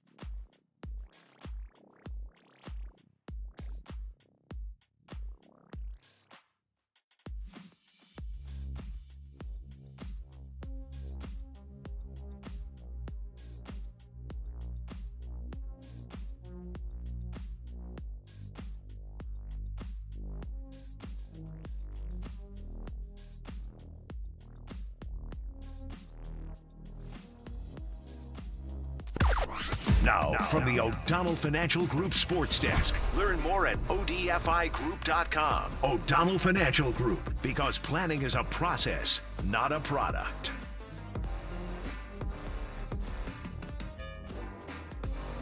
Well, in case you've been asleep for the last 40 hours, wake up! Today is the 9th annual KNBR Holiday Sports Auction, presented by Dignity Health, benefiting the 49ers Foundation. Head to 49ers.com/give. That's 49ers.com/give to bid on incredible one-of-a-kind experiences. If you're a Niner fan, a music fan, a golf fan, a KNBR radio booth fan, we got you covered. Get your Christmas shopping done all from the comfort of your recliner. You don't even have to put down those chili cheese Fritos. That's 49ers.com/give.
Time for the Protect Your Assets Business and Technology Report with me, David Hollander.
Now, back to Dirty Work. Adam Copeland and Derek Papa on KNBR 104.5 and 680 AM, the sports leader. It felt normal, felt natural. I was a little nervous. I didn't know how it would feel when I got out there. Just like I said, it ain't probably been 7-8 months since I played a game. Like I said, once we got up and down a couple of times, it was basketball, and I mean, nothing new. Team, we found a way to play offensively that will help everybody out, and especially without Jimmy out there, we figured some stuff out to get some good offense, some good shots, and we just couldn't close it out tonight. That is the voice of the brother of Steph Curry, Seth Curry, making his Warriors debut last night in a 124-112 loss to the Oklahoma City Thunder. Seth, though, having a good performance off the bench, 14 points in 18 minutes, 6 of 7 shooting. In the end, GD, I hear some of the criticism of Steve Kerr last night and some of his rotations, but I do think the Thunder, with how exciting the Warriors were in the third quarter, scoring 44 points and having the likes of Buddy Hield, Quentin Post, Jonathan Kuminga, Pat Spencer, and Seth Curry provide much of that scoring. I don't think it was sustainable. I do think in the end the Thunder were going to pull away. I know it was a tight game, but that's why they are the great team that they are. In the fourth quarter, they went with GP2, Pods, Post, Seth again, Will Richards, Spencer, Draymond, and Buddy Hield, but nothing gave. I understand the game was getting closer, and at one point the Warriors took the lead, but I really did not think they were going to end up winning that game. You could say that if Kuminga played, maybe it would have been a better outcome. I don't think so. I think that Pat Spencer only gives you so much. So in the end, you could say they should have played this guy a little bit more or that guy a little bit more, but I think the Thunder were going to come away with that victory no matter what happened. Yeah, we'll never know. I do think it was unfortunate that on a night where really nobody in terms of the original plan played well for the Warriors, other than I guess Brandon Podziemski and Buddy Hield, and Buddy was really in the first quarter. He made his first couple of shots, had 9 points in the first quarter, and really struggled after that. The question isn't so much the rotation, because there was the original plan, and the original plan got you down 22, and then you wind up going with whoever you think can bring you some energy and bring you back. And last night it was that group that you mentioned. The real question, and it is unfortunate because I think some of the frustration from the fan base, believing that Steve Kerr really kind of blew the game is just it just goes to show where Warrior fans are at right now with this team as they sit at 11-11 and wanting and believing that they should be doing more, and they should probably have a better record, and there's a lot of culpability and accountability that has to be shared, as we talked about a ton yesterday. But really the key question is, Brandon Podziemski started the fourth quarter with Seth Curry, with Will Richard, with GP2, with Quentin Post. And Pat Spencer came in around the 8-minute mark for Podziemski, and Pat Spencer was going back and forth with the Thunder, down the stretch there. Spencer was part of the group in the third quarter that helped him get back in the game. And Spencer was out there with Buddy. He was out there with Draymond Green, who came back right around that same point that Pat did. And the question became, at 3:56 to go, Kerr goes back to Podziemski over Pat Spencer, and that kind of became the crux of, hey, why did you not maybe finish the game with Pat? I thought Pat looked gassed in that moment, even though it only been about a 4+ minute stretch. I mean, Pat's obviously not playing a lot, and you're typically going to have guys coming off the bench that aren't playing a lot are going to be played in shorter bursts. He was really working hard. Like, he was doing everything. He was running pick and roll. He was getting into the paint. He was posting up. Like, he was really a spark for the Warriors team. But the question is, why go to Pods over Spencer for the final 4 minutes? Could you have closed with them both and taken Buddy off the floor, which I think Steve was asked about it in the postgame, and he did say that they considered playing Pods with Pat Spencer down the stretch. Could it have been Seth or Buddy and not Seth and Buddy? And then, of course, GP2 was going to be out there, and you wanted Draymond Green to try to finish the game once it got close. So really, to me, the first part of the conversation is isolating exactly what the angst is all over. And we can get to Kuminga, but really it's that question of, should you have put Pods back in for Spencer, or should you have closed with both, or just let Spencer ride? Podziemski had just as many points as Pat Spencer did. They both had 17. It was a good – so it's not like Pods was terrible, and I know he's been playing better the last couple of weeks, but he just tends to be the guy that takes the brunt of all of the angst right now among this Warriors fan base because of the disappointing component of their 11-11 overall record. No, and I think that's an argument to be made. I understand that Pat Spencer was playing well last night, but also Brandon Podziemski had that three right before the third quarter ended, so maybe you want to ride some of that momentum into the fourth quarter. But, I get that. I mean, you could have done the rotation a different way. I just think in the end, I mean, the bottom line is the Warriors did lose, and maybe you could have done things to get that victory, but I just think the Thunder are a better basketball team right now. And as far as Kuminga, I understand that he's always brought up a conversation because he's so polarizing, but did anything you saw last night? Yes, there were moments in the third quarter. He contributed to that 44-point quarter, but did you think that he deserved to be in the fourth quarter to get them the victory? I was surprised that he didn't play at all in the fourth quarter, given the fact that he did provide energy in the third quarter. Again, but I think it became a choice between GP, who was a greater spark plug, Gary Payton II, and Kuminga. I thought Kuminga was terrible in the first half. Yes. The turnovers, the shot selection. I mean, he is regressing, at least I thought. And I don't know if it's because he's hurt and he's unwilling to drive, but he is not driving to the basket. He is looking to shoot the three, which obviously you don't want him to do with regularity. He's looking to get into the mid-range and shoot. Like the shot selection these first couple of games back has not been great, and the turnovers. I think part of the reason why Steve didn't go back to him at all, and I don't think we're having a should he have finished conversation with Kuminga, and should he have closed the game. I think we're having more of a he didn't play at all in the fourth quarter after he did provide some energy in the third. He did also show back up on the injury report with some knee soreness and questionable for tomorrow. So keep an eye on that. So I don't know if he's less than 100%, and that's made him reluctant to drive more, or if he's just checked out and hey, this I've been scapegoated, and so I'm not going to look to. But his offensive game, also I think driving against the Thunder, he becomes the kind of player against that defense because he's been so turnover prone. His handle's just not good enough against that level of defensive play. And so maybe he was reluctant because he didn't want to turn the ball over to really attack more.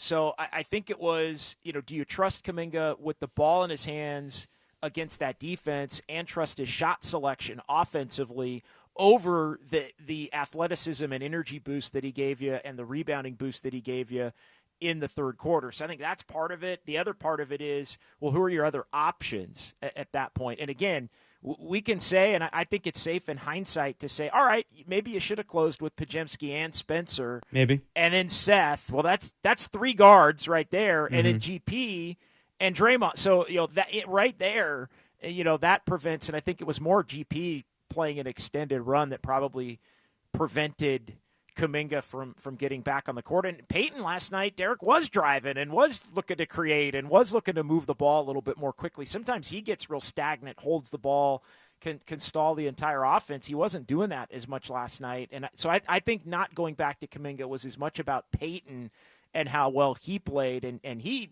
100% was going to be out there. I think in these games, when the normal rotation completely gets out of whack and you get down so big, you find yourself as a coach just playing the guys that brought you back to a certain extent, and you're not really thinking about 5-player groups as much as you might be in a more normal rotation. So, again, Pods, Spencer, Seth, that could have been 3. GP was going to be out there regardless, and again, I think you want Draymond out there. So of course, there just wasn't going to be time for Kuminga because he stuck with Peyton for so long. It was surprising that Peyton didn't get a little bit of a rest, but I don't think Steve thought he could give Peyton that mid fourth quarter rest.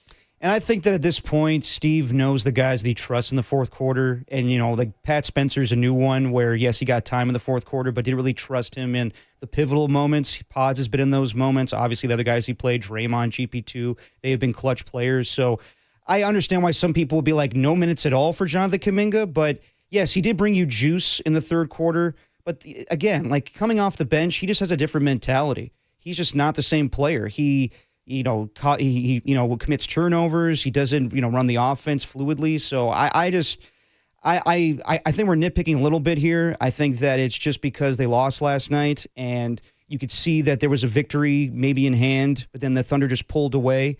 So I get it. And it's going to be weird when you don't have Jimmy Butler in the second half. It's going to be weird when you don't have Steph Curry. So the rotation's going to be all screwed up.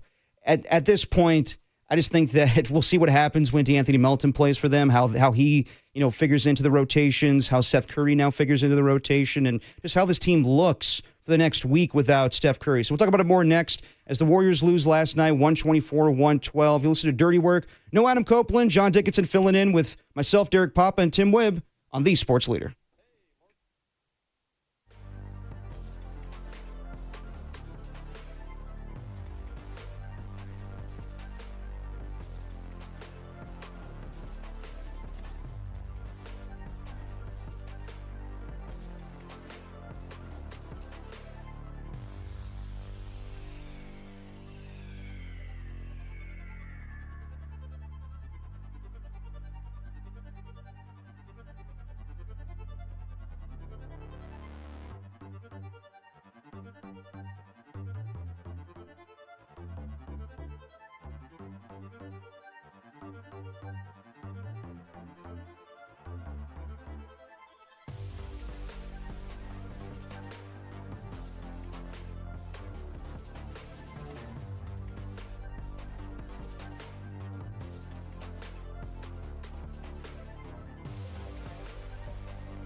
Now, back to Dirty Work. Adam Copeland and Derek Papa in the KNBR Casino Matrix Progressive Jackpot Studios. Casino Matrix Progressive Jackpots are here. Where are you? Just drop in. Please play responsibly. Call 1-800-GAMBLER. Dirty work on a Wednesday. Derek Papa with John Dickinson filling in for Adam Copeland. Warriors lose last night, 124-112. We'll be joined by the one and only Gary St. Jean at 2:50. Talk about last night's loss. And is there a way for the Warriors to get Giannis Antetokounmpo? We'll talk about it a little bit more in the show. But last night they lose, and of course, anything with Jonathan Kuminga becomes a topic of conversation with Warriors fans. Why didn't he play at all in the fourth quarter last night? He's coming off the bench for 16 minutes, 8 points, 3 of 10 shooting, a couple of turnovers. He was getting a lot of rebounds, but did he do enough where he should have been in the fourth quarter? Maybe he should have played a little bit, but I don't think he was going to be the determining factor for this team to win. And, of course, his agent, Aaron Turner, who we've heard a lot from lately, I think way too much, even asked Steph Curry and some of the team. They can't, they're tired of hearing from this guy. But last night he tweets out during the game, what are we doing out here? So, I mean, JD, we always talk about Kuminga, and we keep, talking about that January 15th date where he's eligible to be traded. Just at this point, what do you make of the conversation where he should have played last night? Everything with him and Steve Kerr, just ultimately this seems like this is going to end in a divorce in a couple of months. It is, to be sure, and I think the other way to look at it, and we were talking about it in terms of should he have played in the fourth quarter and all that, and again GP2, I went back and looked. I mean GP2 played the whole fourth quarter until the game was decided, and Steve took him out with a minute to go. So I really think it amounted to that and that alone as to why he didn't play in the fourth quarter. Just to give a specific answer to it, and Peyton was along with Seth Curry and Pat Spencer, the three players that were the Warriors' best players in the game last night that helped to spark the comeback. But the other way to look at the Kuminga part of this, and I think this is where his agent Aaron Turner is looking at it, is the fact that Kuminga overall, so Jimmy Butler's out, right, in the second half. Jimmy Butler's not playing. Steph Curry is not playing in the game last night at all, injured coming into the game. And Jonathan Kuminga played 16 minutes, period. And so, there's this, if he's one of your guys, which, again, I think we've learned and you should have already known. I mean, Kuminga's not one of their guys. But it gets to this difference of opinion as to where Kuminga sits in the grand pecking order of the Warriors versus where he actually sits. And I think, you look at Kuminga, and I think a lot of people, Derek, still look at him as, well, he's the Warriors' fourth best player. No. So if Jimmy Butler can't play in the second half and Steph Curry's already out and he's not playing 30, 35 minutes, but 16, then to quote Aaron Turner, and again, I want to, because I think this is exactly where he's coming from, to quote Aaron Turner, what the heck are we doing out there? Sound like Vince Lombardi. That I think is the part that is fascinating to kind of look at and analyze. But the reality is Steve Kerr doesn't think of Jonathan Kuminga as his fourth best player and somebody that has to get out there, under any and all circumstances and bumps up in the pecking order. But yeah, and the exact quote was, "What are we doing out there? What are we doing out here?" from Aaron Turner. He also retweeted. Somebody that had said, Kuminga was a big part of the comeback, and then Kerr benches him and all of that. So it just furthers the fact that this thing is going to have to come to an end in 44 days. And I think it's in part, I don't care what Aaron Turner has to say and all of that, but I think what Aaron Turner is trying to do, Derek, is make absolutely sure that he gets his guy moved at the deadline, that it doesn't wind up being a situation where the Warriors decide they can't get value, and so they keep him, and then it goes into the offseason, and they keep him, and then we're doing the same freaking thing again next year at this time, asking if he fits or he doesn't. Aaron Turner knows that Steve Kerr doesn't believe he fits and that Steve Kerr doesn't want him, and so let's make sure that gets blown up as much as possible on a night where you could at least – understanding their side of the discussion, say, wait a minute, you're telling me Jimmy Butler's out and Steph Curry's out, and this is a guy who was averaging 25 with those guys out in the playoffs, and he only plays 16 minutes? Like that to me, I think, is the other angle. So I don't know. What do you think about all that? Well, I mean, I agree with you. I think that Aaron Turner is trying to spin this in a way where Jonathan Kuminga is the good guy and the scapegoat, and Steve Kerr is the bad guy. That's what they've been doing for a while now. Like, I don't really blame Jonathan Kuminga as much. I blame his agent. And again, like, I didn't like when Kuminga went to Shams or Slater, I forget who it was, where he said, I've lost faith in Steve Kerr coaching me. And I didn't care for both of them at different points. Of course, but like, he finds guys to where he could sing his sob story to. But then since that time, it's been Aaron Turner where he's been holding his water to, like say, well, it's Jonathan Kuminga's bench tonight, the third game of the regular season. Like, who gives a damn? And then, like everything this offseason, him doing way too many interviews. I don't give a damn what Aaron Turner has to say. I really don't.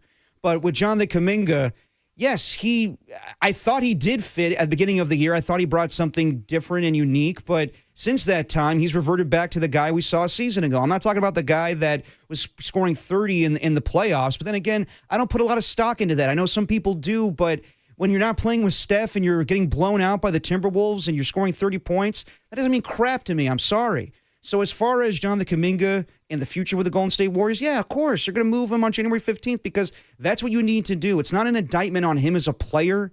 It's just that he doesn't fit with this team. And as far as what you're talking about, JD, like what Steve Kerr thinks about him, I think people are going to focus in on Steve Kerr saying, well, at this point, Jonathan Kuminga is a starter on this team. And look, I love Steve, but Steve lies all the time. Steve lied 10 years ago when he told you that, Andrew Bogut's definitely going to start in the NBA Finals. No, Andre Iguodala's coming off the bench, and he doesn't tell you what he's actually thinking all the time.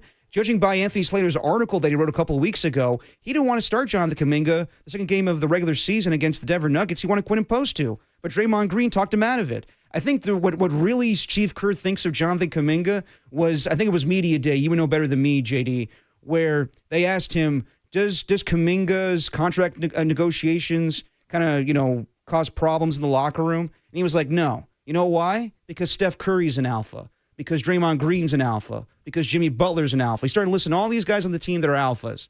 And he basically was implying, I think, that Kuminga's not part of that class. That's why these guys I trust. These guys are the true leaders of this team. And Jonathan Kuminga is not that guy.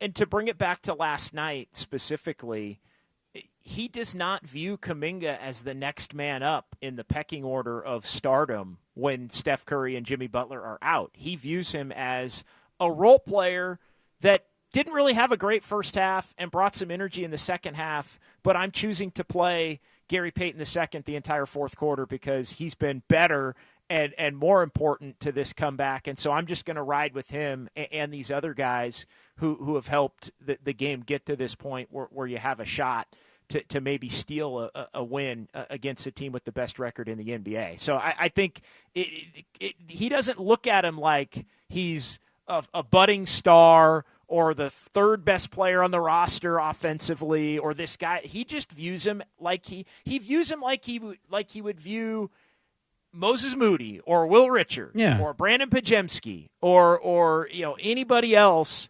GP2, a bench player that wasn't having a particularly good night, did have a pretty good shift in the third quarter. Maybe you get back in the game if the situation dictates it. Maybe you don't. Look, if people want to complain about why didn't you finish with Pat Spencer over Pajemski, or I think the real question is why didn't you finish with Pat Spencer and Brandon Pajemski and take Buddy Hield off the floor because you're playing 3-4 guard lineup anyway, 3-guard lineup plus GP who functions as more of a forward in the Warriors lineup. So to me, if you want to say why didn't Spencer play over say Buddy Hield, I can get that one. Yeah. But to bring Jonathan Kuminga into it is to me completely different. That being said, he did help him in the third quarter. No, he did. But he was also terrible. He was also terrible in the first half. And the big takeaway, again, and I think this is the point that Aaron Turner is trying to make, it is over. It is over. Like, it is not, like, they are not, and if it was going to not be over, Derek, if it was going to not be over, the Warriors would be planning to make Kuminga a focal point in these games where Steph is out or Steph and Jimmy is out, and they're not doing it. I mean, for the most part, the minutes that Kuminga would typically get would be when Jimmy Butler was not in the game. Jimmy Butler had to play the whole half. Like, it's just he is just a guy that has to do certain things on a given night against the matchup to help this team win like any other role player. Otherwise, he runs the risk of not being a closing player or not playing all that much. But unfortunately, when Aaron Turner does bring those things up in the aftermath, it becomes something that needs to be focused on and asked about. But you know what, though? The Warriors signed up for this. Like, I don't really feel sorry for the Warriors. The Warriors signed up for this. The Warriors signed up for this in terms of bringing him back with the intent to trade him or the intent to work it out or whatever the heck it may be. And so I don't feel sorry for them, but it is something they're going to have to be able to look at moving forward here, because they have to massage it, Derek. They have to massage it over these next 44 days and not have it look like it's a complete debacle to where it tanks his value even farther than it may already be tanked.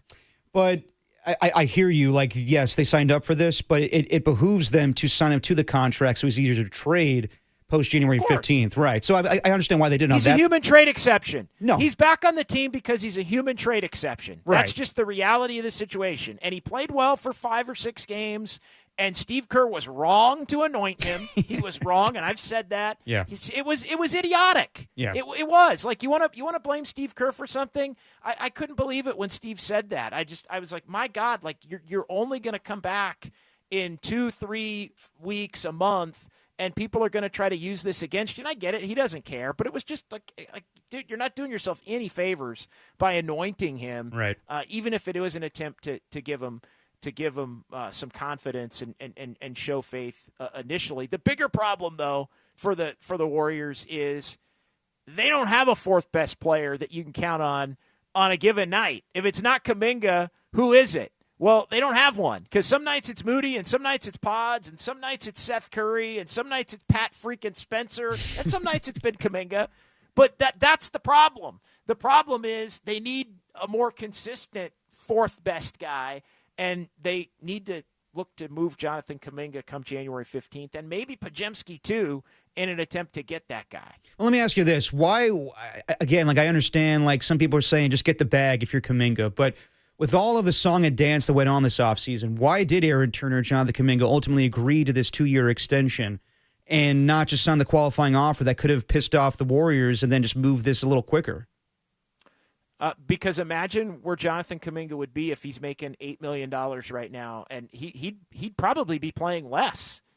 He would have no earning potential for next year if he was he got nearly 3 times the money that he would have gotten on the qualifying offer. I mean, that to me is a no-brainer. Like, that was never going to happen. The qualifying offer was just a threat, and Aaron Turner, doing the media tour to basically make everybody think that he was crazy enough to take the qualifying offer to kind of see if the Warriors would budge, and the Warriors really didn't budge. Yeah. And he wound up taking the most money he could get in the short term.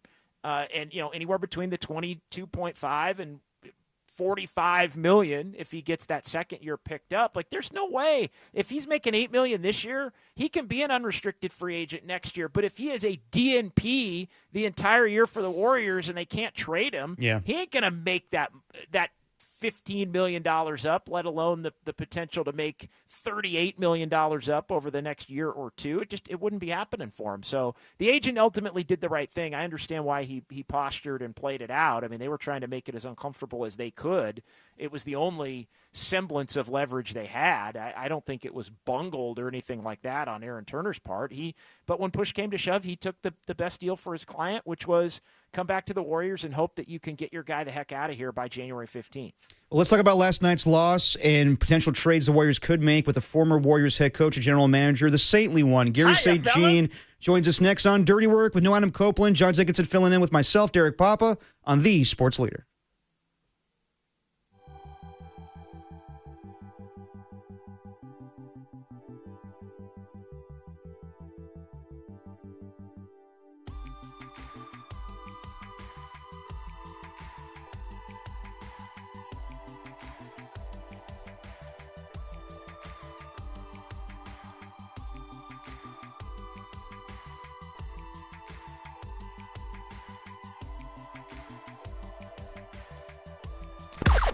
Now, from the O'Donnell Financial Group Sports Desk, learn more at odfigroup.com. O'Donnell Financial Group, because planning is a process, not a product. Well, they made it a game, but in the end, the Warriors fell 124-112 to the Thunder last night at Chase Center, despite 6 Warriors reaching double figures.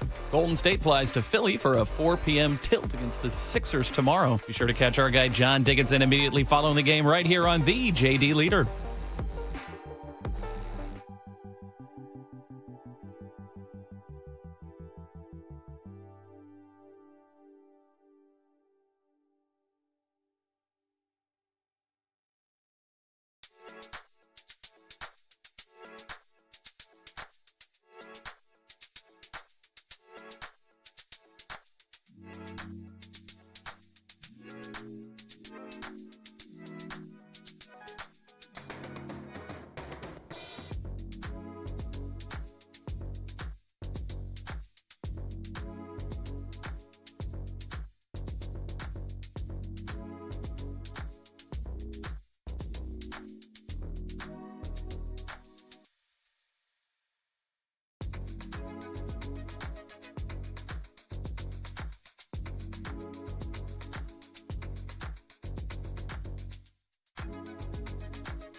Back to Dirty Work.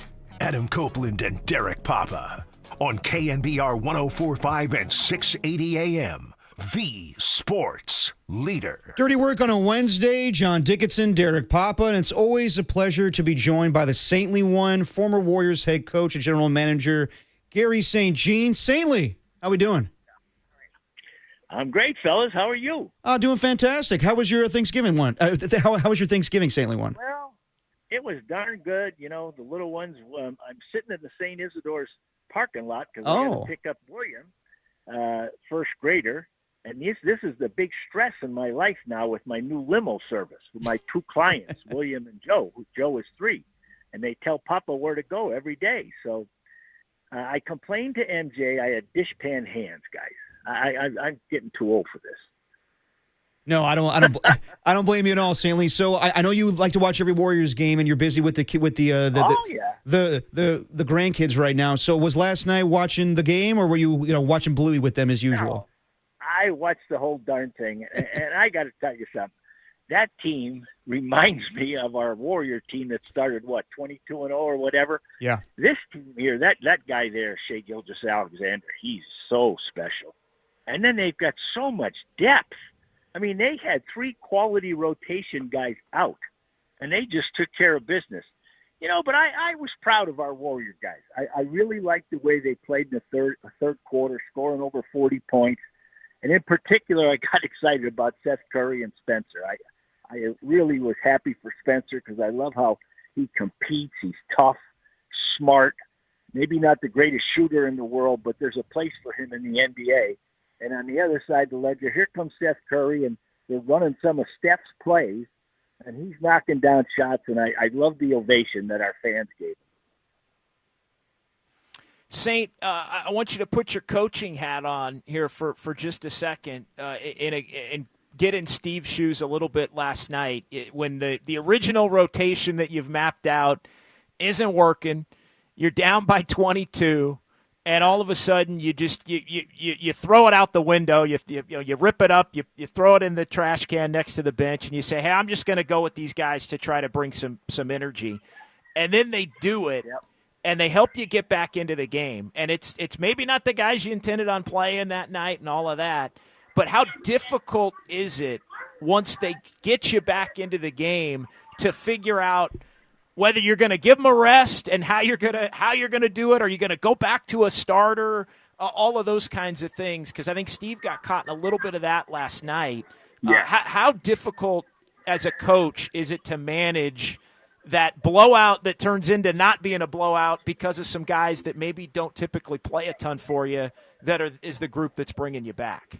No, John, that's well explained. And I got to tell you what, that's called coaching by the seat of your pants. And you're on the bench and you got, thoughts you're going to have this guy in this rotation. Everybody's got a heart. And when your guys are playing that hard for you and they're just playing unselfish and they're winning all the 50-50 balls and the defense is sharp and you're getting the open floor in transition. An old adage in the NBA is that you go with the guys who got you there. So if they did a heck of a job, by and large, you stick with them, let their tongues reach down to the knees and toes and get out there and play because you're doing a great job. And that was, you walk away from a game like that, you tip the hat to OKC, but you're just proud of your guys.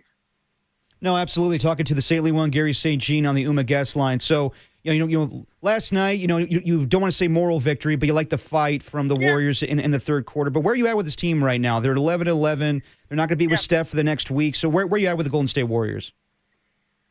I'm not in any kind of a panic mode because, I'm looking at the standings every day because my son Greg's down there in L.A. and watching them. And, I think there's going to be 3 teams up at the top that you're not going to touch. It's OKC and probably Denver, who has Gordon and Braun out, but continue to win. And, I think Houston's kind of unique. And I think Minnesota's starting to play a lot better. So I would say to you that the 5 and 6 spots are the spots that are going to be open, and then the play-in teams. So, if you look at them and compare them to the guys that have 4 or 5 losses, you put a string together, and you can be right back in this thing. And hopefully Steph is going to be able to come back. But the road's tough. But keep in mind, guys, the Warriors have played more road games than any team in the league. I think they've played 12 already. And they've had pretty decent luck on the road. Now, this I don't know what's going to happen on this trip because some of those teams back east have injuries. So hopefully they can steal a few and then come back and play some really good basketball. What do you think the Warriors can expect from DeAnthony Melton? I know you talked to some, and they just rave about it. I think it was 5 or 6 games last year before he got hurt, and he ends up going in the deal to for Schroeder, and then they got to send Schroeder out to get Jimmy. But they really liked what he brought in the first 15 games that the ones that he was able to play last year when they got off to such a great start. How much do they need somebody that can provide what he provides? And for those who've forgotten, what is it exactly that he does provide that can be so beneficial? John, he's a long wing defender, very smart player, can run the point, really has a good feel for the game. And what I'm looking for is consistency with his shot. He hasn't been out there for a long time. We'll see how that goes. But this guy's a very, very intelligent player. He made a big, big impression. I didn't know much about him last year. Of course, I had to go to my thesaurus, and that's my son Greg. He filled me in. He said, "Dad, that's a steal. That's a great move for the Warriors." And then he got hurt. But I think he's going to be a heck of a contributor. I love his energy, and he's a guy that has the respect of a lot of people in the NBA. So I hope he has a bounce back from that ACL.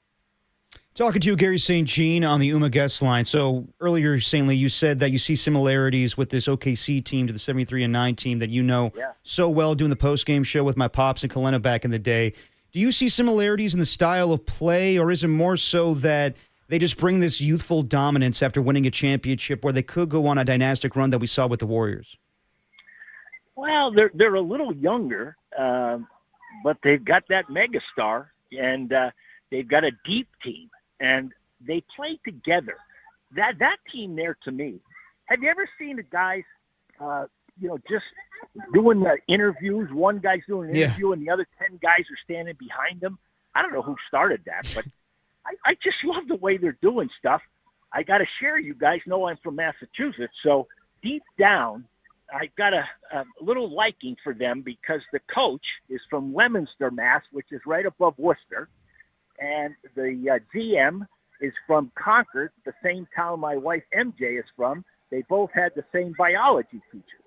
So I pull it for those guys, and I love that about their team.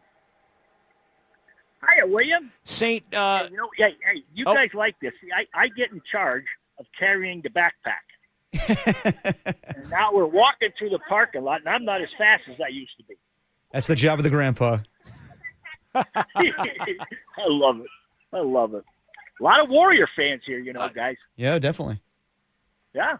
Oh, no question. Saint, I got to ask you that the big news of the day is the fact that Giannis is discussing his future with the Bucks. The Bucks are off to a bad start. They're 9-13, and it sounds as if this is leading toward him asking out, or maybe he's already asked out, and they're going to try to figure out a way to do it.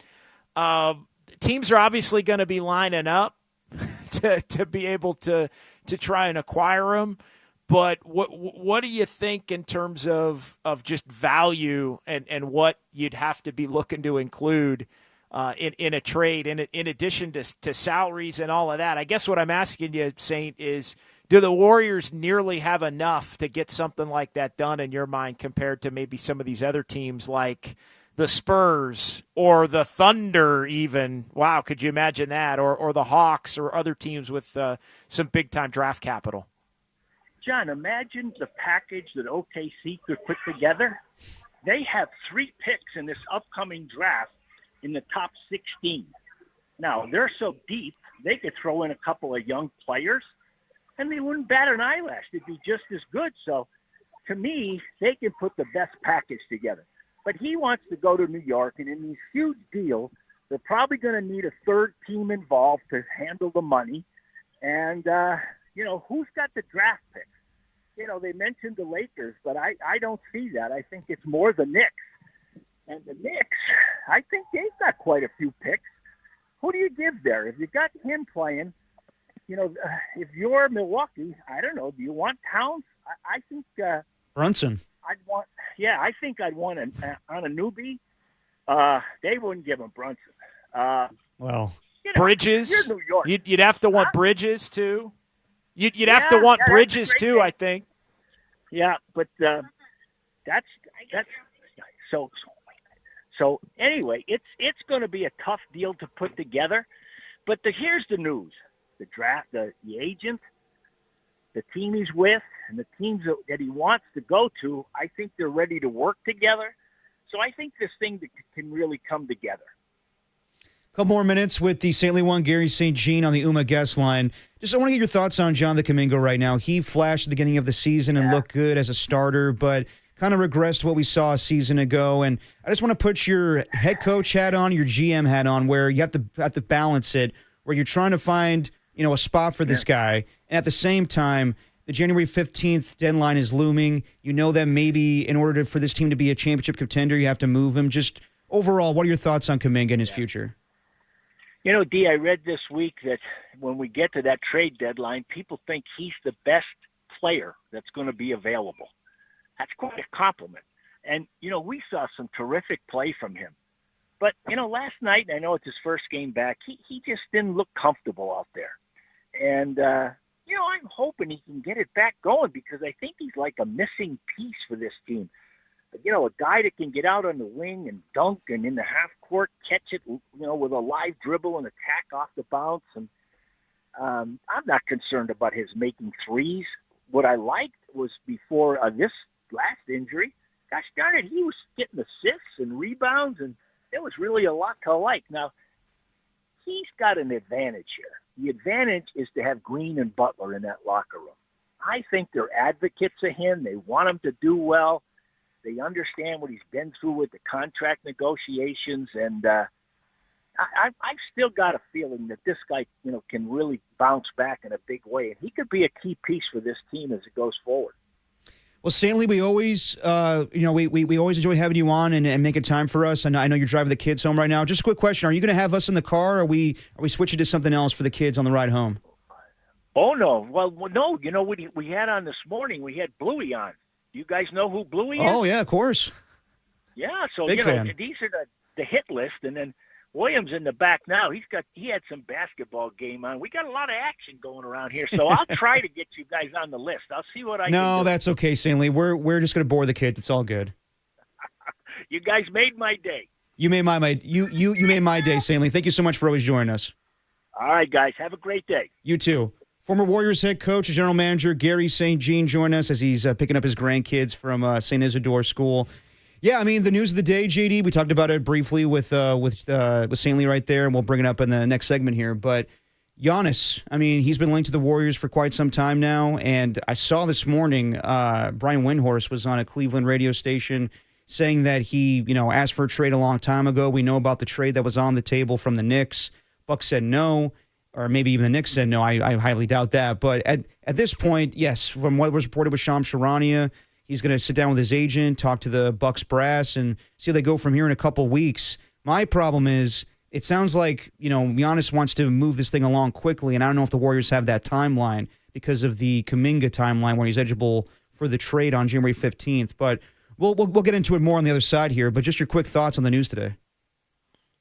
Yeah, I mean, could you imagine if the Warriors, for as much as they've hoped and dreamed that they could get in on a potential Giannis deal, and as much as they believe that they were, collecting assets and building toward having enough to potentially go all in and try to get Giannis to come to the Bay, that the whole thing could potentially be wrecked by the fact that the timeline on Jonathan Kuminga would make it untenable. In essence, it happens so fast that it gets done well before the 44 days in January the 15th. I think the other thing that works against the Warriors, and some of this can be construed as an indictment on them, but I mean, you go through the teams, and yeah, I think there had to be some disappointment, I will say.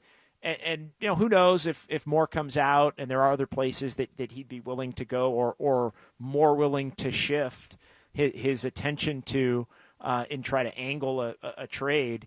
But I have to think that the Warriors, in hearing the chatter about the Knicks basically being the one team that he would really want to go to, I have to think that there's got to be some disappointment internally on the Warriors side at that, given the fact that I think, the way that it would get done for the Warriors to get into Giannis, into the Giannis sweepstakes would be Giannis basically saying, I want to go there. I want to play with Steph. I want to be the future of that franchise beyond Steph. And it sounds like, at least at this point in time, that isn't the case. And so now you don't have that potentially in your back pocket, and you have all these other teams separate, the Knicks maybe is the team that he would want to go to. You don't have, you have these other teams like OKC and like Atlanta and like San Antonio that can offer up a significantly greater package of young players and their own picks and other teams' picks and all of these things that the Warriors just don't possess. And then furthering that disappointment is the Warriors have had these, this time period where they haven't really made other trades, in part because they are holding out on, man, Giannis would be the one guy we'd really, really want to get. So you don't make other moves to make sure you have enough assets to go all in on. And then maybe some of the guys you've collected as assets are not viewed as the quality of player that you would have hoped they would have been 2 and 3 years ago. And that speaks specifically, I think, to all of the recent first-round draft picks. I think Kuminga is not where you would want his value to be.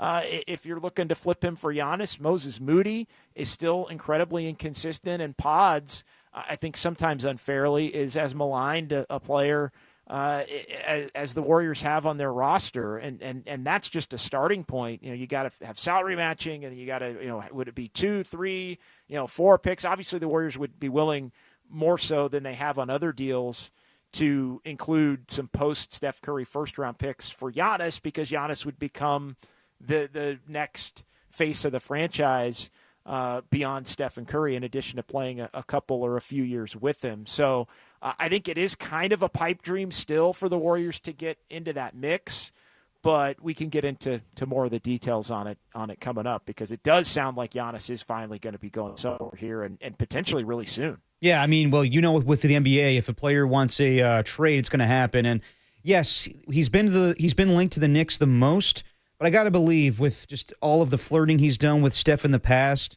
the infatuation there, I have to believe that if it was on the table, he would want to go there. And a year ago, we were talking about Jimmy Butler and how he only wanted to go with certain teams. The Warriors weren't included in that mix. I think it was Phoenix at the time.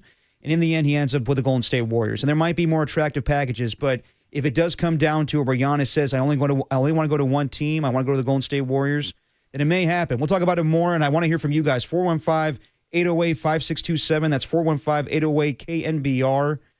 If you're the Warriors, what are you willing to trade for Giannis? Are you willing to trade Jimmy Butler? Are you willing to trade Draymond Green? Is it whatever it takes to get Giannis at this point? We'll talk about it next. John Dickinson filling in for Adam Copeland on Dirty Work on the Sports Leader.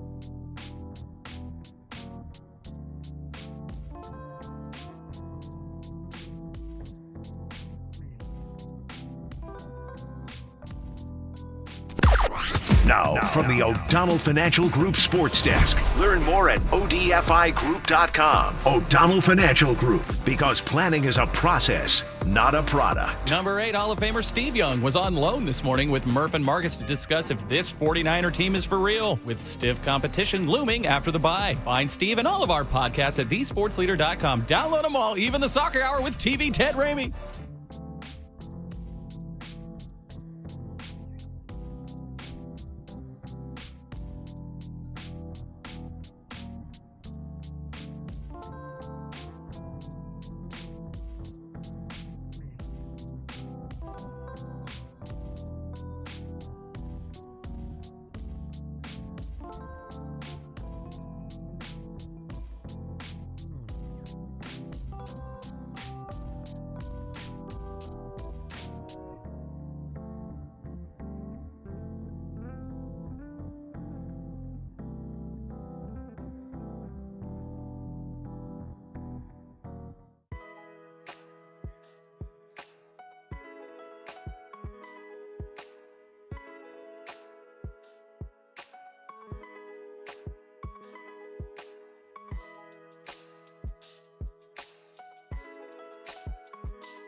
Now back to dirty work.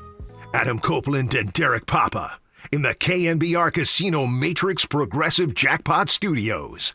Casino Matrix Progressive Jackpots are here. Where are you? Just drop in. Please play responsibly. Call 1-800-GAMBLER. Dirty work on a Wednesday. John Dickinson filling in for Adam Copeland. I'll give you details about the 9th annual KNBR Holiday Sports Auction presented by Dignity Health, benefiting the 49ers Foundation, going on from now until tonight at 7 p.m. 49ers faithful can have the opportunity to bid on incredible, one-of-a-kind 49ers experiences, exclusive memorabilia, and much more. Some of the packages include level up your holidays, play video games with Ricky Pearsall, tee the season, play a little Top Golf with George Kittle and some tight ends, cookies and cleats, bacon with some offensive linemen, much, much more. Go to 49ers.com/give to bid on these packages. People, you have until 7 o'clock tonight, 49ers.com/give to bid on these packages. All right, everybody, 415-808-5627, 415-808-KNBR. What are you willing to give up for Giannis Antetokounmpo? So to give you all the details from earlier today, about 3 hours ago. According to Shams Charania, Giannis Antetokounmpo and his agent have started conversations with the Milwaukee Bucks about the two-time NBA MVP's future and discussing whether his best fit is staying or elsewhere. A resolution is expected in the coming weeks. So at this point, it sounds like the Milwaukee Bucks and Giannis are going to sit down and they're going to talk about him being traded. Now, this will be a monumental trade. Again, a year ago, we saw Luka Doncic traded at the deadline, so anything could happen at this point. But the real question is this feasible for the Golden State Warriors? As you just said, JD, there are a lot of teams that have sexier packages out there as far as what they can, bring together to move for Giannis. So, me and Tim were just talking during the break here. It's kind of like with Juan Soto back in the day, where yes, the Giants could have come up with stuff, but nothing's going to be as enticing as what the Dodgers have or what the Padres have. Think about, as you just said, the Thunder and the San Antonio Spurs. This would take Giannis saying, I'm only going to one team and one team only. That's a Golden State Warriors. So how feasible do you think this is? It would be a real tall order for the Warriors to be able to get something done. The first thing you have to look at as you attempt to build a deal, Derek, is the salary for Giannis Antetokounmpo and the future salary. But Giannis for this year makes $54.1 million, rounding off. He makes $58 for next year as well, and then has a player option for $62.7. So he can opt out of that after next season, play this year, play next year at 58.4, and then opt out, or take the 62.7 for 2007-28. That's his option on that. There is one player right now, we'll start the conversation here, on the Warriors roster who makes the exact same salary as Giannis. His name's Jimmy Butler. Yep. So the exact same, $54,126,450 to be exact. Jimmy Butler's 36. Giannis is 30. You could do a 1-for-1 and 4 picks if if 4 future firsts, 5 future firsts. Again, I'm not advocating for that, but I'm just saying that the first thing is, would you look to move Jimmy Butler to get Giannis, and the salaries match there, but then there'd have to be a whole hell of a lot added to that. If you're trading Giannis, you're going into a rebuild. If you're Milwaukee, so I don't think you want a 36-year-old Jimmy Butler. Maybe he gets potentially sent elsewhere, but would you be this quick to get out of the Jimmy Butler business if you're the Golden State Warriors? I guess if you're getting Giannis, yes, but I'm not so sure given the what he's brought to the table in the short time that he's been a member of the Warriors. So let's start there, Derek. Absolutely. I would do that in a heartbeat. I know that Jimmy Butler has, added to this team, and they're, a year ago, they're not, they might be a play-in team, but I don't think they're making it. And yes, he got them to the 7th seed, and they're a different team right now. But when you have the potential of getting Giannis Antetokounmpo, absolutely, I would move Jimmy Butler to get him. But again, as you just said, JD, he's 36 years old. Giannis is going to be 31 in a couple weeks, or maybe a day, actually, whenever his birthday is. But I think that, no, I mean, if I'm the Warriors, I would do that. But if I'm the Milwaukee Bucks, I want no part in that. Now, there's a trade that the Gregs were talking about earlier today where could you package Giannis and Miles Turner together? Now, collectively, their salaries would make $81 million. Could you move those two guys and trade away Butler, Kuminga, and then throw in Pods, and collectively those salaries would add up to $81 million. So then you're getting a younger player, two younger players, and Jimmy Butler. Again, if I'm the Bucks, it doesn't sound enticing to me, but if you're the Warriors, you try everything and anything. Hell, I would even consider throwing out Draymond there. Well, and again, apologies for cutting you off there. No, go ahead. Yeah, I mean, we can say Jimmy, Kuminga, and Pajemski in the but how many picks at that? I mean, it's we're talking 3-4 first-round picks that are. I mean, you're talking, we're talking, 26, 28, 30, 32. We're talking every other year because you can't trade your draft pick in consecutive years. Now you can do pick swaps also. To circumvent the fact that you can't trade your pick outright. You could say the Bucks will get the better of the two picks between each of these teams, and in other years where you don't trade the pick. So, I mean, that's a starting point. It's interesting. I mean, I also the other part that you have to look at is the Draymond part too. Would it be Draymond, Kuminga, Moody, Buddy, Pajemski, and I don't even think that gets you to the point, even just on Giannis, to where it would work from a financial standpoint. So, because Draymond and Kuminga still make less, about $7 million less than Jimmy Butler does, and Jimmy Butler slash Giannis do. So again, it becomes an incredibly difficult deal to make. But this is part of the reason why the Warriors have been so reluctant to give up their future first-round picks, Derek, because Giannis has been widely speculated upon and reported to be the only player in which the Warriors would be willing to really dip into that post-Steph haul, because they would be getting a younger franchise player that would help bridge that gap, in return. Yeah, absolutely. I think it'd be devastating for the Warriors because I don't think Joe Lacob wants to move Jonathan Kuminga. I think that he loves this guy. And I think that he sees him as that potential. Well, no, I mean, like bringing him to the Valkyries. Are we still game. Doing this? We're still going to do that? Yeah, we're still going to do that?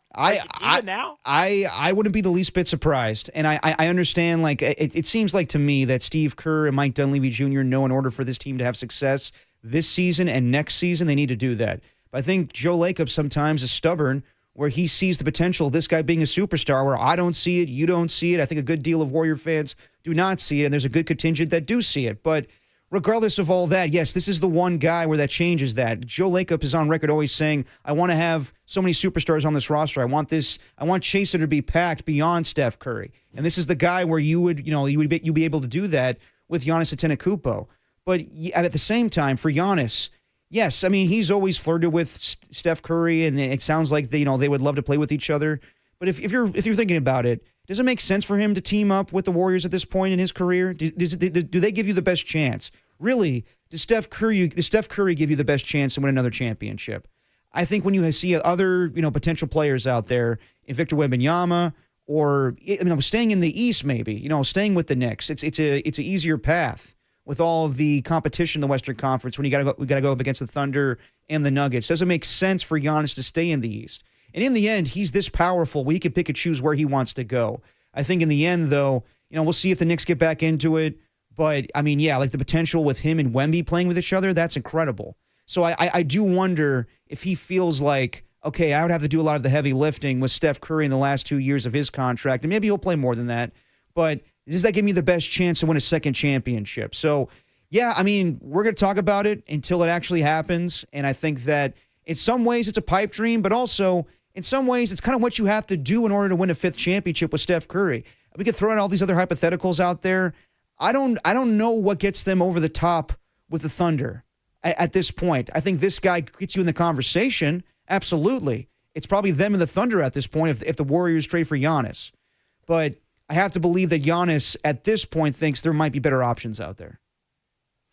Well, and again, I think what would the rest of the Warriors roster look like if you wind up making that kind of a move? Again, I think when you look at Draymond, the other thing is, would you move Draymond? Draymond and Kuminga, that's 47. You could add Podziemski to that. You could add Moody to that. That's the other. You could then take back other players. I'm just for the purposes of the conversation. Yeah, of course. I'm adding Draymond, Kuminga. I'm adding Moody at this point. I'm adding Buddy at this point. That gets you to 67. Podziemski would get you to about 71. Trying to get to that 81 with Giannis and Miles Turner. So you'd still have to add yet another player into that mix as well. It becomes really not. Sorry, you're not going to have much of a roster this year with everything you have to move in order to get him. For the remainder of this season, it'd probably be for the longevity. And then it's veteran minimums. Yeah, exactly. Then it's veteran minimums for every other spot, and you're restricted because you have a certain amount of max players on your roster. Like I think for the Warriors to do it, it would probably have to be Jimmy Butler that winds up being, so it would be a salary for a salary, and others can get involved. It's tricky. It's a pipe dream. Again, a lot of these deals now in the NBA, it's not, we focus on the team by team aspect of it. One and one deals aren't 1-and-1 deals. It's 3-team deals, 4-team deals, 5-team deals. So I think to think of it in terms of the straight up, hey, we're going to give you these 2 players, and you're going to give us this 1 player, or we're going to give you 3 players. You're going to give us 2 players, plus picks. Like, that's just not how these trades work because of all of the different things that are in place because of the collective bargaining agreement and the way the salary cap and these team payrolls work. I will say this, though. Beyond the Warriors specifically acquiring Giannis, there are 2 things that we can get into coming up next that I think are actually positives for the Warriors as it relates to Giannis potentially finding his way out of Milwaukee. Well, 2 things that immediately popped into my head that aren't necessarily the Warriors getting Giannis, but are Giannis related. Okay, we'll talk about that next, along with, at this point, do you care about the draft picks? Does it make sense to move on from Draymond Green? Does it make sense to move on from Jimmy Butler in order to get Giannis Antetokounmpo? I want to hear from you guys. 415-808-5627, 415-808-KNBR. We'll talk to the Athletic Sam Amick at 3:50 about this as well. It's Dirty Work. John Dickinson filling in for Adam Copeland on the Sports Leader.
Now, back to Dirty Work.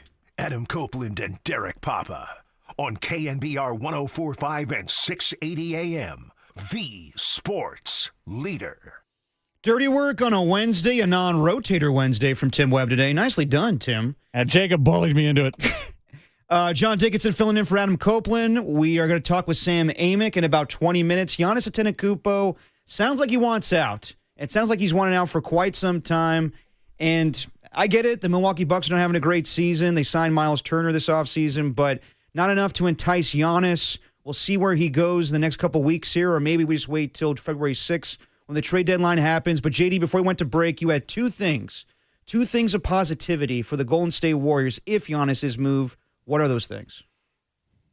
Yeah, well, the first thing that popped into my head, as much as, and we spent the better part of the last segment discussing how difficult it would be for the Warriors to find a trade package that would make sense for Milwaukee, and there are, I think, between 3 and 5 other teams at a minimum that could probably put together better packages to send to the Bucks for Giannis. The other disappointing component of this thing, and we don't know, maybe the Warriors are number 2 after the Knicks in terms of places Giannis would want to go, although I do think it was probably a little bit of a punch to the gut that it was put out there today that New York is the spot that he would in a perfect world prefer. But, right. but the two rays of positivity here, Derek, for me, I think that as much as you can say that Jonathan Kuminga ability for him to be traded, still being 44 days away on January the 15th, as much as that may work against the Warriors being able to get in this mix for Giannis,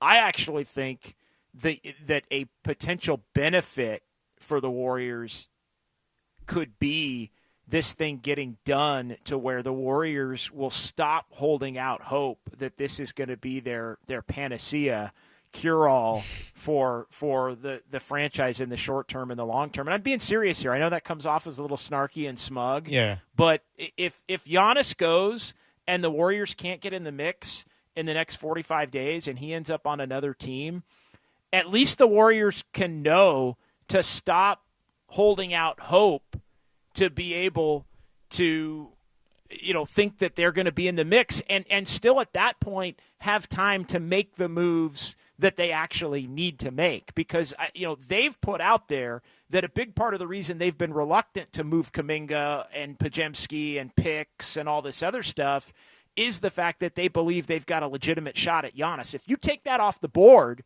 here before Kuminga becomes trade eligible, now all right, not getting him. But there are other guys that we can now spend some of this draft capital and young players on the roster on to improve this roster to a point where at least they got a shot at being a top 6 seed and figuring out how to make a run that way. So that's one thing. I want to get your take on that, Derek. And again, I'm not being snarky. And then I got another thing for you that I think could be a ray of positivity here moving forward if the Bucks are truly going to move on from Giannis here relatively quickly. Well, yes. If Giannis is moved from the Milwaukee Bucks and the Warriors, miss out on him, then at that point, I think Joe Lake and everybody involved has to be like, all right, we were holding out hope for one day our dream would come true that Giannis would join the Warriors, and he's not going to. So we need to make other moves. We need to do something quickly in order to compete with the Thunder and everybody else in the Western Conference. I agree with you on that one. I think that would piss off Joe Lacob and everybody involved, because I'm sure they've had their hearts set on that for quite some time.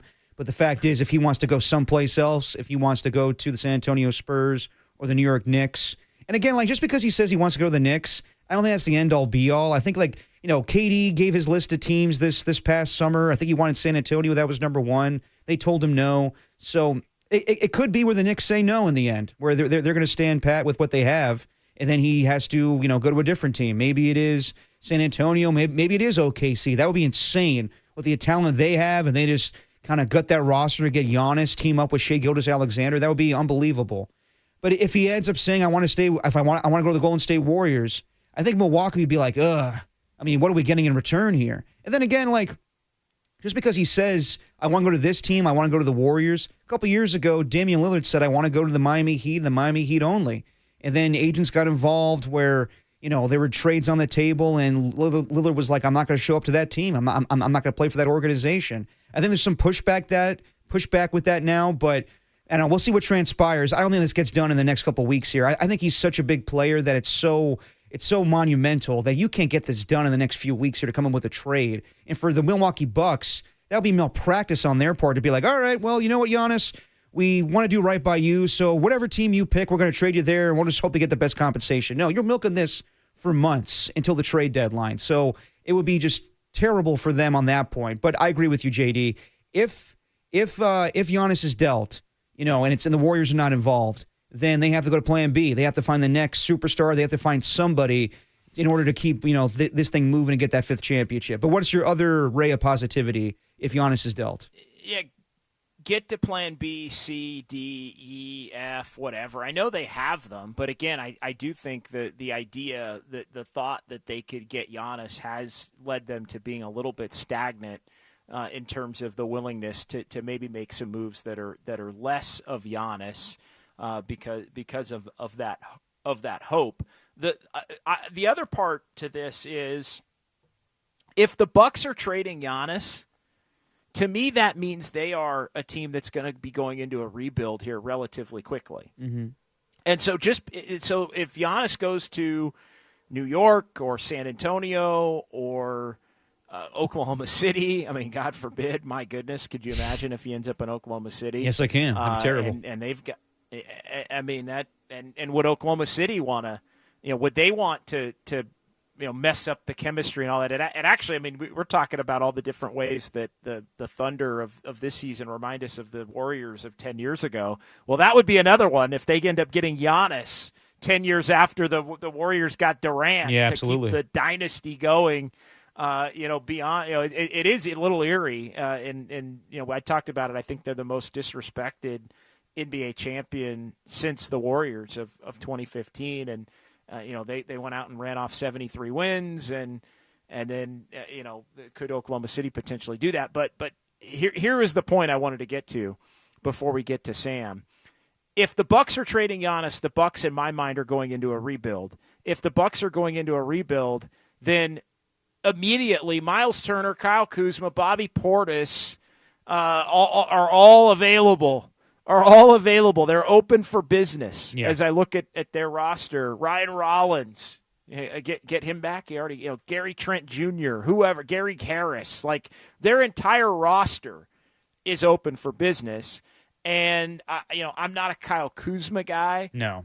I am a Bobby Portis guy. But could you get in on Miles Turner? Yeah. Could you trade Jonathan Kuminga for Miles Turner, who makes 25.3? We think in terms of Kuminga going for a star because of the inflated value that Joe Lacob has been reportedly holding for Kuminga. You tell me you can get Miles Turner for Kuminga, that'd be a hell of a move. Or Miles Turner, for Kuminga and Pods, the money would probably work on that front. And maybe you don't even have to give up a future first-round pick at that point. And you've got a center for the next 3 to 4 seasons. So that's the other part of it, is the Bucks signaling they're moving on from Giannis, to me, is the Bucks signaling that they're going into a rebuild. And if you're going into a rebuild, that means that half the rest of their roster or more could be potentially acquirable. And I think there would be a quite a few players, Miles Turner among them, who the Warriors could potentially look at to get in the mix on and add to the roster that could help them get closer to a title. I agree with you to a certain extent because, yes, I think that Bobby Portis and Kyle Kuzma and players like that would be dealt. When you trade away Giannis, that's a rebuild. But just because they signed Miles Turner this past offseason, you think they'd be willing to move on that quickly? Like, in a way, are the Bucks that ignorant where they could think that maybe you trade away Giannis, but you still have a competitive rebuild with Miles Turner? I mean, Go I mean, ahead. the only reason they got Miles Turner was because they thought they were going to be able to contend in the short term. I mean, to me, that was an appeasement signing. That was we're trying to convince make Giannis Giannis happy, maybe to not ask out because we went and got this young quality center that was a starter on a team that damn near won the NBA championship a year ago and plucked him away from Indiana and made the shrewd Damian Lillard cut and stretch to be able to create the salary space to do it. Like that to me, like, forget about Giannis in a sense.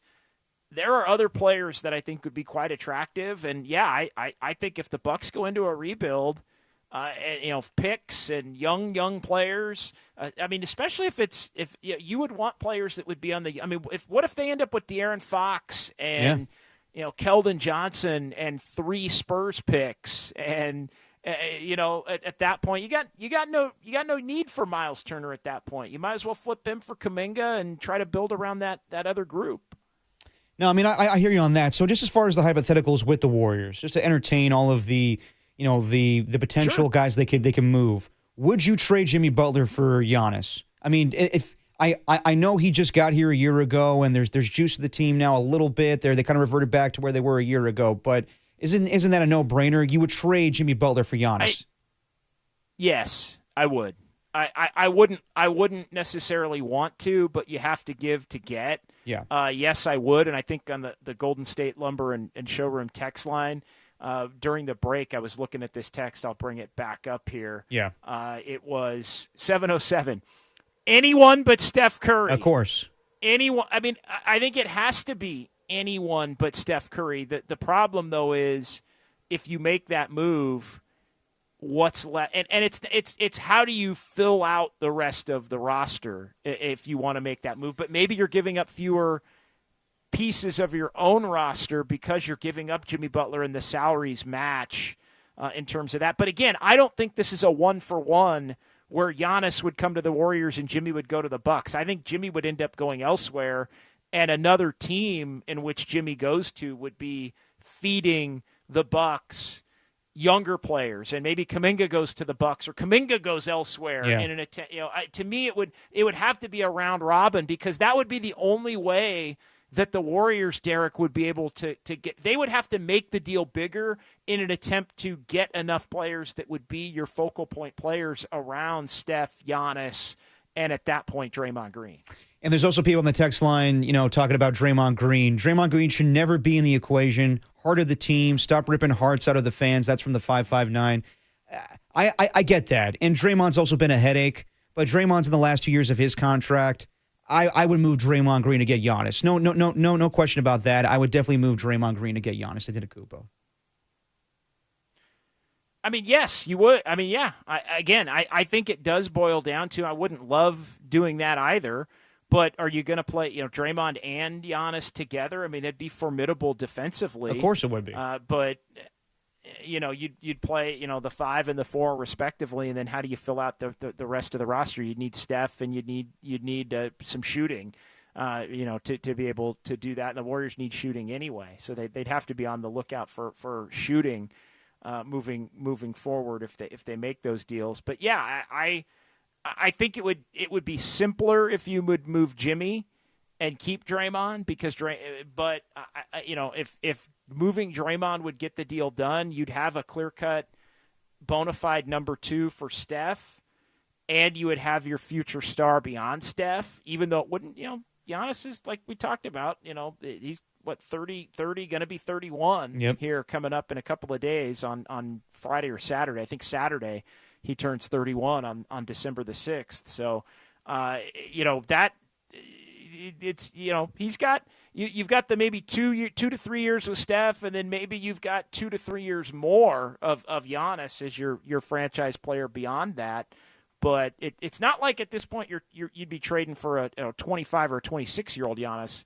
As you would have, a few years ago when these rumors first started popping up. No, but I mean, you would have him, for the next hopefully 10 years. He's only 31, so just more reaction from the text line. 650 says, "Why would the Bucks want to build around Kuminga and Pods?" I agree with that too. I think that at this point, yes, Kuminga showed you potential, and so has Pods, but I don't know if that's enticing enough for the Milwaukee Bucks to move off of Giannis Antetokounmpo. Yeah, and again, it's Kuminga, Pods, and like 5 first-round picks. Of course. So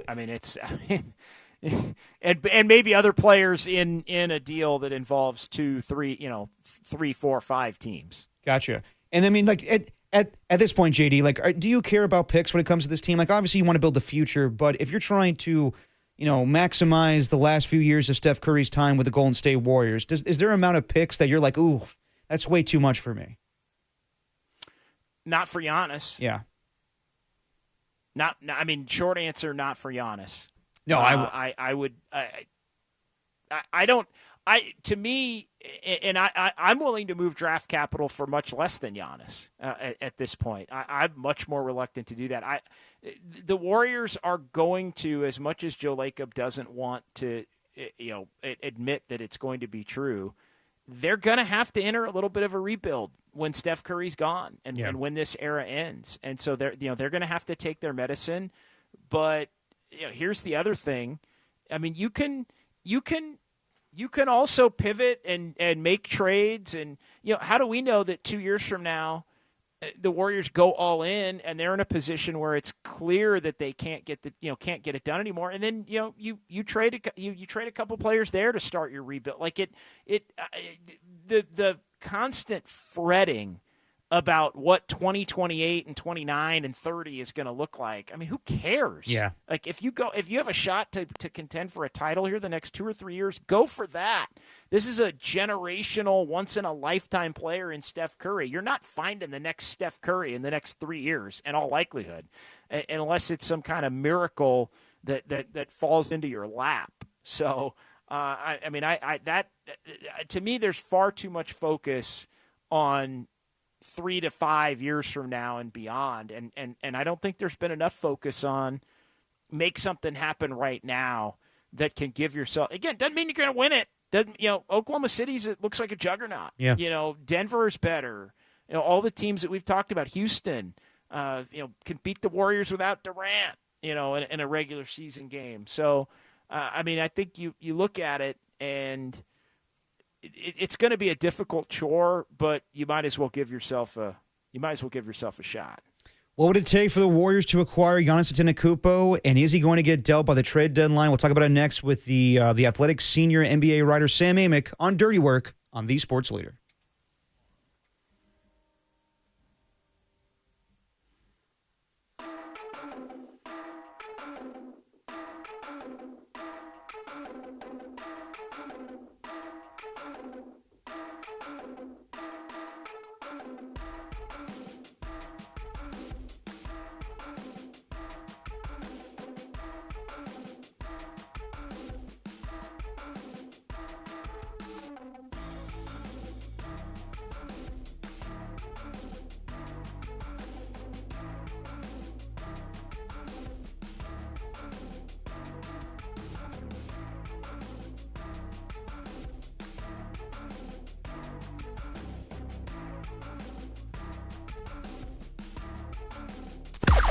Now, from the O'Donnell Financial Group Sports Desk. Learn more at odfigroup.com. O'Donnell Financial Group, because planning is a process, not a product. The Sharks hit the ice at 7 p.m. tonight as they welcome the Washington Capitals, and the all-time NHL leading goal scorer Alexander Ovechkin got 909 goals. That's a lot of goals. Anyway, root on Macklin Celebrini to score 909 goals tonight. And keep it locked right here to the Puck Leader.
Now, back to Dirty Work.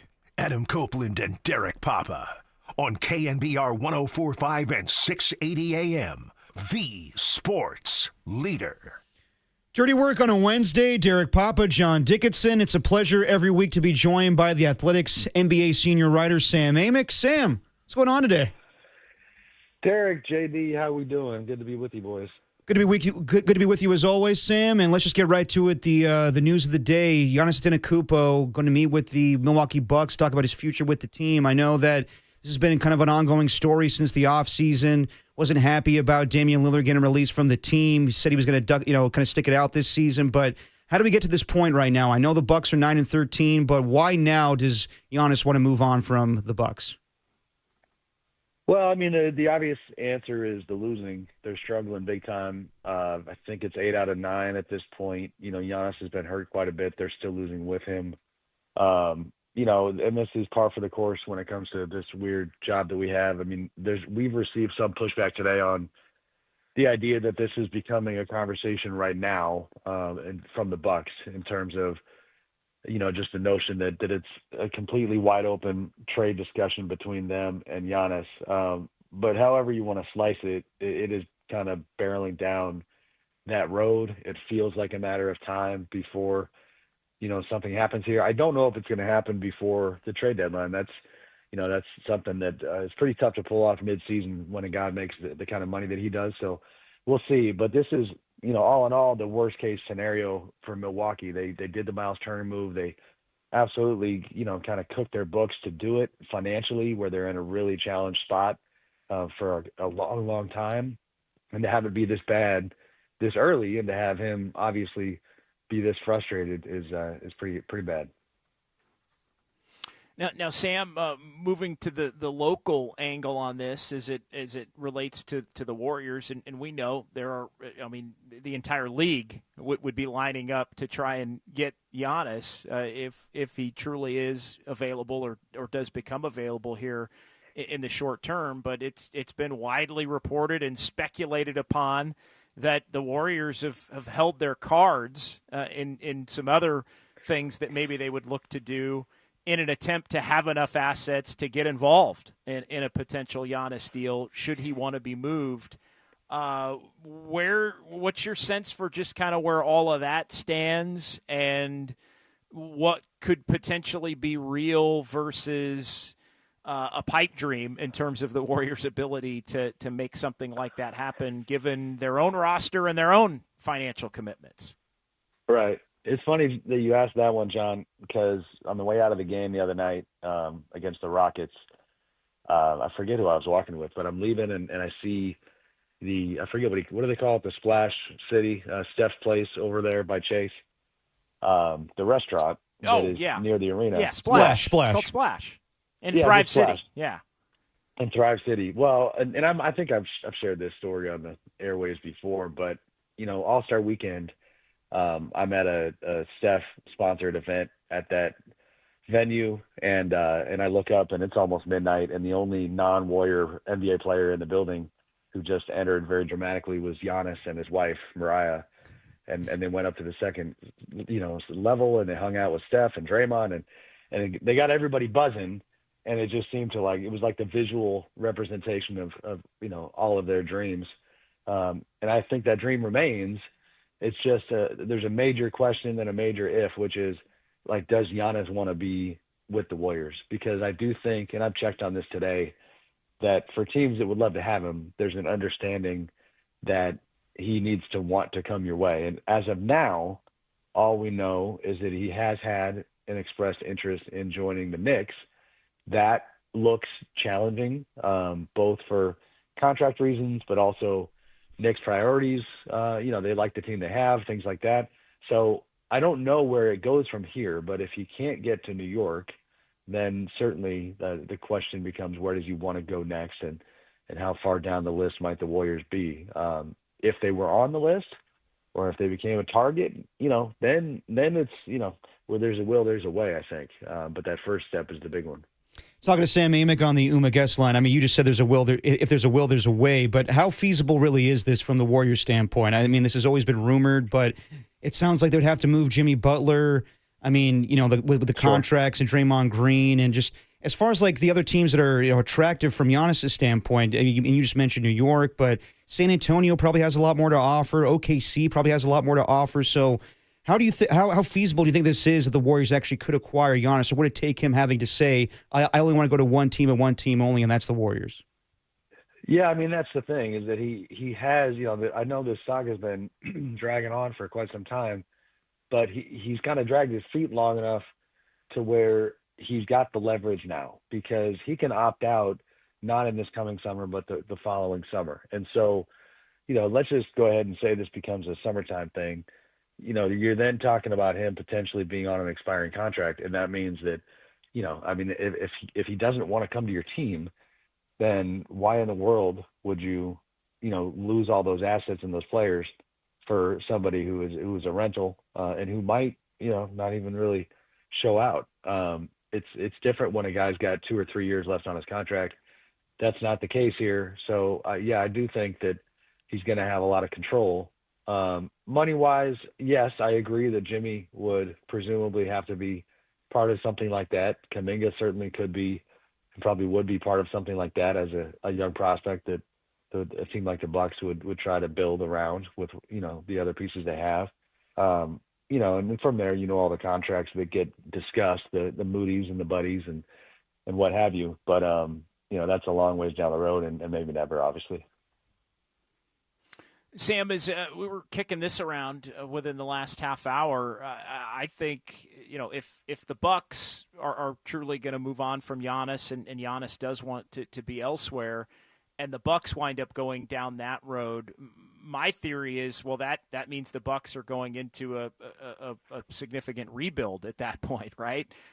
Is that fair? And could other teams come calling for some of their other players? Because I think the Bucks have a few other players that maybe could interest some teams beyond Giannis if the Giannis situation is is rectified here at some point, and would you want to be getting in on that mix if you were a team like the Warriors and others? But do you think there'd be an appetite for that on the Bucks side to do a more full teardown if Giannis is the first step in that?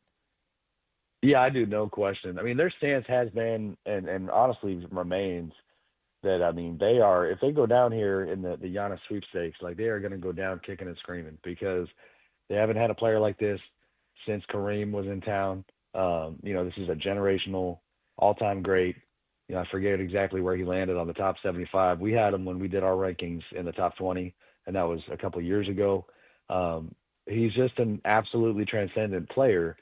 And if you do finally lose him, I think that's the only way to go, is to tear it down to the nails and start over again, if only because some sort of, half kind of middling effort to compete it's just going to land so poorly with a fan base that has been spoiled for so long. Because even though they're not winning championships every year, I mean, this is one of the rare guys that you can buy a Bucks ticket, go watch a home game, and just feel like, man, we got this guy in our building. And Warriors fans can relate. Even this 500 team that is doing what it's doing, you get to go watch number 30 play basketball.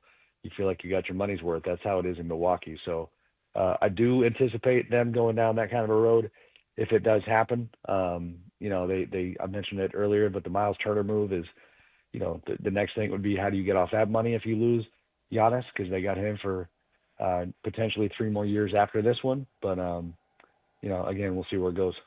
Talking to Sam Amick on the UMA guest line. Switching gears here to the Warriors game last night, losing to the Oklahoma City Thunder. You wrote about this in The Athletic. Does this Thunder team remind you of the 73-9 Warriors? Not really in the style of play, but just kind of bringing youthful dominance after winning a championship. Do they remind you in that regard? They do, except for the irony of me saying this is that I put, whatever spotlight I have on them today. Like, they remind me of them except for the spotlight. The spotlight is so different. Right. I had some, funny conversations with Warriors people last night who were half jokingly encouraging media members to write about the Thunder's potential pursuit of 74 wins. And it was almost like this sense of like, man, you guys, wouldn't shut up about it when we were trying to do it. Like, why aren't you writing about OKC more? Why aren't you talking about OKC more? And, not necessarily to any particular end, but it's just around the league, people are aware that OKC is kind of allowed to compete in their own, quiet corner of the country. And not a lot of national media gets out there on a regular basis. So that's the biggest difference. Now, basketball wise, it's crazy. And this is maybe hyperbolic, but I mean, in terms of regular season dominance, not in any way comparing them to the Dynasty Warriors, because they only have one title at this point, they're more dominant and younger than the Warriors, at that point. And that is pretty scary for the rest of the NBA. When I broke down the numbers for today's story, it's just remarkable. The net rating is, head and shoulders above what the Warriors did. And as you guys know, that year the Warriors didn't even have the best net rating in the NBA because they had the Spurs on their heels for the entire season. Yeah. But there are comparisons. I mean, Steph and Shea are I think actually similar type leaders and kind of elevators of everybody around them. But the defense is better on the Thunder side than it was for the Warriors. The Warriors offense was better. So you could go back and forth, but two phenomenal teams and an OKC team that looks like it's actually capable of doing this.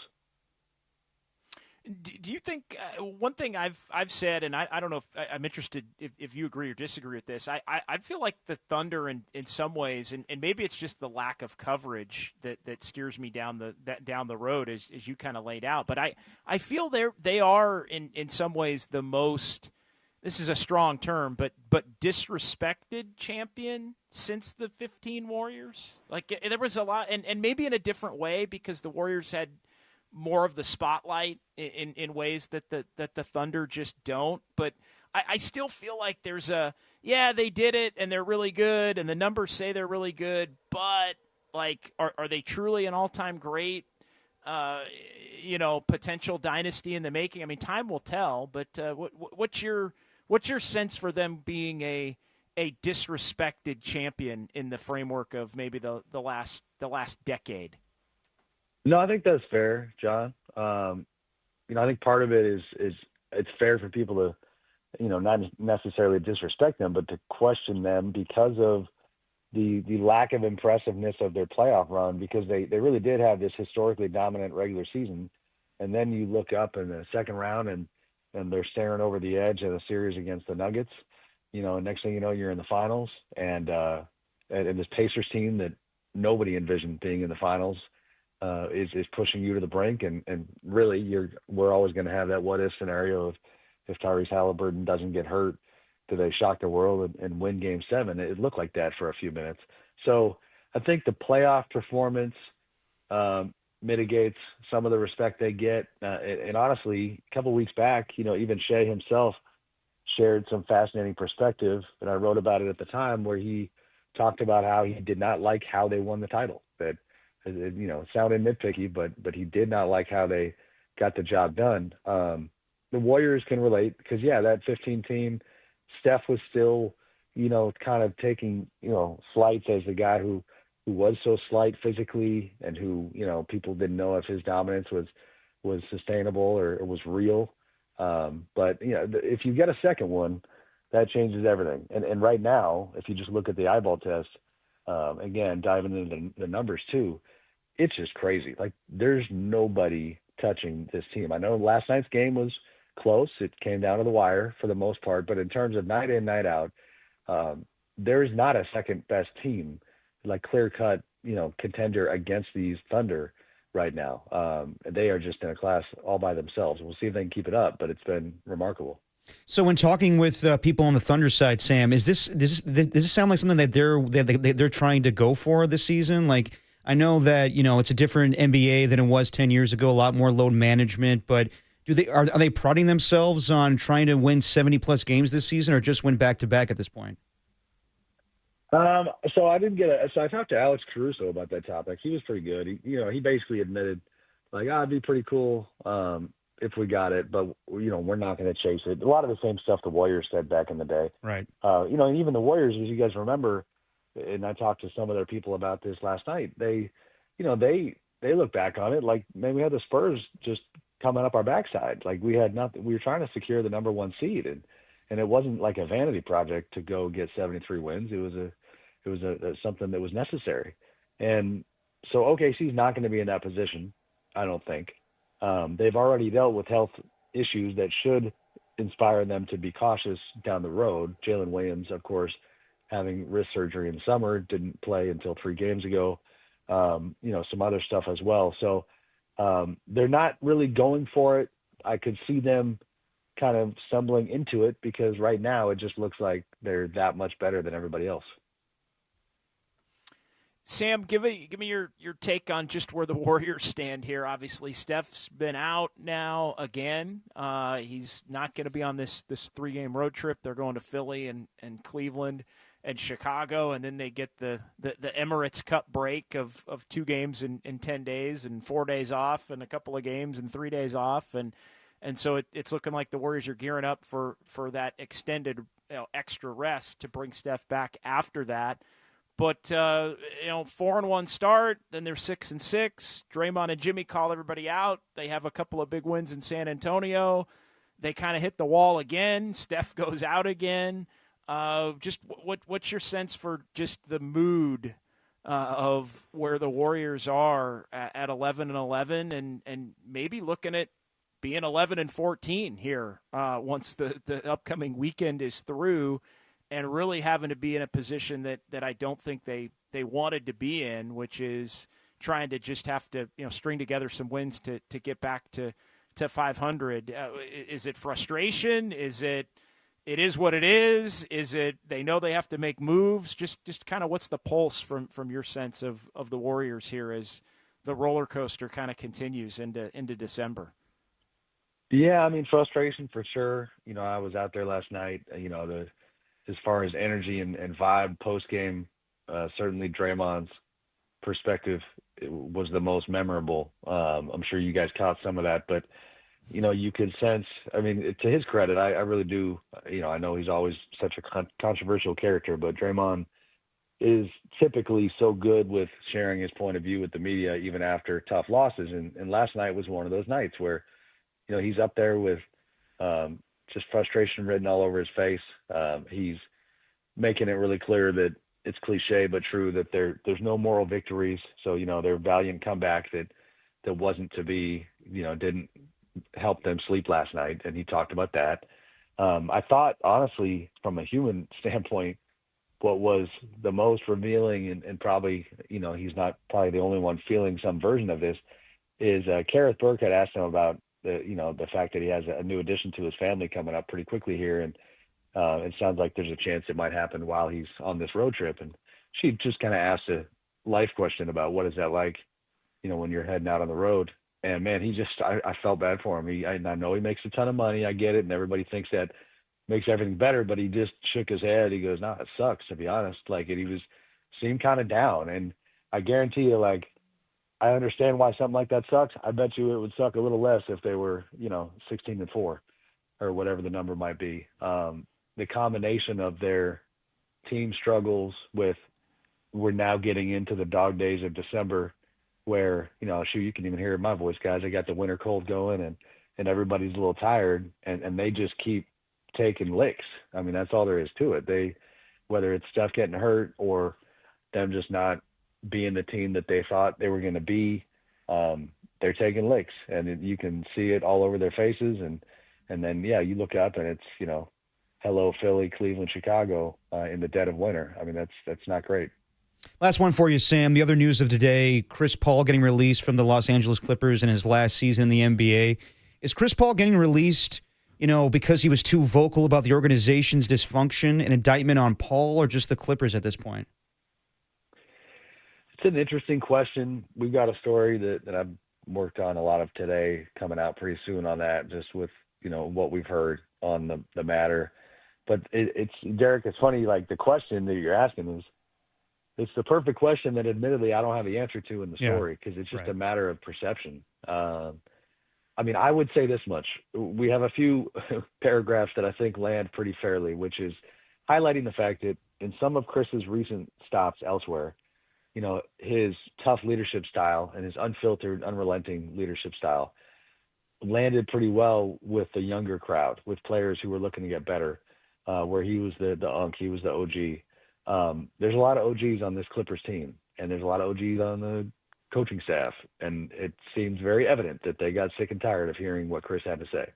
And there was a level of disparagement and just the constant nature of it where, it was getting pretty sour. But it is unfortunate. I mean, he's had some really cool chapters, in San Antonio. I mean, the Warriors experience, wasn't what fans hoped for it to be, but the Warriors said good things about Chris during his time in town. So, I mean, it's unfortunate that you have a few nice little add-ons to your legacy, and then you go back to the team that you were most, known for playing for. Right. And it goes down like this. So I don't know the answer to the question, but the Clippers are having a tough PR year in general. So I think plenty of people are probably going to take their side here, or they take the other side. No, definitely. Well, Sam, we know you're battling cold today, but thank you for joining us as always. We'll talk to you next week. Thanks, guys. Appreciate it. All right, Sam. And so let's react to what Sam Amick had to say as it pertains to the Golden State Warriors and Giannis Antetokounmpo. We'll talk about it more on Dirty Work with John Dickinson filling in for Adam Copeland on the Sports Leader.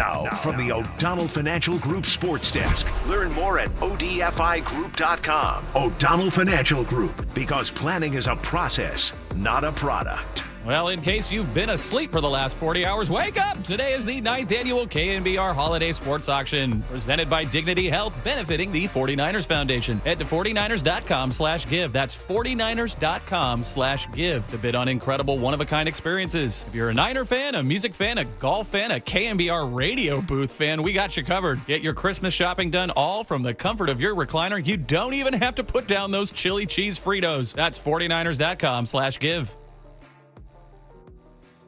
We have our good friend Steve Moskowitz on the line. Steve, people have questions, you have answers. Tell us about the ERC. There's so many people have been waiting literally years. They're wondering, are they ever going to get it? And we're concerned too, because the government has done several things to chop off pieces and do away with it, like in the big beautiful bill where they did away with a couple of months worth. The bottom line is this: there's 3 different ways for us to hurry up the IRS. We want to do that for you before the government chops off some other piece.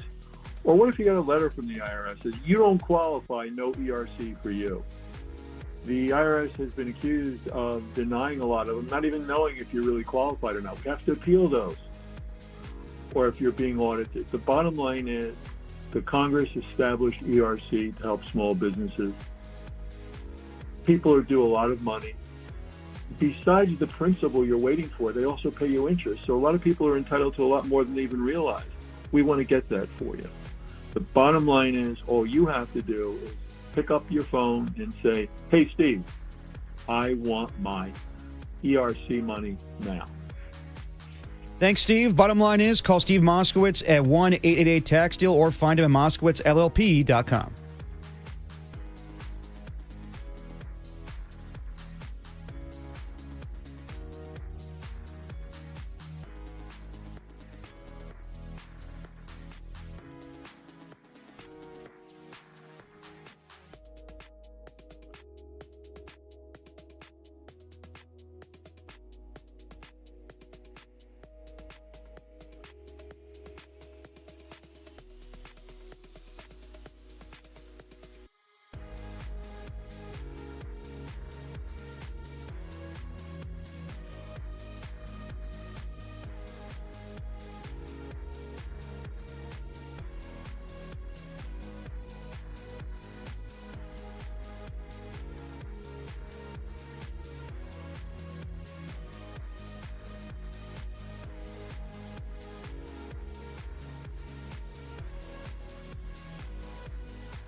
Back to dirty work.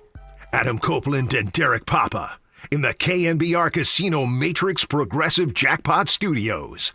Casino Matrix Progressive Jackpots are here. Where are you? Just drop in. Please play responsibly. Call 1-800-GAMBLER. Dirty work on a Wednesday. John Dickinson filling in for Adam Copeland, Derek Papa, Tim Webb. Sam Amick just joined us talking about Giannis Antetokounmpo. Is it feasible for the Warriors to acquire him? You can hear that interview on thesportsleader.com or the Sports Leader app through the podcast. Before we talk about what Sam had to say, I want to tell you once again about the 9th annual KNBR Holiday Sports Auction presented by Dignity Health, benefiting the 49ers Foundation, going on from now until tonight at 7 p.m. That's tonight until 7 p.m., 1 hour after the show ends. 49ers faithful have the opportunity to bid on incredible, one-of-a-kind 49ers experiences, exclusive memorabilia, and much more. Some of the packages include Shape a Cheer. That means Ed Sheeran floor seats. Sounds pretty nice. Then you got some signed George Kittle photos, some signed Fred Warner and Nick Bosa canvas photos. So go to 49ers.com/give. That's 49ers.com/give to bid on those packages. You have until 7 o'clock tonight, people. All right, so JD, what was your reaction to what Sam had to say as it pertains to the Warriors and Giannis Antetokounmpo? And the big thing to me is I'm in agreement. I'm in agreement with him on this where it comes to when this trade actually goes down. I do believe that this is probably going to happen in the offseason. I just think that it's such a monumental trade. The Luka one just snuck up on us, but the Giannis trade, the Milwaukee Bucks, I know that I might be a little naive here, but I usually when an NBA player wants out, he gets his wish. But with Milwaukee and him being the biggest star in franchise history next to Kareem, I just don't think they're going to just be willing to trade him by the trade deadline. So I think this is going to be prolonged. I don't think this is going to happen anytime soon. I think this is going to be a thing where every team's acquiring the Spurs, OKC, the Warriors, but in the end, it won't happen until this offseason. Well, I think when you look at it, Giannis can put the pressure on them in this offseason. It really can't go beyond this offseason because he has the ability to opt out of his contract, as Sam mentioned, in 2027, in the summer of 2027. So I do think there's some willingness to if it doesn't get done between now and the trade deadline on February 5th, I believe it is, then it has to get done in the offseason. But the teams, but he has more control in terms of where he goes because he would have the ability to opt out and become a free agent at that point. So, yeah, I don't know. I feel less optimistic than I already was, and I already kind of filed it away as a pipe dream on the Warriors front. But it seems like the only way this thing's got a shot, is if something were to turn and Giannis was basically to say, I want to go play with Steph. I want to go play with potentially Draymond, which would mean Jimmy Butler would be in a deal.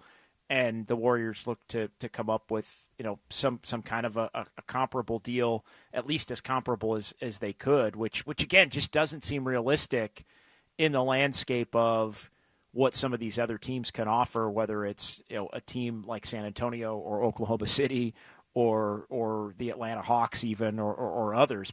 Sounding like, though, he wants to go to the Knicks at this point, although that in and of itself is a tricky maneuver. Let me ask you this, JD. I know yesterday we talked about potential trades out there with, including Jonathan Kuminga. And you still believe that there's a trade out there that's kind of similar to Jimmy Butler that can propel this team to contender status. But when you look at it, is Giannis really the answer? Like feasibility or not, when it comes down to it, we keep comparing the Oklahoma City Thunder to the 73-9 Warriors team. And that's not my biggest concern. I don't really care if they win 74, 75 wins this season. Good for them. But what I'm concerned about is Oklahoma City going on a run, the likes of which we haven't seen since the Warriors. That's what I think's on the table here. I think they're that good right now, where they prevent Steph Curry from getting that 5th championship. And is Giannis really the only guy that could stop that? Like, do the Warriors have to go so crazy in a trade to acquire this guy in order to stop that from happening? Because I just look at their age. I look at the other teams in this conference right now, and Denver can obviously compete with the Thunder, going 7 games with them a year ago. But really, it is the Thunder to me. They are just younger, and they're better than the Warriors right now. Is Giannis really the only answer from stopping that happening, where they could go on a dynastic run?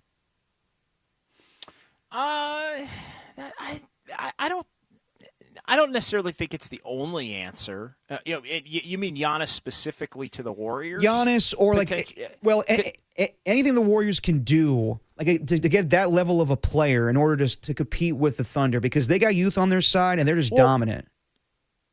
He is the number. I mean, he's the number one. I mean, I don't even know how attainable he is, but I guess since the reporting today, he is attainable, right? Yeah. It can be done by someone. It will only be one team that'll have the ability to get him. But I think the Warriors definitely want to be in that mix. But I mean, it gives you a shot. I mean, Steph and Giannis, it gives you a shot. The problem is, what is the rest of the roster going to look like? And you'd almost, like, if you make that move, let's say between January 15th and February 5th, like, let's just say all the, everything comes together for the Warriors, and he wants to come to Golden State. He wants to play with Steph. He wants to play with Draymond, and Jimmy's going to be in the deal, and it's going to be this 5-team deal, and Kuminga's got to go, and Pajemski's got to go, and Moody's got to go, and you're going to take back these other role players that are going to be like, are you really going to have the ability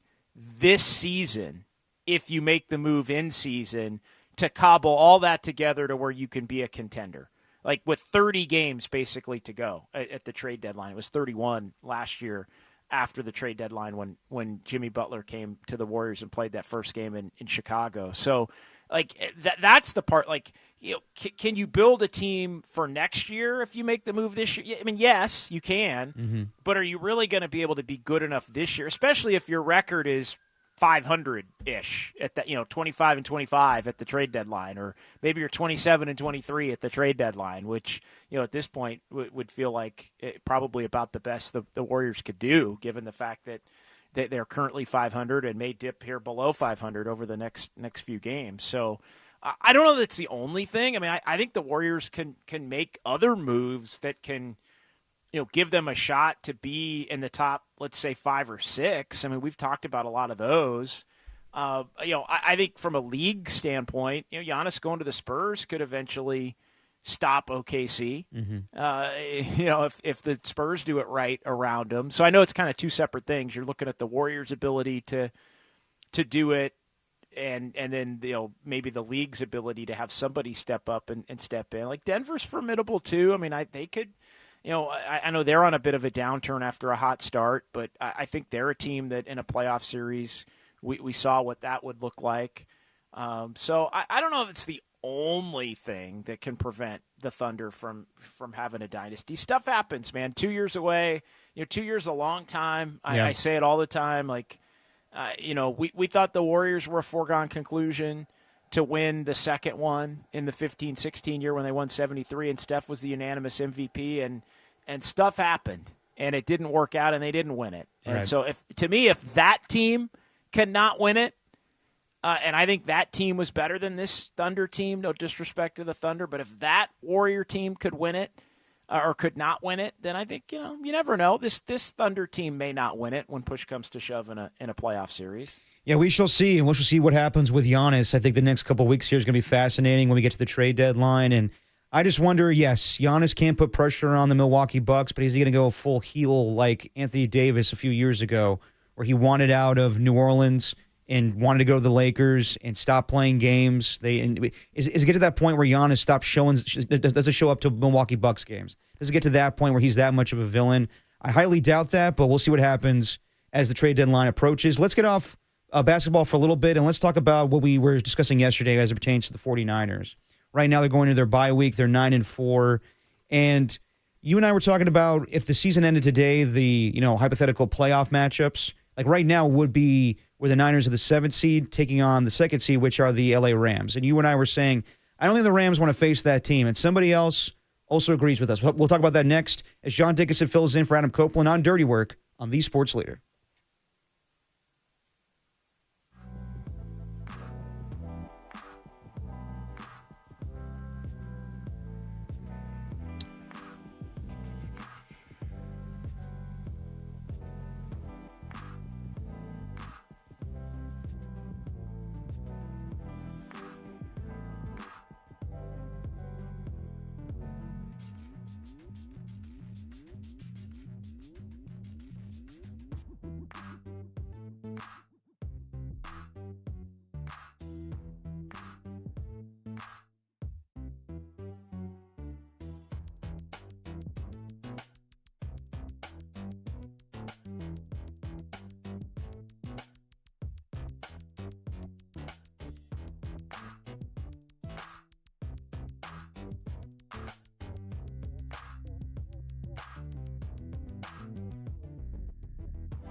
Hey, y'all.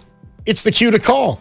If you want tickets to... Well, Coach just told you it's a $50 gift call card. right now. Tony's Pizza. Great job, brother.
Now, back to dirty work.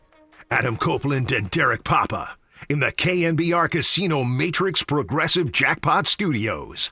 Casino Matrix Progressive Jackpots are here. Where are you? Just drop in. Please play responsibly. Call 1-800-GAMBLER. We are back on the Sports Leader Dirty Work with Derek Papa and John Dickinson. We'll be joined by Tracy Sandler at 4:50, talk about the 49ers going into their bye week. But yesterday, JD, you and I were talking about the 49ers' chances in the postseason. And we ranked our NFC, teams, and I think I had them 6th, you had them 5th.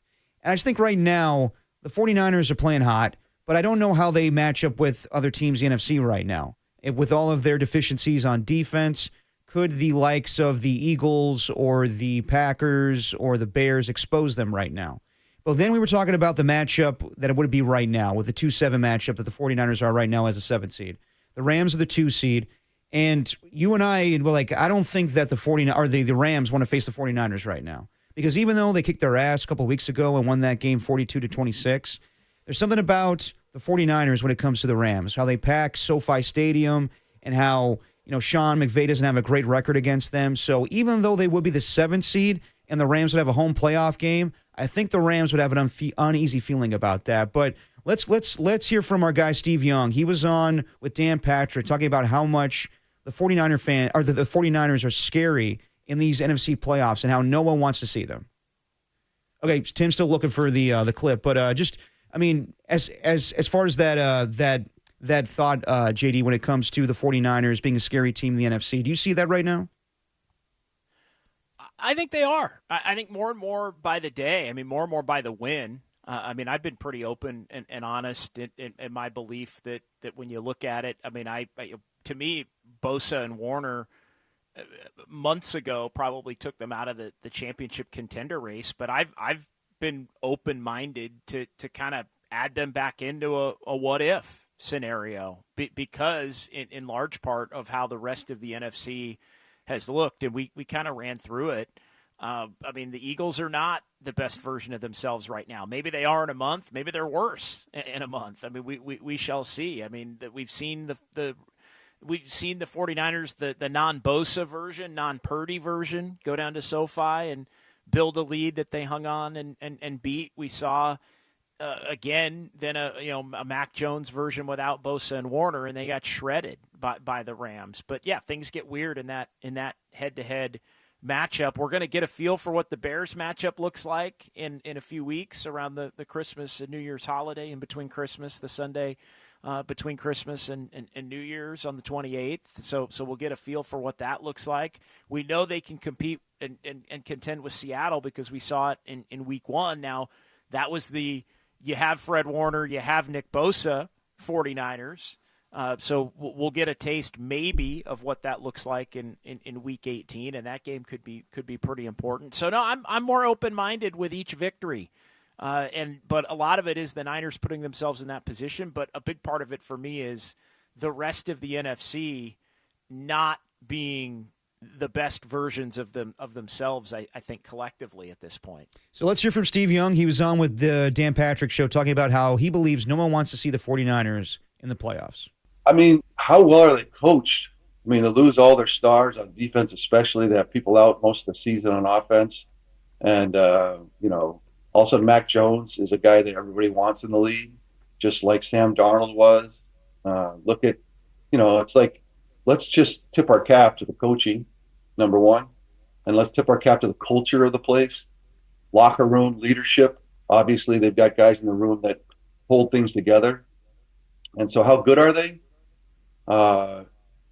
Good enough to threaten and make people really, we talk about a tough out, and they're going to be in the playoffs. I think you can almost count on that. And so who wants to play the 49ers? I don't know, nobody. So, that's for where they are with the personnel and what's happened. It's pretty remarkable. I think we got to tip our cap to really everyone in the organization right now to be 9-4. Absolutely. I think that Kyle Shanahan, we talked about yesterday, JD, is having maybe his best season as coach of the 49ers, and I don't think anybody wants to game plan against him. I think that he's one of the best play callers in all of football. I think that people see Robert Saleh as one of the best defensive coordinators in all of football, so they don't want to see that coaching staff. And they also don't want to see Christian McCaffrey. He's playing great right now, maybe not in the rushing stats, but just as far as a Swiss Army knife. And yes, this offense at times could put up the points that we saw a couple weeks ago against the Arizona Cardinals. But I still believe that if this team has to go to Philadelphia or go to Chicago or go to L.A., can the defense do enough? And I know in the last 3 weeks they've stopped as much points as was scored against the Rams. They've done a better job of that. But they've also played not the best offenses. The Arizona Cardinals, they've improved with quarterbacks. Exactly. Not the best quarterbacks. No, too. I mean, Jacoby Brissett is right now a better option than Kyler Murray, but not putting up a ton of points right now. Then you had Bryce Young. He looked great against the Los Angeles Rams, but he looked terrible against the 49ers on Monday night 2 weeks ago.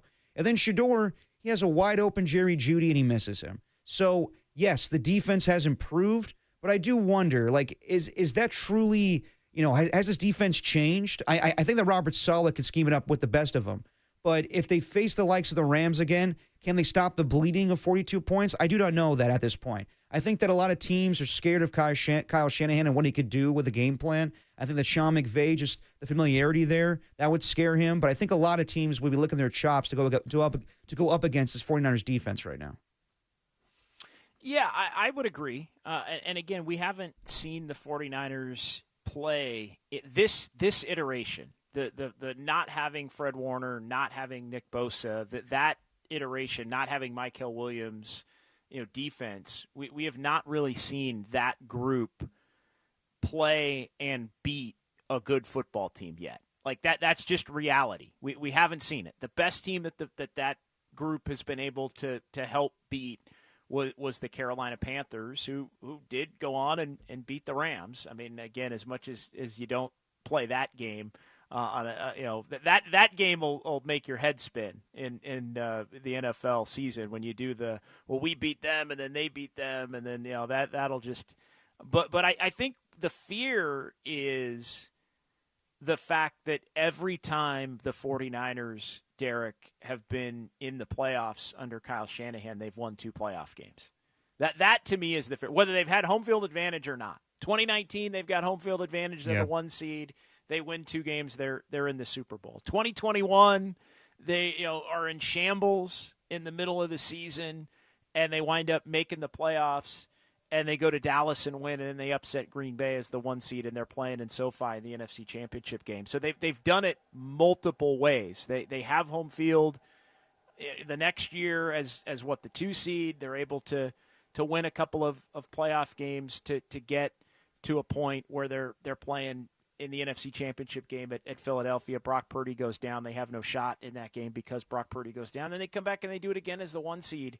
A couple of years ago, and they go right back to the Super Bowl. But regardless, that's 4 different times between 2019, 21. I mean, that's 4 times they've won 2 games every time. So that to me, there's no other team in the NFC that other than Philly, that the years that they've won, that's been able to do that consistently, and even Philly has had years where they've been a one and done type of team, or years where they haven't necessarily made it over the long haul of that span. So I think that's where the fear comes from, and it's appropriate fear for the rest of the league as it relates to the Niners' ability to win games. No, and win games that matter in January. No, absolutely. I mean, they've earned that right with what they've accomplished in the past. It's just my skepticism of the defense right now. But you're right, JD. Every time that Kyle Shanahan has gotten this team to the postseason, it's NFC Championship game. And the team that resembles this the most to me is the 2021 season, when they started 3-5 and they had to have Debo play the wide back, and they got to the postseason by beating the Rams the last game of the regular season, and then going to Dallas, winning that game. I did not think they'd had a chance to go into Lambeau and win that game against the Green Bay Packers. And somehow, some way, I think the Green Bay Packers scored on their opening drive, and that was it. The defense shut them down. That's a difference, though. I don't think this 49ers defense has a capability like in years past. I think that Robert Saleh is doing a great job with what he has, but I don't know if they have the defense that could go into a Seattle or any other team right now in Philadelphia and just have crazy turnovers. We're like, where did this come from? How are they getting to Jalen Hurts right now? This team that had the least amount of sacks in all of football right now, they are changing the game right now because Keon White and Bryce Huff are getting to Jalen Hurts right now. I just don't see that happening. And I hear Steve Young, but I think that we're riding the high off these last 3 wins. But it's not a foregone conclusion that the 49ers are going to the playoffs. I think that the math of it tells you otherwise, that they probably will get in. But I still don't think 10 wins get you in. And I don't think they've had a harder stretch of games than what they'll see the last 3 weeks of the season playing the Colts. And I know the Colts are leaking oil right now, and it's not the same thing. And Daniel Jones may have a broken fibula, but I want to see what happens when Shane Steichen schemes it up against this 49ers defense. I want to see what Ben Johnson does with all the eye candy he has, where it's DJ Moore in the backfield, and that's just to mislead you because it's a direct snap to Kyle Monangai or whoever else they have, DeAndre Swift.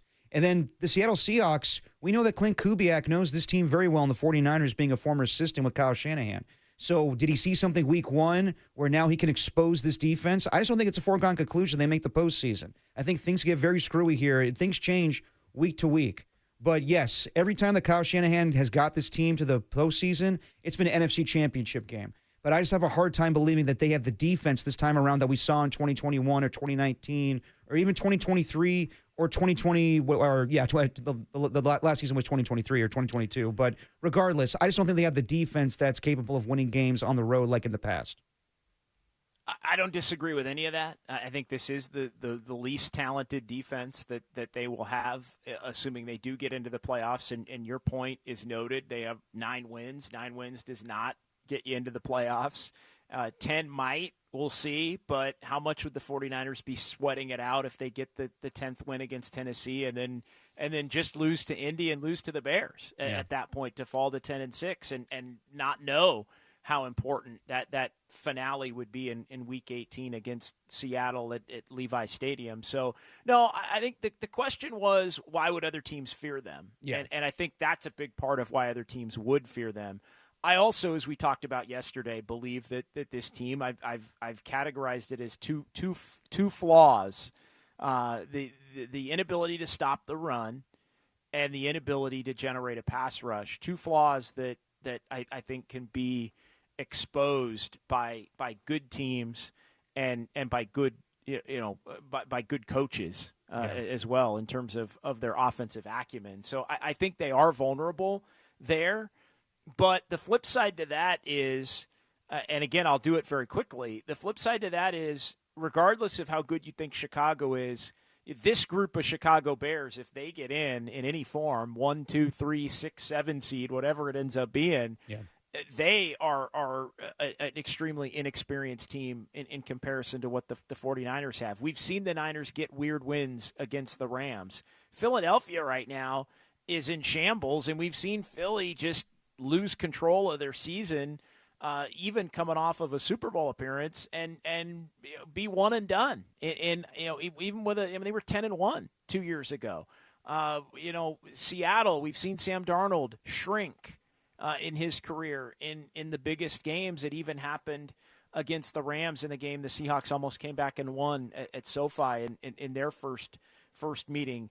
The Packers can get a little weird from time to time offensively. Yes, they have a great defense, but offensively can get weird. So these other teams are vulnerable in their own ways. Tampa Bay, I'll include them. They're extremely banged up perpetually. It feels like they're almost like the Niners in terms of guys constantly banged up and key players that are out, but they are loaded to a point to where they just survive, and they're in a division to be able to survive. But they're not a lock to even make it either, because they still have to play Carolina in their own division to decide who wins the NFC South. So the big takeaway that I continue to have is how the Niners very much would have had action if they had Bosa. If they had Bosa and Warner, they would have – we would be legitimately talking about them a Super Bowl contender, without a doubt being they would be a Super Bowl contender right now, if not a possible favorite, given the way some of these other teams are playing. But they don't have those guys,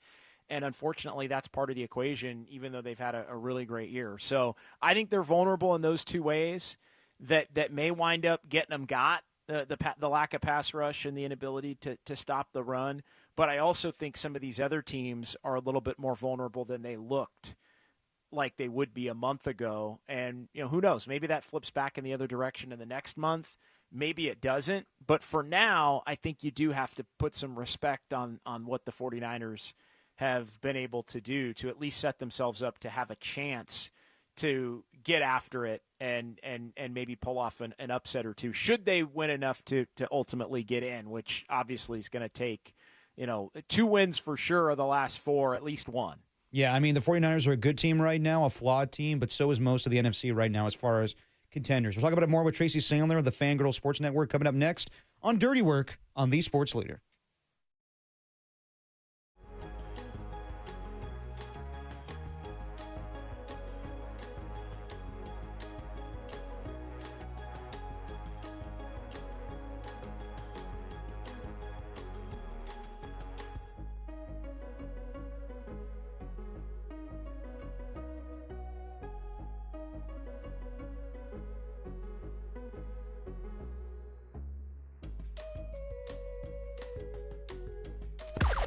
Now, from the O'Donnell Financial Group Sports Desk. Learn more at odfigroup.com. O'Donnell Financial Group, because planning is a process, not a product. Number 8 Hall of Famer Steve Young was on loan this morning with Murph and Marcus to discuss if this 49er team is for real, with stiff competition looming after the bye. Find Steve and all of our podcasts at thesportsleader.com. Download them all, even the Soccer Hour with TV Ted Ramey.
You found Dirty Work with Adam Copeland and Derek Papa, where no job is too dirty, on KNBR, the sports leader.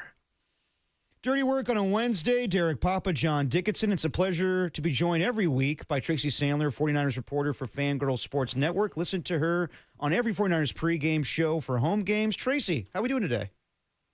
I am good, thank you. How are you doing? Doing pretty well. So the 49ers finally are on their bye week, and no one wants to have a bye week this late into the season. But given the team is 9-4 despite all their injuries, you think in some ways it's going to make them a stronger football team to get the rest right now before they have the toughest stretch of their season against the Colts, the Bears, and the Seahawks? Yes, I actually do. And in retrospect, I know it seems so long and so far away, and it was, but I think in retrospect, kind of everything they've gone through and where they are, and you're right, the roughest stretch is coming ahead of them, and then hopefully for them they have a playoff stretch coming along. So, yeah, I actually think it came at a perfect time.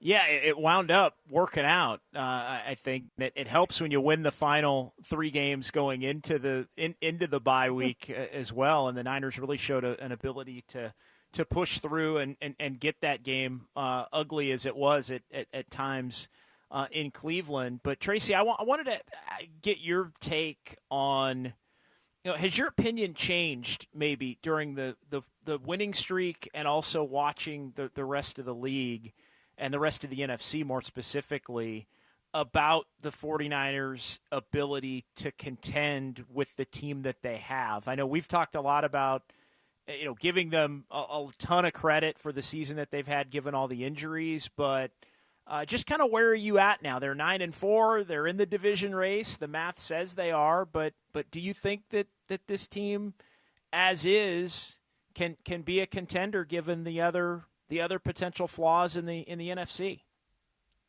Well, I think you kind of hit it. The NFC the parity is tremendous. I mean, it really is. I still think, even with their loss to the Panthers the other day, I still think the Rams are a top team. I still think the Seahawks are a top team. The Eagles, I'm not quite sure of, to be honest with you. I still don't totally buy it. So I don't think it's easy by any means, and unfortunately 2 of the 3 teams I mentioned are in their division.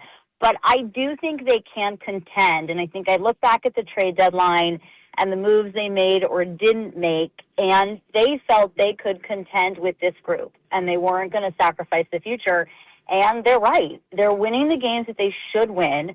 The offense is really coming together. I mean, the caveat on that, of course, is that they've played the Browns and the Cardinals in this 3-game span, who neither of which is a very good team. Obviously, the defense of the Browns is great, but the rest of the team is such a mess.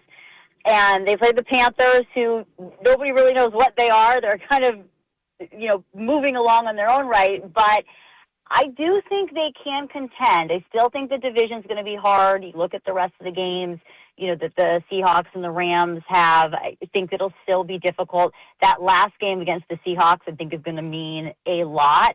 But I do think they can contend. When you look at the NFC, when you look at what's going on every week, and there's no real clear-cut front runner, yes, I do think they can contend. And then when it gets to January, and Kyle Shanahan says this all the time, it's not the best team, it's the team that plays the best for 3.5 hours. And oftentimes that is the best team. But once you get into January, things really change. So I think there's a lot for the 49ers and 49ers fans to be excited about. Tracy Sandler joins us on the UMA guest line, and she is sponsored by TimberTech Decking and Railing, #1 in premium decking. Order free samples at timbertech.com. So, Tracy, a couple weeks ago when this team lost 42-26, I'll admit that I did not think they were going to win the division. I thought it was a 2-team race between the Rams and the Seahawks. What did you make of their chances at that point to win the division? And right now, what do you think about their chances?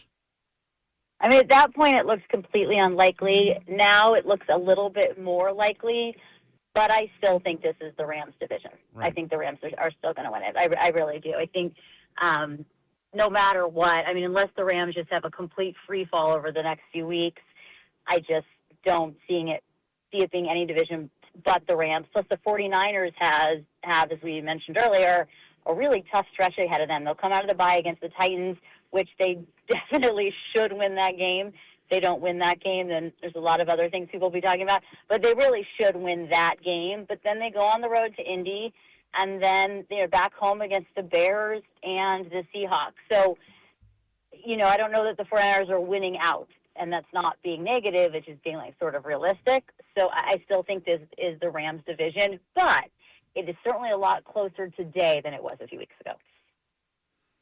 Who would you say at this point is the most difficult opponent left on the 49ers schedule? We can throw the Titans out, but among the final three, Indy, Chicago, Seattle, we've obviously seen them play Seattle, but it was a long time ago, week one. Sure how would you kind of rank that, or who'd you put at the top of the list? I've been thinking about this a lot, actually, which makes me a total dork, but I have been thinking about this a lot, and I think it's a real close tie between Seattle and Indy, and I'm taking nothing away from Chicago because the improvement and what they've done and the way that they're winning games is really amazing, and I think this is a team that has a very, very, very bright future. I just think they're also a young team with a very bright future that's excelling in their present, if that makes sense.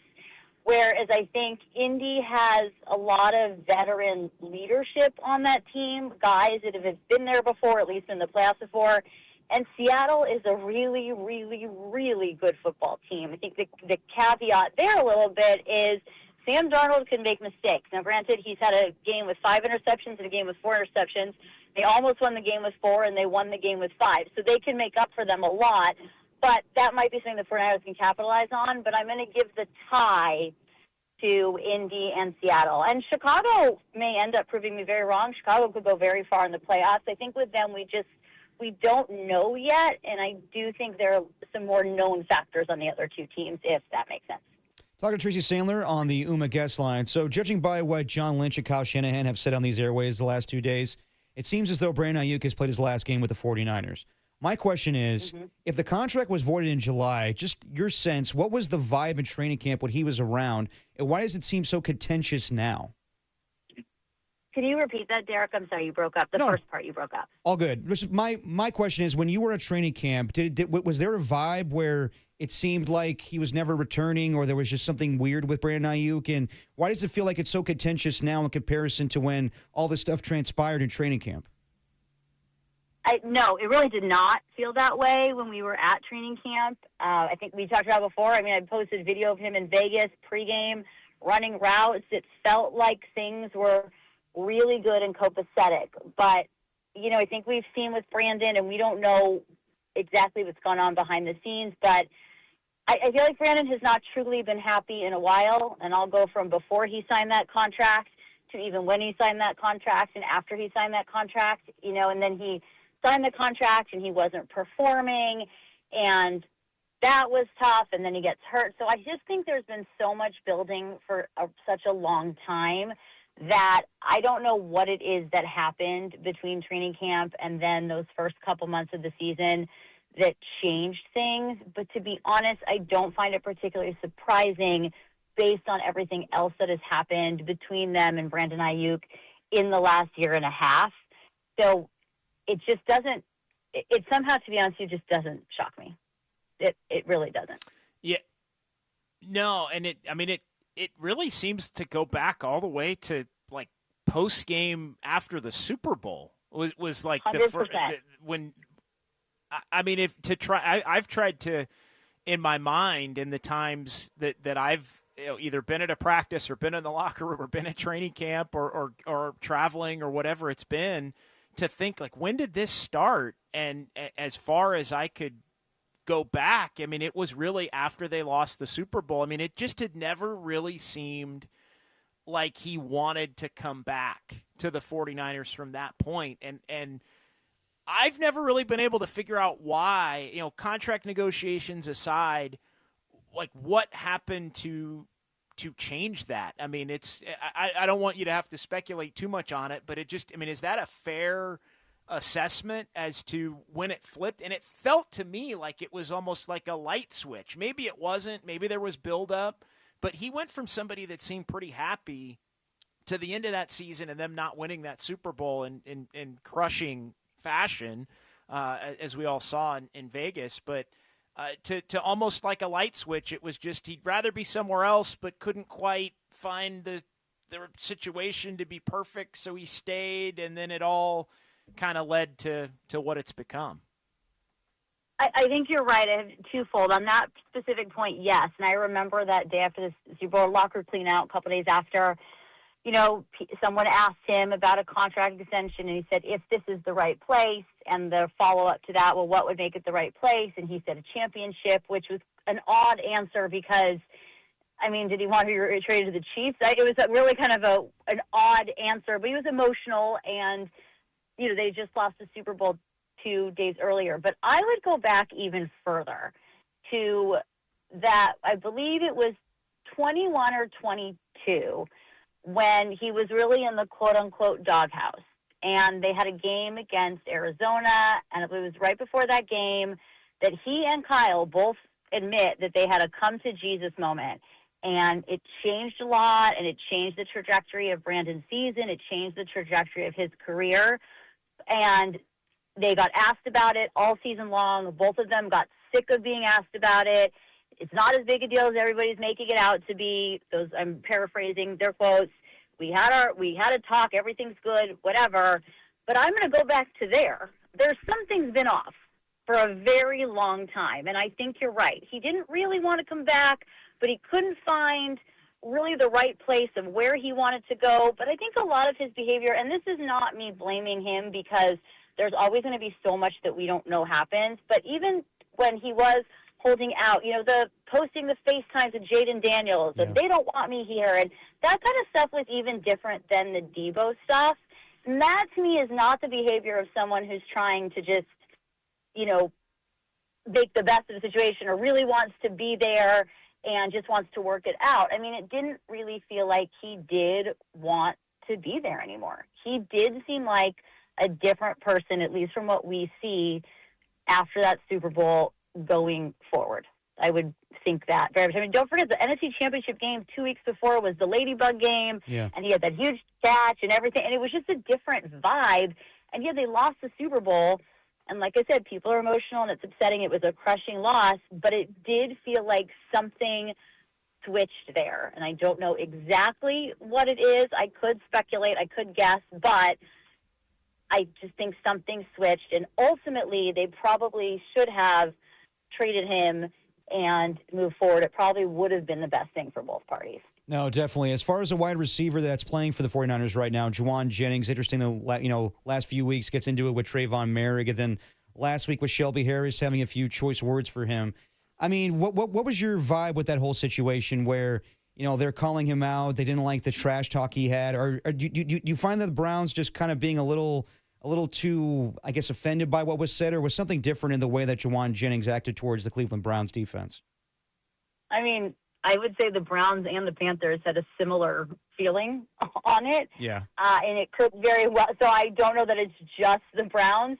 I think, Kyle says, I think this is true. Juwan said it, and he was kind of trying to throw shade, but he does play really physical, and he plays really tough, and I think he doesn't back down, and he's fiery, and he'll say what he has to say. Kyle said he's really good about not getting in trouble for the most part, but I just think that is Juwan, and you now have back-to-back weeks of teams who didn't like it. I also think you have two teams that are in somewhat frustrating situations, even though the Panthers have, been very up and down, but you have teams that are frustrated generally, and perhaps a player like Juwan comes in with the way that he plays, with the trash talk, and they just didn't like it. But it is interesting that it's back-to-back weeks, and they did not like it. The only other thing I'll say to that is what happened against the Panthers, I imagine the next opponent is very aware of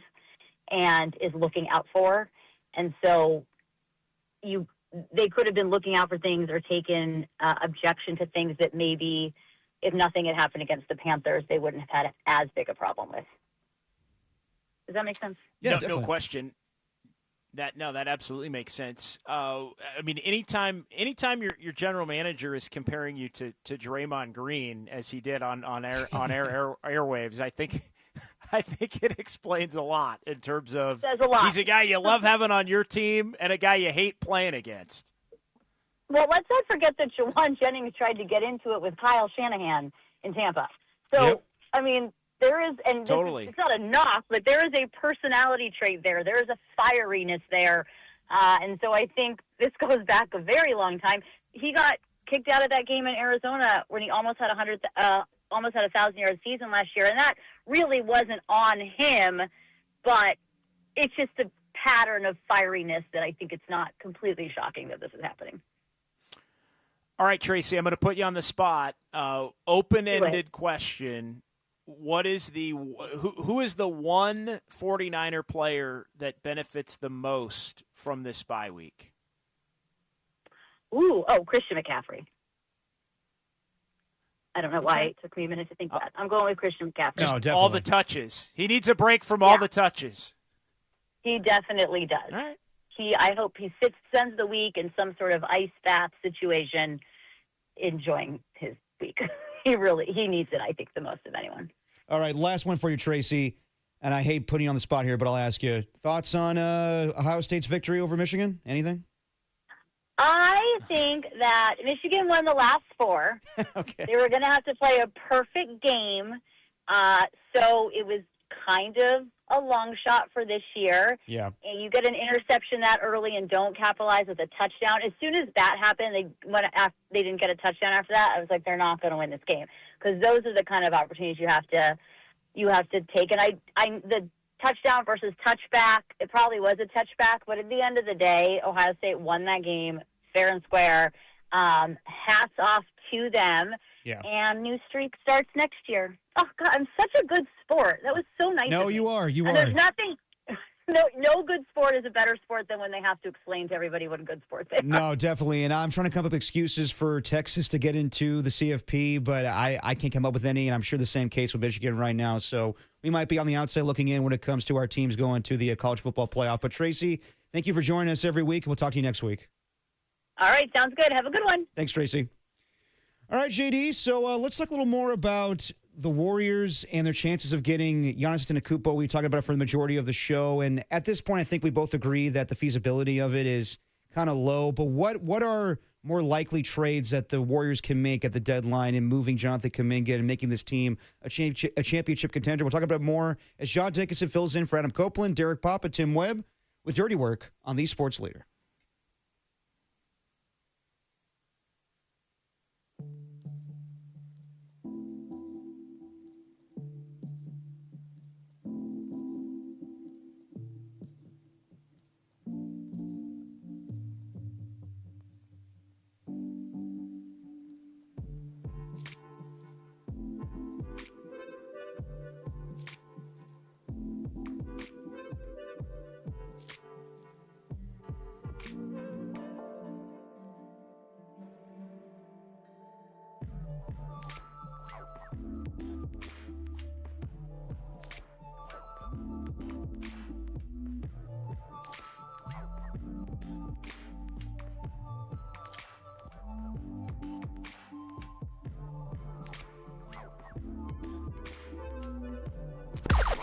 Now, from the O'Donnell Financial Group Sports Desk. Learn more at odfigroup.com. O'Donnell Financial Group, because planning is a process, not a product. The Sharks hit the ice at 7 p.m. tonight as they welcome the Washington Capitals, and the all-time NHL leading goal scorer Alexander Ovechkin got 909 goals. That's a lot of goals. Anyway, root on Macklin Celebrini to score 909 goals tonight. Keep it locked right here to the Puck Leader.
Now, back to Dirty Work. Adam Copeland and Derek Papa on KNBR 104.5 and 680 AM, the sports leader. Dirty Work on a Wednesday. John Dickinson filling in for Adam Copeland, Derek Papa, Tim Webb. Getting a little verklempt here in the final few segments here. Yeah, I'm good. Just probably should drink some water here. But want to tell you before I drink some water about the 9th annual KNBR Holiday Sports Auction presented by Dignity Health, benefiting the 49ers Foundation, going on from now until 7 p.m. You have less than 2 hours, people. 7 p.m. tonight is when the auction closes. 49ers faithful have the opportunity to bid on incredible, one-of-a-kind 49er experiences, exclusive memorabilia, and much more. Some of the packages include level up your holidays, playing video games with Ricky Pearsall, baking some nice goods with the offensive linemen, huddling up for the holidays for the big game. Talking about the Super Bowl there, I'm assuming. You got the AC/DC suite. You got a whole bunch of stuff going on. So go to 49ers.com/give to bid on the packages. Again, that's 49ers.com/give to bid on some of those prizes. And again, this is going on until 7 o'clock tonight. JD, before we get into some Giannis Antetokounmpo odds for his next team, I want to ask you this real quick, because you're a hoops head. You've been following the league for quite some time. I don't know, I mean, you were covering the game last night in person, but what have you thought of the NBA on NBC, their TV coverage right now, where we're going back to the old days, 20 years ago when Tom Tolbert and Bob Costas were on the broadcast. You got Carmelo, you got Vince Carter, and you got Mike Tirico on the broadcast, but last night it was Terry Gannon along with Jamal Crawford. What have you made of the NBA on NBC's return? I think the NBA, I think NBC's done a nice job overall with the presentation and the lead up to the games, but I think it's been underwhelming. Yeah, really? I'm just going to be honest. Yeah. I've been underwhelmed by it. I think there's been a lot of we're gonna bring back the music and we're gonna bring back some of the intros and that kind of thing. I think that stuff has been on point, but I think that the studio shows lacked. I think that the in-game broadcasts have lacked as well for the most part. So I don't know. I've been underwhelmed. I think the idea of it, I think the nostalgia of it, I think people liked. I think that, the 8 o'clock tips, I think that's something that puts somebody in and I know I say don't complain about it, but everybody complains about it. Everybody complains about it, and I think that throws people off a little bit and makes them less of a fan of it going in. But I don't know. It's lacking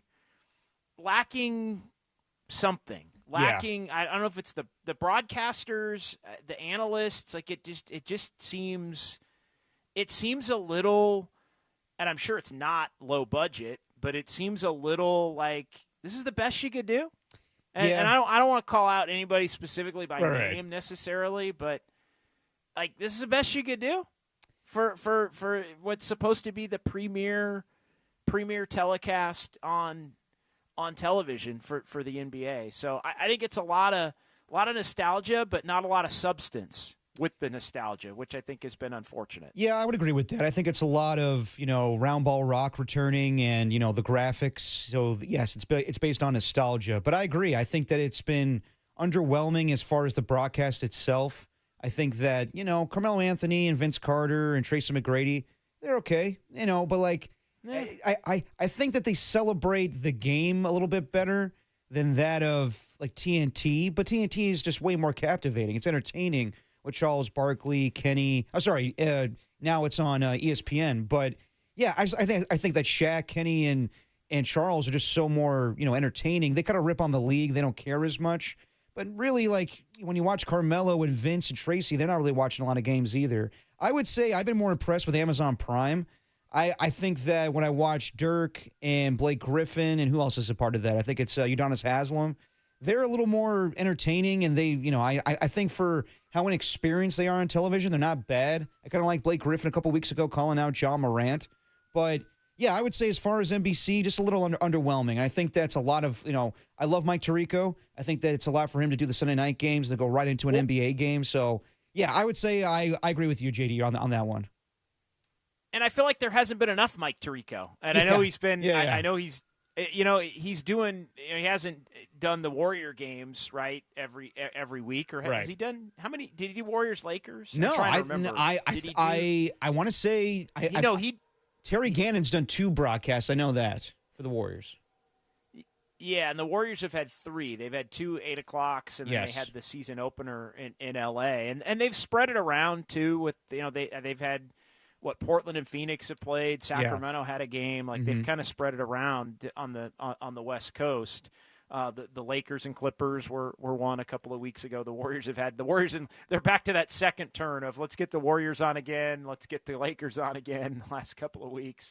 I guess it was Clippers Warriors was the first one at Chase early in the year. I think it's just lacked. I think and again not for spending money on it, because I think all those guys, Tracy McGrady and Carmelo and those, like they're paying a premium to get those guys on, and Michael Jordan doing the sit down.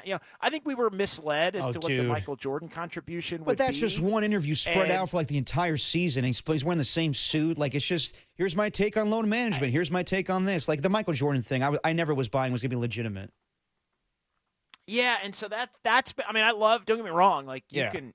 Anything Michael Jordan, like I love to hear him tell stories about whatever, but I thought he was going to be a bigger part of it, or I think we were all kind of led to believe that he was going to be a bigger part of it. So I don't know, underwhelming, but I think maybe the standards were set a little bit too high. I think they do a better job. I think Prime, to go to your point on Prime, I think Prime's had good. Yeah. In game, like I think they've had good play-by-play and analysts as well. Like I like Van Gundy and Harlan. I like Brent Barry did a game, right? Brent Barry, I think. No, Brent Barry's back. Brent Barry did a game. He was part of the Spurs front office, and now he's back on TV. And I thought he was great back in the day on TNT. Yeah, he was great. I mean, it's what him and Harlan, I think, did the Warriors Spurs game, right, in San Antonio, the Friday night one that was the epic game. All these games are running together, so forgive me. No, you're good. But I think they've the in-game experience, I think, has been better on Prime. I haven't cared for their pre-post game show as much, but I'm with you. I do think it's probably the second best one, if you're ranking, all of them, and obviously inside the NBA, which is now on ESPN. And I'm going to give you another one. They haven't been on enough. Yeah. They were on early, and I know that it was reported that, hey, they're going to be on early, and then they're going to go away for a while, then they're going to come back and be on at different points. But they need more of those guys on ESPN, because I was actually impressed with their ability to be able to continue to do the same show with the same look and all of that. Even on ESPN. So I know there was a lot of concern as to whether they would be able to do that. Yeah. They have been able to do that. So I want more of that. And I want a little more Tirico. And I want a little more nostalgia. I want the game to feel bigger on NBC after they actually go through the intro and the music and all that. They made the games feel bigger while you were watching them, and I just have not really felt that in the games that I've watched on NBC to this point. Yeah, I mean, kudos to ESPN for getting out of the way when it comes to the inside the NBA and just letting them do that show from TNT, but at the same time, to expect them to work as much like they did back in the day, I just think they're going to use that sparingly. They want to. I guess Stephen A. Smith's not doing NBA Countdown anymore, which I'm thankful for that. But yeah, it's just I figured they weren't going to be on as much as in the past. But we'll see how much they're used post Christmas time. But as far as the biggest news of the day, JD, it's Giannis Antetokounmpo basically saying that he wants to move on from the Milwaukee Bucks. According to Shams Charania earlier today, Giannis and his agent have started conversations with the Milwaukee Bucks about the two-time MVP's future and discussing whether his best fit is staying with the team or going elsewhere. A resolution is expected in the coming weeks. There's already odds about where he could go. What's the potential landing spots for him. And as far as FanDuel, right now the favorites are that he remains with the Bucks. You have San Antonio, the Rockets, the Raptors, the Nets, the Knicks, the Thunder, the Cavs, and then all the way down, I think in ninth place, you have the Warriors at plus 3,400. So I think right now people are saying the odds are slim for him joining the Golden State Warriors. Yeah, well, and I was looking at Polymarket, and I'll run through some of these. 27% chance that he goes to the Knicks. But I'm looking at the Knicks are on this list, and then the Spurs, and then the Hawks, and then the Rockets, Lakers, Raptors, and Pistons. So no OKC even on this list of, 3, 4, 5, 6, 7 teams. No OKC even on the list. Pistons are a 3% chance at this point. So no OKC on the list, no Warriors on the list, and then there is the Polymarket has it as a 30% chance that he doesn't even get traded at all, which is greater than any chance that he goes to any individual team. So we'll have to see how it all shakes out. I know the Bucks are playing in Detroit, and Giannis. Or the Bucks are playing at home against Detroit, and Giannis looked like he had a little bit of a leg tweak that he was trying to walk off. Had that game on a little bit earlier. Did you see? Did you happen to hear the fans' reaction in pregame with him with all this news today? I did not. They're down 19-4, by the way, to the Pistons in the first 6 minutes. But I didn't. Did he get booed?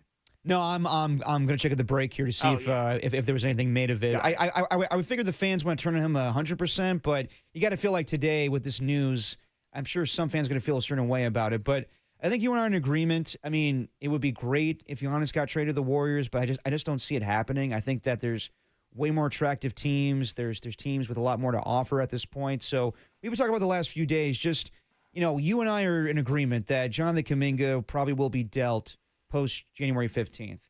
And I question if there's a move out there that's, comparable to Jimmy Butler a year ago. But as far as just, Warriors fans' pipe dream of getting Giannis, what do you think is feasible for the Warriors post January 15th and moving on from Jonathan Kuminga and getting a potential role player that could get this team to the NBA Finals?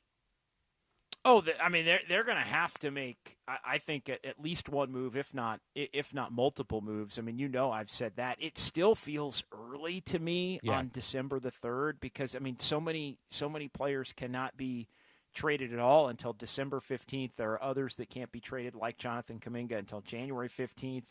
You've got, I think, certain teams unwilling to want to consider themselves out of the race. And it's officially a calf strain, by the way, a right calf strain for Giannis as he exits that game tonight. Just saw that alert, against Detroit. So anyway, I think that they're going to have to make a move. I think they're going to have to. I think the one thing they still need above everything else is a 3-and-D type of a wing. I think they need one more wing.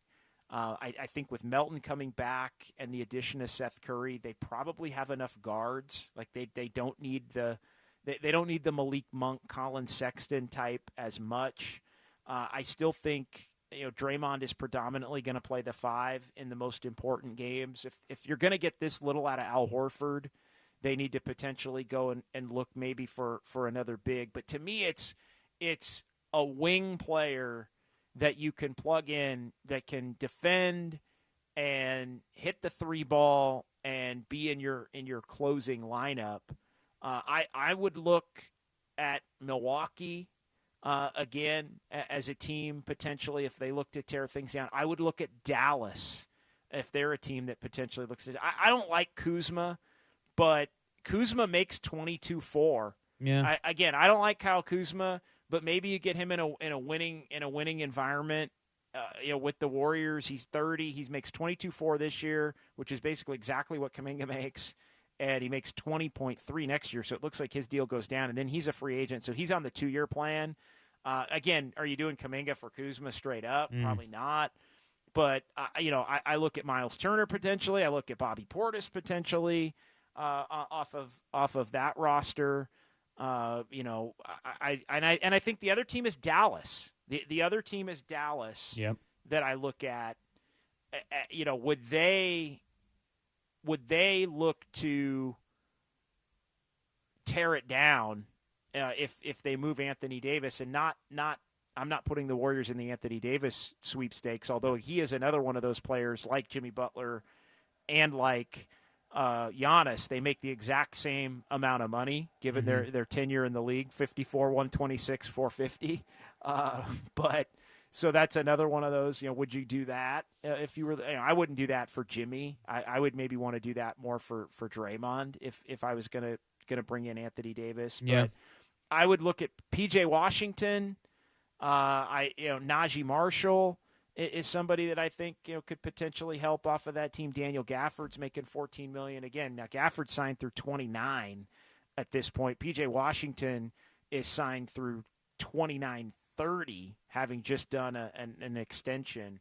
But both of those guys only 27, so they fit the void in terms of young players that are under contract. I know the Warriors have been unwilling to look to take on too much money beyond that 27 year. But those are two teams I would look at. And then the Pelicans, I was not so much Trey Murphy, but as you look at the Pelicans' salaries, Herb Jones is the name that I think could be beneficial. But again, he is signed through 28, 29, and has a player option for 29, 30. But again, in that age range of 27 years old, he's 6'7", great defender.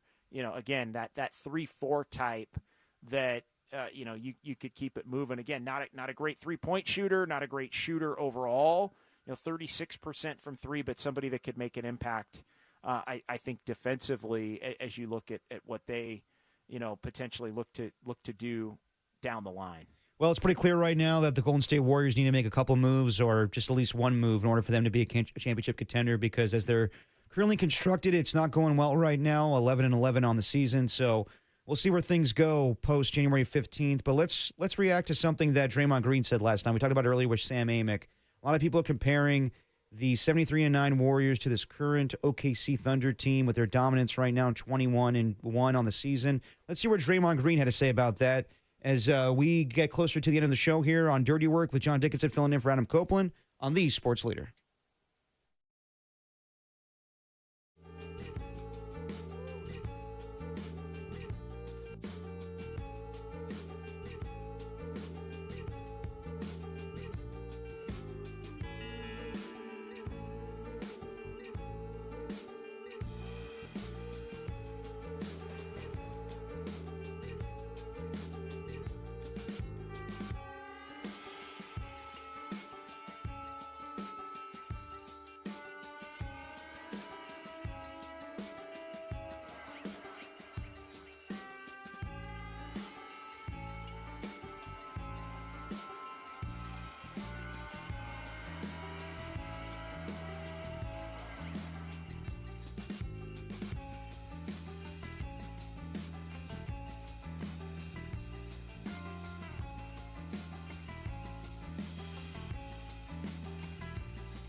Now, back to Dirty Work. Adam Copeland and Derek Papa on KNBR 104.5 and 680 AM, the Sports Leader. We are back on the Sports Leader, Dirty Work. John Dickinson, Derek Papa, Tim Webb. Warriors coming off their loss last night, 124-112 to the Oklahoma City Thunder. And yesterday and today, a topic of conversation's been comparing this Warriors team, or the Oklahoma City Thunder team, to the Warriors team of 10 years ago. 73-9. We talked about a little bit with Sam Amick. He wrote an article about that in The Athletic, just the comparisons. What better person to ask than Draymond Green on if he thinks this Thunder team can break the 73-9 record of 10 years ago? It's hard, man. But I do think they're capable. You just need so many things to go right, though. Health, which they kind of plow right through health. It really don't matter, it seems. You need a lot of breaks, though, to go your way. But they're on the right track. And like I said, they're more than capable. I think 73 wins took some years off my life. It's hard. But like I said, they're capable of a lot.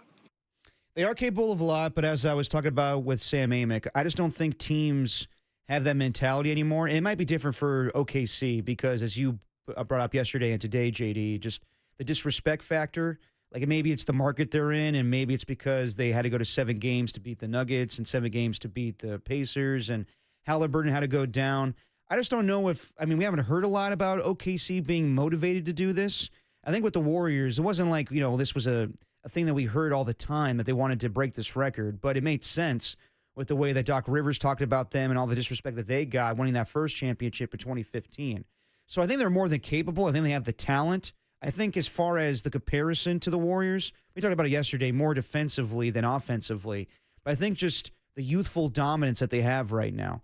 And the Warriors were way more dominant, in my opinion, 10 years ago, going 24-0 and doing it without Steve Kerr as the head coach, with Luke Walton leading the charge while he was dealing with a back issue. But I just wonder in this day and age with load management if the Thunder would want to go for this. That's my only thing. I think they're more than capable. I think that they can pull away in the Western Conference like they did a year ago and just get the number one seed with no ease, with no problem, with all the ease in the world. But when it comes to wanting to go for this, I just don't know if they're going to want to do that.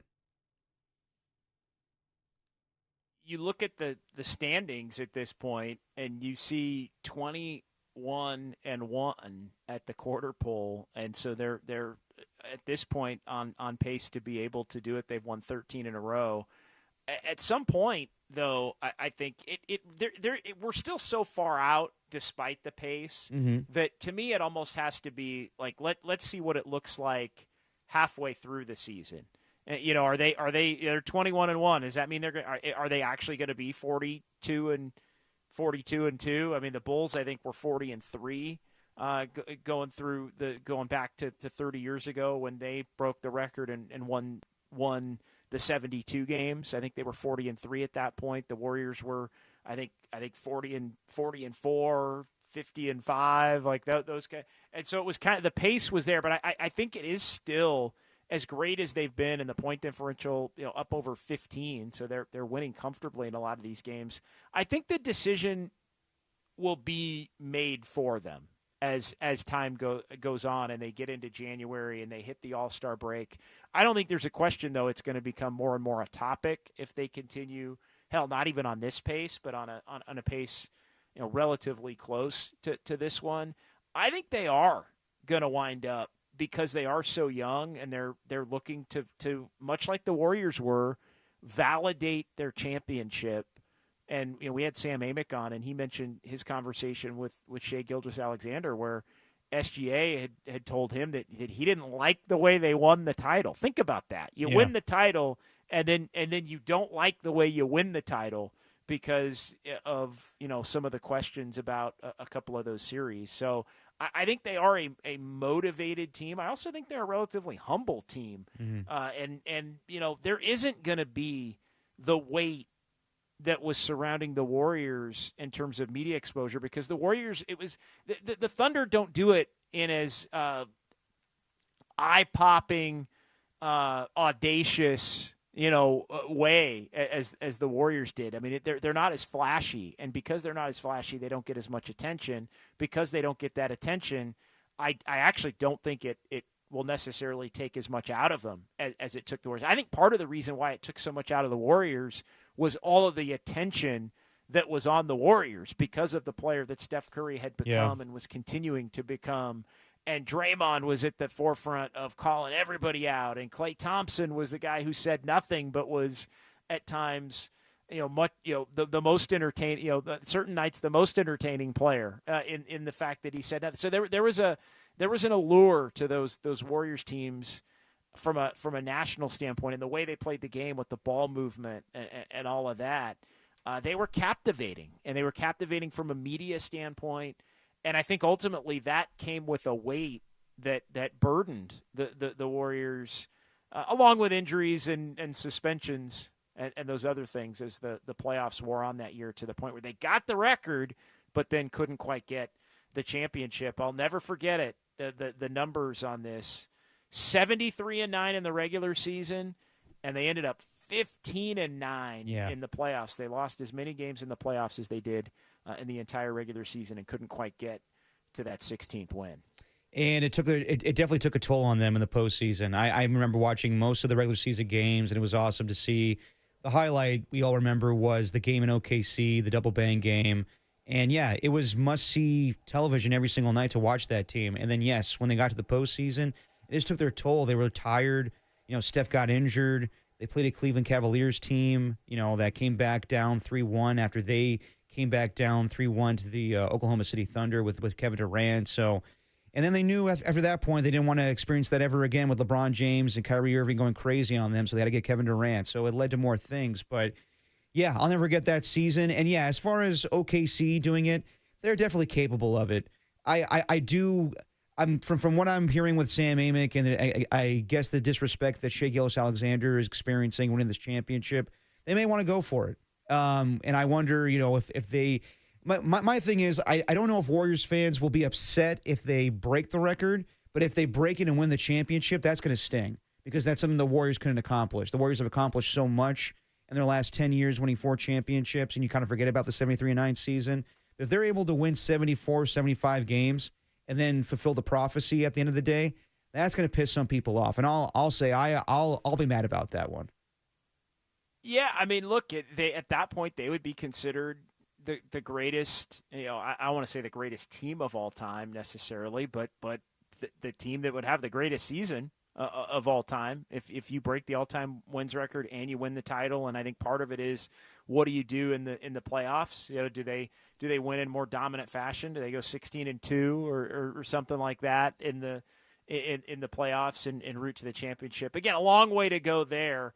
But yeah, I think the Warriors, it was definitely a missed opportunity, as special as that run was, to not back up the first championship with the 73-9 and the second championship. Even though, as you mentioned, it did lead to Kevin Durant coming to the Warriors, which might have led them to winning more championships than maybe they would have otherwise.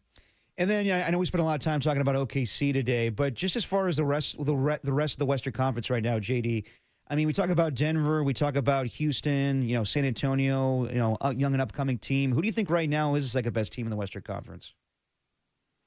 The second best team? Yeah, right now, yeah.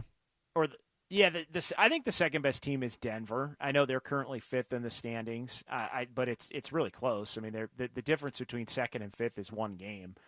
With the Lakers currently, we don't talk about the Lakers. Like we kind of dismiss the Lakers, I think, because they've been such a favorable matchup for the Warriors. Yeah. In the post Luka era and the post Jimmy era, although LeBron didn't play at the beginning of the year and didn't play when the Warriors played him on opening night. They're 15-5. Yeah, the Warriors would die to be 15-5. The Warriors would. Could you be 12-8? I mean, the Warriors were 13-8 playing 21 games. I mean, they'd feel great about the position they're in. They'd also be sixth in the Western Conference. But right. No, I think it's Denver, and Denver struggled of late.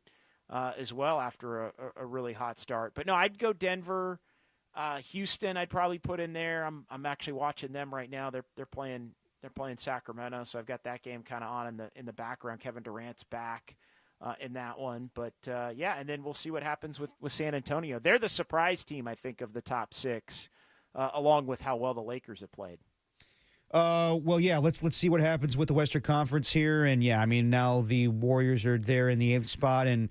Yeah, surprisingly, the Lakers are 15-5. I didn't think it would be that way after what we saw the opening night, where Luka was carrying that team, but for the most part, they didn't look that great. And then LeBron James is not there. And they turned things around since that standpoint. So we'll see what happens with the Warriors as they take on the 76ers on Thursday with Anthony Melton coming back. Let's put the show to bed as we put a bow on this thing with John Dickinson filling in for Adam Copeland with Dirty Work on the Sports Leader.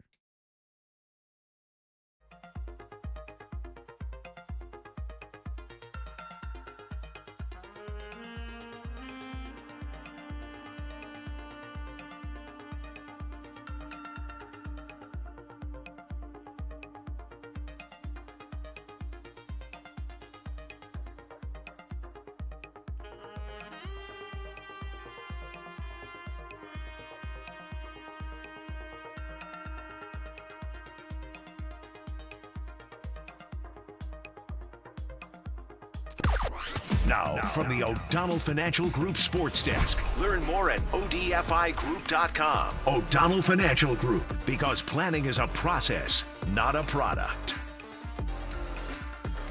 Well, in case you've been asleep for the last 40 hours, wake up! Today is the 9th annual KNBR Holiday Sports Auction, presented by Dignity Health, benefiting the 49ers Foundation. Head to 49ers.com/give. That's 49ers.com/give to bid on incredible one-of-a-kind experiences. If you're a Niner fan, a music fan, a golf fan, a KNBR radio booth fan, we got you covered. Get your Christmas shopping done all from the comfort of your recliner. You don't even have to put down those chili cheese Fritos. That's 49ers.com/give.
Time for dirty work to put the show to bed. Are you crazy? I don't need a bed. On the sports leader. Now you will go to sleep, or I will put you to sleep.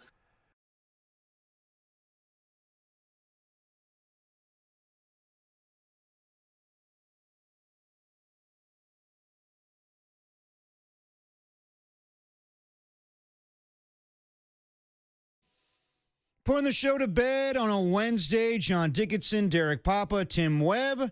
And for one last time, I'm going to tell you guys about the 9th annual KNBR Holiday Sports Auction presented by Dignity Health, benefiting the 49ers Foundation, going on from now until 7 p.m. You got about 1 hour left. 7 p.m., 49ers faithful have the opportunity to bid on incredible, one-of-a-kind 49ers experiences, exclusive memorabilia, and much, much more. Some of the packages include level up your holidays, playing video games, Ricky Pearsall, tee the season, a little Top Golf action with George Kittle and the tight ends, cookies and cleats. These all have clever names. Baking with the offensive line, huddling up with the holidays for the big game, a little holiday high voltage. That's for the AC/DC suite. A ton of good stuff. So go to 49ers.com/give to bid on those packages. Again, you have a little over an hour up until 7 o'clock tonight. Go to 49ers.com/give to bid on those packages. JD, it's been a blast in the last few days, so I want to give you a chance to tell the audience here about the plans for Dubs OT the rest of the week. I know we got some early tip-off.